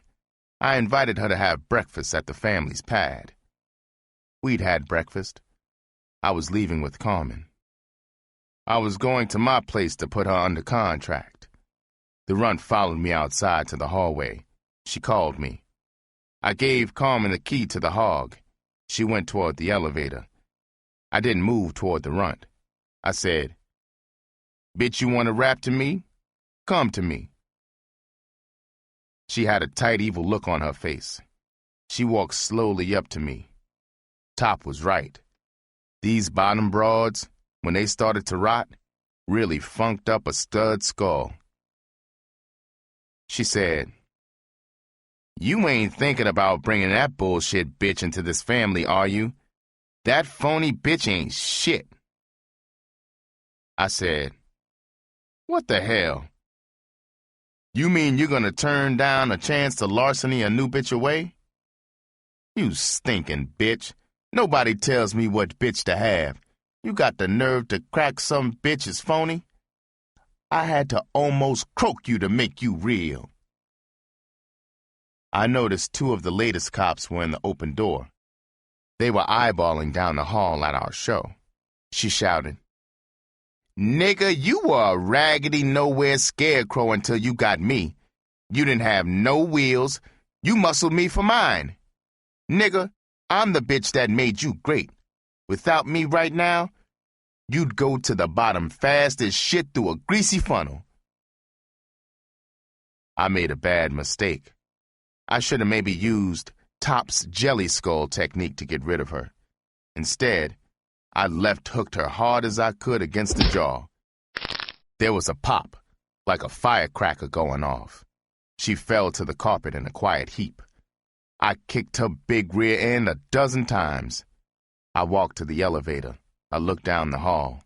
I saw Ophelia and Chris dragging her toward the apartment. The runt got her broken jaw wired up. She split with Ophelia. Chris said she tried to take 2 of the newer girls with her, too. I had made a Pimp's classic blunder. I had blown a tired-bottom bitch in the rough. Carmen was an easy cop. A pimp wants everybody who can hump his pockets fast. He's in real clover when he cops a fine young whore who wants him. Carmen really wanted me. She was starting with Chris. 6 months later, Sweet called me early in the morning. His voice was laced with excitement. I jerked erect in the bed. He said, "Berg, I got a wire the FBI's nosing around some of the broad lockups. They're quizzing whores. Your name has been cracked more than once. It looks like they already got a solid beef to go on. It's my guess they're trying to build a 5 or 6 count rap against you." I said, "Sweet, I bet it's that stinking runt. Christ! Sweet, I've sent her and Ophelia across state lines 12 times since the war started. They're trying to ram a white slave rap into me, Sweet. What would you do?" He said, "I would give one of those nice, sweet jokers on the west side expense scratch and a ball-peen hammer. I'd tell him as soon as I read they was found in an alley with their skulls caved in, he could get a cinch $2,000. It would be easy to trap 'em. They're whores. He'd be just another freakish trick wanting to party with 2 whores. Tell you what, Berg, get them whores out of that crib over there fast. Move out of your pad today. Go groundhog. Switch your whores to new stomping grounds. Stay out of the street after you move. Call me when you get out of there." He hung up. I thought, I'm a sucker. I should have destroyed the runt, Top's way. I had moved the stable and myself to new pads by 7 that night. Chris, my new bottom woman, was the only one in the family who knew the reason for the move. I took the hog and put it in a garage I rented from an old widower. The garage was behind his house, in a respectable neighborhood. I got a cab to one of my stuff connections. I was going underground. I had to at least have a piece of stuff. I had copped and was walking down the street looking for a cab. I passed the barber shop. I got a glimpse of the white spatted dogs of a joker in the barber's chair next to the window. I thought, geez, that square joker is pitiful. He ain't hip spats went out with high-bottom shoes.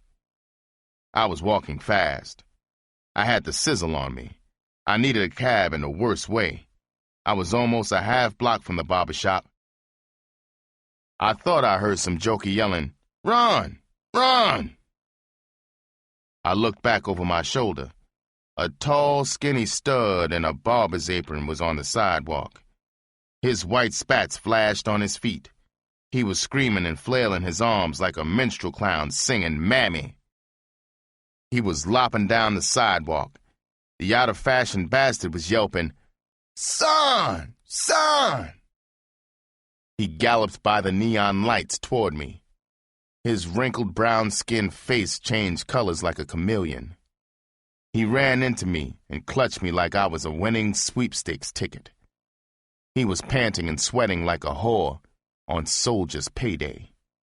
I can smell witch hazel and the stink of emotion sweat. I saw white specks of barber's talc on the bald crown of his head. I couldn't see his face. He had it buried in my chest. He was blubbering, "Oh, son, precious son, sweet Jesus answered an old man's prayer.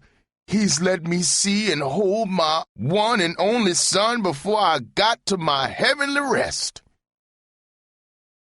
I had the damnedest thought while he made love to me. I wondered if my skull had chipped any paint off that wall he threw me against when I was 6 months old. I stiff-armed him away. I stared coldly into his face. I saw a weak blaze of anger light his dull brown eyes. He said, "God don't like ugly, son. You saw your father back there. You ignored me, didn't you?" I said, "Shit, no, I didn't see you. I thought you had croaked. Look, Jack, I'm happy to see you, but I'm in an awful hurry. See you around." He said, "I did my part to bring you into this world. You ain't gonna treat me like a dog. Where do you live? You look prosperous. What's your line? Are you with some big company? Are you married to some nice girl? Do I have any grandchildren, son?" I said, "You haven't heard about Iceberg Slim? He's famous." He said, "You don't associate with black filth like that, I hope." I said, "Look, Jack, I am Iceberg. Ain't you proud of me? I'm the greatest nigga that ever came out of our family. I got 5 whores humping sparks out of their asses." I thought he was going to have a heart attack. The apron was quivering over his ticker. He was supporting himself against the lamppost. His face was gray in shock under the streetlight. I jerked my shirt and coat sleeves up past Spike Hollow. I stuck the needle-scarred arm under his nose. He drew back from it. I said, "God damn it, Jack, what's the matter? Shit, I shoot more scratching to that arm a day than you make in a week. I've come a long way since you bounced my skull off that wall. Stick your chest out in pride, Jack. I've been in 2 prisons already. Shit, Jack, I'm on my way to the 3rd any day now. You ain't hip I'm important? Maybe one of these days I'll really make you a proud father. I'll croak a whore and make the chair." I walked away from him. I caught a cab at the corner. The cabbie U-turned. I looked at my old man. He was sitting on the curb beside the lamppost. His white spats gleamed starkly in the gutter. He had his head on his knees. I saw his back jerking up and down. The poor joker was bawling his ass off. I got home. I called Sweet. I banged a load of cocaine. It was the best I'd copped since Glass Top went to the joint. Chapter 15. In a Sewer. After I had called Sweet and banged the cocaine, I had chilling thoughts. I've got 5 whores just like poor Preston had when Sweet crossed and destroyed him.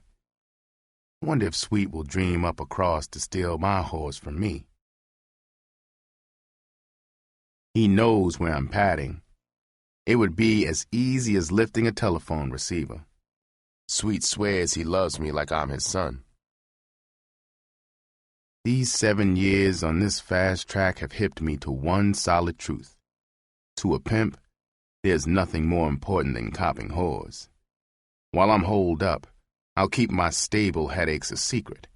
I won't give him a cue to volunteer his help. It would be a bitch to have him handling my stable. I'm sure glad Chris is a boss bottom bitch. Oh, this pressure's really screwing my skull around. Sweet wouldn't cross me. I gotta stop mistrusting the only friend I got. I mean more to Sweet as his friend than any whore. Maybe I should make a run for it and set up shop in some other city. Christ, why do I have to be red hot with federal heat? Why couldn't it be city or state heat? On this fast track, I've only been busted and mugged once. A dozen other times I paid off on the street. That FBI is a son of a bitchin' genius. No, I better keep my hot ass in town right here in this cruddy pigsty. The runt's a whore. Maybe her new pimp or trick will croak her. Then I could walk into the FBI office and stick my black ass out to be kissed. They'd have no case without the runt as a witness. The runt took Ophelia on all those out-of-state trips. I gave the runt instructions and expense money. I ain't never told Ophelia to cross a state line. The runt was screwing Ophelia. That was really the runt's bitch. It's a good thing I holed up in this rat's nest. The FBI would never look for a good pimp in a sewer. It was December 1945. The war was over. The world was licking its bloody wounds. Drugs and the pimp game had hardened away my baby face. My hair was thinning. I was turning 28, but I looked 40. For 7 years I devoted myself to getting hip to that Pimp's book. I had labored with the zeal of a Catholic brother agonizing for the priesthood. I had thought and acted like a black god.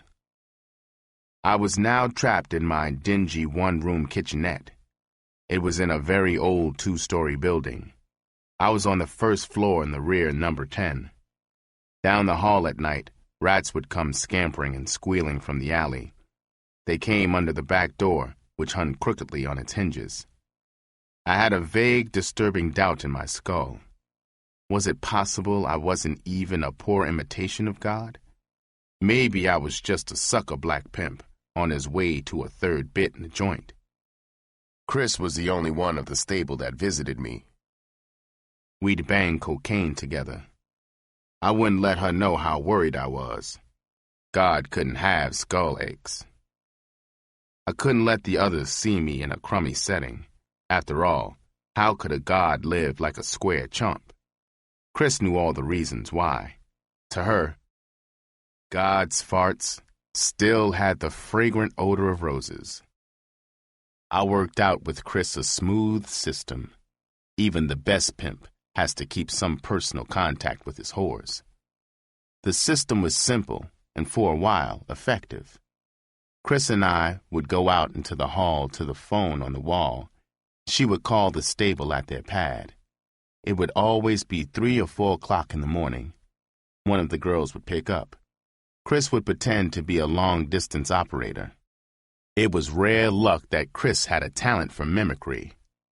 They didn't get hip to it. It would always be a person-to-person call from me to one of them. Chris and I conned them. The calls came from New York, Boston, and Philadelphia. I would get on the line and talk to all 4 of them. There were extensions in all 4 bedrooms. I could con and tighten my game on all of them at the same time. The first call we made was supposed to be from New York. It took maybe a minute for me to have all their horns to receivers. I said, "Well, girls, I know you've missed Daddy. You've all probably wondered, when in the hell is Daddy coming back to town? Jesus Christ! Has he forgotten a whore needs to see her man sometime? Sure, we're in his corner. We prove that when we hump our asses off in the street. We check our scratching to Chris to send to him. God damn it, what could be so important that he neglects his whores? Well, girls, I'm going to show the kind of confidence Daddy's gotten you. I'm going to hip you to $1 million secret. I know all of you will keep your jibs buttoned." Chris cut in crisply and said, "3 minutes are up, sir. Please signal when through." I continued, "You are the luckiest whores alive. Your man's got a genius white engraver for his pal. He used to be an engraver for the government. We've got some plates he just finished. We've turned out 300 of the prettiest 100-slat bills the human eye has ever seen. They're perfect. Even the government couldn't get hip to a difference from real scratch. There ain't any. We've got one problem we're gonna solve if it takes a year. We've run out of the special paper the government prints its scratch on. My white genius pal even knows how to make the paper. We are playing it cool and traveling and copping inks and other stuff we need. It's tough to cop some of it, but for millions, who's going to give up? As soon as we get the paper made up, we're gonna run off a couple of million or so slats. I'm gonna breeze back into town the only millionaire pimp in the world. I'm gonna buy a beach and a mansion in Hawaii for my stable. If we run out of scratch, we'll just run off another bale.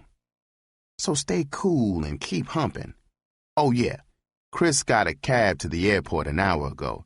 She should be getting home in a couple of hours or so. She's bringing each of you a piece of that beautiful lettuce. Spend it on anything you want. Take it anywhere, even a bank. Believe me, it's perfect. I hung up. I had electrified them with the story. I could hear the excited thrill in their voices when they chorused goodbye. I told Chris to crack the genius had a way to make all the serial numbers on the bills different. I already knew what my story would be whenever I got the heat off me. I could stall them a lifetime. I could say the genius got busted on another beef. I had to wait until he got out. He wouldn't tell me where the plates were hidden. He could even croak while doing his bit. Chris called the next day. The whores were walking on air. They rapped all night about that perfect queer. I was sure I had found the way to hold my stable. I felt like a genius myself. Each time I talked to the stable after that, the genius and I had just copped another vital item we needed. It wouldn't be long now, I assured them. Sweet had dropped the word in the street that I was on the West Coast taking off long scratch from a rich square broad. It was getting almost impossible to sleep. I would almost jump from my skin when a tenant would knock. I would think it was the heat. The tenant would be calling me to the phone in the hall. When I did fall off into fitful sleep, I'd have nightmares. Those dreams about Mama would hog-tie me on a sweaty rack of misery. I had an awful fear of another jolt in the joint. The guilty daydreams on the heels of the nightmares were torturing my skull. I stopped banging cocaine. It only magnified my terror and worry. I remembered how serene Top used to look after a bang of H. He'd sit and coast like he was in a beautiful, peaceful dream. Maybe he'd been right. Maybe Sable H came after mink cocaine. Chris came on Christmas Eve. She stayed until Christmas Day afternoon. She brought me pajamas, cologne, and robes from herself and the girls. She had given them scratch from me. My one-room kitchenette hideout was crammed wall to wall with trunks and suitcases. I had all those fine threads and no place to go. I was a lonely pimp bastard. Sweet came to see me at midnight in January, the 10th, I think. He took off his velvet-collared Melton Benny. He hung it in the tiny closet. It had been 10 below zero or colder for a week. It was a brand new year, 1946. The new hogs were out for the first time in several years. The garage rent was paid for a year for my old hog. Chris had gone out several times to run its engine for a while. I thought, Christ, it would be a kick to trade off and flash through the fresh air in a new hog. It was the first time Sweet had visited me.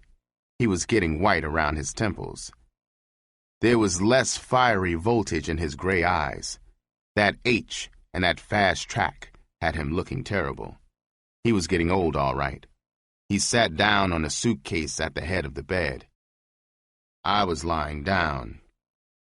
Miss Peaches was an old lady, but still gorgeous in her mink coat and fur booties. He slipped off her coat and shoes.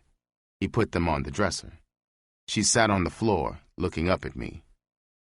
He said, "Berg, got bad news for you. The streetwire says city rollers are carrying a mugshot of you around. You're really hot now. I got a wire that Pimpin' Poison is nosing around your girls in the street. If you ain't got Chris tight, he'll steal her. She's gonna hip him where you're hiding. Maybe you oughta get out of this joint tonight. Take another hideout. Don't let Chris or any other whore you got know where you are. I'm your bosom buddy, sweetheart, and I love you. I'll keep the stable in line for you. In the meantime, I could figure an angle to get your balls out of the hot sand. All you gotta do is call your girls. Tell 'em you want Uncle Sweet to look out for them for a couple of weeks. It's easy, pal." I just lay there for a long moment, feeling myself tremble. If he had been lovable Henry, my stepfather, saying he hated me, I couldn't have felt worse. True, I had conquered the fast track, but that sucker inside me I couldn't kill was hurting the hell out of me. I looked at him. Somehow I kept my voice steady and the pain out of my eyes. I said, "Gee, Sweet, I'd have a bitch of a time trying to cop another friend like you. I feel like bawling just to think about it. I ran down my life story to you. You know I love you like I loved Henry. Maybe I love you, Sweet, more than I love Mama. Don't think I'm a chump square when I say it. Sweet, you taught me to be cold-hearted. You're the only person on earth who could hurt me. The jokers in the street call me Iceberg. They'd laugh their asses off if they knew I was weak for a stud I love like a father. Sweet, please don't hip them. I got sucker weakness. Don't ever do anything to croak my love for you. Sweet, if you ever do, they'll all get hip. I'll maybe fall apart and run through the streets wailing like a crazy bitch. Sweet, I'll wait and think for a day or so. Poison can't steal, Chris. I'll kick things around in my skull.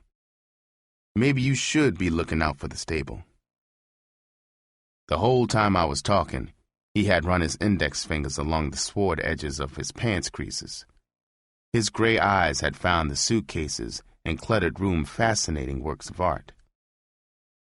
He swallowed air and tinted his bejeweled fingers under his first chin. He said, "Berg, this joint is wrecking your skull. Sweet would chop his right arm off before he'd cross you. You're the only friend I got, sweetheart. Shit, honey, you could have 100 whores and I could be whoreless. I'd ask you to give me a bitch. I wouldn't try to steal no whore from you, darling. You need anything? I got a split. I got 2 whores I gotta pick up downtown." I said, "No, Sweet, I don't need anything. I'll rap to you tomorrow. If you hear anything, wire me fast. I'm sure glad you dropped by." I heard his heavy feet pounding down the linoleum in the hall. They stopped. I heard them getting louder. He was coming back. I looked around the suitcase where he had been sitting.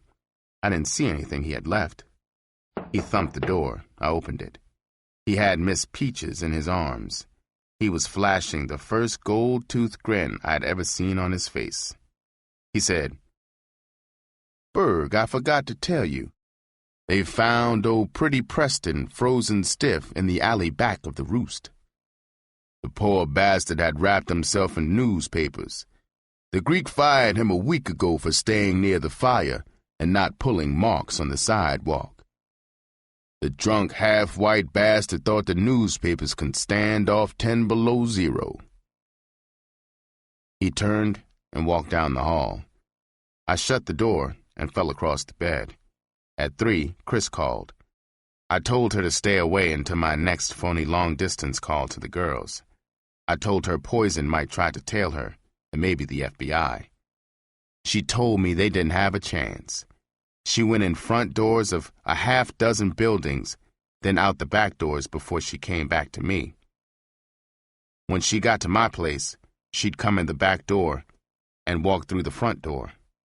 She'd go through the alley, then through the back door again before she came to my door. Maybe they couldn't keep a tail on her. I told her to stay away to play safe.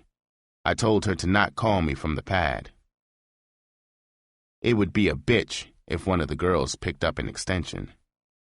Sweet called the next morning at 1 a.m. The broad next door answered the phone. She knocked on my door. I slipped on an overcoat and walked into the hall. It felt like zero out there. He said, "Berg, I just got the wire. Poison stole your young bitch Faye. I hope she ain't hip to anything that can cross you. Berg, you gotta make some moves. I'll keep my horns to the wire." He hung up.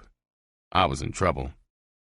I went and got back in bed. I thought, Poison's gonna quiz that stinking bitch. She's gonna spill that queer scratch con I've been playing. To tighten his game on her, he's gonna wake her up to the con. He's gonna tell her I'm hiding out in the city. It's a good thing Chris is in on the con. I could blow whoreless in an hour if she wasn't. I need her to take the rest of the stable underground. Maybe I should have split out of town when I first got hot. I gotta move the rest of the stable fast. Poison is a cinch to pull their coats to the con I played. It's the ace to play for a fast cop of maybe the other three.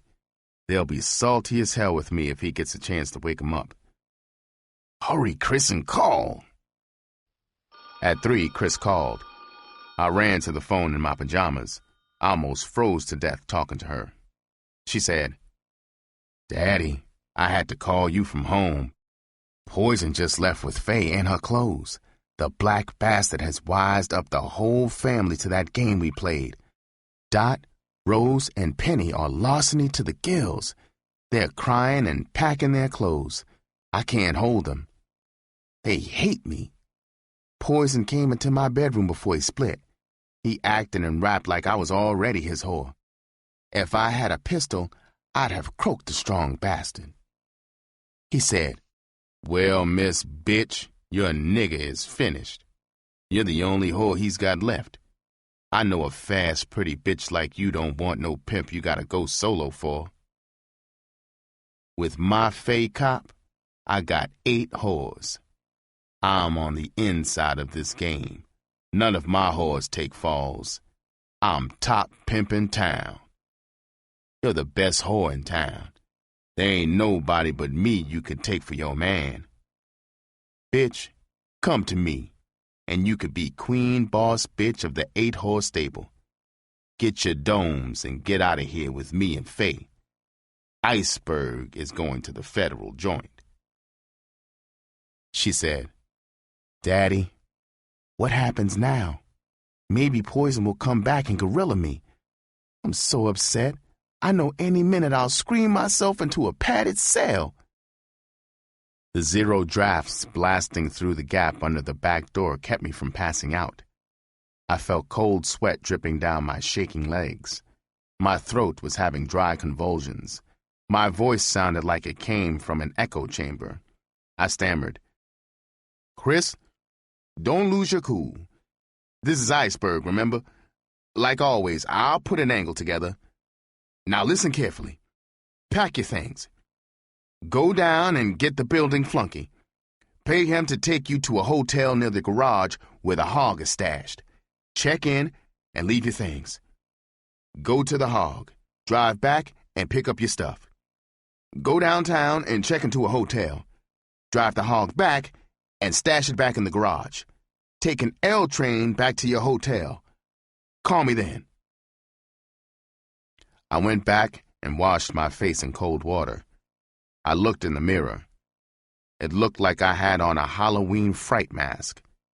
I sure didn't look a bit like a fresh-faced kid anymore. The whites of my once bright eyes were bloodshot and faded. The deep black circles looked like some tricky practical joker had conned me to ram ink spyglasses against the sockets. I started looking for yellow. I had to put a damper on my nerves. I had a little cocaine. I didn't need racing. I needed some skull pacifying. I was out of yellows. Somewhere in the suitcases I had a notebook. The phone number of a connection no farther than 15 blocks away was in it. Maybe he had yellows. If not, what the hell, I'd cop a cap of H. One cap couldn't hook me. Horse was a cinch to kick the jitters out of my skull. It would be 2 hours at least before Chris would call back. I found his number. I called him. I told him in code I'd pick up 6 caps within the hour. I had a fat roll of scratch and a sock pinned inside the sleeve of a trench coat. I started to take it with me. I stuck it in my benny pocket. It bulged like a grapefruit. I'd be back before long. I pinned it back inside the sleeve. I had close to 6,800 slats stashed there. I fished out 3 saw bucks. I slipped pants and a shirt over my pajamas. I put on shoes and a heavy benny. I was in a hell of a hurry. I pulled the door shut. I heard the spring latch lock. Less than 5 minutes after I had talked to the peddler, I was on my way. It was 4 a.m. when I left. The wintry winds almost snatched my lid off my skull. It felt good, though. It was the first time I'd walked in the fresh air for months. A bleak overcast was blotting out the sky. Slipping and sliding on the icy sidewalks, I finally got the connection. He lived on the 2nd floor over an all-night chili joint. The joint was crowded. There was no one on the sidewalk. I went up the rickety stairs and copped 5 caps of H. He put the caps into a cellophane shell from a cigarette pack. He twisted the end and balled the package. I took it and went down the stairs to the street. I had the sizzle in my hand. I started to walk by the chili spot on my way home. 2 neatly dressed brown-skinned studs were standing on the sidewalk in front of the joint. Its bright lights floodlighted the sidewalk. It was like walking a show-up stage at a police station. From the side vent in my eye, I saw them pinning me. They stiffened. One of them reached toward his chest. I looked back. He was showing his buddy a small square of paper. I started walking fast away from them. I remembered the sizzle. I downed it and walked faster. I knew they couldn't see in the darkness that I had dropped it. I glanced over my shoulder. I saw a rod in the hand of the taller one as they ran toward me. I ran. They were bellowing, "Halt! Police! Halt! Stop or we'll shoot!" I had reached the corner and was halfway around it. I saw a 4-man squad of white detectives. They were cruising toward me in a police car. They threw a blinding spotlight on me. I froze. They all looked at me. I saw a shotgun muzzle ease out of a fast-lowering rear side window. The 2 rollers chasing me skidded around the corner. In a way, I was glad to see them. Those rollers in the cruiser probably hadn't croaked anybody in a week. I really didn't want them to break their luck on me. The 2 held on to me like I was Sutton. The white rollers shut off the spotlight and moved slowly down the street past us. The shorter one had handcuffed my hands behind me. He showed his buddy the picture. They looked up at me. The taller one said, "Yeah, it's the bastard, all right. Look at the eyes." They searched me head to toe. They saw the lone saw buck I had. They hustled me back around the corner. We passed the skinny black joker standing on the corner. He nodded at me. I recognized him. He was in my building. I had sent him for groceries and change for the phone a dozen times. I got a fast glimpse of the picture as the roller slipped it back inside his coat pocket. It was me. I remembered the pearl gray shark-skin suit and black shirt. Top and I had been together 4 years ago.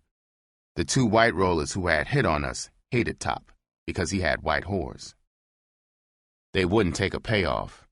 They booked us on suspicion of homicide and mugged us. Top and I were out in less than 2 hours. It was the one and only time I had been taken in on the fast track. They put me into the rear seat of an unmarked Chevy. They were in the front as the tall one drove away. I said, "Gentlemen, it's not going to put any scratch in your midst to take me in. Let me give you the price of a couple of fine vines to cut me loose." Slim said, "Shit, you couldn't cop one bullshit vine in a hock shop with the scratch you're carrying." I said, "I got more scratch at my pad. Knowing I'm Iceberg, you can believe that, can't you? Just run me by there, I'll get it. Lay a couple of C's apiece on you and fade away. How about it?" Slim and Shorty looked at each other. Shorty said, "You think we're suckers. You got a federal warrant for white slavery outstanding. We didn't hear a word you said about that chicken shit 4 C's. I said, "All right. So we're all like black brothers. The bad difference is The FBI wants to lynch your brother in court. You gonna throw me to the white folks for hanging? I'll give you $2,000 apiece to beat the FBI out of their pound of black meat. Slim said, "Where's your pad?" I thought fast. It had been a mistake to crack about my pad. If I had told them they could take my whole stash and still bust me or croak me, I was a fugitive. They might even come back to the stash after they took me in. I had the key to the kitchenette in my pocket. I tested them. I said, "You know Sweet Jones? He's a friend of mine. I can get 4 G's from him 5 minutes after we get to his place. I can't take you to my pad. I got a close friend there.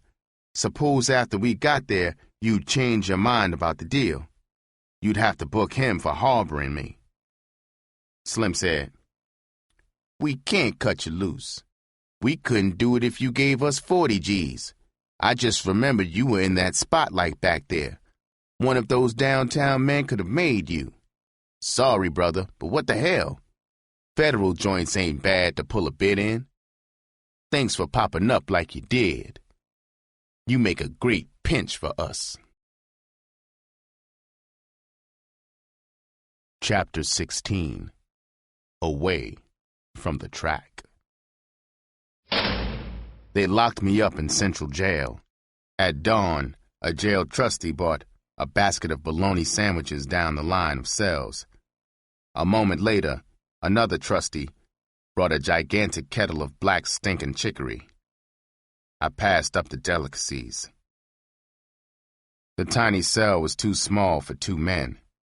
8 of us were in it. I was lying on the concrete floor. I was using my rolled-up Benny as a pillow. My lid shielded my eyes from the bright bare bulb in the corridor. My cellmates were bums and junkies. 2 of them were getting sick. They were puking all over. The bums were stinking almost as bad as the junkies. A drunk lying beside me dug his fingernails into his scalp and crotch over and over. He scratched his back against the floor. He had to be lousy. It was rough going for a pimp, all right. I thought, if someone had told me a year ago I'd be back in a shithouse, I'd have thought he was nuts. Christ, I hope nothing happens to Chris. She's the only link to the outside I can trust to get my clothes and scratch. I know after she calls and can't get me at the pad, she'll check out all the shithouses. It's a good thing I'm not in the federal lockup at county jail. Here she can grease a mitt and see me. I hope she makes it before the U.S. Marshal shows to move me. At 9, the turkey came and called out my name. I went to the cell door. He looked hard at me through the bar. He twisted the cell lock open. I stepped out into the corridor and followed him. He took me to a break-proof glass window with a speaking hole in it. I saw Chris on the other side of it. She was crying. I couldn't blame her. I felt like crying with her. I bent down and put my mouth to the hole. She stuck an ear against it on her side. I said, "Baby, there's nothing to cry about. Your daddy's brave, bitch, remember? Now listen, I want you to give the copper at the property desk a double saw-so for the key to my pad. I want you to get my scratch out of the sleeve of my green trench coat. Rent a safe deposit box, then move my stuff to your hotel. The feds are going to take me back to Wisconsin. They call it the point of origin for the Runt's beef. They'll set a bond for me there. I'll get a slick lip in Wisconsin. Baby, you keep checking. Get to Wisconsin the day before I do with the scratch. I'll need it for the lip and bail. Understand, sugar? Once I get bail, I'll get our stable back and beat this rap." I took my jib from the hole and put my horn there. She said, "Daddy, I'll do everything the way you say. I understand. Daddy, I'll go and get the key to your latest hideout. Where did you move? I thought you were going to wait for my call." It didn't register. Maybe I was cracking up, under all the strain and grief. Maybe I had moved before I got busted. I raised my head and looked at her. Her eyes were questioning. I pointed my index finger at the hole. I decided to risk my theory that I hadn't moved. I said, "Chris, goddammit, I haven't moved. All my stuff is still on West Avenue. Now come on, girl. This is not the time for jokes from Daddy's witty bitch. You knocked on the door. I wasn't there. Naturally, I couldn't be. I was down here." She said, "Daddy, I didn't have to knock. The door was wide open. Both trunks and all the suitcases were gone. In fact, the only thing left was your hairbrush. I put it in my purse. Daddy, all of this is too much for me. I must be losing my mind." I stood there glaring hate at her. Her eyes were wide, staring at me.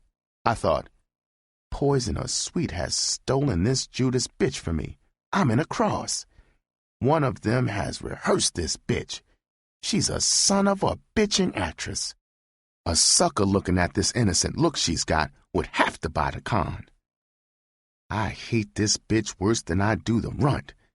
If I could just get my hands around her throat, I'd love to see her tongue turn black, flopping across her chin. Well, I can't croak her through that glass wall, no matter what. I've got to stay Iceberg. I can't let her take back a chump emotional scene to report. She and her new man are not going to get their kicks at my expense. I turned and walked away from her. I saw the turnkey at the far end of the corridor with his back to me. Good thing for me, he hadn't been close enough to lock me back in the car right away. I was 20 feet from her when it exploded in my skull. I thought, "It's the skinny flunky! It's the skinny flunky! It's the bastard that saw me get busted. He rushed back and sprang that spring latch. I gotta go back to Chris and really play some game. If she gets hip I don't trust her, she'll blow for sure. She's the only stick I got to fight with." I turned back toward her. She was still standing there. She was crying harder than before. I walked to the glass and spoke into the hole. I said, "Chris, a joker in the building saw me get busted. He cleaned me out. Baby, we've been so close. I had a crazy thought that if you'd been there, I wouldn't have been robbed." "What the hell, sugar? I'm the bastard that kept you away. It wasn't your fault at all. Christ, I'll be glad when this is over. Give a lip here in town a half a yard or so. Have him come to county jail and bring me whatever papers are needed to sell the hog. Get the slip on the hog from the property desk. It's in my wallet. We should get $2,500 or so for it. Bring that scratch and all you can hump up onto Wisconsin." They moved me to Wisconsin. Chris came to county jail there and put $3,000 in my jail account. Mama came to see me. She was in pieces. She thought the government was going to give me 50 years. At my hearing, bail was set at $20,000. A bondsman put up the face amount. His fee was 2 G's. I got the state's best criminal lip. I gave him a G retainer. Chris and I went back to the track. I stayed out on bail 4 months. I had 2 turnouts and 3 seasoned whores during that time. None stayed longer than a month. Everybody in the street knew about the rap over my head. I guess the whores didn't want to fatten a frog for snakes. Sweet and I didn't see much of each other. I didn't feel close to him anymore. I was a pimp on the skids. Poison was top pimp. Every slat I got my hands on, I wired to the lip. I had to. I was getting one continuance after another. Finally, I went to trial. The runt and Ophelia were there. They were afraid to look at me. They gave the government a penitentiary case all right. They grinned at each other when I got 18 months. Mama fainted. Chris boo-hooed. I had a good lip, though. With the counts against me, I could have gotten 10 years. Chris went back to the track. She swore she'd stick until I got out. Leavenworth was what the government called a Class A joint. It was big and escape-proof. It was run by master psychologists. There was no screw brutality. It wasn't necessary. The invisible mental shackles were subtle, but harder than the steel bars. Alcatraz was the grim trump the officials held over our heads. It was a joint of con cliques. The most dangerous clique was the Southern Cons. They hated Negroes. I had references as a cell house orderly from other joints. I got a spot in a cell house with mostly pimps, dope dealers, and stick-up men. I was out at night until 10 exchanging newspapers and magazines for the cons. I'd been in the joint about 6 months. I stopped in front of a cell to rap to a pimp pal. He was excited and standing, gripping the bars of his cell door. He was a yellow version of Top. They called him Doll Baby. He said, "Berg, you told me I couldn't steal the beautiful bitch. Well, the bitch sent me a kite this morning. She's transferring to the shoe shop. I already got the spot picked out where I can soak into her. I told you that square-ass peck of wood she's got couldn't outplay me. The bitch has got 4 bills on the books. She's getting me a big order on commissary this week. Shit, on the street or in the joint, it's all the same to pimpin' Doll Baby." I had seen the beautiful bitch. He was a lanky white boy with watery blue eyes and bleached corn silk hair. A fat, red-faced Southerner con was madly in love with him. The beautiful bitch would lie in the fat con's arms in the yard and pick at the pimples on his face. The con was feared by everyone. He was the leader of the treacherous band of Southern cons. I said, "Doll, you better cut that bitch loose. Her old man is from Mississippi. He's a cinch to cut your heart out in that yard. He can't let a nigger steal his broad. Take my advice, pal. I like you. You've only a year to go." The next time on the yard, I saw Doll and his bitch, billing and cooing on the grass. They didn't see any of the ball game. The game was over. The fat con and his band of Southern Shiv men had been evil-eyeing Doll's show. I was 50 yards back of Doll when it happened. Hundreds of cons were pressed together, filing from the bleachers and playing field. I saw Doll throw up his hands and scream. He disappeared. The gray tide moved on. 3 screws were standing over him. He was on his back. Blood was gushing from his open mouth. Blood seeped from holes in his jacket. He lived, but he had a bitch of a time making it. He stayed hitchless for the rest of his bit. Chris stopped sending me scratch or anything. I got wired she squared up and married a Pullman porter. She even had a baby. I wondered if the sucker knew what a boss bitch he had. I was filing out to sick call one morning. A group of cons on the other side of the road was filing to work. I saw a con marching behind a dark-complexion con raise something that glinted in the sun. It was a shiv. He was chopping away at the con. Finally, the con folded dead. Scrooge rushed up and took the hatchet man away. I was 2 months from release. I had stopped to rap to an old con forger who knew Sweet. We were shooting the breeze about stick-up men and how they stacked up in the skull department with pimps and con men. We were rapping loud. I knew the night screw was at his desk 4 tiers down on the ground. I said, "Pops, a stick-up man has gotta be nuts. The stupid bastard maybe passes a grocery store. He sees the owner checking his till. Right away, a stupid idea flashes inside his crazy skull. That's my scratch. The screwy heist man walks in. Maybe the grocer is a magician or an ex-acrobat with a degree in karate. Worse, an ex-marine. The silly son of a bitch doesn't realize the awful odds. He ain't got enough in his dim skull to think about the trillion human elements. Any one of them can put him in his grave. The suicidal son of a bitch may have his back to the street with his rod and his mitt. Pops, the stick-up man is champ lunatic in the underworld." Pops agreed, and I walked away down the tier. I heard a hiss from the cell next to Pops. A new transfer was standing at his cell door. He was skinny, with a rat face. I stopped. He was sneering at me. His hands were trying to crush the rolled steel bars. He stuttered, You lousy pimp motherfucker. You pussy-eating son of a bitch. You ain't gonna live your bit out. I went fast to get a rundown on a nut from a stud on the tier below. He said, Berg, I hope you haven't crossed that dizzy bastard. He croaked a stud in Lewisburg. They hung 50 on him. He's a heist man. You better watch him close. He's a cinch to make the Rock or Looney Bin. It was a week later, just after the cell house filed out to the shops. The cell house screw had signaled sick call. I was standing in the back of the cell house on the flag. I was lighting a cigarette to smoke before I started mopping and waxing the flag. Somewhere above me, an excited voice shouted, Look out, Berg! I looked up and chilled.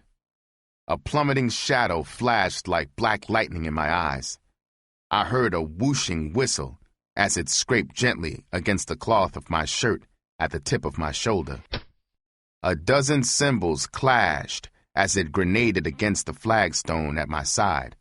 I looked down. A steel mop wringer lay in 3 pieces. There was a Rorschach crater in the flagstone. Its outline was like a head shrinker's blot. I stared at it and idly wondered what the prison head shrinker could make of it. He was a slick joker. Months ago, he had told me, Pimps have deep mother hatred and severe guilt feelings. I looked up. It wouldn't take a head shrinker to figure this one. The rat-faced heist man was grinning down at me. He was on his gallery on the 4th tier, nearing the ceiling. He had stayed for sick call to bomb my skull off. The crater symbol was easy. Rat-face hated pimps without guilt feelings tied in. That night, I took a pack of butts to the con, who screamed out the warning to me. The nutty bomber went to solitary. 2 weeks later, he tried to gut a con with a shiv made from a file. They shipped him to the Rock. I was ecstatic to see him go. During my bit, I had read the second cell house full of books. I had read mountains of books on psychiatry, psychology, and the psychoneuroses. I couldn't have done a smarter thing. I'd have to be my own head shrinker when the white folks entombed me for a year in that steel casket in the future. I got all my good time. I was released in the early spring of 1947. I stopped off at Mama's for a week. Then I went back to the fast track. I had 60 slats and the joint vine on my back. The clothes I'd brought while on bail were with Chris. Maybe her Pullman Porter was my size. Anyway, I wasn't going to do a Dick Tracy for a few used vines. Sweet was still in the penthouse. He had blown down to only 3 whores. Poison had made a bad pimping blunder. He had turned out a white square and put his foot in her ass. It was the last straw for the downtown brass. They bounced him off the force. He had 1 whore. He bird-dogged her. He took his scratch off her after every trick like a chili pimp. I rented a pad by the week. It was in the same slum district where the flunky had beat me for my role in clothes. I had no flash and glamour, no pimp front. I was just another pimp down on his luck. I was starving for a whore. In a pimp's life, yesterday means nothing. It's how you are doing today. A pimp's fame is as fleeting as an icicle under a blowtorch. The young fine whores are wild to hump for a pimp in the chips. A pimp in bad shape can't get the time of day from them. A pimp's wardrobe has to be spectacular. His wheels must be expensive and sparkling new. I had to get the gaudy tools to start pimping again. Chapter 17. Trying a New Game. I had three choices. I could cop a piece of stuff on consignment from a contact I had made in the joint. I could peddle it retail and get 9 or 10 grand in weeks. I could take a dog, a broken-down whore with trillions of mileage on her. Maybe I could keep my foot in her ass and grind up a bankroll. I decided to take the third out, do a slick, fast hustle. I met a pimp named Red Eye in a junkie joint. He had just finished a state bit the week before. He was whoreless like me and itching to pimp again. We were crying on each other's shoulders at the bar. He said, "Ice, ain't it a bitch? No matter how much pimp a stud is, these dizzy bitches demand he's got a front. Now we ain't hustlers, but I got an idea. Ice, you're a hell of an actor. And you can rap good as a con man. I know a stud who's hip to every smack peddler and fence on the west side. I got a rod and a real copper's shield. All we need is a short and a third stud to drive. Neither one of us is well known over there. Besides, there's a flock of youngsters dealing now who were squares when we left the track. I'm a roller-type stud. With the weight you put in on the joint, you'd make a perfect copper. Ice, if we only knock over 3 of them, we split maybe 10 to 15 G's between us. Our finger man is a junkie punk. We give him and the driver peanuts. Ice, those 47 hogs are a pimp's dream. I gotta have one. What do you say? Are you in?" I said, "Red Eye, I'll go for it. I sure as hell ain't gonna put a mop in my hand out here. I don't have wheels, but I've got a little scratch. I'll spring to rent a short. You know someone with one? How about a driver?" He said, "Ice, lay a double saw on me to cop a short. I know a stud for the driver. Meet me right here in this joint tomorrow night at 9. We could take off our first mark." I said, "Don't crack my name to that driver. Call me Tom, Frank, anything." I didn't get 2 hours sleep that night. It worried me to be a part of a hustle that required a rod. I thought, maybe I'd better back out. I could maybe find a young hash slinger in a greasy spoon. I could turn her out in a hurry. She'd be a long shot for stardom. At least she'd make enough scratch for chump expenses. You can't start pimping with a turnout. It never works. A pimp with no whore and no bankroll is a sucker to try the turnout on the mulish square broad. No, I guess the Red Eye deal is all I got.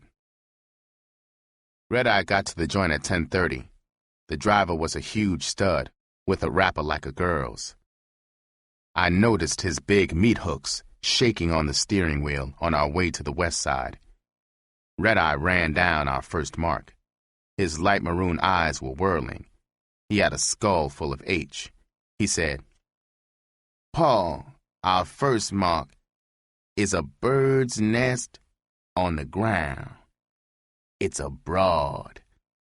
The finger showed her to me last night. She and her old man got the best smack on the west side. It's so good, studs from all over town are rushing the cop every night.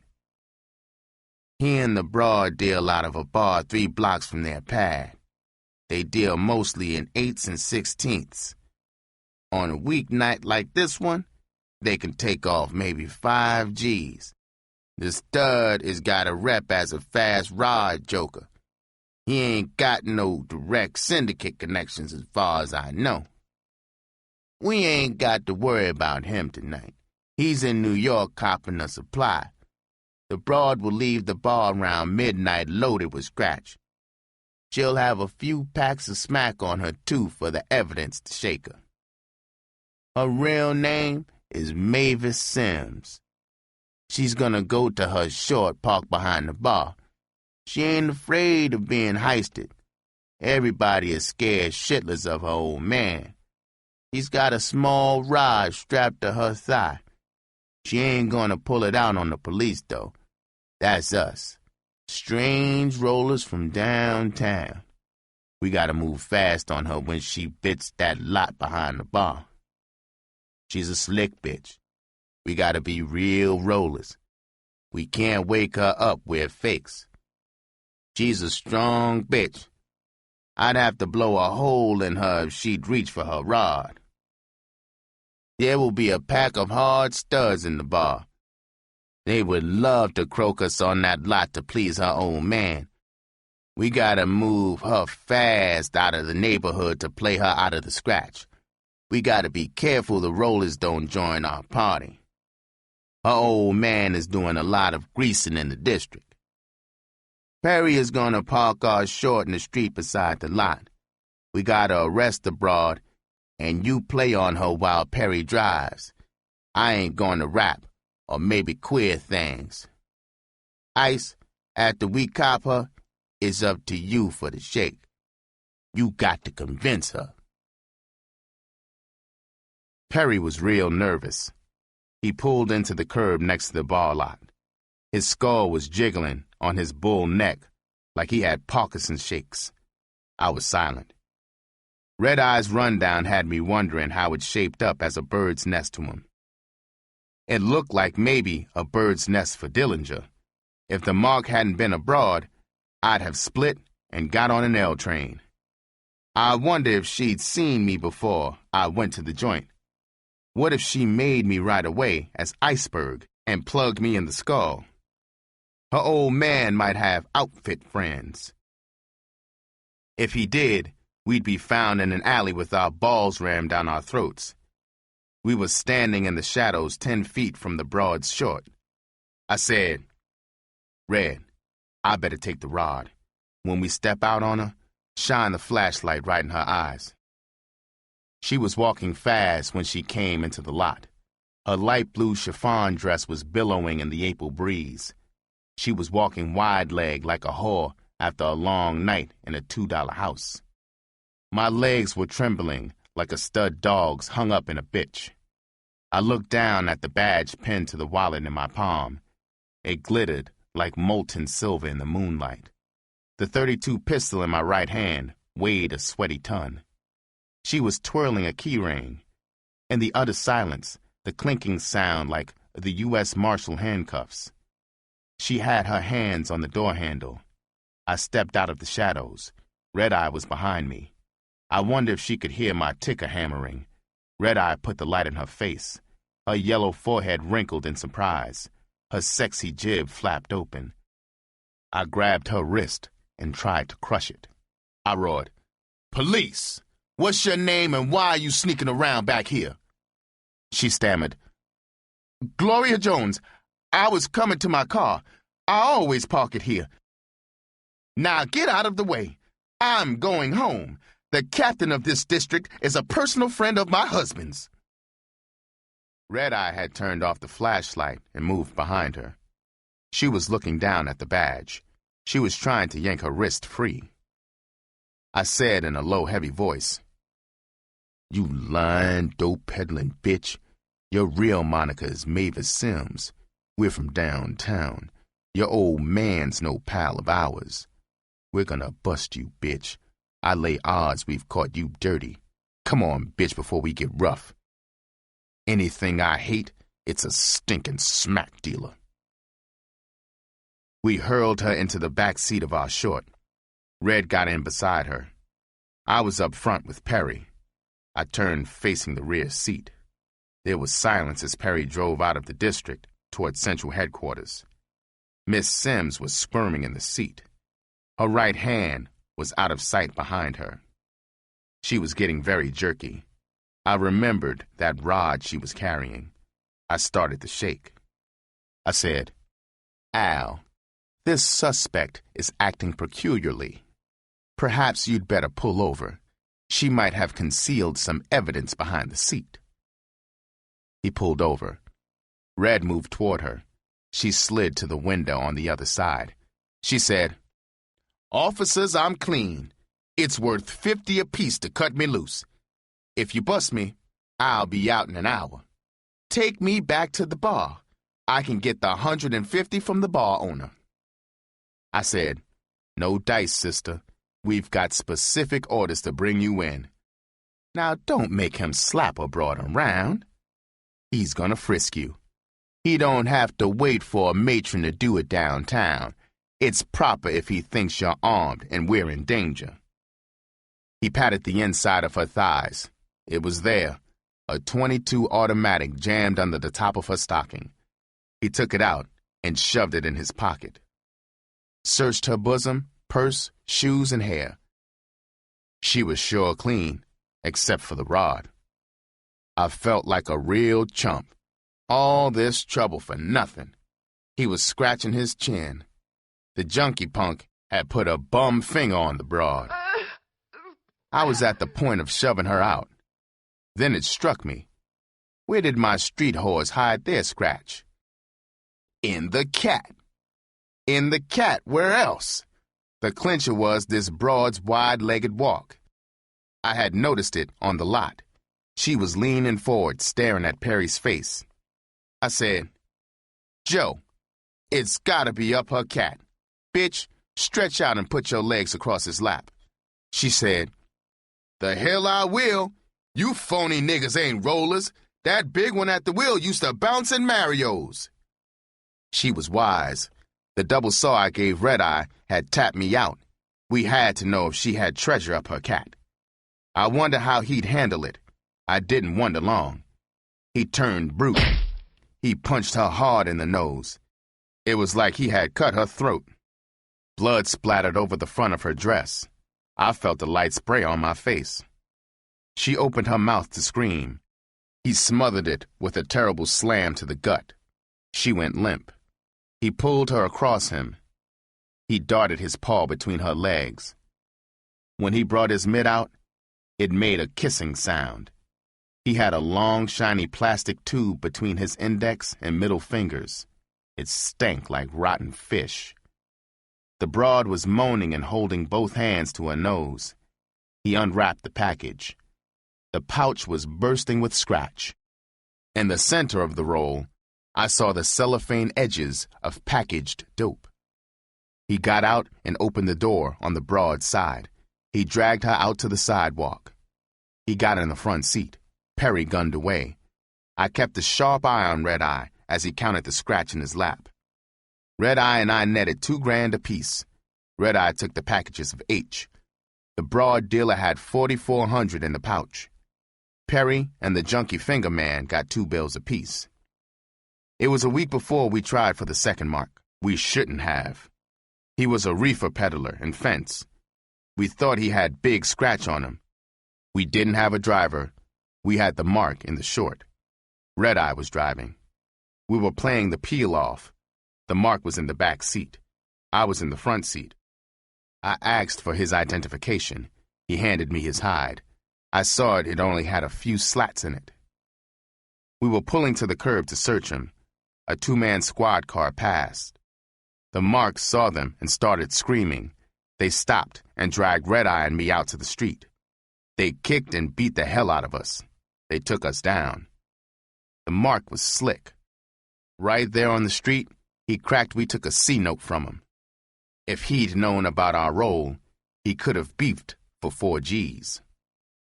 The rollers saw our rolls and tried to pin every stick up on the book against us. We went on every show up for a week. We didn't get a finger. They booked us for armed robbery of the mark. Chapter 18. Jailbreak. An agent for a fixer came to the lockup. He assured us we could avoid 5 to 10 for armed robbery. We could get the charge reduced to a workhouse bit for a price. We tapped out and got a year apiece in the workhouse. It was like a prison, only tougher. A joint is always rough when there's graft and corruption. Only cons with scratch are treated and fed like human beings. The walls were just as high. Most of the inmates were serving short 30 and 90-day bits. The joint was filthy. The food was unbelievable. The officials had an unfunny habit of putting pimps on the coal pile. I did a week on it. I was ready to make a blind rush at the wall. Maybe I can claw up to 30 feet before I got shot.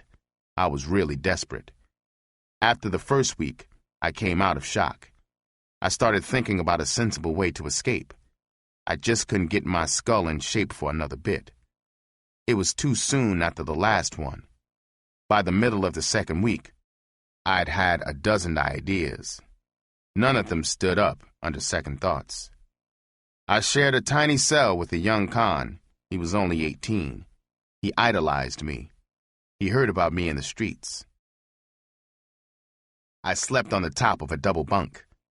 There were 3 counts. 1 in the morning, 1 after night lockup, the 3rd at midnight. One night, I missed standing up for count at the cell door.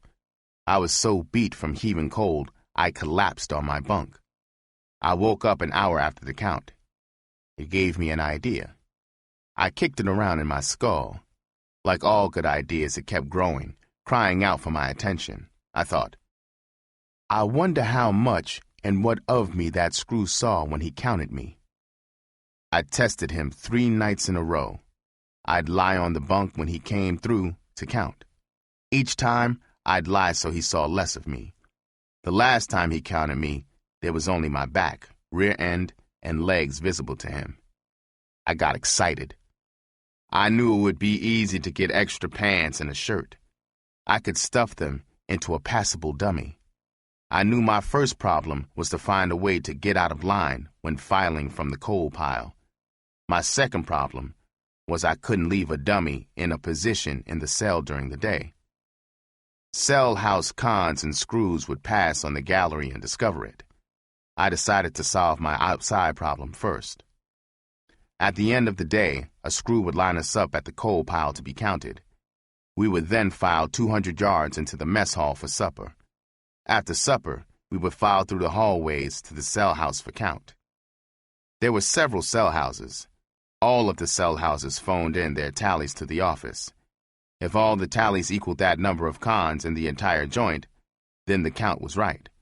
A loud whistle blew, and the day's screws could go home. There was no cover between the coal pile and the mess hall.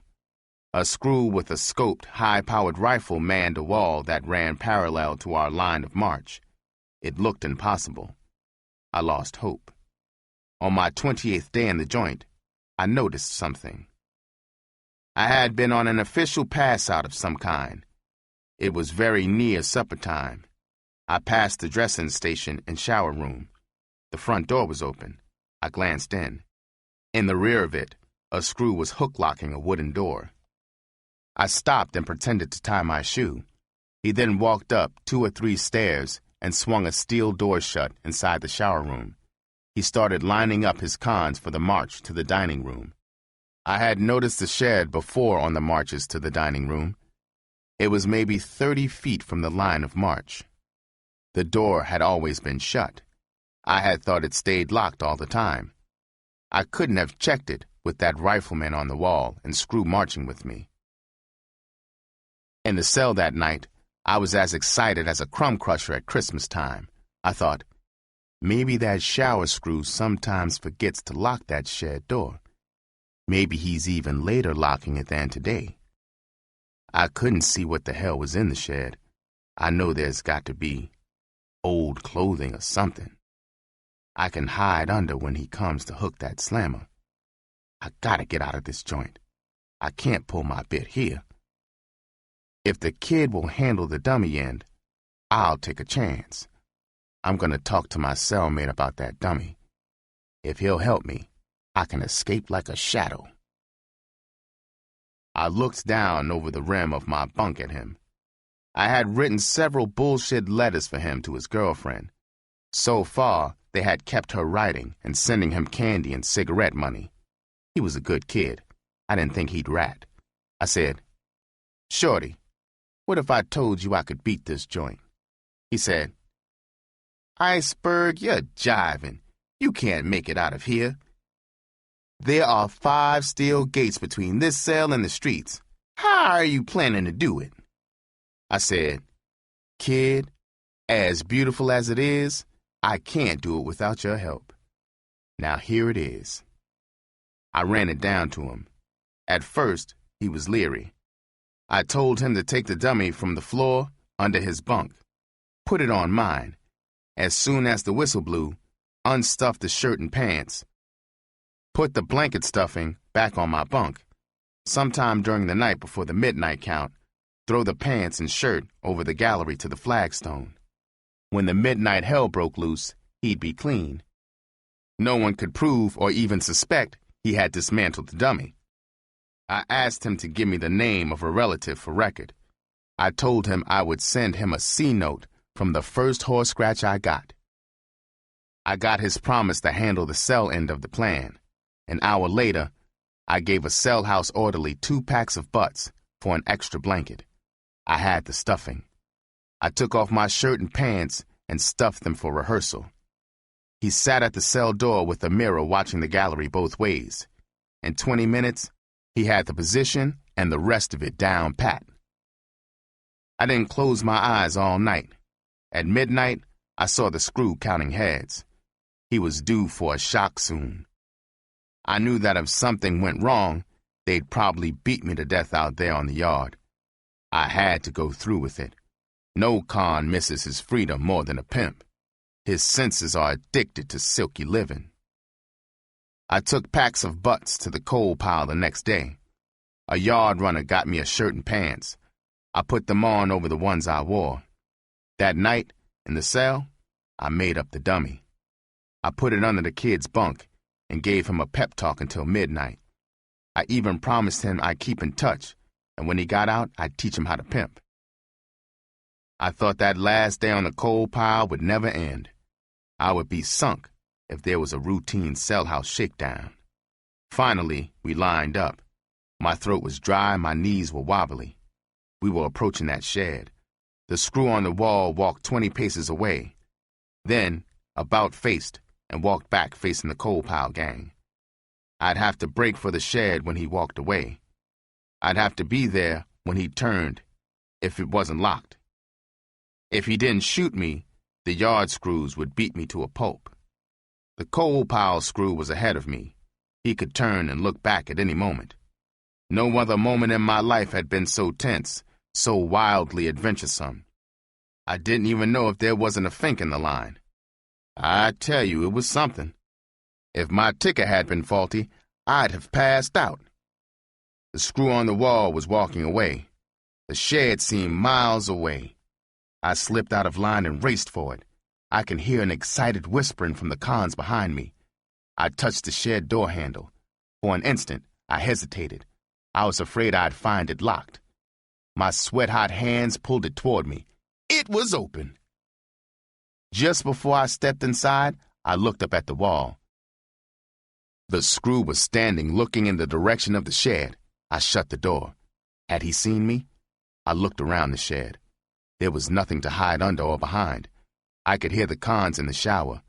They were getting ready for supper. The steel door was half open. That screw would be out at any second to hook the shed door. There was no place to hide. It had been all for nothing. I heard a voice and the scrape of feet at the steel door. The screw was coming out into the shed. I looked up at the shed ceiling. I looked over at the steel door. There was a line of rusty bars a foot long over the door, flush against a grimy window. I leaped up and grabbed 2 of them. I swung my feet and legs just as the screw walked in to lock the door. I was jackknifing my legs just 6 inches from the top of his blue uniform cap. I hung there like a bat. I held my breath. He passed beneath me. I saw flakes of rust fall from the bars onto the top of his cap. It seemed like forever to my agonized, aching arms and legs. I heard the steel door crash shut. I started breathing again. I hung up there for another long moment. He might come back for some reason. I swung my paralyzed legs down and released my grip on the bars. I sat on the stone steps fighting for breath. The shed was quiet as a tomb. I could hear my ticker staccato. The worst wasn't over. That all is well whistle had to blow. If it didn't blow, they'd come looking for me with fists, clubs, and guns. I peeped through a crack in the door. I put my ear to it. The yard was bare. I could hear the clatter of steel plates in the mess hall. Finally, all was quiet. The count was going on. I thought, even if the kid goes through with his end, this one night, the count screw will poke that dummy to stand up to the cell door. That whistle ain't gonna blow. It's been too long already. Those cold-hearted bastards are on their way already. They'll beat and stomp me crippled. The whistle blew. The beautiful sound of it was like a faucet. It flooded my eyes with tears. I did a dusty jig on the shed floor. It was dusk. It wasn't over. The only way to get over the wall was to scale and climb to the top of a cell house in the far corner of the yard. Lucky for me, the cell house sat in a deep recess. Otherwise, its roof would have towered above the wall. It was the only building close to a section of wall. Other buildings' stairs stepped almost to the roof of the cell house. Maybe I'd been too eager to escape. I'd not put together a rope or hook. I'd have to use hands and feet. It sat 6 feet away and 20 feet above the wall. There was only one screw on the wall after the count cleared. He'd be in his cubicle reading the newspaper or magazine. If he looked up, he couldn't miss seeing me in the glare of the yard lights. My uniform was dark green, stained black with coal dust. Maybe on the street I'd look like any sooty steel mill or coal worker. I hadn't done too badly so far with short-term planning. I had until midnight to get over the wall and out of the city. I had no scratch. I'd passed out a small fortune in tips to hotel maids, bellhops, and bartenders.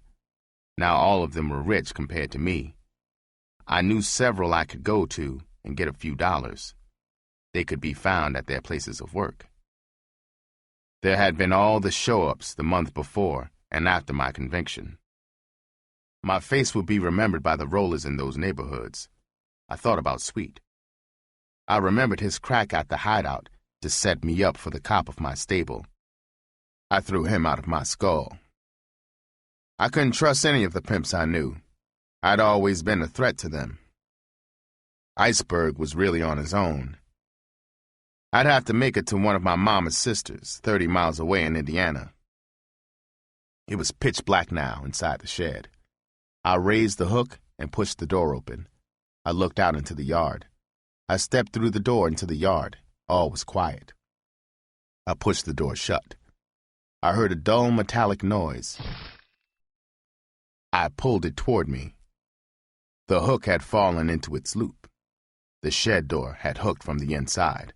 I thought, that freak accident would confound the investigators for sure.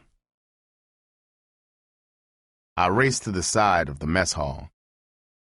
I'd have to get on its flat roof. I took hold of some window bars and pulled up to a standing position on the sill. I reached over and grabbed the drain pipe. I swung over and shimmied up to the roof. I looked to my left. I could see the silhouetted figure of the wall screw in his cubicle. I looked across and up at the cell house roof abutting the wall. It was a long way. I walked across the roof toward the next building. I was near the far edge of the roof. I looked back at the wall cubicle. The screw was out walking the wall. He had that deadly rifle cradled in his arms. I flung myself flat on my back on the black roof. I hoped I was invisible to him. I lay there panting. I wondered what a screw's manual said about an escaping con target. If he saw me, would he scope for a skull, heart, or gut shot?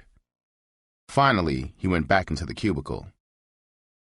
Lucky for me, the mess hall roof was connected to the chapel building. The connection was a concrete ledge. It was less than a foot wide and about 12 feet long. My heavy prison brogans seemed as wide as the ledge. They slipped on the glazed ledge. The wild late April winds made the walk as secure as a stroll across a teeter-totter 2 stories above the ground. I stood at the end of the ledge and looked up. I stretched my right arm up and stood on tiptoes. The chapel roof was 2 feet above my fingertips. I'd have to go back a few feet on that glassy ledge.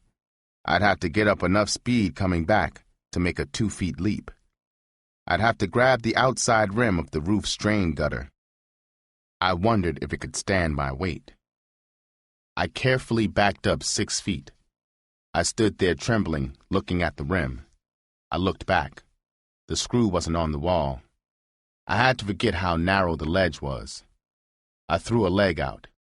I whipped the other toward it. I pumped them over the gritty glaze. I heard the whispering hiss of the leather soles tromping the ledge. My arms were outstretched to the black sky. My eyes were riveted upward to the gutter rim. I leaped upward. I felt my feet soar off the ledge. I taloned the rim. I hung from its dangling in space.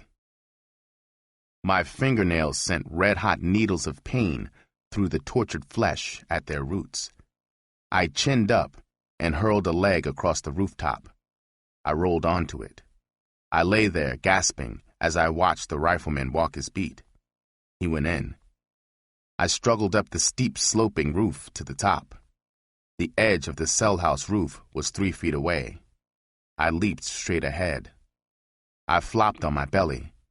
The tips of my brogans were in the drain gutter. The cell house roof was even steeper. It was coated with square, slippery shale. I looked up toward the top. It seemed a city block away. I started bellying up it. I dug my brogan tips into the small cracks between the shale squares.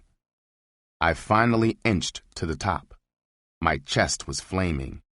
I lay astraddle the 6-inch top of a double precipice. The 2 sides of the roof formed a steep pyramid. I was on top of it. The 6-inch top seemed as thin as a wire. Through a dizzy haze, I saw the lights of the city, winking in an ocean of blackness. I got to my feet. I started walking the tight wire like a circus performer. The winds were savage up here. They kicked and punched me. I teetered and swayed on the wire. I looked down over the right precipice to the street far below. Through a fuzzy blur, I saw auto headlights darting through the night like tiny fireflies. My skull almost blacked out. I jerked my skull away and glued my eyes to the wire. It was like an age before I reached the end of the cell house. If the screw came out now, I'd be in full view, even from the inside. He could spot me. I stood shivering. I looked down 20 feet to the top of the 3-foot-wide wall. I couldn't turn back. I couldn't just stand there. It was a cinch I couldn't expect to keep balance if I hit the wall feet first. I dropped, legs opened wide. I heard my trousers rip. The inside concrete edge of the wall top gouged into my inner thigh. My rear end crashed against the concrete. My skull reeled in pain as I sat in the cold saddle. I swung my gouged left leg from the inner side of the wall. I scooted back on my belly to my fingertips. I hung there for a moment. I felt blood running down my left leg into my shoe. I let go. I struck feet first. My butt and back took the rest of the shock. I lay there on my back in a drunken fog of exhaustion, pain, and breathless joy. It was at least 10 minutes before I could stand. I limped away for 100 yards. I turned and looked back at the joint. I thought, those dirty white folks are gonna pace the floor. Their assholes are gonna twitch. They're gonna call me a million black nigger bastards and son of a bitches. One thing they can't deny in their cruel secret hearts. I outsmarted them. It's gonna hurt 'em to the rotten quick that a nigger did a black Houdini out of here. No screws is skull busted and no bars sawed.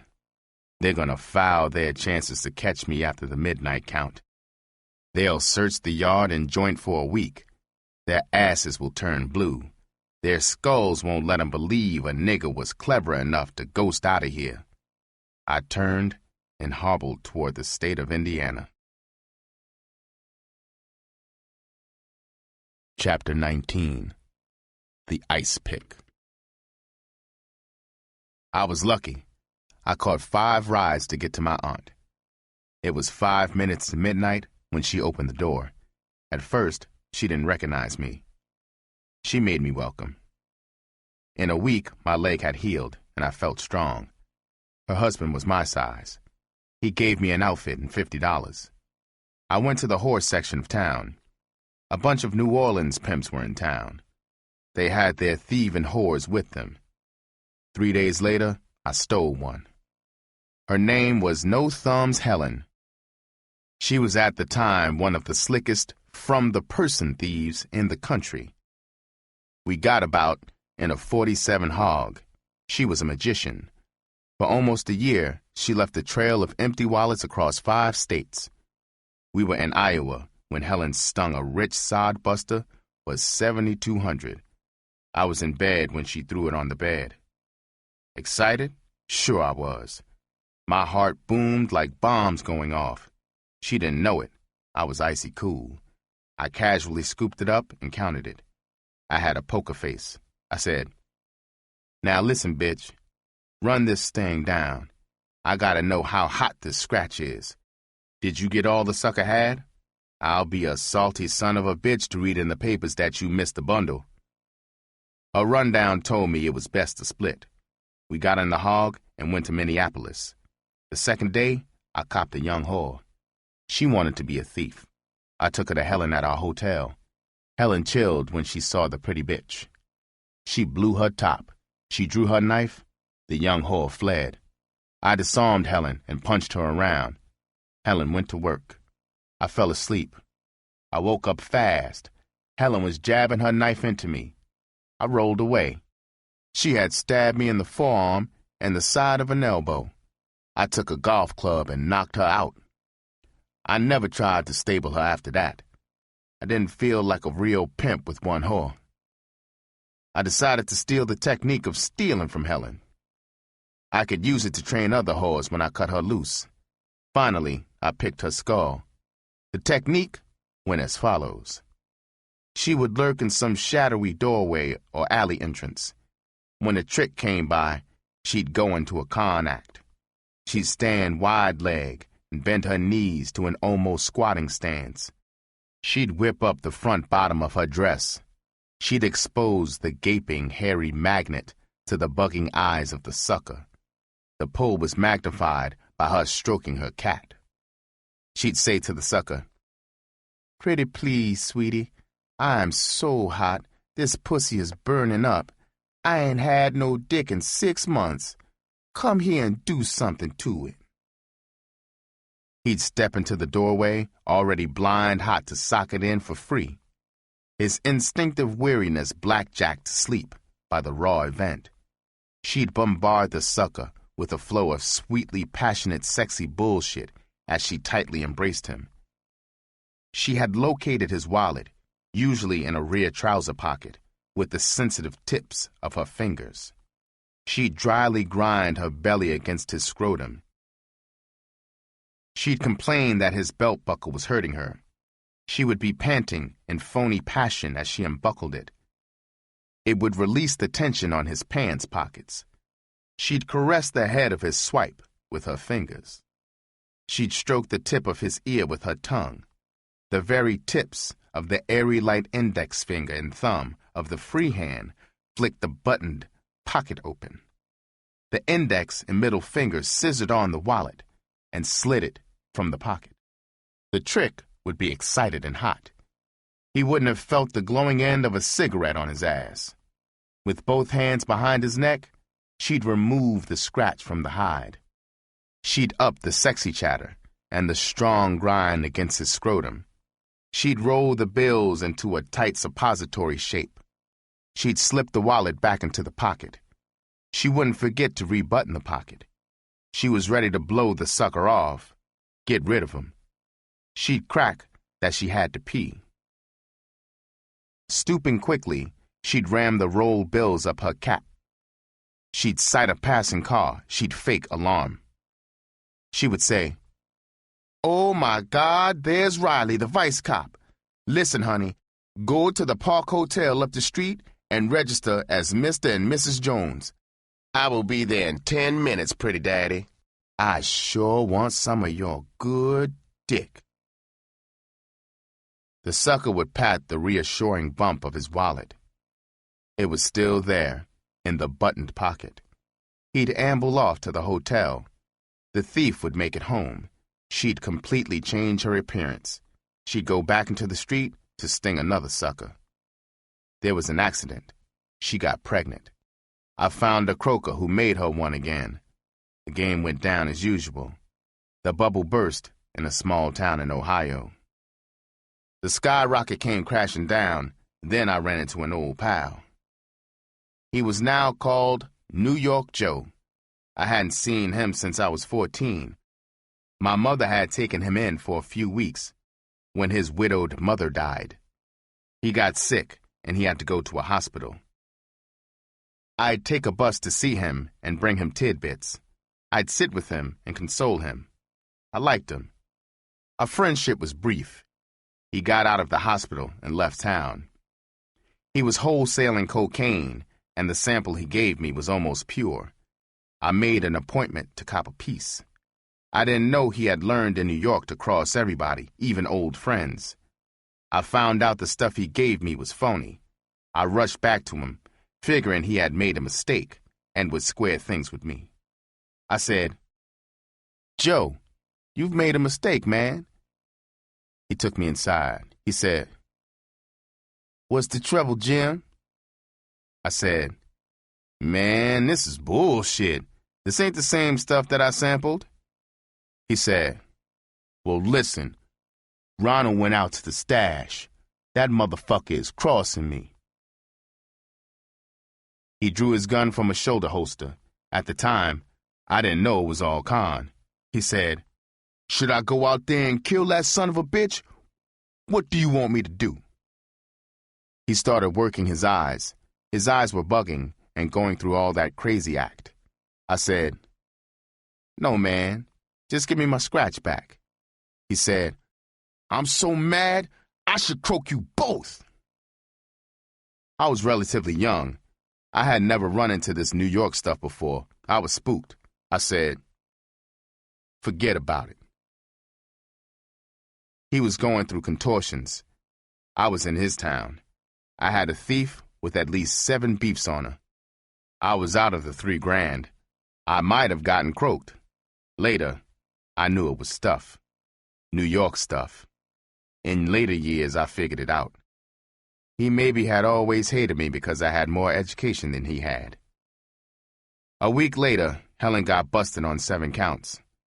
I signed the hog over to her lip. She got 5 to 10. I should have wired a bomb to the starter before I turned it over to the lip. A stud told me Joe had fingered Helen. He almost ruined me. He tapped me out, got my thief busted. He literally ran me out of town, broke and with no whore. I heard whore catching was good in Detroit. I took my last $10 bill and caught a Greyhound. Detroit was the promised land for pimps, all right. The town was teeming with young, fast whores. The local pimps was soft competition. I was walking, but I was sharp as a Harlem sissy. Anyway, these whores were a different breed than the ones back in the city.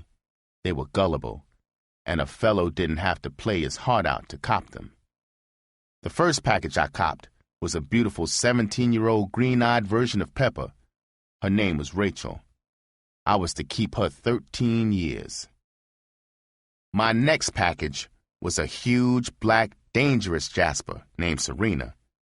In addition to being a whore, she ran a fast sheet setup for a dozen whores. They tricked out of her joint. Within 8 weeks after I hit Detroit, I was cruising the street in a sparkling new 48 Fleetwood. I had a fat bankroll. Within 90 days of the Serena cop, I had copped 2 more young broads. A week later, a small-time pimp came to town from Rhode Island. He had a beautiful young whore with him. He was jealous. He followed her in the street. I stalked her. He forgot to follow her. I stole her. I had her several months when the town got shaky. The rollers forced Serena out of her joint. I put her in the street. Then I heard about a small town in Ohio, Lima, that was jumping with good tricks and wide open. I could possibly open up a couple of houses there. My luck was soaring. With my pad rent and a pad piece for the girls, I needed a tighter setup to cut down my nut. My skull was whirling as I drove the hog to pick up my stable in the street. They got in. I tossed their scratch in the glove compartment. Dawn was breaking as the big hog scooted through the streets. My 5 whores were chattering like drunk magpies. I smelled that stink that only a street whore has after a long, busy night. The inside of my nose was raw. It happens when you're a pig for snorting cocaine. My nose was on fire. The stink of those whores and the gangster they were smoking seemed like invisible knives scraping to the root of my brain. I was in an evil, dangerous mood, despite that pile of scratch crammed into the glove compartment. God damn it! Has one of you bitches shit on herself or something? I bellowed. I flipped the wing window toward me. For a long moment, there was silence. Then Rachel, my bottom whore, cracked in a pleasing ass-kissing voice. Daddy, baby, that ain't no shit you smell. We been turning all night. Ain't no bathrooms in those tricksters' cars we been flipping out of. Daddy, we sure been humping for you. What you smell is our nasty whore asses. I grinned widely, inside, of course. The best pimps keep a steel lid on their emotions. I was one of the iciest. The whores went into fits of giggles at Rachel's shaky witticism. A pimp is happy when his whores giggle. He knows they are still asleep. I coasted the hog into the curb outside the hotel where Kim, my newest, prettiest girl, was cribbing. Jesus, I would be glad to drop the last whore off. I can get to my own hotel to nurse my nose with cocaine and be alone. Any good pimp is his own best company. His inner life is so rich with cunning and scheming to outthink his whores. As Kim got out, I said, "Good night, baby. Day is Saturday. I want everybody in the street at noon instead of 7 tonight. I said noon, not 5 minutes after or 2 minutes after. At 12 sharp, I want you down. Got it, baby?" She didn't answer. She did a strange thing. She walked into the street around the hog to the window on my side. She stood there looking at me for a long moment, her beautiful face tense in the dim dawn. Then in her crisp, New England accent, she said, "Are you coming to my pad this morning? You haven't spent a night with me in a month, so come back, okay?" A good pimp doesn't get paid for screwing. He gets his payoff for always having the right thing to say to a whore right on lightning tap. I knew my 4 whores were flapping their ears to get my reaction to this beautiful bitch. A pimp with an overly fine bitch in his stable has to keep his game tight. Whores constantly probe for weakness in a pimp. I fitted a scary mask on my face and said in a low, deadly voice, "Bitch, are you insane? No bitch in this family calls any shots or muscles me to do anything. Now take your stinking yellow ass upstairs to a bath and some shut-eye. Get in the street at noon like I told you." The bitch just stood there, her eyes slitted in anger. I could sense she was game to play the string out right there in the street before my whores. If I had been 10 years dumber, I would have leaped out of the hog and broken her jaw and put my foot in her ass. The joint was too fresh in my mind. I knew the bitch was trying to booby-trap me when she spat out her invitation. "Come on, kick my ass. What the hell do I need with a man I only see when he comes to get his money? I am sick of it all. I don't dig stables and never will. I know I'm the new bitch who has to prove herself. Well, goddammit, I am sick of this shit. I'm cutting out. She stopped for air and lit a cigarette. I was going to blast her ass off when she finished. I just sat there staring at her. Then she went on. I have turned more tricks in the 3 months I have been with you, in the whole 2 years I've been with Paul. My pussy stays sore and swollen. Do I get my ass kicked before I split? If so, kick it now, because I'm going back to Providence on the next thing smoking. She was young, fast, with trick appeal galore. She was a pimp's dream, and she knew it. She had tested me with her beef. She was laying back for a sucker response. I disappointed her with my cold overlay. I could see her wilt as I said in an icy voice, Listen, square-ass bitch. I have never had a whore I couldn't do without. I celebrate, bitch, when a whore leaves me. It gives some wormy bitch a chance to take her place and be a star. You scurvy bitch. If I shit in your face, you gotta love it and open your mouth wide. The rollers cruised by in a squad car. I flashed a sucker smile on my face. I cooled it until they passed. Kim was rooted there, wincing under the blizzard. I went on ruthlessly. Bitch, you are nothing but a funky zero. Before me, you had one chili chump with no rep. Nobody except his mother ever heard of the bastard. Yes, bitch, I'll be back this morning to put your phony ass on the train. I rocketed away from the curb. In the rearview mirror, I saw Kim walk slowly into the hotel. Her shoulders were slumped. Until I dropped the last whore off, you could have heard a mosquito crapping on the moon. I had tested out for them. Solid ice. I went back for Kim. She was packed and silent. On the way to the station, I rifled the pages in that Pimp's book in my head. I searched for an angle to hold her without kissing her ass. I couldn't find a line in it for an out like that. As it turned out, the bitch was testing and bluffing right down the line. We had pulled into the station parking lot when the bitch fell to pieces. Her eyes were misty when she yelped, Daddy, are you really going to let me split? Daddy, I love you. I started the Pratt action to cinch her when I said, Bitch, I don't want a whore with rabbit in her. I want a bitch who wants me for life. You have got to go. After that bullshit earlier this morning, you are not that bitch. The Pratt butchered her. She collapsed into my lap crying and begging to stay. I had a theory about splitting whores. They seldom split without a bankroll. So I cracked on her. Give me that scratch you held out, and maybe I'll give you another chance. Sure enough, she reached into her bosom. She drew out close to 5 bills and handed it to me. No pimp with a brain in his head cuts loose a young, beautiful whore with lots of mileage left in her. I let her come back. At long last, I was driving toward my hotel. I remembered what Sweet Jones, the master pimp who turned me out, had said about whores like Kim. Slim, he had said, a pretty nigga bitch and a white whore are just alike. They both will get in a stable to wreck it and leave the pimp on his ass with no whore. You gotta make 'em hump hard and fast to stick 'em for long scratch quick. Slim, pimpin' ain't no game of love, so prat 'em and keep your swipe out 'em.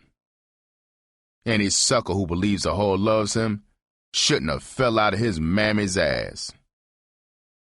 My mind went back to Pepper, then back even further, and I remembered what he had said about the Georgia. Slim, a pimp is really a whore who has reversed the game on whores.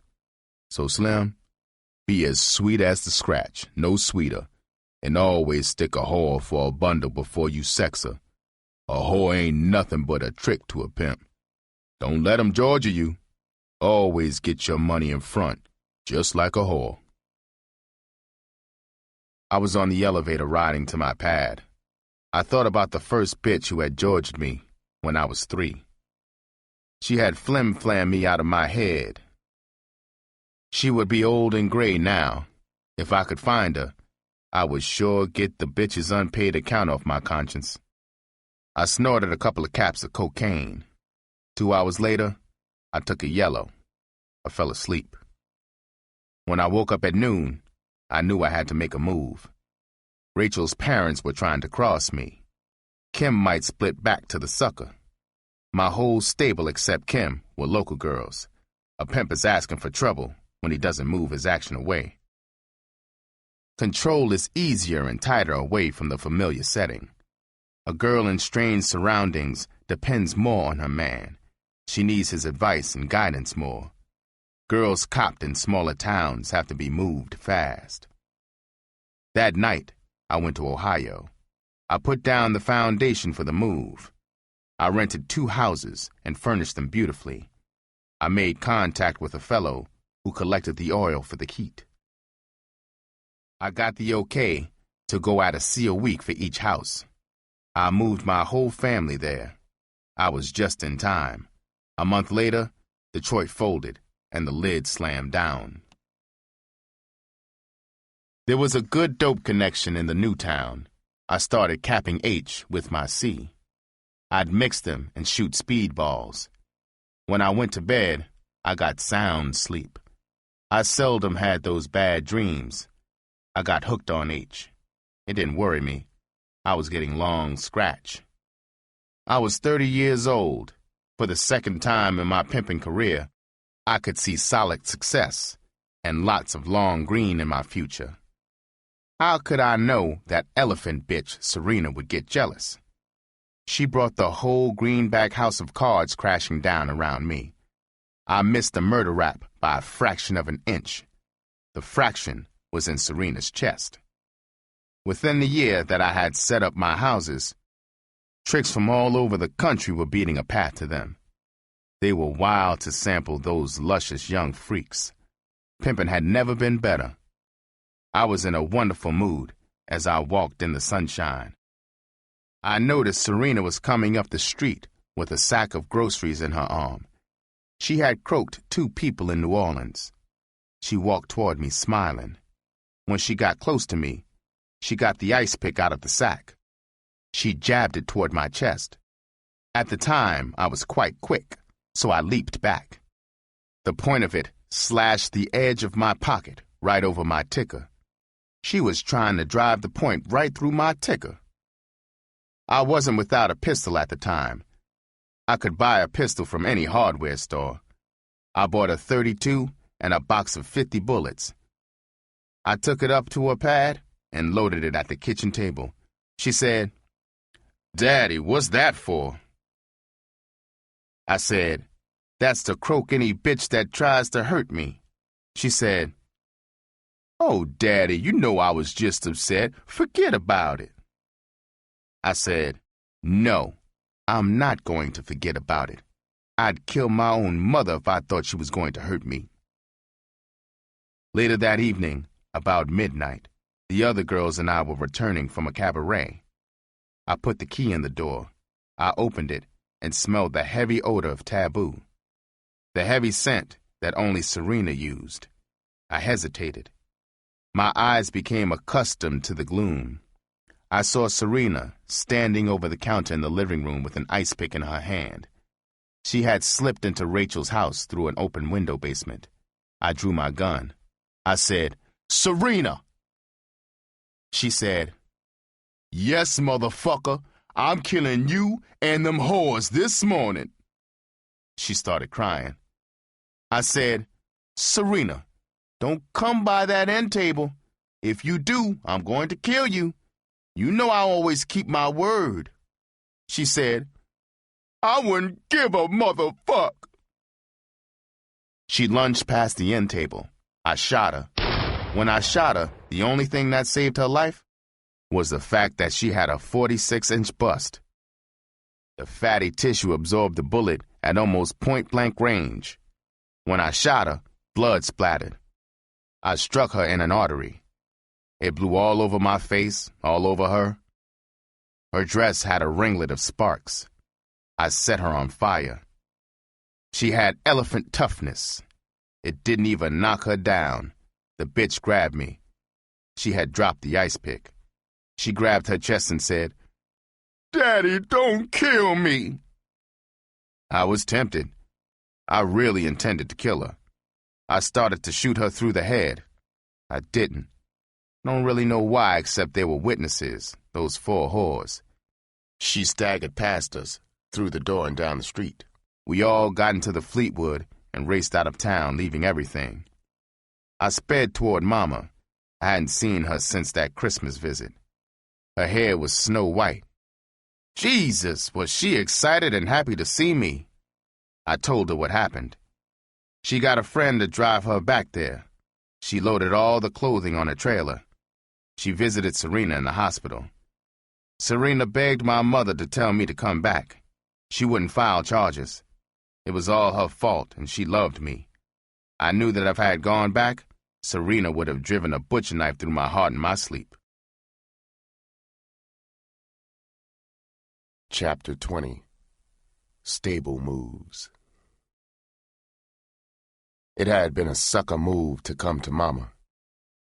Fortunately, she had moved from over the beauty shop. She now lived in an almost all-white neighborhood. Here I was with 4 idle whores in a closed town where I had fallen 3 times. It was the point of origin for the white slave rap that the copper-hearted runt had crossed me with.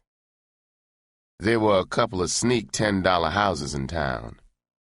I stayed inside the house in Mama's. Every joker in town knew me. They all had diarrhea of the mouth. I couldn't put my action in the street in this hot town. They'd had an easy go in Ohio. They were soft. I could put them down only in a town where I had a fix. I knew none of them, if busted, could stand up under the clever grilling of the FBI. I had a 10G bankroll. I was housing and feeding 4 whores in an expensive hotel. I was a pig for banging speedballs. No fresh scratch was coming in. With only a 10G stick, I knew I would soon be in trouble. I had to make a move fast. It was bad for morale of a stable to keep them on their asses. After a week of confinement at Mama's house, I slipped out of town to cop H&C for myself and gangster for the girls. While in the city, I looked up Sweet. I was careful because all the heat in the neighborhood knew me. Sweet insisted I give him all the details of my escape. He shook his skull in awe when he heard them. Miss Peaches had died of old age. His eyes were sad when he told me about it. Glass Top was still out west in Seattle. Patch Eye did a little bookie business for him. Sweet had lost his glory. He looked 100 years old. His backbone was the old white broad who owned the building. Sweet had just beat a murder rap. He had killed some pretty jerk from St. Louis who had insulted him in the roost. The poor chump had called Sweet an ugly gray-ass bastard. Sweet had drawn his pistol on him. He prodded him into an alley. He made him kneel. Then he pissed on him. This was too much to take, so the kid lost his temper. Sweet shot him through the top of the head. Sweet was laughing, in a good mood as he told me about it. It had cost him $5,000 to beat it. He told me he got a wire that Red Eye got life for croaking a whore in Pittsburgh. Sweet had a complete answer to my problem. He said that since Serena hadn't beefed, I should go back into Ohio. No state was better at the time for house or street. Before I left, I went to his John. The door had a padlock on the outside. He looked at me, grinned, and said, "Pal, my crap is out of order." I went downstairs to the John in the bookie joint.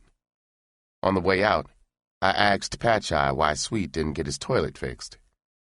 The old ex-pimp, without looking up, answered, "Shit, ain't nothing wrong with the crapper. The cold bastard has 2 whores locked in there for fucking with his scratch. They been in there 3 days. I walked toward my car. I wondered how long Sweet would keep them in there, and how long the whores could live with just water. I got back from the city. I stopped downtown at Rachel's suite. I stayed for the night. I outlined the move. The next morning, I was looking out the window down on the street. There was a stooped, white-haired joker dumping barrels of hotel garage into a huge truck. It was Steve. I'd know him in hell. A hot flash shot through me. I don't know what happened after that. Rachel told me I snatched my .32 from my coat pocket in the closet. I ran to the service elevator in my pajamas. She followed me all the way to the street. I didn't say a word. The truck had pulled away when we reached the sidewalk. She got me back upstairs. It had been a sucker play for a fugitive. Lucky for me, no rollers showed on the scene. I dressed and told Rachel I'd be back later, and I wanted the rest of the stable in her joint. I stopped at a leather goods shop and bought a small valise. It was about the size that a doctor carries. I stopped at several banks and cracked some of my big bills into enough singles to fill the bag. I went to Mama's to prepare the flash. I filled it almost to the brim with singles. I put the remaining big bills on top. I was getting ready to ship my stable. With my plan, I could ship them without a strong fix. Even new whores think twice before leaving a rich pimp. That afternoon, they were all in Rachel's plush suite. She was the boss bitch. They had $25 a day, neat rooms, on the same floor. I walked in. They were smoking gangster and eager for my speech. They were anxious to get back on the track. I had loosened the catch on the bag. I casually hurled it onto the table before them. A bale of $100 bills jumped from the bag. Reefer enhances what you see. I saw in those horses' faces that they were seeing every dollar of the mountain of greenbacks they had given me for the years I had been their man. Confidence flooded their eyes. I finished my briefing and my instructions. I had built my shining castles in the air. Brother, I could have sent those whores to Siberia in bikinis in the wintertime. Keeping her wife-in-laws and my scratch straight up there in Toledo was the first acid test for Rachel as a bottom woman. I stayed around Mama's for a week. She was bugging me to embrace the Holy Ghost and the fire. She begged me to square up and repent my sins. No, it was a little late for that. I moved on to Ohio again. Cleveland was only a short hop to Toledo. I set up a mad apartment in the largest city. Cleveland was jumping. I was ready for the best pimping of my career. Kim ran off with a wealthy white trick. I didn't miss her. Both towns were crawling with young fine whores. The name of the game was still cop and blow. Within 4 months, I had 3 girls in Toledo and 5 in Cleveland. I was pimping good. I had a connection for staff. All was perfect except for one thing. Rachel's name was ringing. Every pimp, con man, and rich dope peddler was shooting for her. They offered soft, irresistible propositions. Her head was getting as big as a pumpkin. I didn't want to lose her. I had another, more serious reason for wanting to hold her. If I blew her, she might pull a runt on me and go to the FBI. I got it through the wire that a slick con man out of New York was using his beautiful Jasper white girl as bait to cop Rachel. The same wire said that Rachel was getting weak for the broad. I went to Toledo one early morning to Rachel's. Sure enough, there they were, the 3 of them in Rachel's bed. Believe me, they hadn't gotten in there to recite bedtime stories. I was cool, icy as always. I let her con me that it was a party, all business, of course. That wire had described that bastard con player and his freak woman. I was in trouble. If it had been another bitch in the stable except Rachel, it wouldn't have been worth a fleeting thought. I couldn't lose Rachel, my bottom woman, in this shitty fashion to some asshole con player. It could kill my career as a pimp. The news would flash in a dozen states. No, I couldn't afford to lose her. I still had that expensive friend riding with me, that monkey on my back. Sweet would have the solution to this tough problem right off the top of his head. Sweet, the week before, had shot himself in the temple. He left a bitter note. "Goodbye, Squares. Kiss my pimpin' ass." I felt nothing when I got the wire. I left her apartment and drove out into the country. I spun the wheels in my skull. I got the key to the riddle. It was cruel, but perfect. If it worked, I'd never have to worry that she'd blow or cross me with the FBI. Rachel called me the next day. She told me she had just sent me 3 bills. She got them from the party I had crashed. When she cracked, I knew I had to go through with the cross. The 3 bills she was sending me had to be scratch she had been holding out. That con bastard was too pretty and slick to spend 3 fat ones with a whore.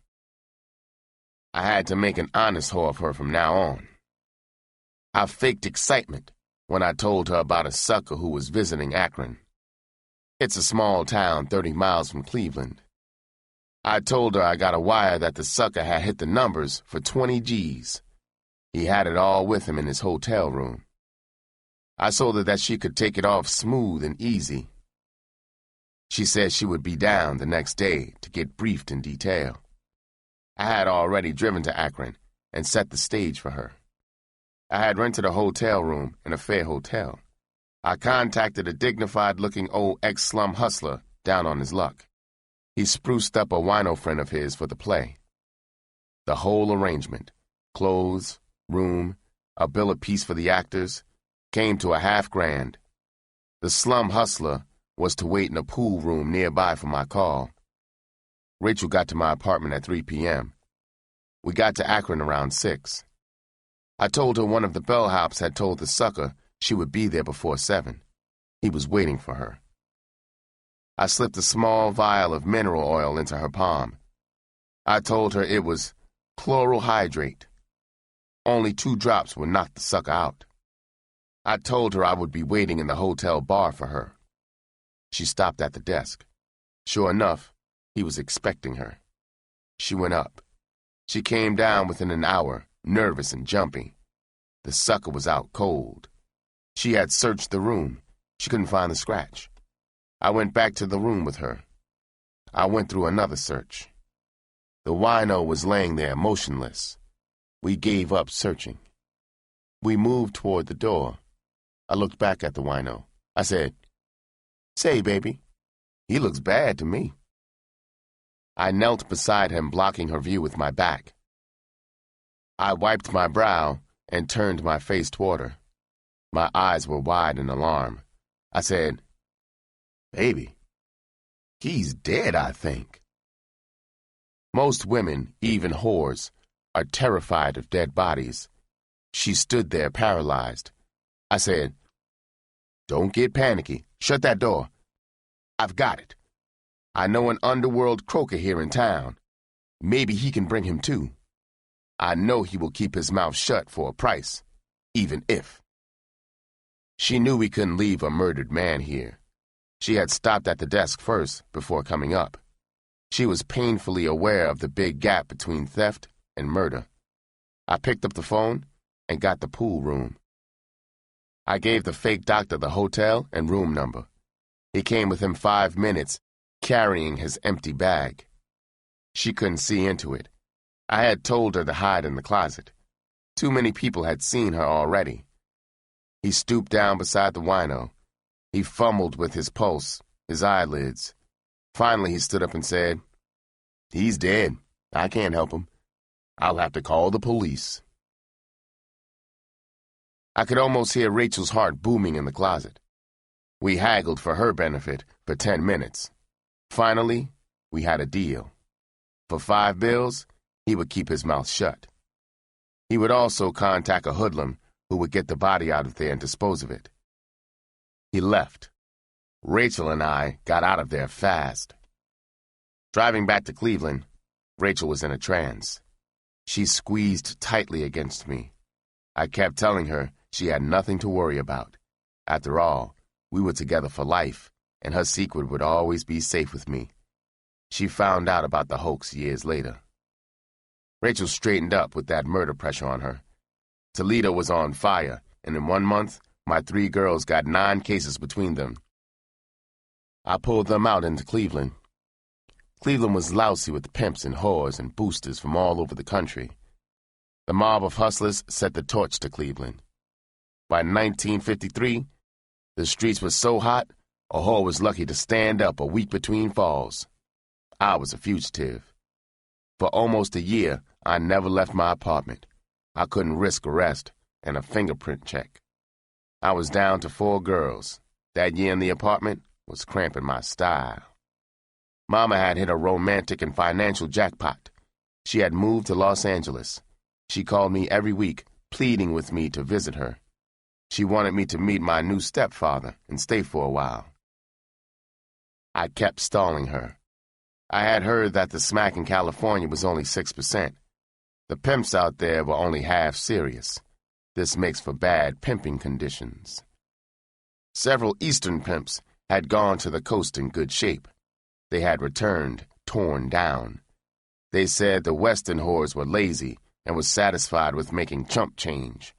The Western pimps had spoiled them. I gave myself logical arguments against the move to California. Why should I expose my well-trained whores to that dangerous half-ass scene out west? What if I blew my family out there in the hinterlands? I was 34 now. In any square profession, I would have been in my prime. As a pimp, I was getting elderly. I was stern and strict on my women. Rachel wired me that a stud with a stable of boosters was in town, with a load of wild Liliane suits and Petrocelli vines at 20% of retail. She got me his number the next day. I called him and got an appointment to look his stock over. I only left the apartment for important reasons. I decided I would cop a piece of stuff and a fresh outfit before seeing him. He was staying at a crummy hotel on the east side. He let me into a cracker-box 3-room apartment. He sounded me down to make sure of my pedigree. "So, you're Iceberg, huh? I was in your town not long ago. Philly sure is hot." He knew me by reputation and that I was from Chicago. I said, "Yes, I'm Iceberg, from the Windy." He said, "Say, Jim, how about old Red Eye? I saw him in New York last month. He's pimping a zillion.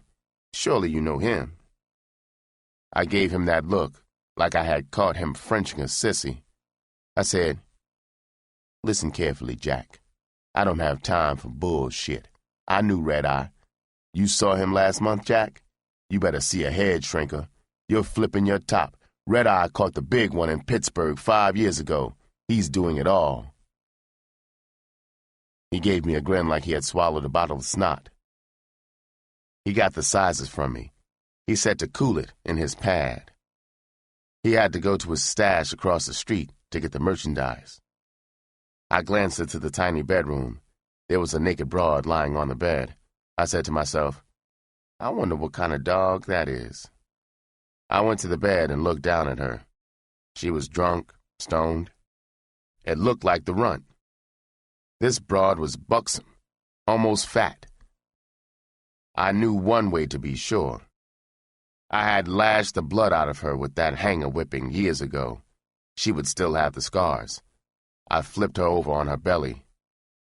They were there. I stood there looking down at her. I remembered that tough bit in Leavenworth. Here at my mercy was that stinking bitch Phyllis. Just the sight of her made me crazy. I grabbed the cologne bottle off the dresser. I jerked the big top off. I got my bag out. I dumped enough of the 20% stuff into the top to croak a sick junkie. She was clean.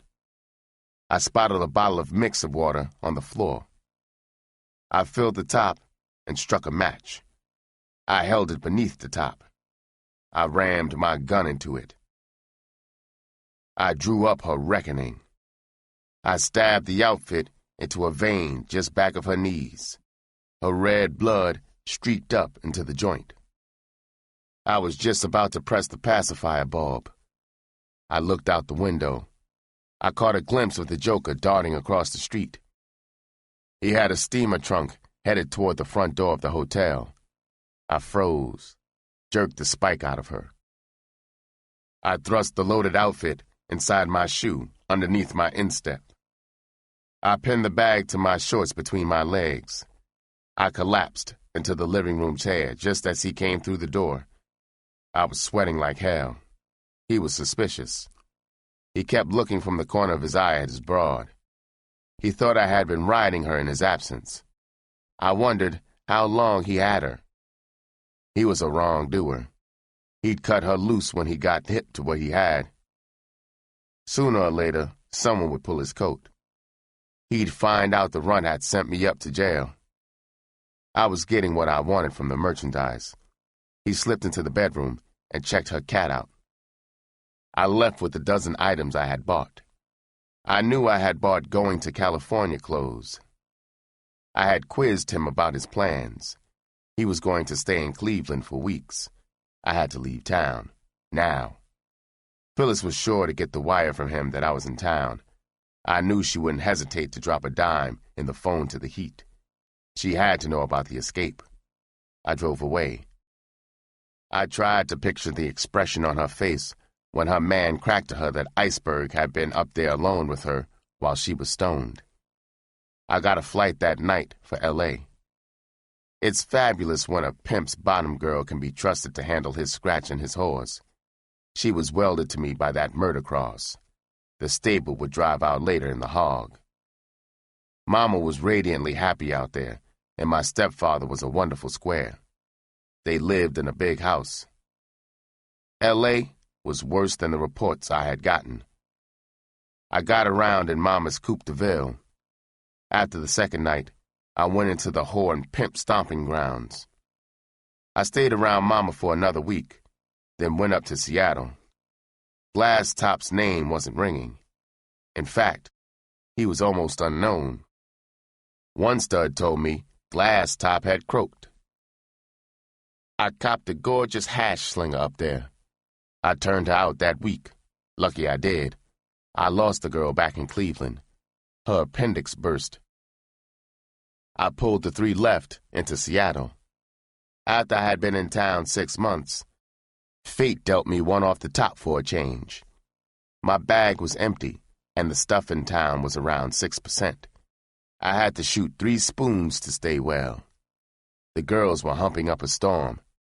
I was getting no inside grief. I was sitting in the hog one day. An old withered stud walked past me. He came back and stooped down looking at me. He shouted, "Ice, my old pimpin' buddy." I took a close look. It was Glass Top. He got in. He patted the scraggly processed hair on his nearly bald head. He'd done a long bit in the state joint. He wasn't pimping. An old square broad was feeding him. He was drunk. Until I left town, I brought him bottles and rapped with him. He croaked 2 days after I left town. I ran into the croaker who aborted Helen. He had lost his license and done a short bit back east for an abortion. We started rapping a lot to each other. He knew most of the hustlers I knew, so we had much in common. He kept telling me how bad I looked. He told me how handsome I'd been when I brought Helen to him. He needled me. He expressed doubt that I had the guts to kick. He was game to help me kick if I was game to kick. I decided to let him help me. He warned me I would have to follow his every instruction. He had a house in town. He still took a fast buck from his old hustle. Rachel was the only girl in the family who knew I was hooked. None of the rest knew. I was going to stay at the docks to kick. They thought I was out of town. He used the system of reduction. We reached the tearing, puking, none at all stage. Let me tell you that beautiful croaker bastard was immune and rock hard. I tried the raving, crying con on him. He would jab a needle into me to tranquilize me, so he couldn't hear my bleeding. I tell you, If you have ever had the flu real bad, just multiply the misery, the aching torture by 1,000. That's what it's like to kick a habit. It took 2 weeks. I was weak, but with an appetite like a horse. In another 2 weeks, I was stronger than I'd been in years. The doc will always be my man. If he hadn't come to my rescue, and I had kept that habit until 1960, I would have been a corpse within a week in that steel casket waiting for me. Chapter 21. The Steel Casket. Seattle had played out. It was 1958. My stepfather died, leaving Mama all alone back in California. Her letters were full of grief and loneliness. I had blown down to Rachel and the young hash slinger I turned out. I had put on 50 pounds since I kicked the habit. I weighed more than 200 pounds. Time had scissored away my hair in front. I didn't look much like the mugshot of that sleek escapee. I smoked a little gangster and snorted cocaine now and then. I actually copped a cap of H once with my C. I wanted to mix it in a speedball. It was hard to flush the H down the drain. At almost 40, I was ancient as a pimp. I looked like a fat, black seal in my expensive threads. For the first time in many years, I had rediscovered my appetite for good food. I was slowing down. I spent most of my time reading in bed. The end of my pimping career wasn't far in the future. I made the decision to go back to the fast track. I stayed away from old haunts. I had put my 2 girls to work in the street near downtown. Most of their tricks were white. I stayed in a nice hotel nearby. They lived together in the same hotel. 3 months after I got back, a fire changed my pimping setup. The change set up the chain of events that busted me for the escape. I was taking a walk. I stopped to watch flames gut an apartment building. An old brown-skinned stud was watching beside me. He was a sure-shot craps hustler. He also sold working togs to whores in houses in 10 states. After the fire, we went and had a drink together. We liked each other right away. For the next month, we saw each other every day. I started going with him to the whorehouses to peddle his merchandise. I'd always had contempt for whores who worked houses. They gave up 50% of the scratch to a madam. I'd always believed a good whore went to the street to meet the trick. Even when I had the houses in Ohio, my whores got their tricks in the street. Lazy half-ass whores worked houses and let the trick come to them. My friend, Bet 'em Big, convinced me whorehouses were the thing for me. His points were that the wear and tear on a pimp was less. The houses were protected, and the madams were responsible for falls. Also, a girl didn't need the complicated turnout for houses. A pimp's blows would be at least 50% less in the houses. He told me at my age, I can grind up a bankroll in the houses. Then, I can open up a couple of my own and live to get 100 years old. I wouldn't live that long under the stress and strain of the street. 2 months later, I had both my girls in houses. I got my scratch every Monday and money orders by registered mail. Just like he said, it was an easy way to pimp. The 50% off the top, I couldn't miss. I never had it. The girls would work maybe a month or 2 before coming in to visit me. I spent the time between with Bet 'em Big. He was a real pal. He blew his top when I ignored his advice and tapped almost out for a new 59 hog. I loved him like a father. He knew all the percentages on craps and people. His friendship and wisdom maybe helped me to stay away from H. Maybe if I hadn't gone to jail, I would have gone back to it. I was tempted a dozen times. I moved Stacy, the younger whore, to a house in Montana. It was March. She was up there for the season. This meant every 6 weeks or so, I'd have to go up there to service her and tighten my game. She was lonesome. She'd call and write to me how much she missed me. She fell out with the madam and started working in a house run by a stud in the same town. I told Bet I was going up to visit her. He said, "Ice, you can't take good advice. You were a sucker to go broke on that hog. Now, here's more good advice. Ice, not only should you not go up there, you better pull that fine bitch out of there. I know that stud. He's a snake. Pull her out. I know a spot in Pennsylvania just as good. Inside of 2 days, you can pull her and place her." I didn't take his advice. I took a train up to visit her. I rented a room in a motel. I registered as Johnny Cato. It was on the outskirts of town. The only Negroes ever in town were whores in houses, and pimps come to visit them. She'd come to the motel in early morning after work. She confessed to me that she woke up one day and found her boss in bed with her. In her alarm, she struck him on the head with a heavy brass clock. It didn't chill him. He wiped the blood away and gave her 50 slats to get his rocks. He begged her to quit me and be his woman. It was a bitch of a time to tell me. It was the third and last day of my visit. It was Sunday night around 9. She didn't work Sundays. We were playing around. I had my pajamas on. I had a cap of C in a pocket. I was just lighting a cigarette when a roller-type knock shook the door in me. I went to the door. I said, "Yes, who is it?" He said, "Police, open the door." I opened it. It was 2 red-faced Swede rollers.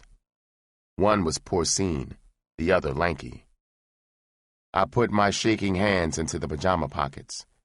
My fingertips touched the scorching hot cap of cocaine. I hoped I was keeping the fear out of my face. I gave them a wide, toothy smile. They came in and stood in the middle of the room. Their eyes were racing about the room. Stacy was open-mouthed in the bed. I said, "Yes, gentlemen, what can I do for you?"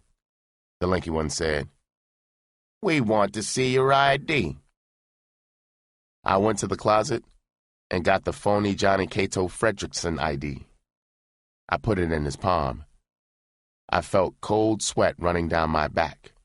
They looked at it, then looked at each other. Lanky said, "You are in violation of the law. You signed the motel register improperly. Why didn't you sign your full name? What are you trying to hide? What are you doing here in town? It says here you're a dancer. We don't have a club in town that books entertainers." I said, "Officers, my professional name is Johnny Cato. I've got nothing to hide. My full name has always been too long for the marquees. I've fallen into the habit of using the shorter version. My legs went out last year. I don't dance anymore. My wife and I decided to go into business. We are making a tour of this part of the country. We think that in your town, we found the ideal site for a Southern Fried Chicken Shack.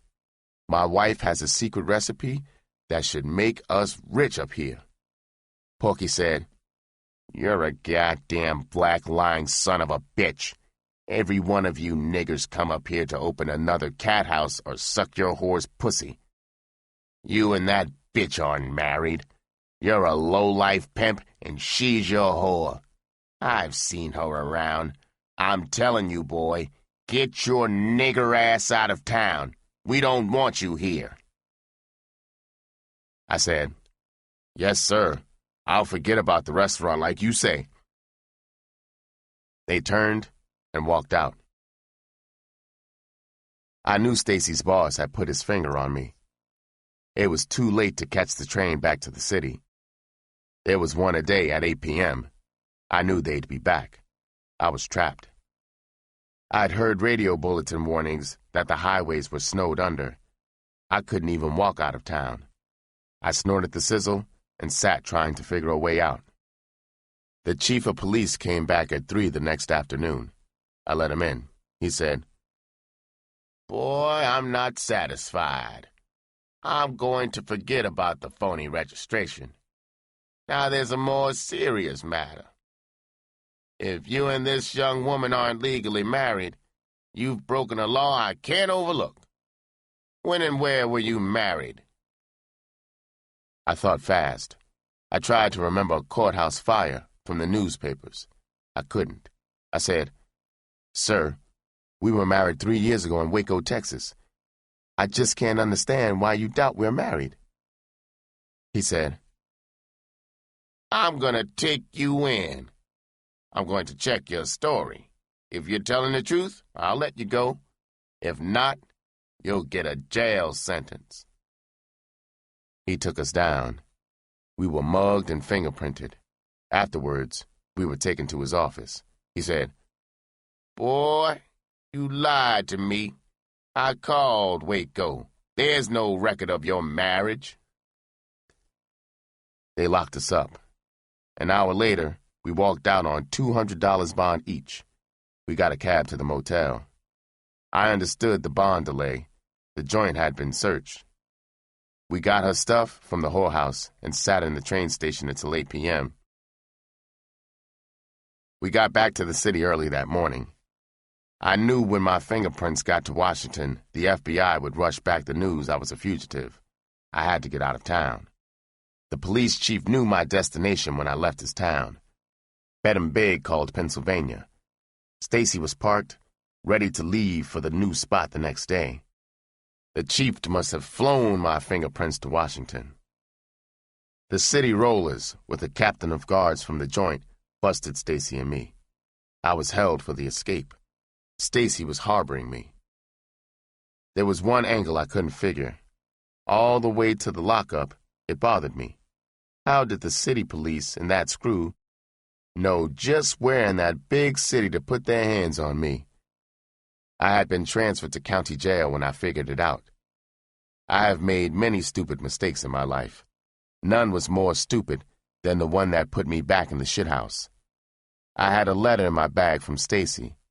The rollers that searched our room while we were in jail made a notation of my city address. I had played the hick coppers cheap, and here I was with my balls in the fire. Rachel rushed to me from the whorehouse. I fought the charge of escape. After all, they couldn't prove it to the extent that they could tell in the court how I escaped. At my first hearing, I told the judge I hadn't escaped. I told him one night before midnight, a screw unlocked the cell and took me to the front gate and released me. I had a friend who had supplied the scratch for the underground release. It was a very thin story, but it was strong enough to forestall my return to the joint. I was sure bad things would happen to me back there. Bet visited me.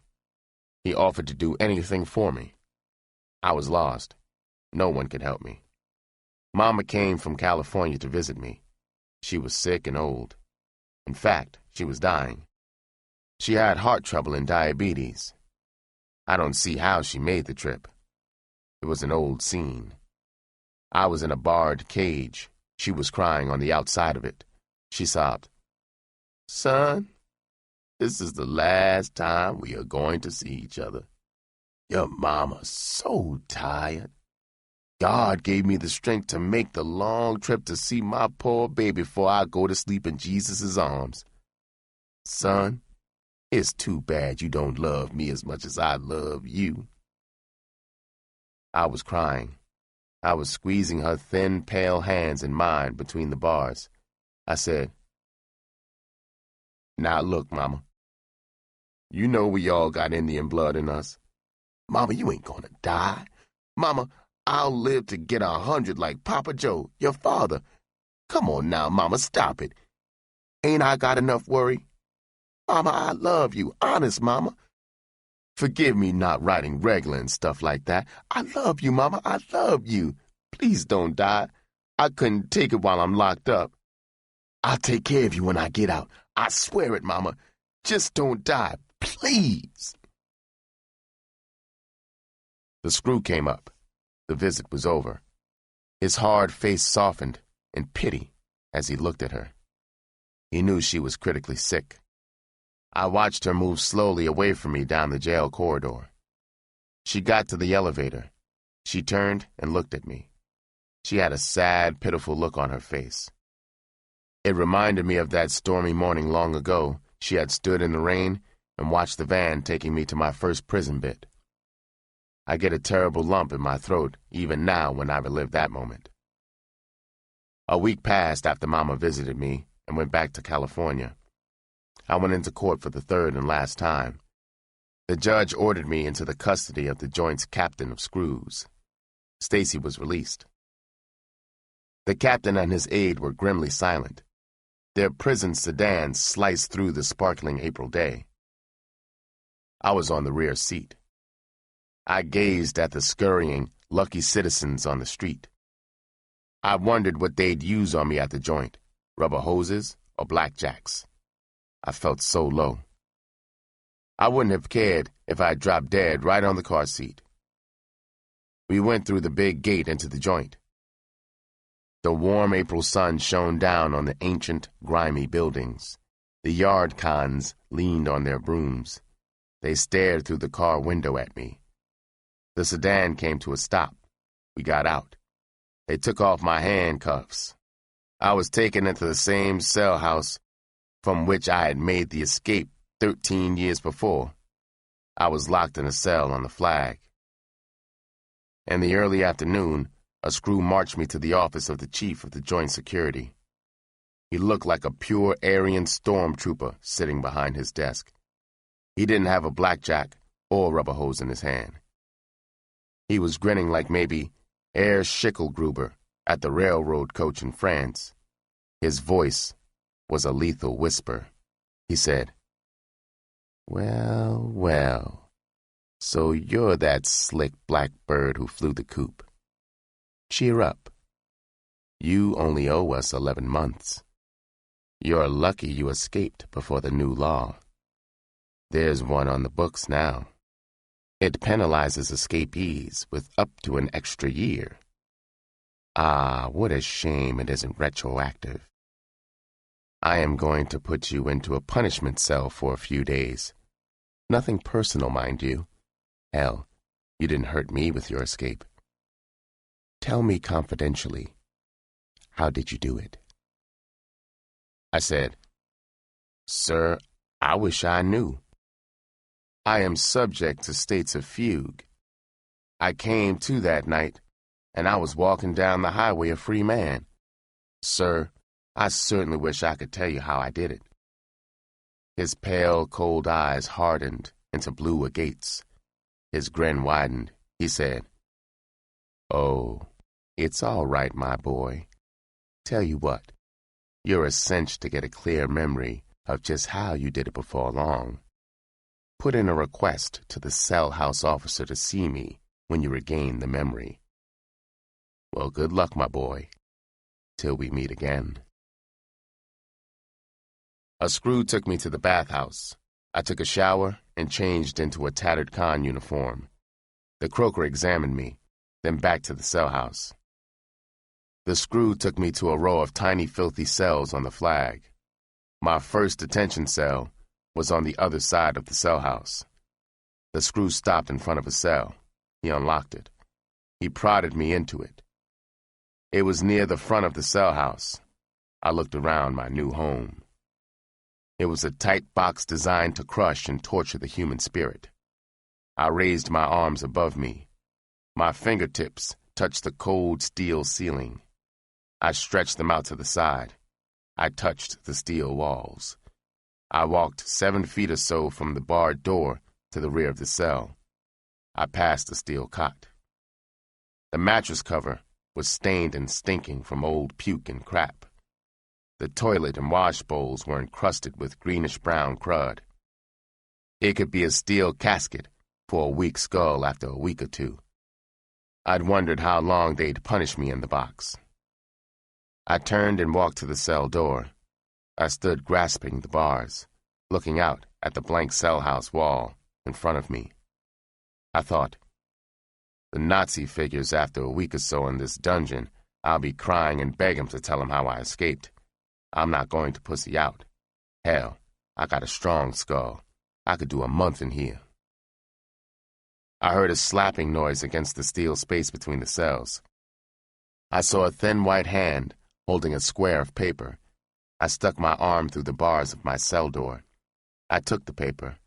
It was a kite with 2 cigarettes and 3 matches folded inside. It read, "Welcome to Happiness Lane. My name is Coppola. The Vine said you're Lancaster, the guy who took a powder 13 years ago. I was clerking in an office up front. I took my powder a year and a half ago.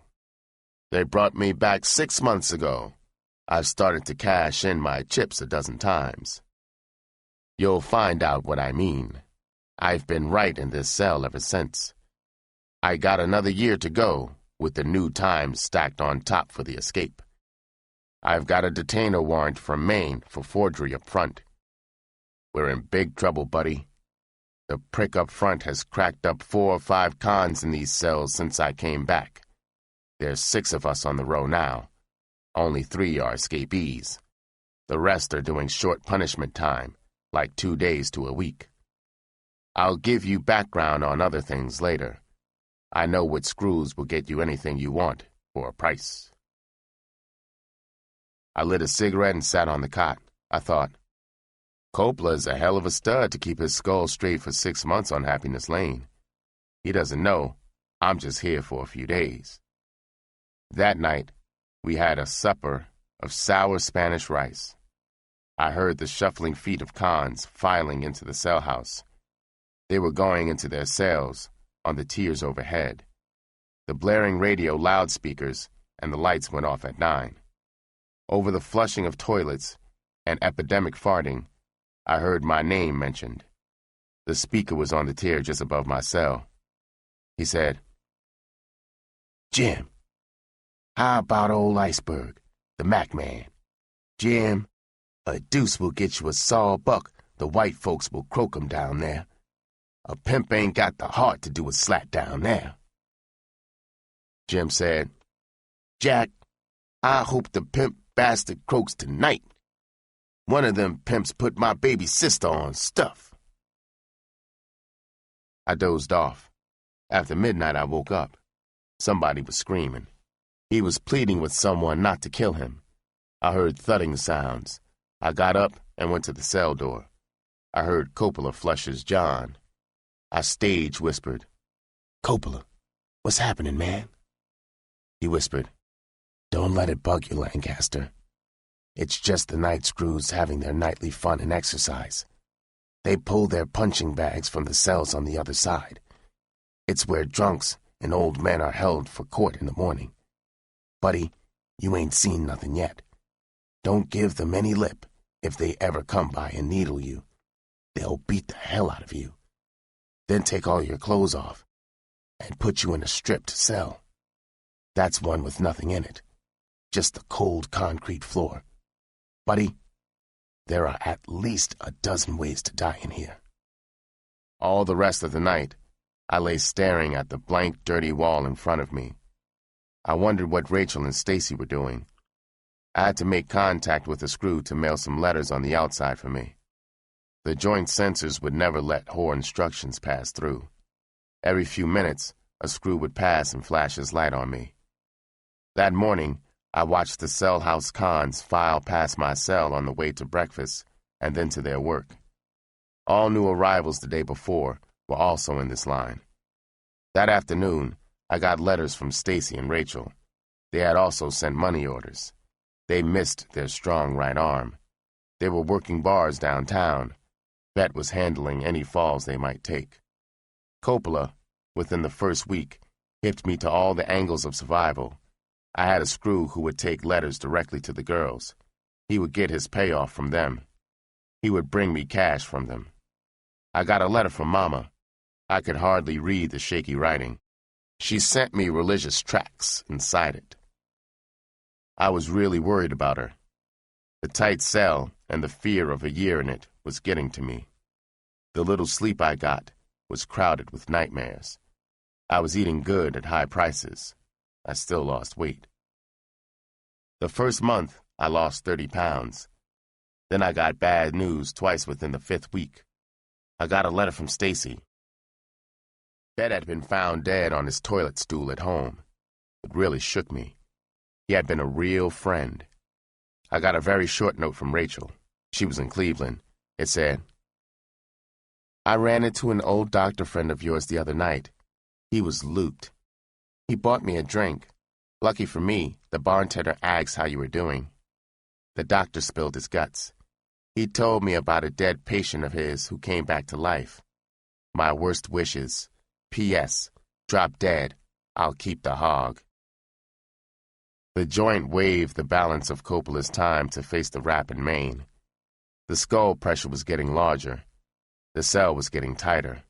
With Coppola gone, I was in real trouble the third month. It was like a deadly hex was at work to crack me up.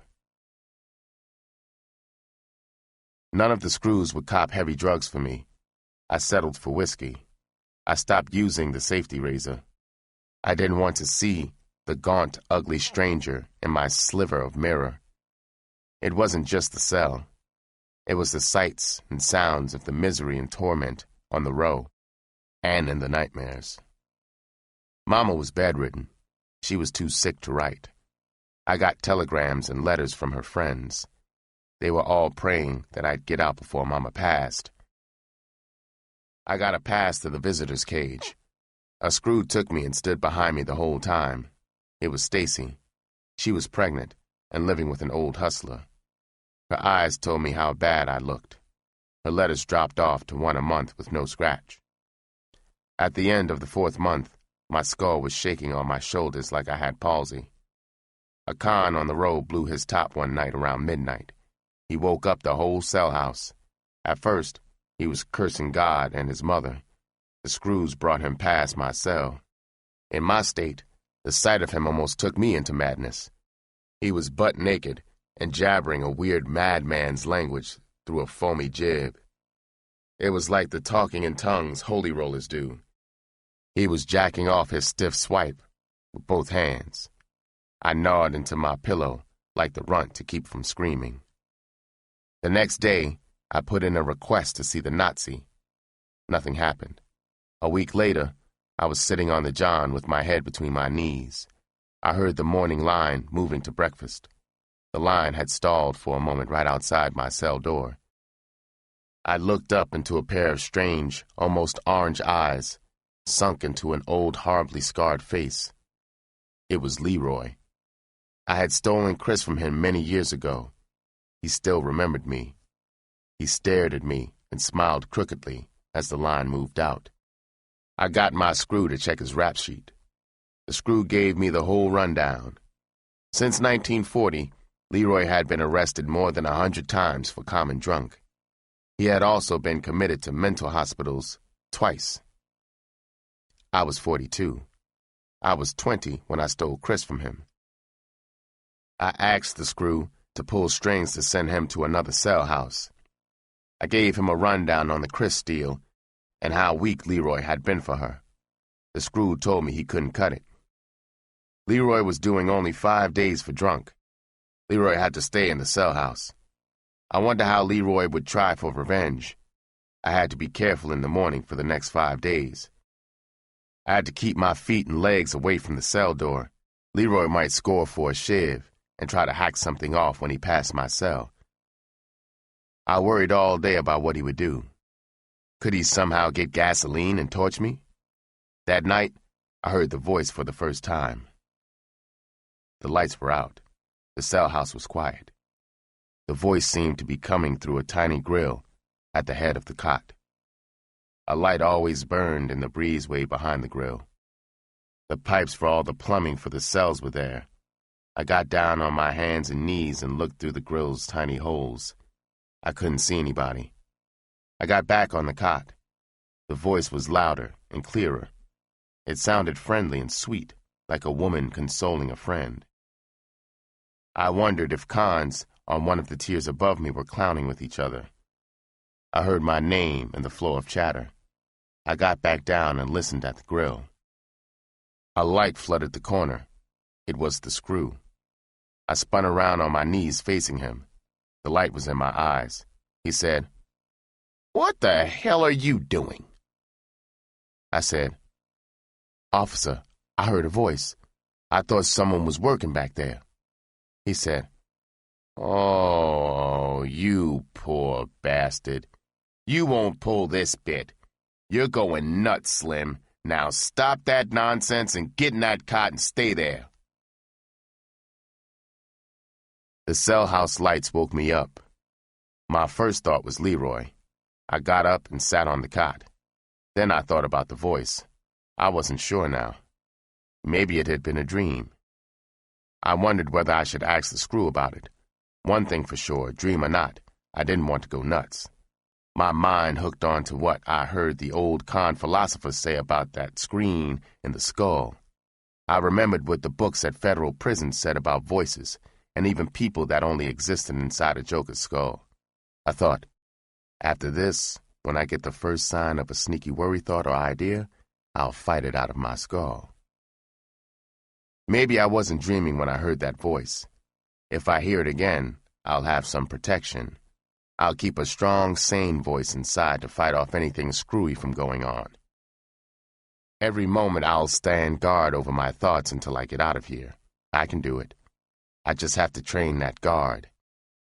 He's got to be slick enough not to let trouble by him. I'll make him shout down the phony voices. He'll know they're not real right away.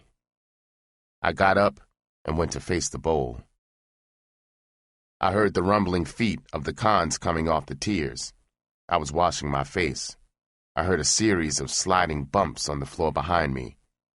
It was like maybe several newsboys all throwing your paper on the porch in rotation. Then I smelled it. I turned toward the floor. I squinted through the soap on my eyelids. I had been bombed with crap.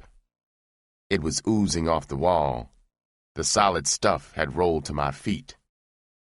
Pieces of loosely rolled newspaper were the casings. Cons were passing my door snickering. I felt dizzy. A big lead balloon started inflating inside my chest. I remembered the inside guard. He was new and late on the job. I puked. I shouted over and over, "Watch out now. It's only crap. It's only crap. It's just crap. Watch out. It can't hurt you. It's only stinking crap." A screw stood up at the cell door, twitching his nose. He was screaming, "Shut up!" He opened the cell. I got a bucket of hot water and a scrub brush. I cleaned the cell. The screw asked me who filed my nest. I told him I didn't know. My screw came to see me at noon. He told me how Leroy had enlisted the crap bombers. Leroy told them I had put the finger on him years ago when he got the bit for the Papa Tony beating. My screw dropped the truth around the cell house. All the bombers were down on Leroy. I dared him to bother me again. I was safe from Leroy. I didn't mourn when Leroy finished his 5-day bit. It was the end of my 6th month. I beat down worry, voices, and countless thoughts of suicide with my skull guard plan. A friend of Mama's sent me a telegram. Mama had been stricken. The hospital doctors had given her up. Then she bounced back. She was very sick now, but still alive. The telegram gave my skull gimmick a tough test. I had a very sad day around the middle of the 7th month. A booster from New York busted on his 2nd day in town was on the tier above me. A con on my row several cells down called me one night to borrow a book. A moment later, I heard my name called from up above. He came down next morning and rapped to me. His job was in the cell house. The booster asked me if I were the Iceberg who was a friend of party time. I told him yes. He didn't say anything for a while.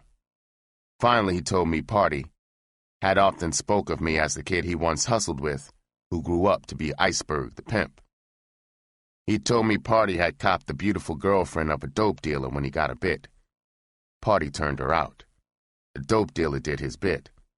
The broad tried to cut Party loose to go back to a life of ease. Party went gorilla on her. He broke her arm. 2 months later, Party copped some H. He didn't know his connection was a pal of the dealer who got the bit. It was H all right, mixed with flakes of battery acid. I didn't sleep that night. I had come to a decision in that awful cell. I was through with pimping and drugs. I got insight that perhaps I could never have hoped to get outside. I couldn't have awakened if I had been serving a normal bit. After I got the mental game down pat, I can see the terrible pattern of my life. Mama's condition and my guilty conscience had a lot to do with my decision. Perhaps my age and loss of youth played their parts. I had found out that pimping is for young men, the stupid kind. I had spent more than half of a lifetime in a worthless, dangerous profession. If I had stayed in school in 8 years of study, I could have been an MD or lawyer. Now here I was, slick but not smart, in a cell. I was past 40, with counterfeit glory in my past, and no marketable training, no future. I had been a sucker than a square mark. All he loses is scratch. I had joined a club that suckered me behind bars 5 times. A good pimp has to use great pressure. It's always in the cards that one day that pressure will backfire. Then he will be the victim. I was weary of clutching quicksilver whores in the joints. I was at the end of the 9th month of the bit. I got a front office interview. I was contesting my discharge date. I was still down for an 11-month bit. An agent of the joint had been in the arresting group. I spent 30 days in county jail before the transfer to the joint to finish out the year. I knew little or nothing about law. I was told at the interview I had to do 11 months. I wasn't afraid I'd crack up serving the extra month. By this time, I had perfect control of my skull. Mama might die in California at any time. I had to get to her before she died. I had to convince her I loved her and that I appreciated her as a mother, that she, and not whore-catching, was more important to me. I had to get there as much for myself as for her. I lay in that cell for 2 weeks. I wrote a paper based on what I believed were the legal grounds for my release at the expiration of 10 months. It had subtle muscle in it, too. I memorized the paper. I rehearsed it in the cell. Finally, I felt I had the necessary dramatic inflection and fluid delivery. It was 2 days before the end of the 10th month. I was called in 2 weeks after I had requested the second interview. I must have looked like a scarecrow as I stood before him. I was bearded, filthy, and ragged. He was immaculate, seated behind his gleaming desk. He had a contemptuous look on his face. I said, "Sir, I realize that the urgent press of your duties has perhaps contributed to your neglect of my urgent request for an interview. I have come here today to discuss the vital issue of my legal discharge date. Wild rumors are circulating to the effect that you are not a fair man, that you are a bigot who hates Negroes. I discounted them immediately when I heard them. I am almost dogmatic in my belief that a man of your civic stature and intellect could ill afford or embrace base prejudice. In the spirit of fair play, I'm going to be brutally frank.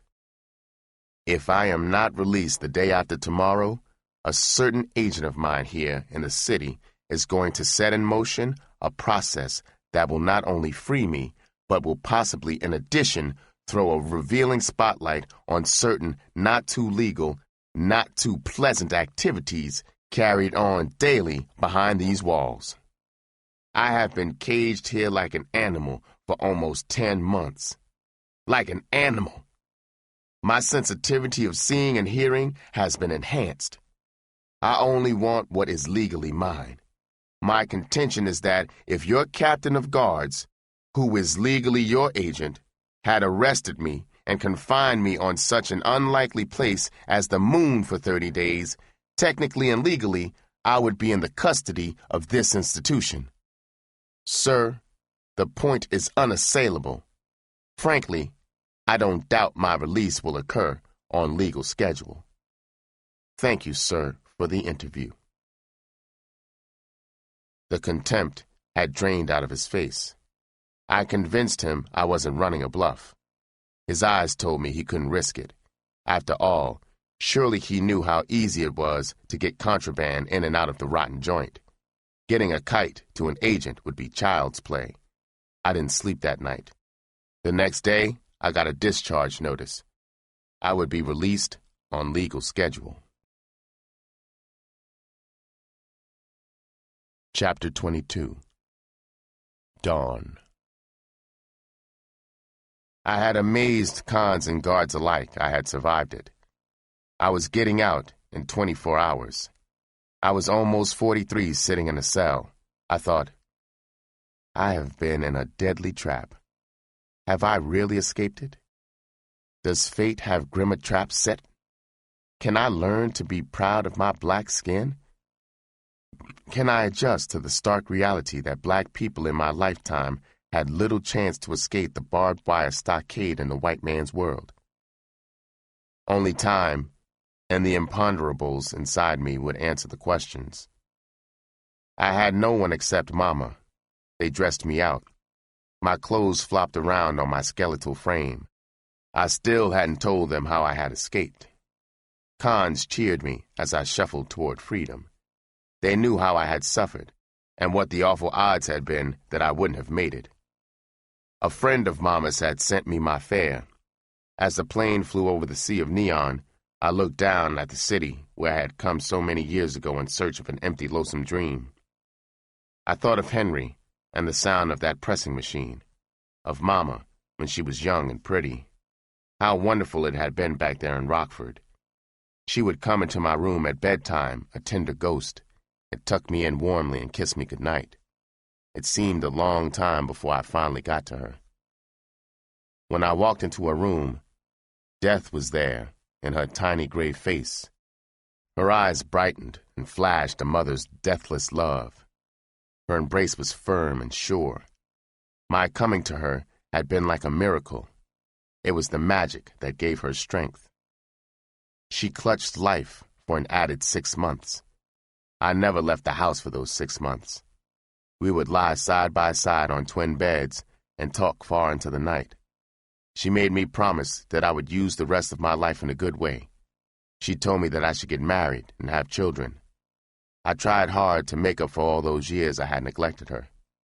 It's hard to square an emotional debt. That last sad day, she looked up into my eyes from the hospital bed.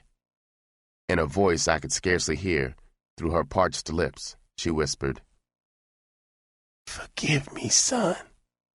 Forgive me. Mama didn't know. I'm sorry." I stood there watching her last tears rolling down her dead cheeks from the blank eyes. I crushed her to me. I tried to get my final plea past death's grim shield. "Oh, Mama, nothing has been your fault, believe me, nothing. If you're foolish enough to think so, then I forgive you." I staggered blindly from the hospital. I went to the parking lot. I fell across the car hood and cried my heart out. I stopped crying. I thought Mama had really gotten in the last word this time. These stinking whores would have gotten a huge charge if they could have seen old Iceberg out there wailing like a sucker because his old lady was dead.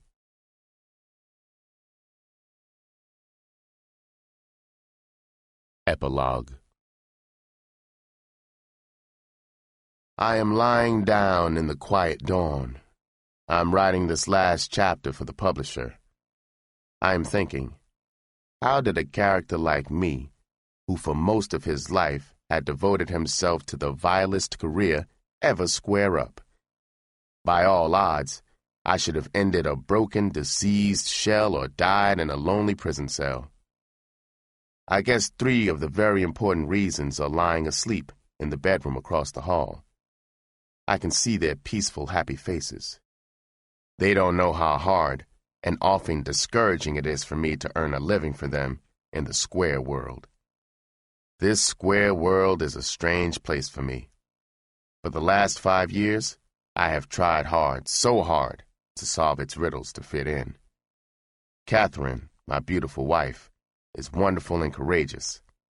She's a perfect mother to our adorable 2-year-old girl and our sturdy, handsome 3-year-old boy.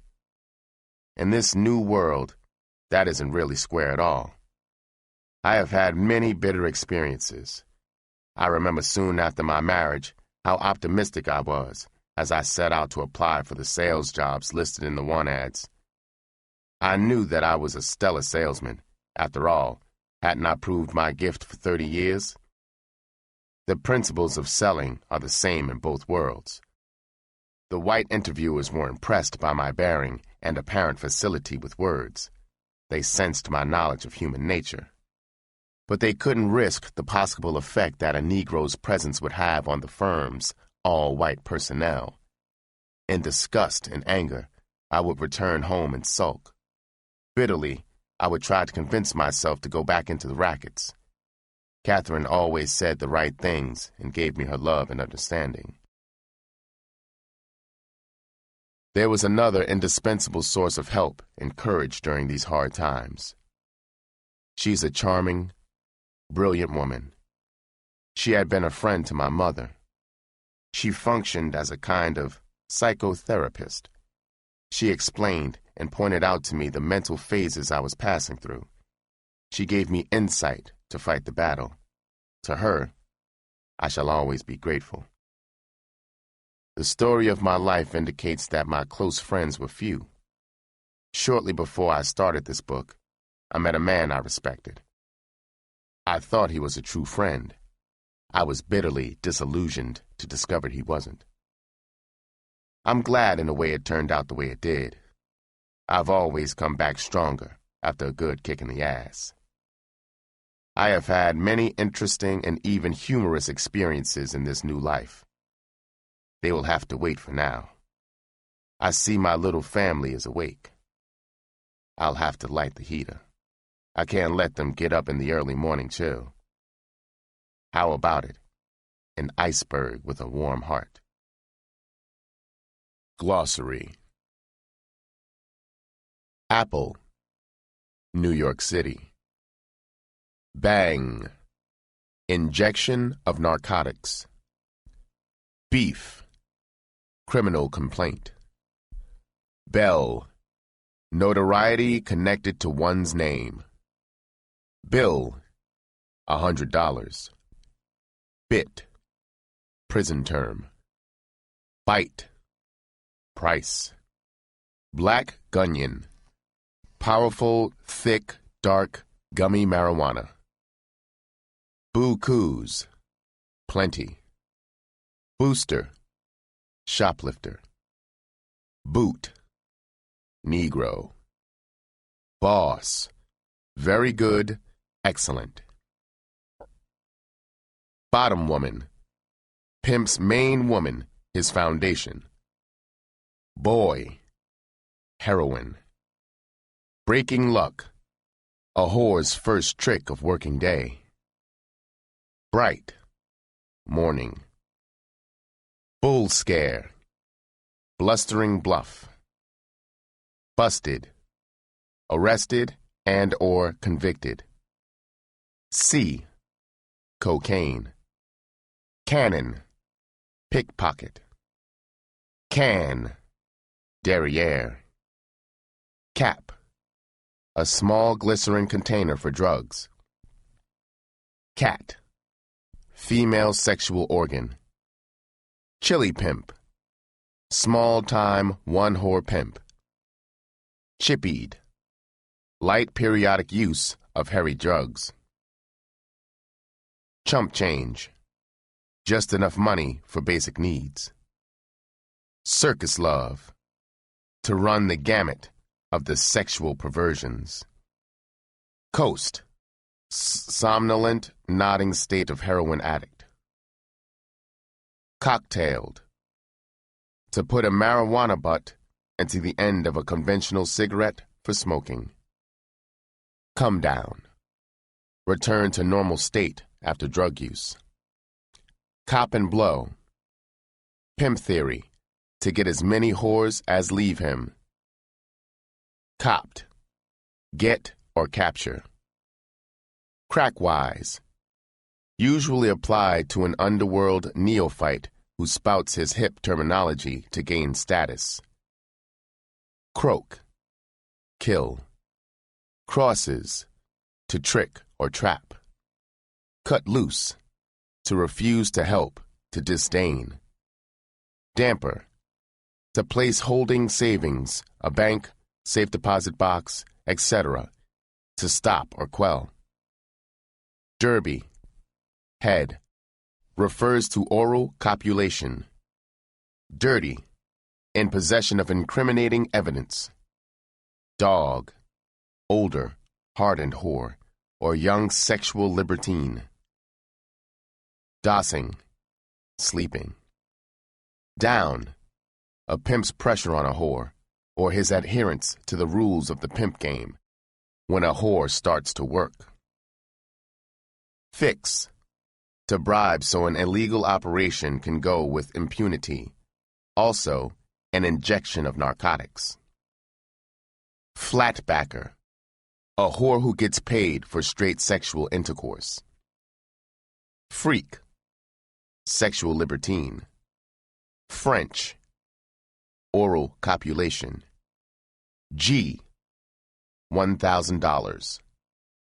Gangster, marijuana. Georgiad, to be taken advantage of sexually without receiving money.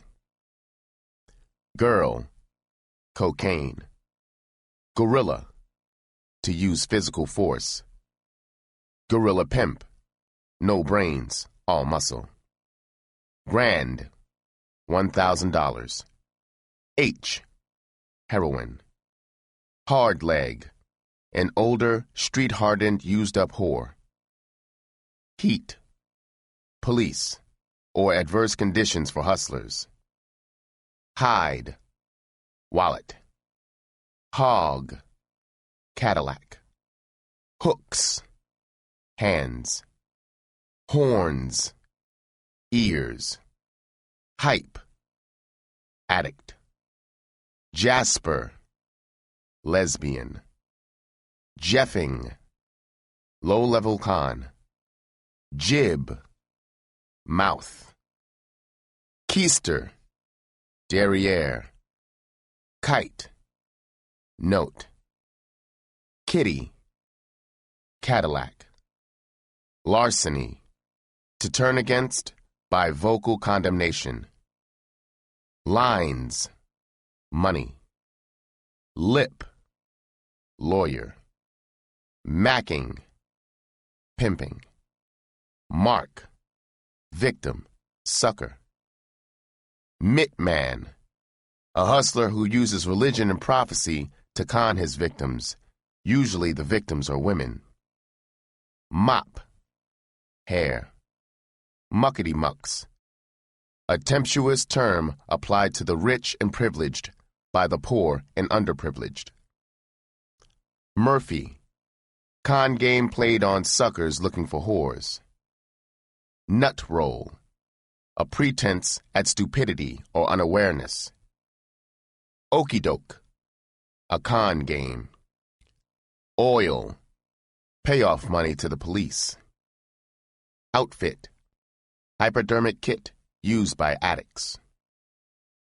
Pacifier bulb, the rubber top of a baby's pacifier used by addicts to draw up drugs through the eyedropper. Piece, measurement of narcotics, usually an ounce. Piece of stuff, 1 ounce of narcotics. Pinning, looking. Poke, wallet or bankroll. Reefer, marijuana. Roller, policeman, usually plain clothes. Roust, stopped, harassed by police. Shake, extort. Sheet, police record. Shield, badge. Shiv, knife, usually made by convicts from various objects. Short, car. Sizzle, narcotics carried on the person. Slat, one usually refers to money or length of prison term. Slum hustler, a phony jewelry salesman. Smack, heroin.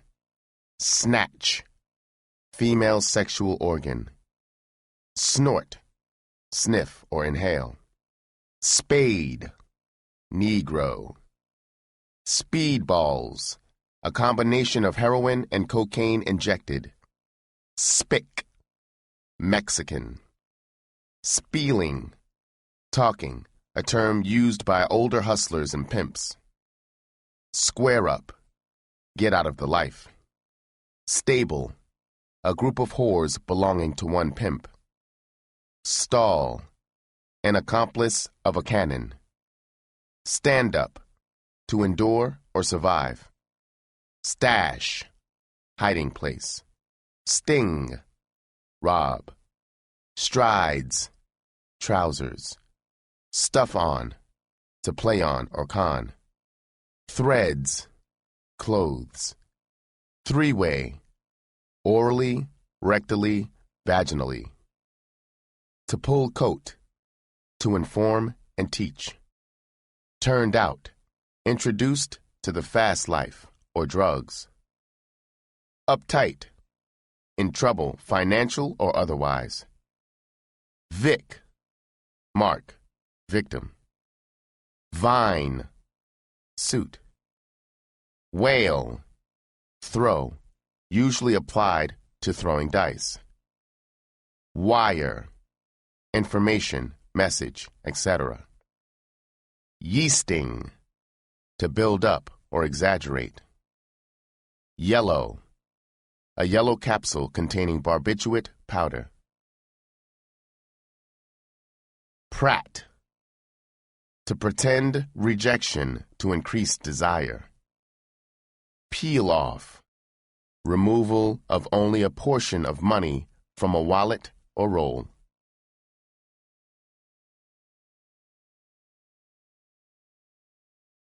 This concludes the reading of Pimp, The Story of My Life, Iceberg Slim.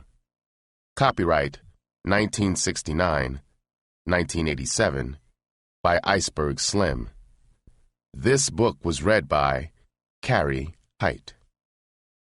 This unabridged recording was published by arrangement with Cash Money Content, LLC, and was produced in 2011 by Buck 50 Productions, LLC, and Blackstone Audio, Inc., which hold the copyright. Neither this recording nor any portion of it may be reproduced or used for any purpose without prior written authorization from Buck 50 Productions, LLC, and Blackstone Audio, Inc. If you would like to obtain a complete catalog of our titles, or our monthly update telling you about new releases, call 1-800-SAY-BOOK. That's 1-800-729-2665. Or visit our website at www.blackstoneaudio.com. Thank you.